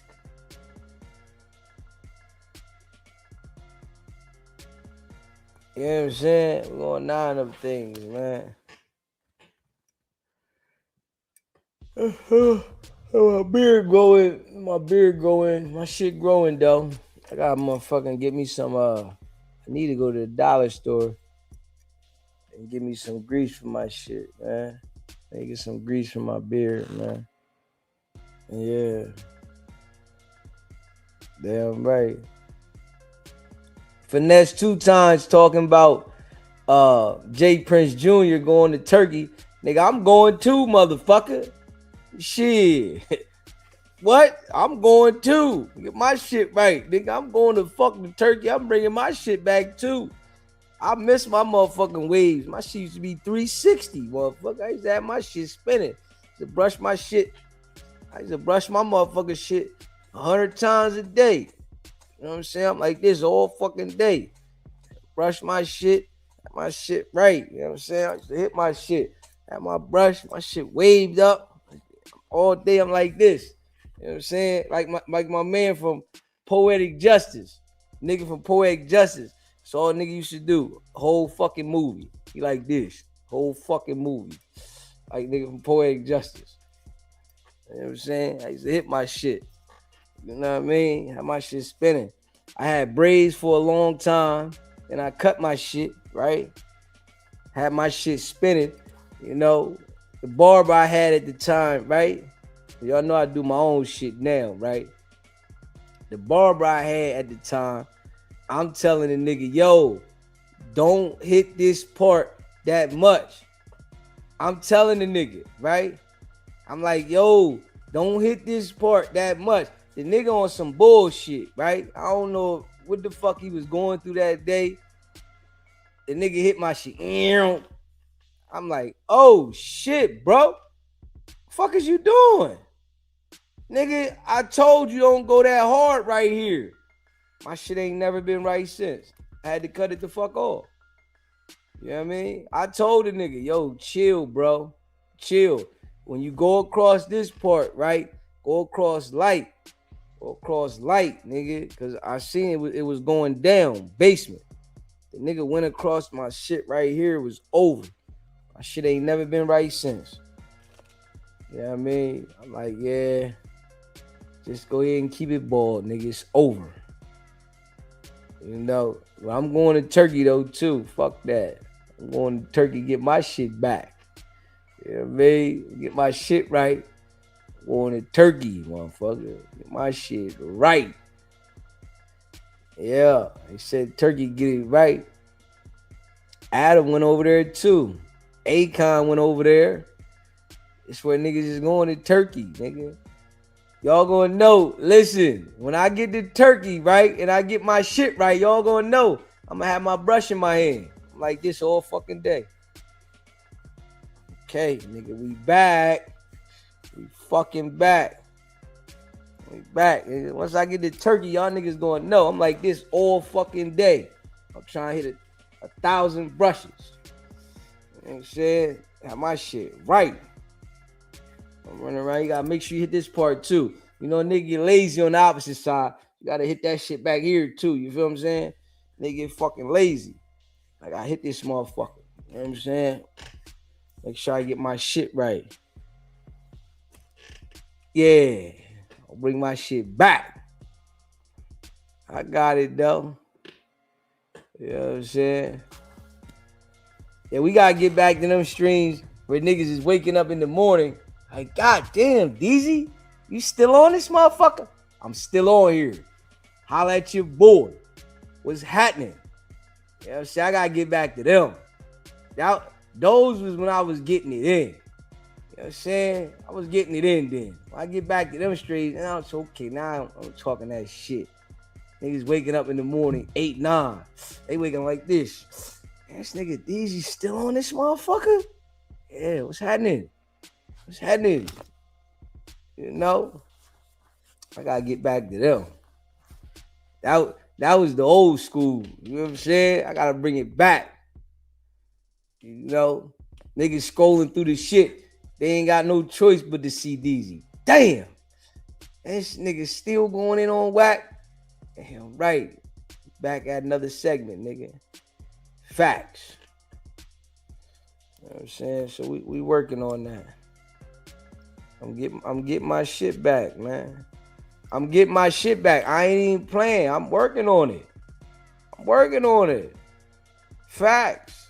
You know? We trying to build this shit up.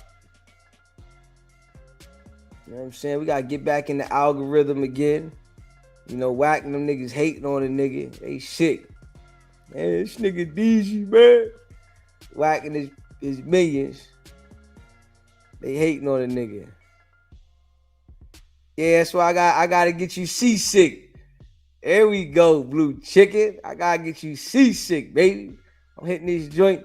Have my shit 360. You know, man, shit like the ocean up there. Just keep brushing my shit all fucking night. You know what I mean? Yeah. Straight up. You know what I mean? Then I can have a designated female hairbrusher. You know what I'm saying? Designated. She just brushing my shit all day. You know what I mean? Just come on. Hit that thing one time. Hit that thing. Come on. I need some brushes. Just walk with me. Brush my shit. Walk with me. Brush my shit. Walk with me. You know what I'm saying? Yeah. Make sure you subscribe. Make sure you subscribe to the channel, Billy. Subscribe, man. You know. Hey, Munchie know I'm keeping it real. Shout out to Munchie B. You know what I'm saying? You know I'm keeping it real. I mean, I just keep it real. You know, everybody might not agree with everything I say, but I keep it real. That's a fact. You know what I'm saying? You dig? We gotta bring this shit back though. We gotta bring this shit back. You know what I mean? Smash that like button too.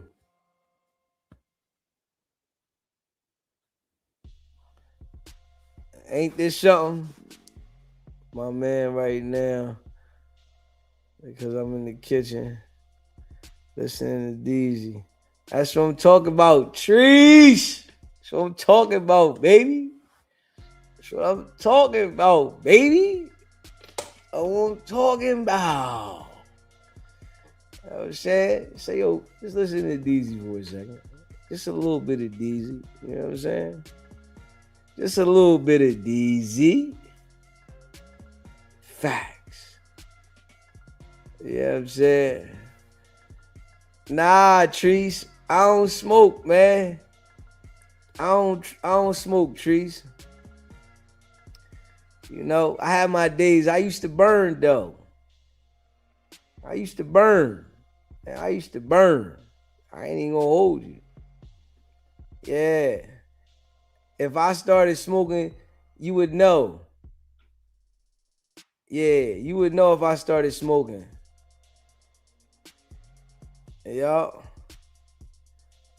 Yeah. Yup. Hey, listen, I had stopped smoking, right? For almost 2 years. And then, like, probably like almost 2 years ago, I smoked for like 5 months. Yeah, I smoked for like 5 months, right? So I'm smoking.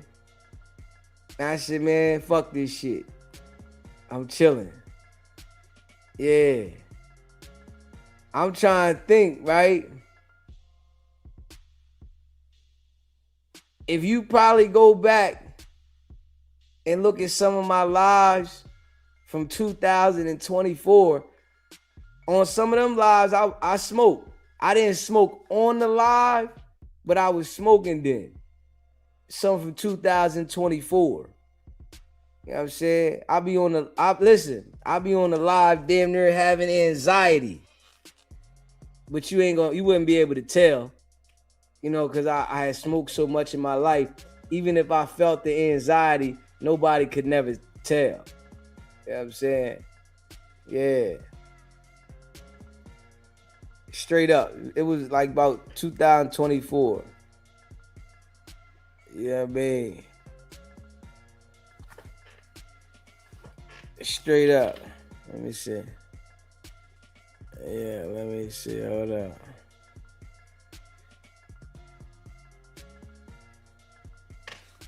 Yeah, get it in for me, Trees. Get it in for me. You know what I'm saying? Yeah, I used to smoke, though. I used to burn it down. Shit, I'll be on there getting it in. But, you know what I mean? I gave it up. I gave it up, man. I gave it up. I be sober to the motherfucker. So when I be bugging out, I'm bugging out sober. Yeah, straight up. I'm sober to the motherfucker bugging. Yeah. It feel good, though. It feel good. You know. It feel good. I gotta put this back down right here, though. I gotta put this down. Yeah. Hey, listen. If anybody see your boy DZ, right? Me doing what I do right here, though, this will let you know what type of hustler I am. This right here lets you know. Yeah, this how I know I'ma outrun niggas. Cause I can get on this bitch for hours. And I gotta be real, right? I gotta be real. This why academics outrun niggas. Straight up. I gotta be real. I gotta say it. Y'all know I keep it a buck. This why academics outrun niggas. Because he get on the stream and be on that motherfucker for hours. And he do this shit every day. You know, he might have them spells where he might miss a day or two, or if he doing something, if he guess he got to go somewhere, and he still might bring the stream with him. But this why he be outrunning niggas, because he stream like a motherfucker. Yeah, so This how I know I'm going to outrun niggas. Everybody can't do this shit.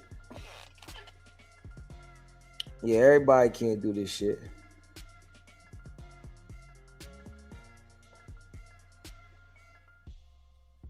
You know what I'm saying? Yeah, everybody can't do this shit.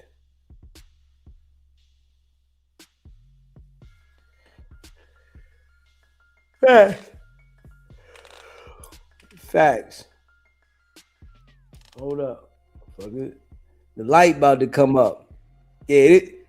Hey, listen. I'm taking it back. You hear me? Look, y'all see that shit? Look up there. It's starting to get light outside, right? If I could do this, right, in the street, you know, because it was nice that I stayed up outside, right?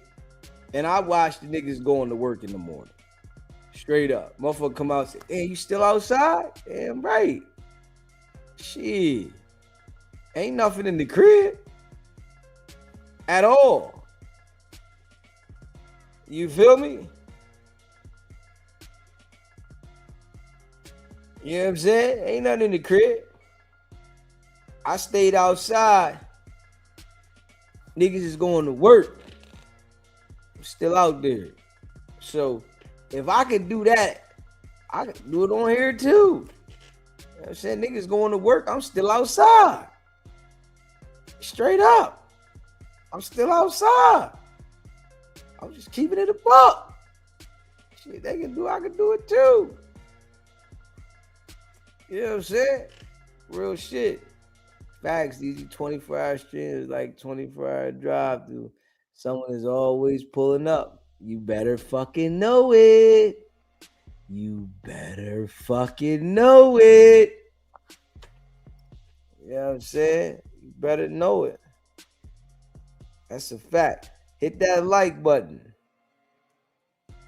Hit the subscribe button. Hit that like button, hit that subscribe button. You know what I'm saying? We're gonna have people popping up. You know, we putting that work in though. We on our way to 25,000 subscribers. We on our way to 25,000 subscribers. So we gotta put that work in. Gotta put that work in. Damn right. Hey yo, y'all remember when I was doing them streams? I be going to sleep in the car. When I was doing them streams, I gotta get back to that, y'all. I was doing them streams. I be up so fucking long. I'm tired. I'm going to sleep in the car. Y'all remember I be on stream and go from streaming in the crib. All right, we're going to go to breakfast. All right, I'm going to breakfast. Fuck that. I'm going to breakfast. Now I'm on stream again at breakfast. I got to get back on that shit. Yeah, I got to get back on that shit. I got to get that hunger back. You know what I mean? I got to bring that hunger back. That. You know what I'm saying? Get it out the mud. You already know. And C Brown said, right, I'll fall asleep too. Wake back up. I'm still on here. Yo, what's happening? Some more, man, this nigga all night. That nigga on something. Nigga, I'm just natural. Yeah. I'm naturally like off the hook when I want to be. You know, it's just sometimes I don't like to be bothered. You know what I mean? So I don't know if somebody would want to call that bipolar, or I just listen. Sometimes I want to be like, you know what I mean? And I think people that bowl with me know that about me, right? Because sometimes when I'm at bowling, I want to say what's up to everybody. Sometimes when I'm there, I don't want to say shit to nobody. You know what I mean? It depends on how I feel. Yeah. Shit, Pooh Shiesty ready to do a stretch. Yeah, Pooh Shiesty ready to do it. That nigga ready to do a stretch. They probably gonna give Pooh Shiesty a 20-piece McNugget. Yeah. A 20-piece McNugget. That nigga gonna be sick. Well, you know one good thing about Pooh Shiesty getting locked up? He ain't got to get back into the jail mode because he really ain't never left. You know, that's one good thing. You know, because it's a motherfucker when you got to get back in jail mode. Now, he on level 4, so he still was kind of in jail mode. You know what I mean? So he ain't got to get back in jail mode. You know, nigga like, man, damn. Straight up. Niggas like, damn, you back already? I know when niggas heard that shit, niggas in there, man, this nigga's a goofy. Yeah, the lifers, oh, you know, all the lifers is saying Pooh Shiesty is a goofy. Man, this nigga went home and come back ready to do a 20 ball. Yeah. And you know the feds gotta make an example of the nigga. Cause he thought shit was sweet. Oh, you think it's sweet, nigga? Oh, you think it's sweet? Oh, you think it's sweet like that? Oh, you think it's sweet? All right. They gotta make an example out the nigga. You know what I'm saying? They got to. Straight up. Yeah. You better hope he don't get one of them judges that be on that shit like, hey, yo, how many dots is over there, right? Motherfucker, it's judges like that. The judge will tell you, how many of them do you see? I want you to count them out for me, right? Motherfucker get the counting. Damn, forget the 98, 99, 100. All right, that's how many months you got. Huh? Sick. Have a nigga counting the whole time, straight 1 to 100.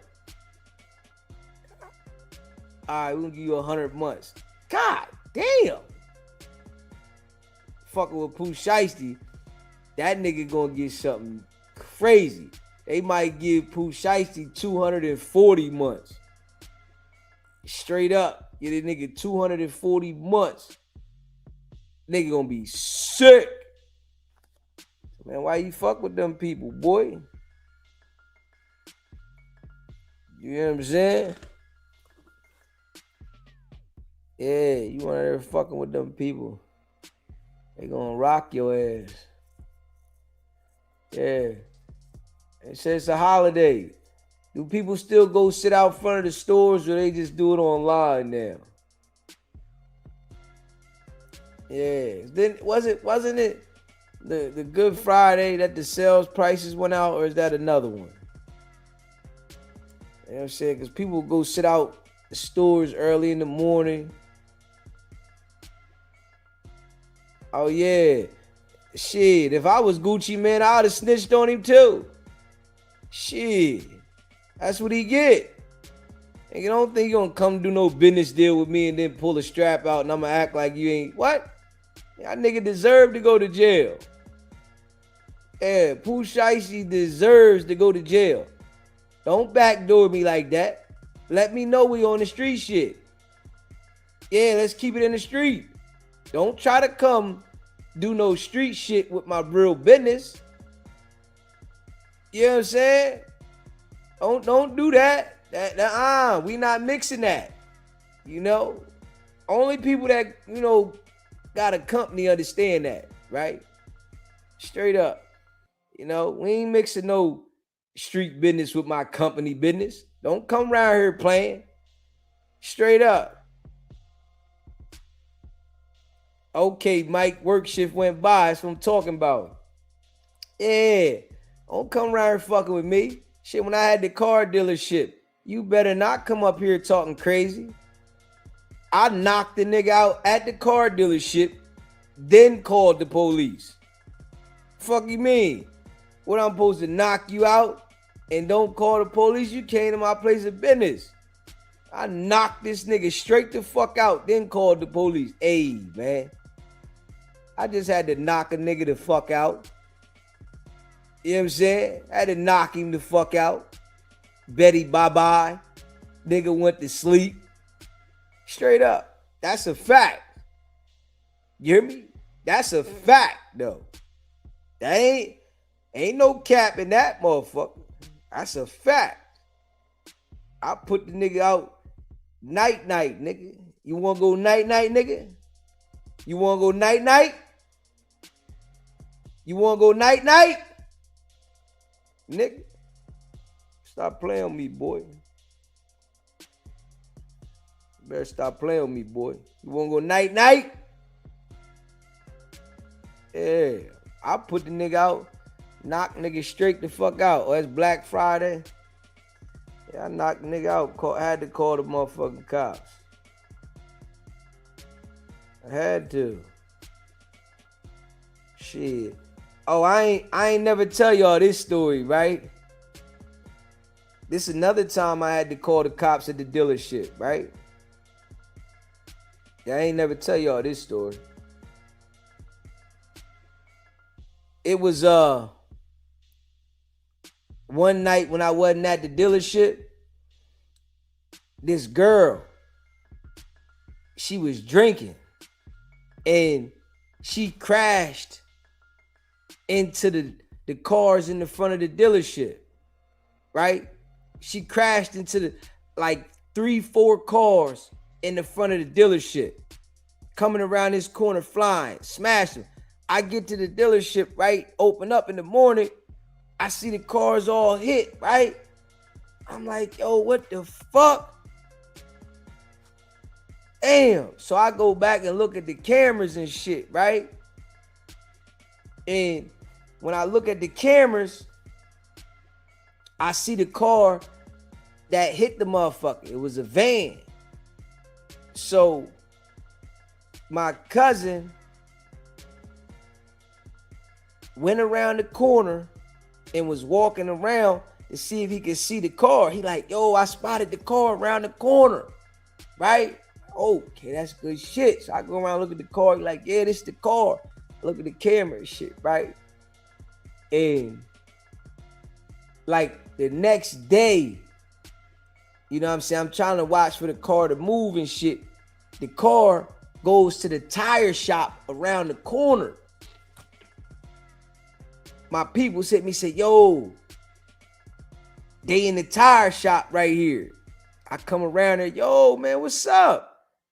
It was a girl too.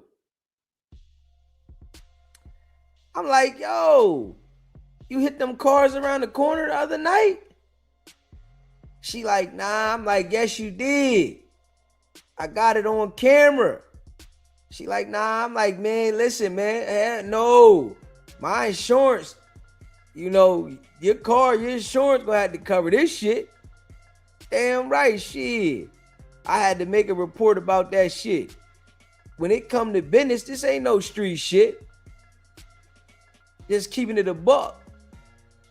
You hear me? Hey, when it come to business, ain't no street shit. Then you come around, motherfucker come up there and talking crazy at the dealership. I mean, I got to handle business. I'm not playing no street shit. What, I'm supposed to do something to her? Negative. Not me. Not your boy Deezy. Shit. Just keeping it a buck. Y'all know I ain't playing no games. Let me see. Smash that like button too. Hit the subscribe button. Shout out to y'all. I'd say, yo, hold on, man. She got to fix that. She trying to holler at a nigga too. Y'all know that, right? She trying to holler at a nigga. You know what I'm saying? No cap.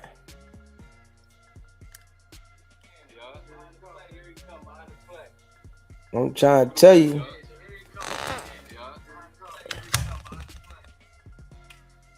Hold on.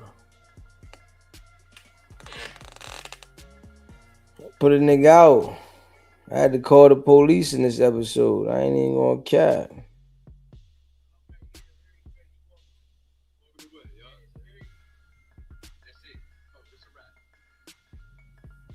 I had to call the people. I had to call the people on this shit.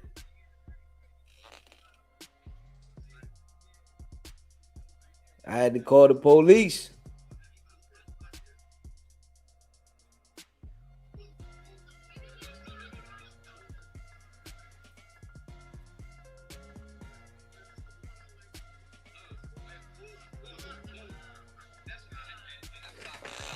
I had to call the people. I had to call, hey, man, motherfucker got the plan.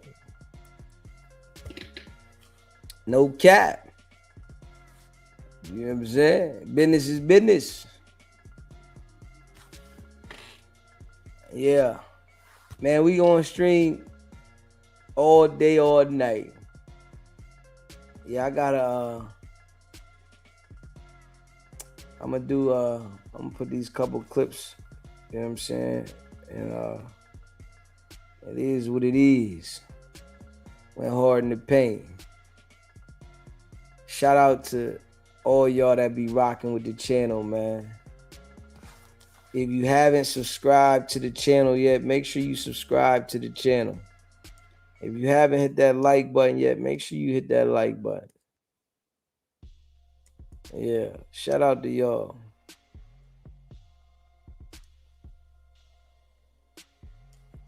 Shout out to y'all.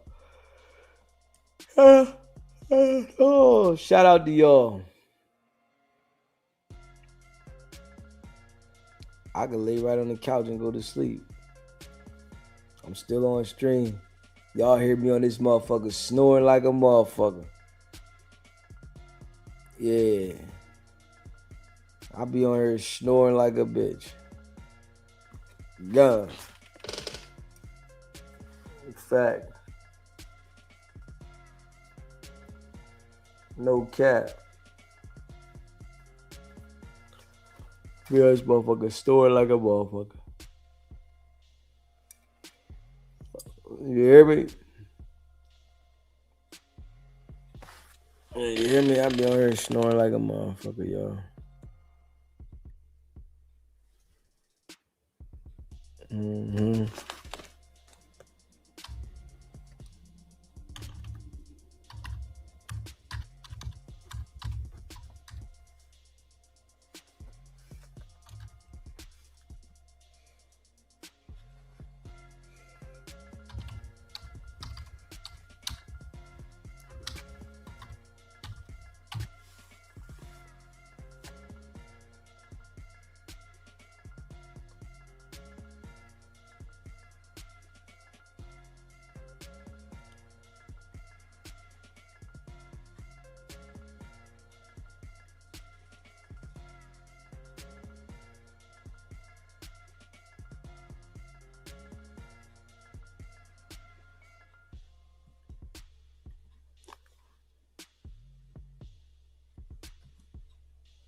Okay, there we go.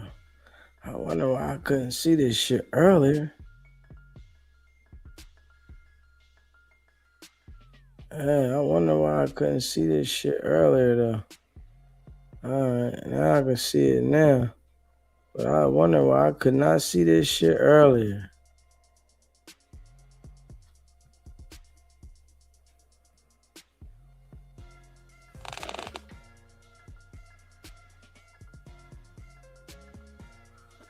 Yeah. Appreciate that membership, Mike. Appreciate that. I wonder why I couldn't see this shit earlier. Yeah, I was looking for this earlier. I could not see this. Temporary order of detention. Let me see this shit, y'all. Hold up. Rule 5 documents. As line trail, boom, boom. Minute entry for proceedings held before a magistrate judge. Yeah, these niggas is crazy. Yeah, these niggas is crazy. So they got that here. Hold on, let me see this joint right here. This is only one page. What the fuck is that? That's only one page. Arrest warrants executed. So it's really not. Let me see. Hold on.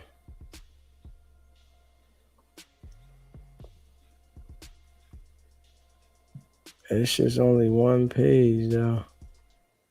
I'm gonna click on this joint. Hold on. Yeah, hold on. Sealed documents are no longer available. Please contact the court directly to request access to the document. Why the fuck is it sealed? Oh man, motherfucker done told already. I told y'all they telling already in Pooh Shiesty shit. They got a sealed document. Case unsealed. You know, seal the case. How the fuck can I see it? Man, that shit say sealed documents. Oh yeah, niggas done told already like a motherfucker. Yeah.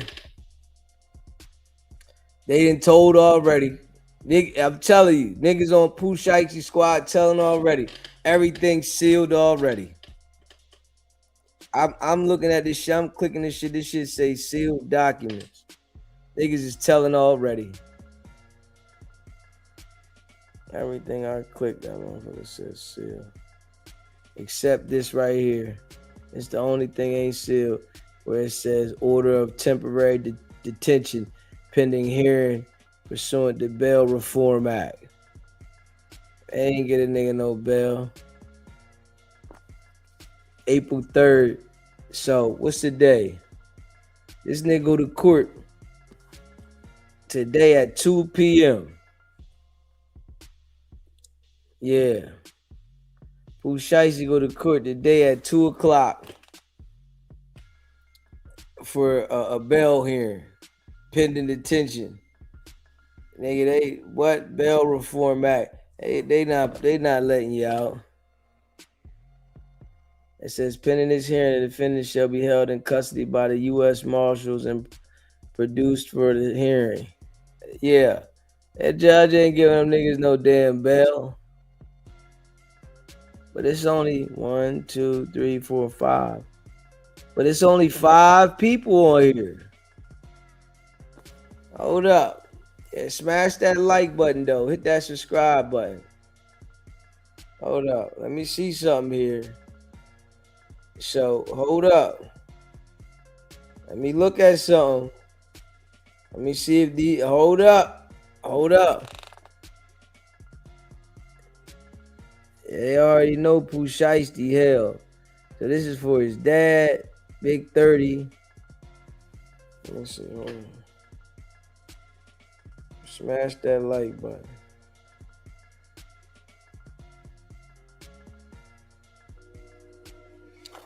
All right, let me see. They ain't got the Cordelius Water nigga on there.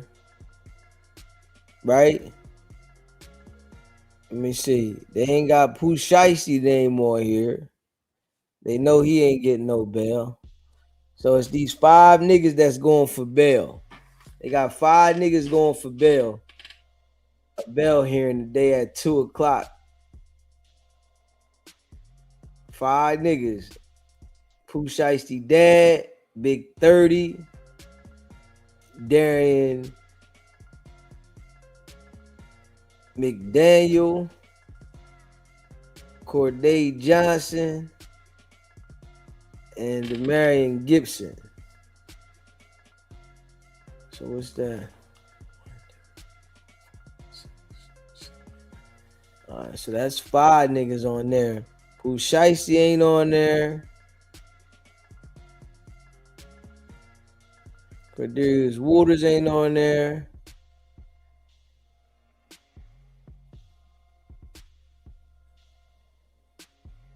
Terrence Rogers not arrested yet. And DeMarcus Glover. We're gonna see how that go. JR gets bread. What's popping, bro? Yeah, we've been on stream all night. Y'all see, look up there and see how I look outside. Look up, see how I look outside. Look up there. I see how I look. It's light outside, this bitch. Yeah, it's light out. Straight up. Yeah, it's light. Been up all night. You know what I'm saying? Been up all night. Smash that like button. Hit that subscribe button. Fuck going to sleep. Yeah, fuck going to sleep. Who needs sleep?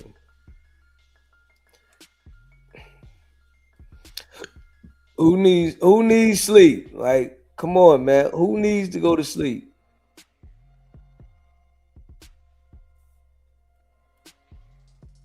You feel me? 607 not the phone. Who needs sleep? For what?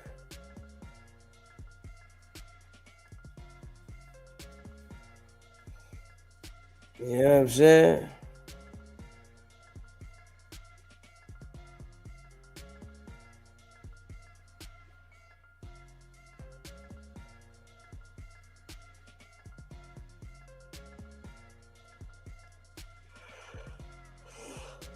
Oh, shit.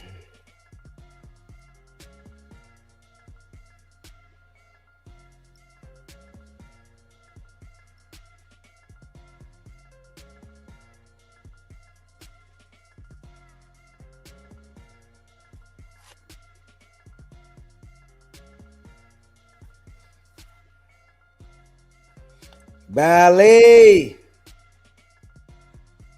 What's your baby? We going all the way in.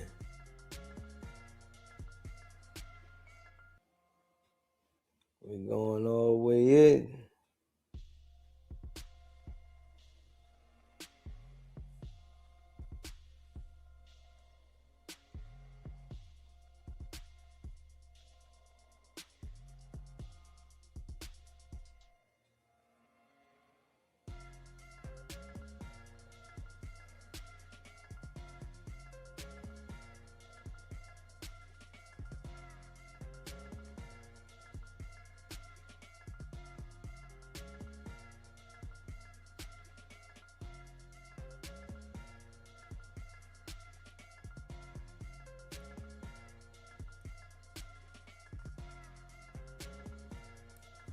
Yeah, we going hard in the paint.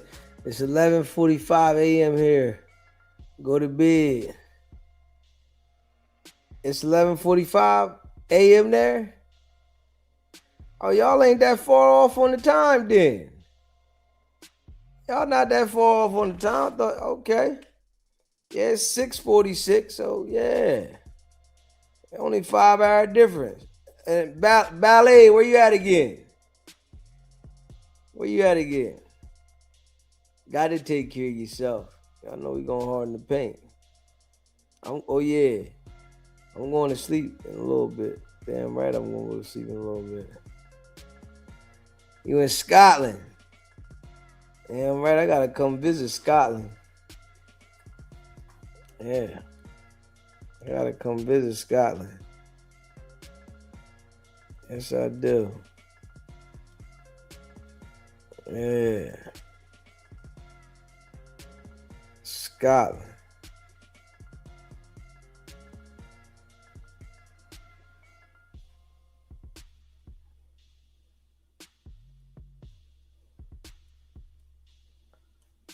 Yeah, I gotta come visit Scotland.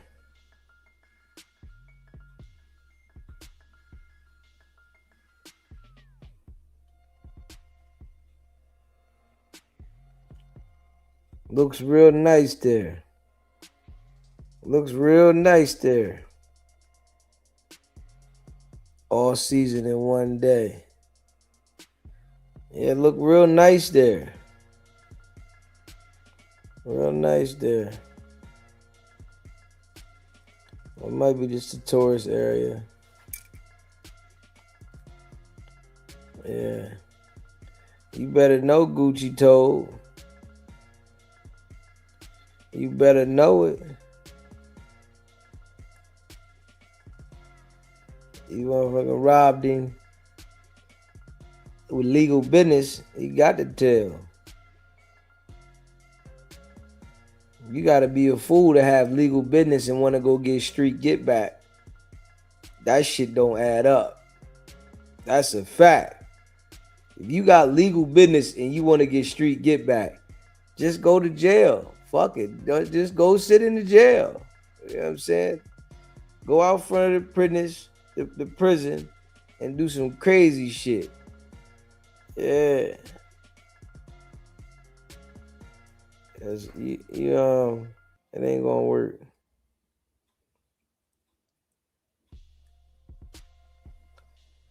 Yeah, I'm going to Scotland one day, Bally.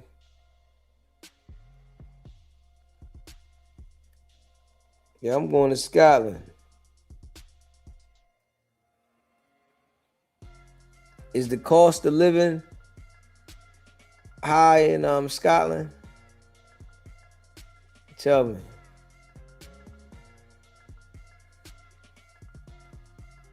Yeah, because I might have to come. Let me know if the cost of living is high.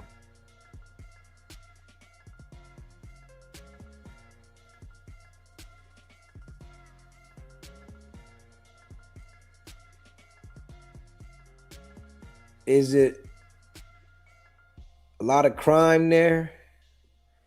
Let me know.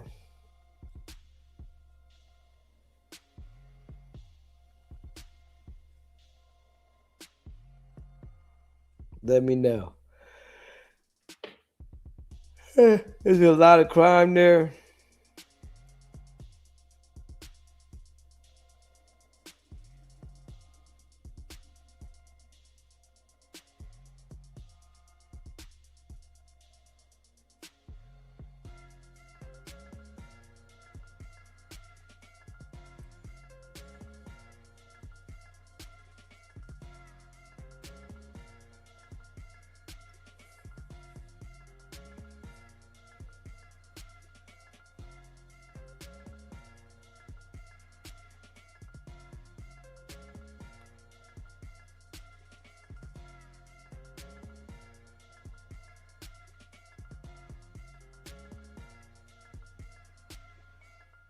Street legal business, street get back.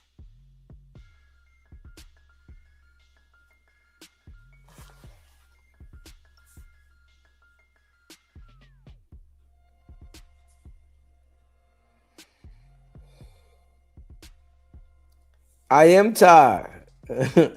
I've been on here for 9 hours. I definitely am tired. I am not gonna lie. I've been on here for 9 hours straight.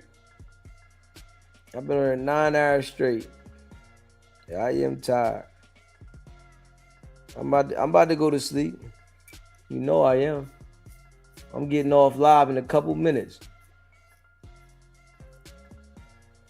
Yeah. I'm gonna get off in a couple minutes. I've been on here 9 hours straight. I'm just trying to put that work in. I'm trying to network. You know, we trying to network. Trying to network. You dig? Yeah.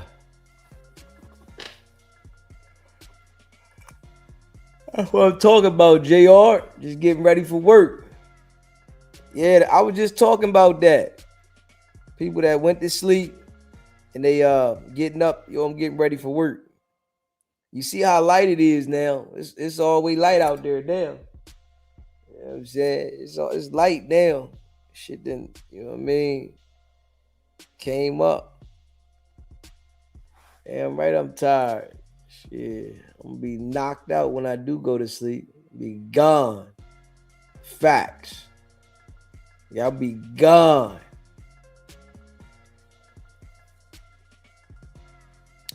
Yeah, smash that like button. Hit the subscribe button. Shit. Why you can't believe that, JR? I can believe it. Why wouldn't you think he was going to tell on him? Tell me that. Let me hear this one, bro. You know what I'm saying? Then I can tell you what I think. Yeah.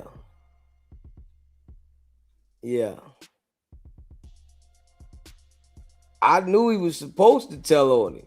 You know, for real.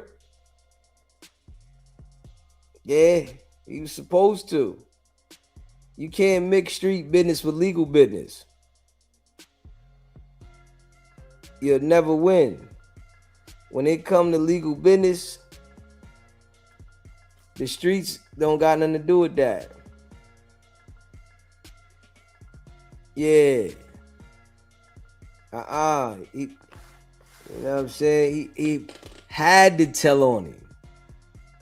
You know, if he doing legal business and he hold the man with the strap to him and make him sign a contract and he go take the legal business somewhere else because he was forced at gunpoint. So he's saying, yeah, I agreed to sign that. You can't mix it. Yeah, you can't mix it. Yeah, so I can believe he told on him. Pooh Shiesty getting what he deserved, bro. Yeah. You listen, you don't mix the street business with the work business. Not one bit. Yeah, I don't agree what he did. Yeah, I don't agree what he did, man. I'm just looking at it on a real level. That boy on some bullshit.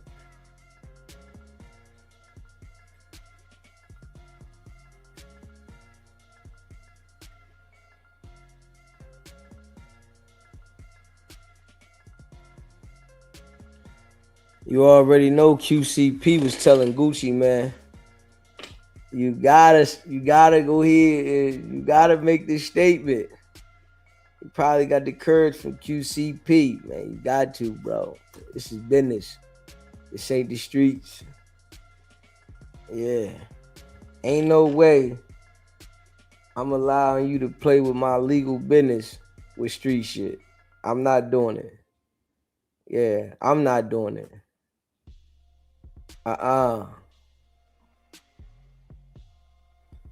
You know, hit the like button, hit the subscribe button.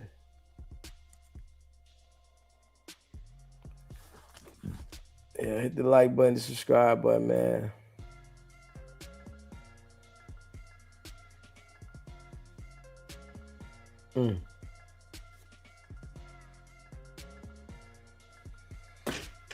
Nigga tired, man.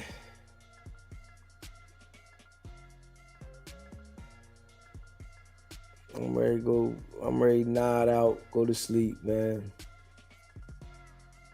And I still ain't gonna be asleep for another hour and a half. After I get off the live, I'm still gonna be up for another hour and a half. Trying to, you know what I mean, do what I gotta do. I gotta focus.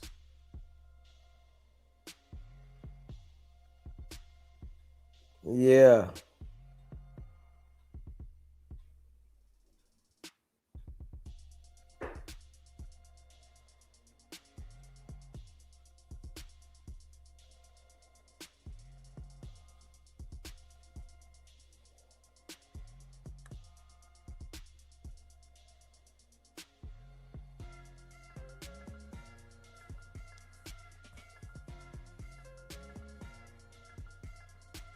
Yeah, Gucci artists are broke. The people say he had been ripping people off bad. I don't agree with what happened though. I don't think he's ripping people off bad. Honestly, I don't think he was ripping people off. Them people signed the contract. They know what percentage. Pooh Shiesty made a lot of money. You know what I'm saying? So I don't think he was ripping him off. It's just Pooh Shiesty wanted to get a better deal. Yeah. He the one that handled his business when Jeezy, man, tried to kill him back in the days, and now he telling. That's a different situation, bro. Come on, JR. That's a different situation, bro. Yeah. You know, come on, man. You know, when you come talk to your boy, you've been watching some podcasters today. When you come talk to your boy, I'm gonna bring you back. That's a different situation. Yeah. He knew that them boys was gonna be on that tight time. You know, he was living that life. So he was strapped and ready. You know what I mean? And he popped my man. But if you sign somebody to a music deal and they pull a strap on you to make you sign something, that ain't street, bro. That ain't street. You know, it ain't street, bro. Yeah, you can't mix that. So Pooh Shiesty played himself, trying to use a street tactic inside the business, man. The worst thing he could have ever done. Yeah. Any businessman is supposed to let him know what happened. Because now, honestly, it would be stupid, right, for Gucci Man to go get the strap, go run down on Pooh and take his life, right? And then everybody saying, oh, Gucci Man took his life. So everybody can say Gucci Man a gangster. That shit don't make no sense. Yeah, that don't make no sense. When you sit back and you think about that, that make no sense. Not when you made it in the business world. Now, when you in the street, shit happen in the street if you live in that life. But when you in the business, you just let, the process take. And then he robbed other people. You feel me? It was other people that he robbed. He robbed the off-duty cop. Them niggas, it was an off-duty cop in there. Gucci security. So, yeah, come on, man. We can't be ignorant to life. You know what I'm saying? We can't be ignorant to life. This is why our community be messed up, man. Straight up. This is why our community messed up. If it's in the streets, it's in the street. Be street in the street. But because two individuals come from the street, don't mean we gotta be street till we die. You feel me? Yeah, just because two individuals come from the street don't mean we gotta be street till we die. Yeah. I don't plan on dying the street life. That's just me.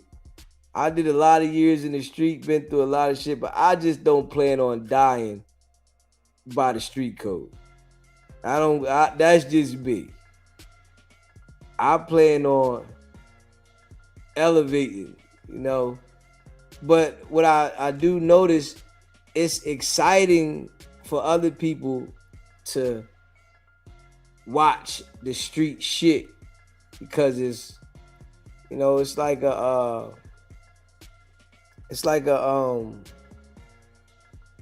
interesting movie. You're like, oh shit, it's a lot of suspense in there, man. But when you in that situation, it get crazy. That's why rappers don't have bodyguards. They only have cases in the hood. I think that's the new humility of ritual for The low. Let's see. Freemasons. Okay. Yeah.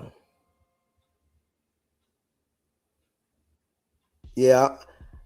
I don't know if Pooh Shiesty expected Gucci Man to have all street niggas with him because they got all street niggas. That might be what he thought. You see the picture of the white guy? I don't know if you seen that picture. It's a white guy. They scraped him all up. You think that white guy was gonna get robbed by some black guys and don't say nothing?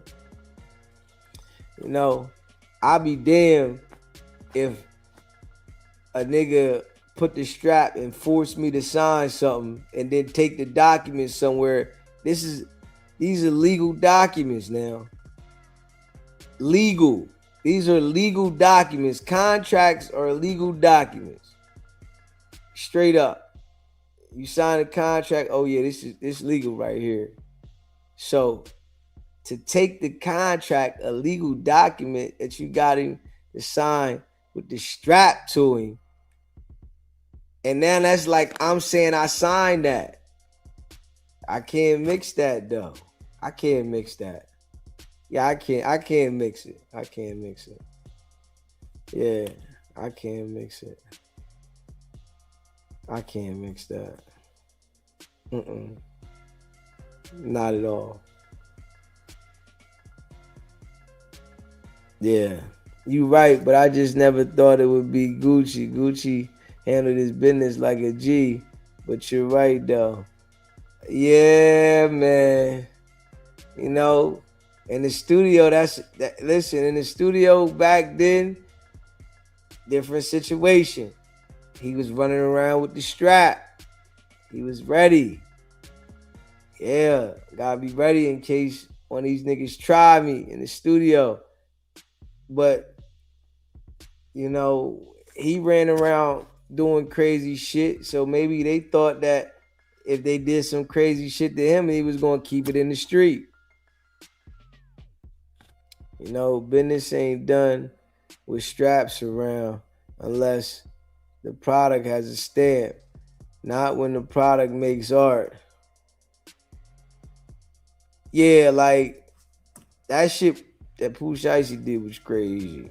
Ain't no way that the nigga should have been on no tight time like that and thought that it was just gonna be that. That was like dumb.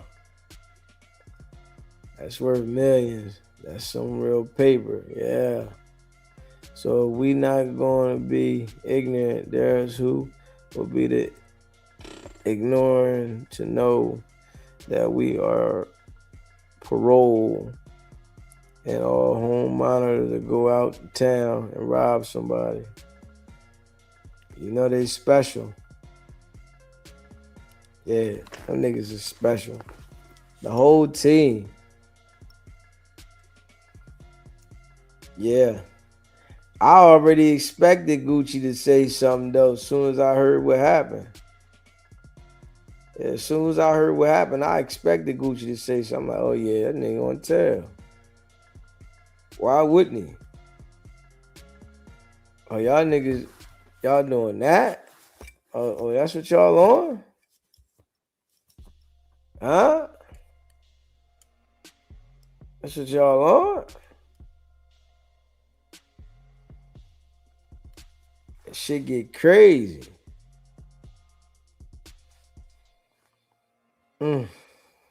Yeah, man, I'm getting tired. I'm about to get out of here. Shout out to all y'all, man, that rock with the channel. I appreciate y'all. Subscribe to the channel. Hit that like button. Share the live. All the good shit. Man, it's your boy Deezy. I appreciate y'all. Subscribe to the channel. Y'all already know what it is. Hit the like button. Go check out the merch, sbgbtv.com. Hit your boy up. Holla at your boy. You know what I'm saying? Stay locked in. I'm tired of shit. I'm going to sleep. And Y'all already know what it is, man. It's your boy Deezy. It's not about the setback. It's about the get back. Nah.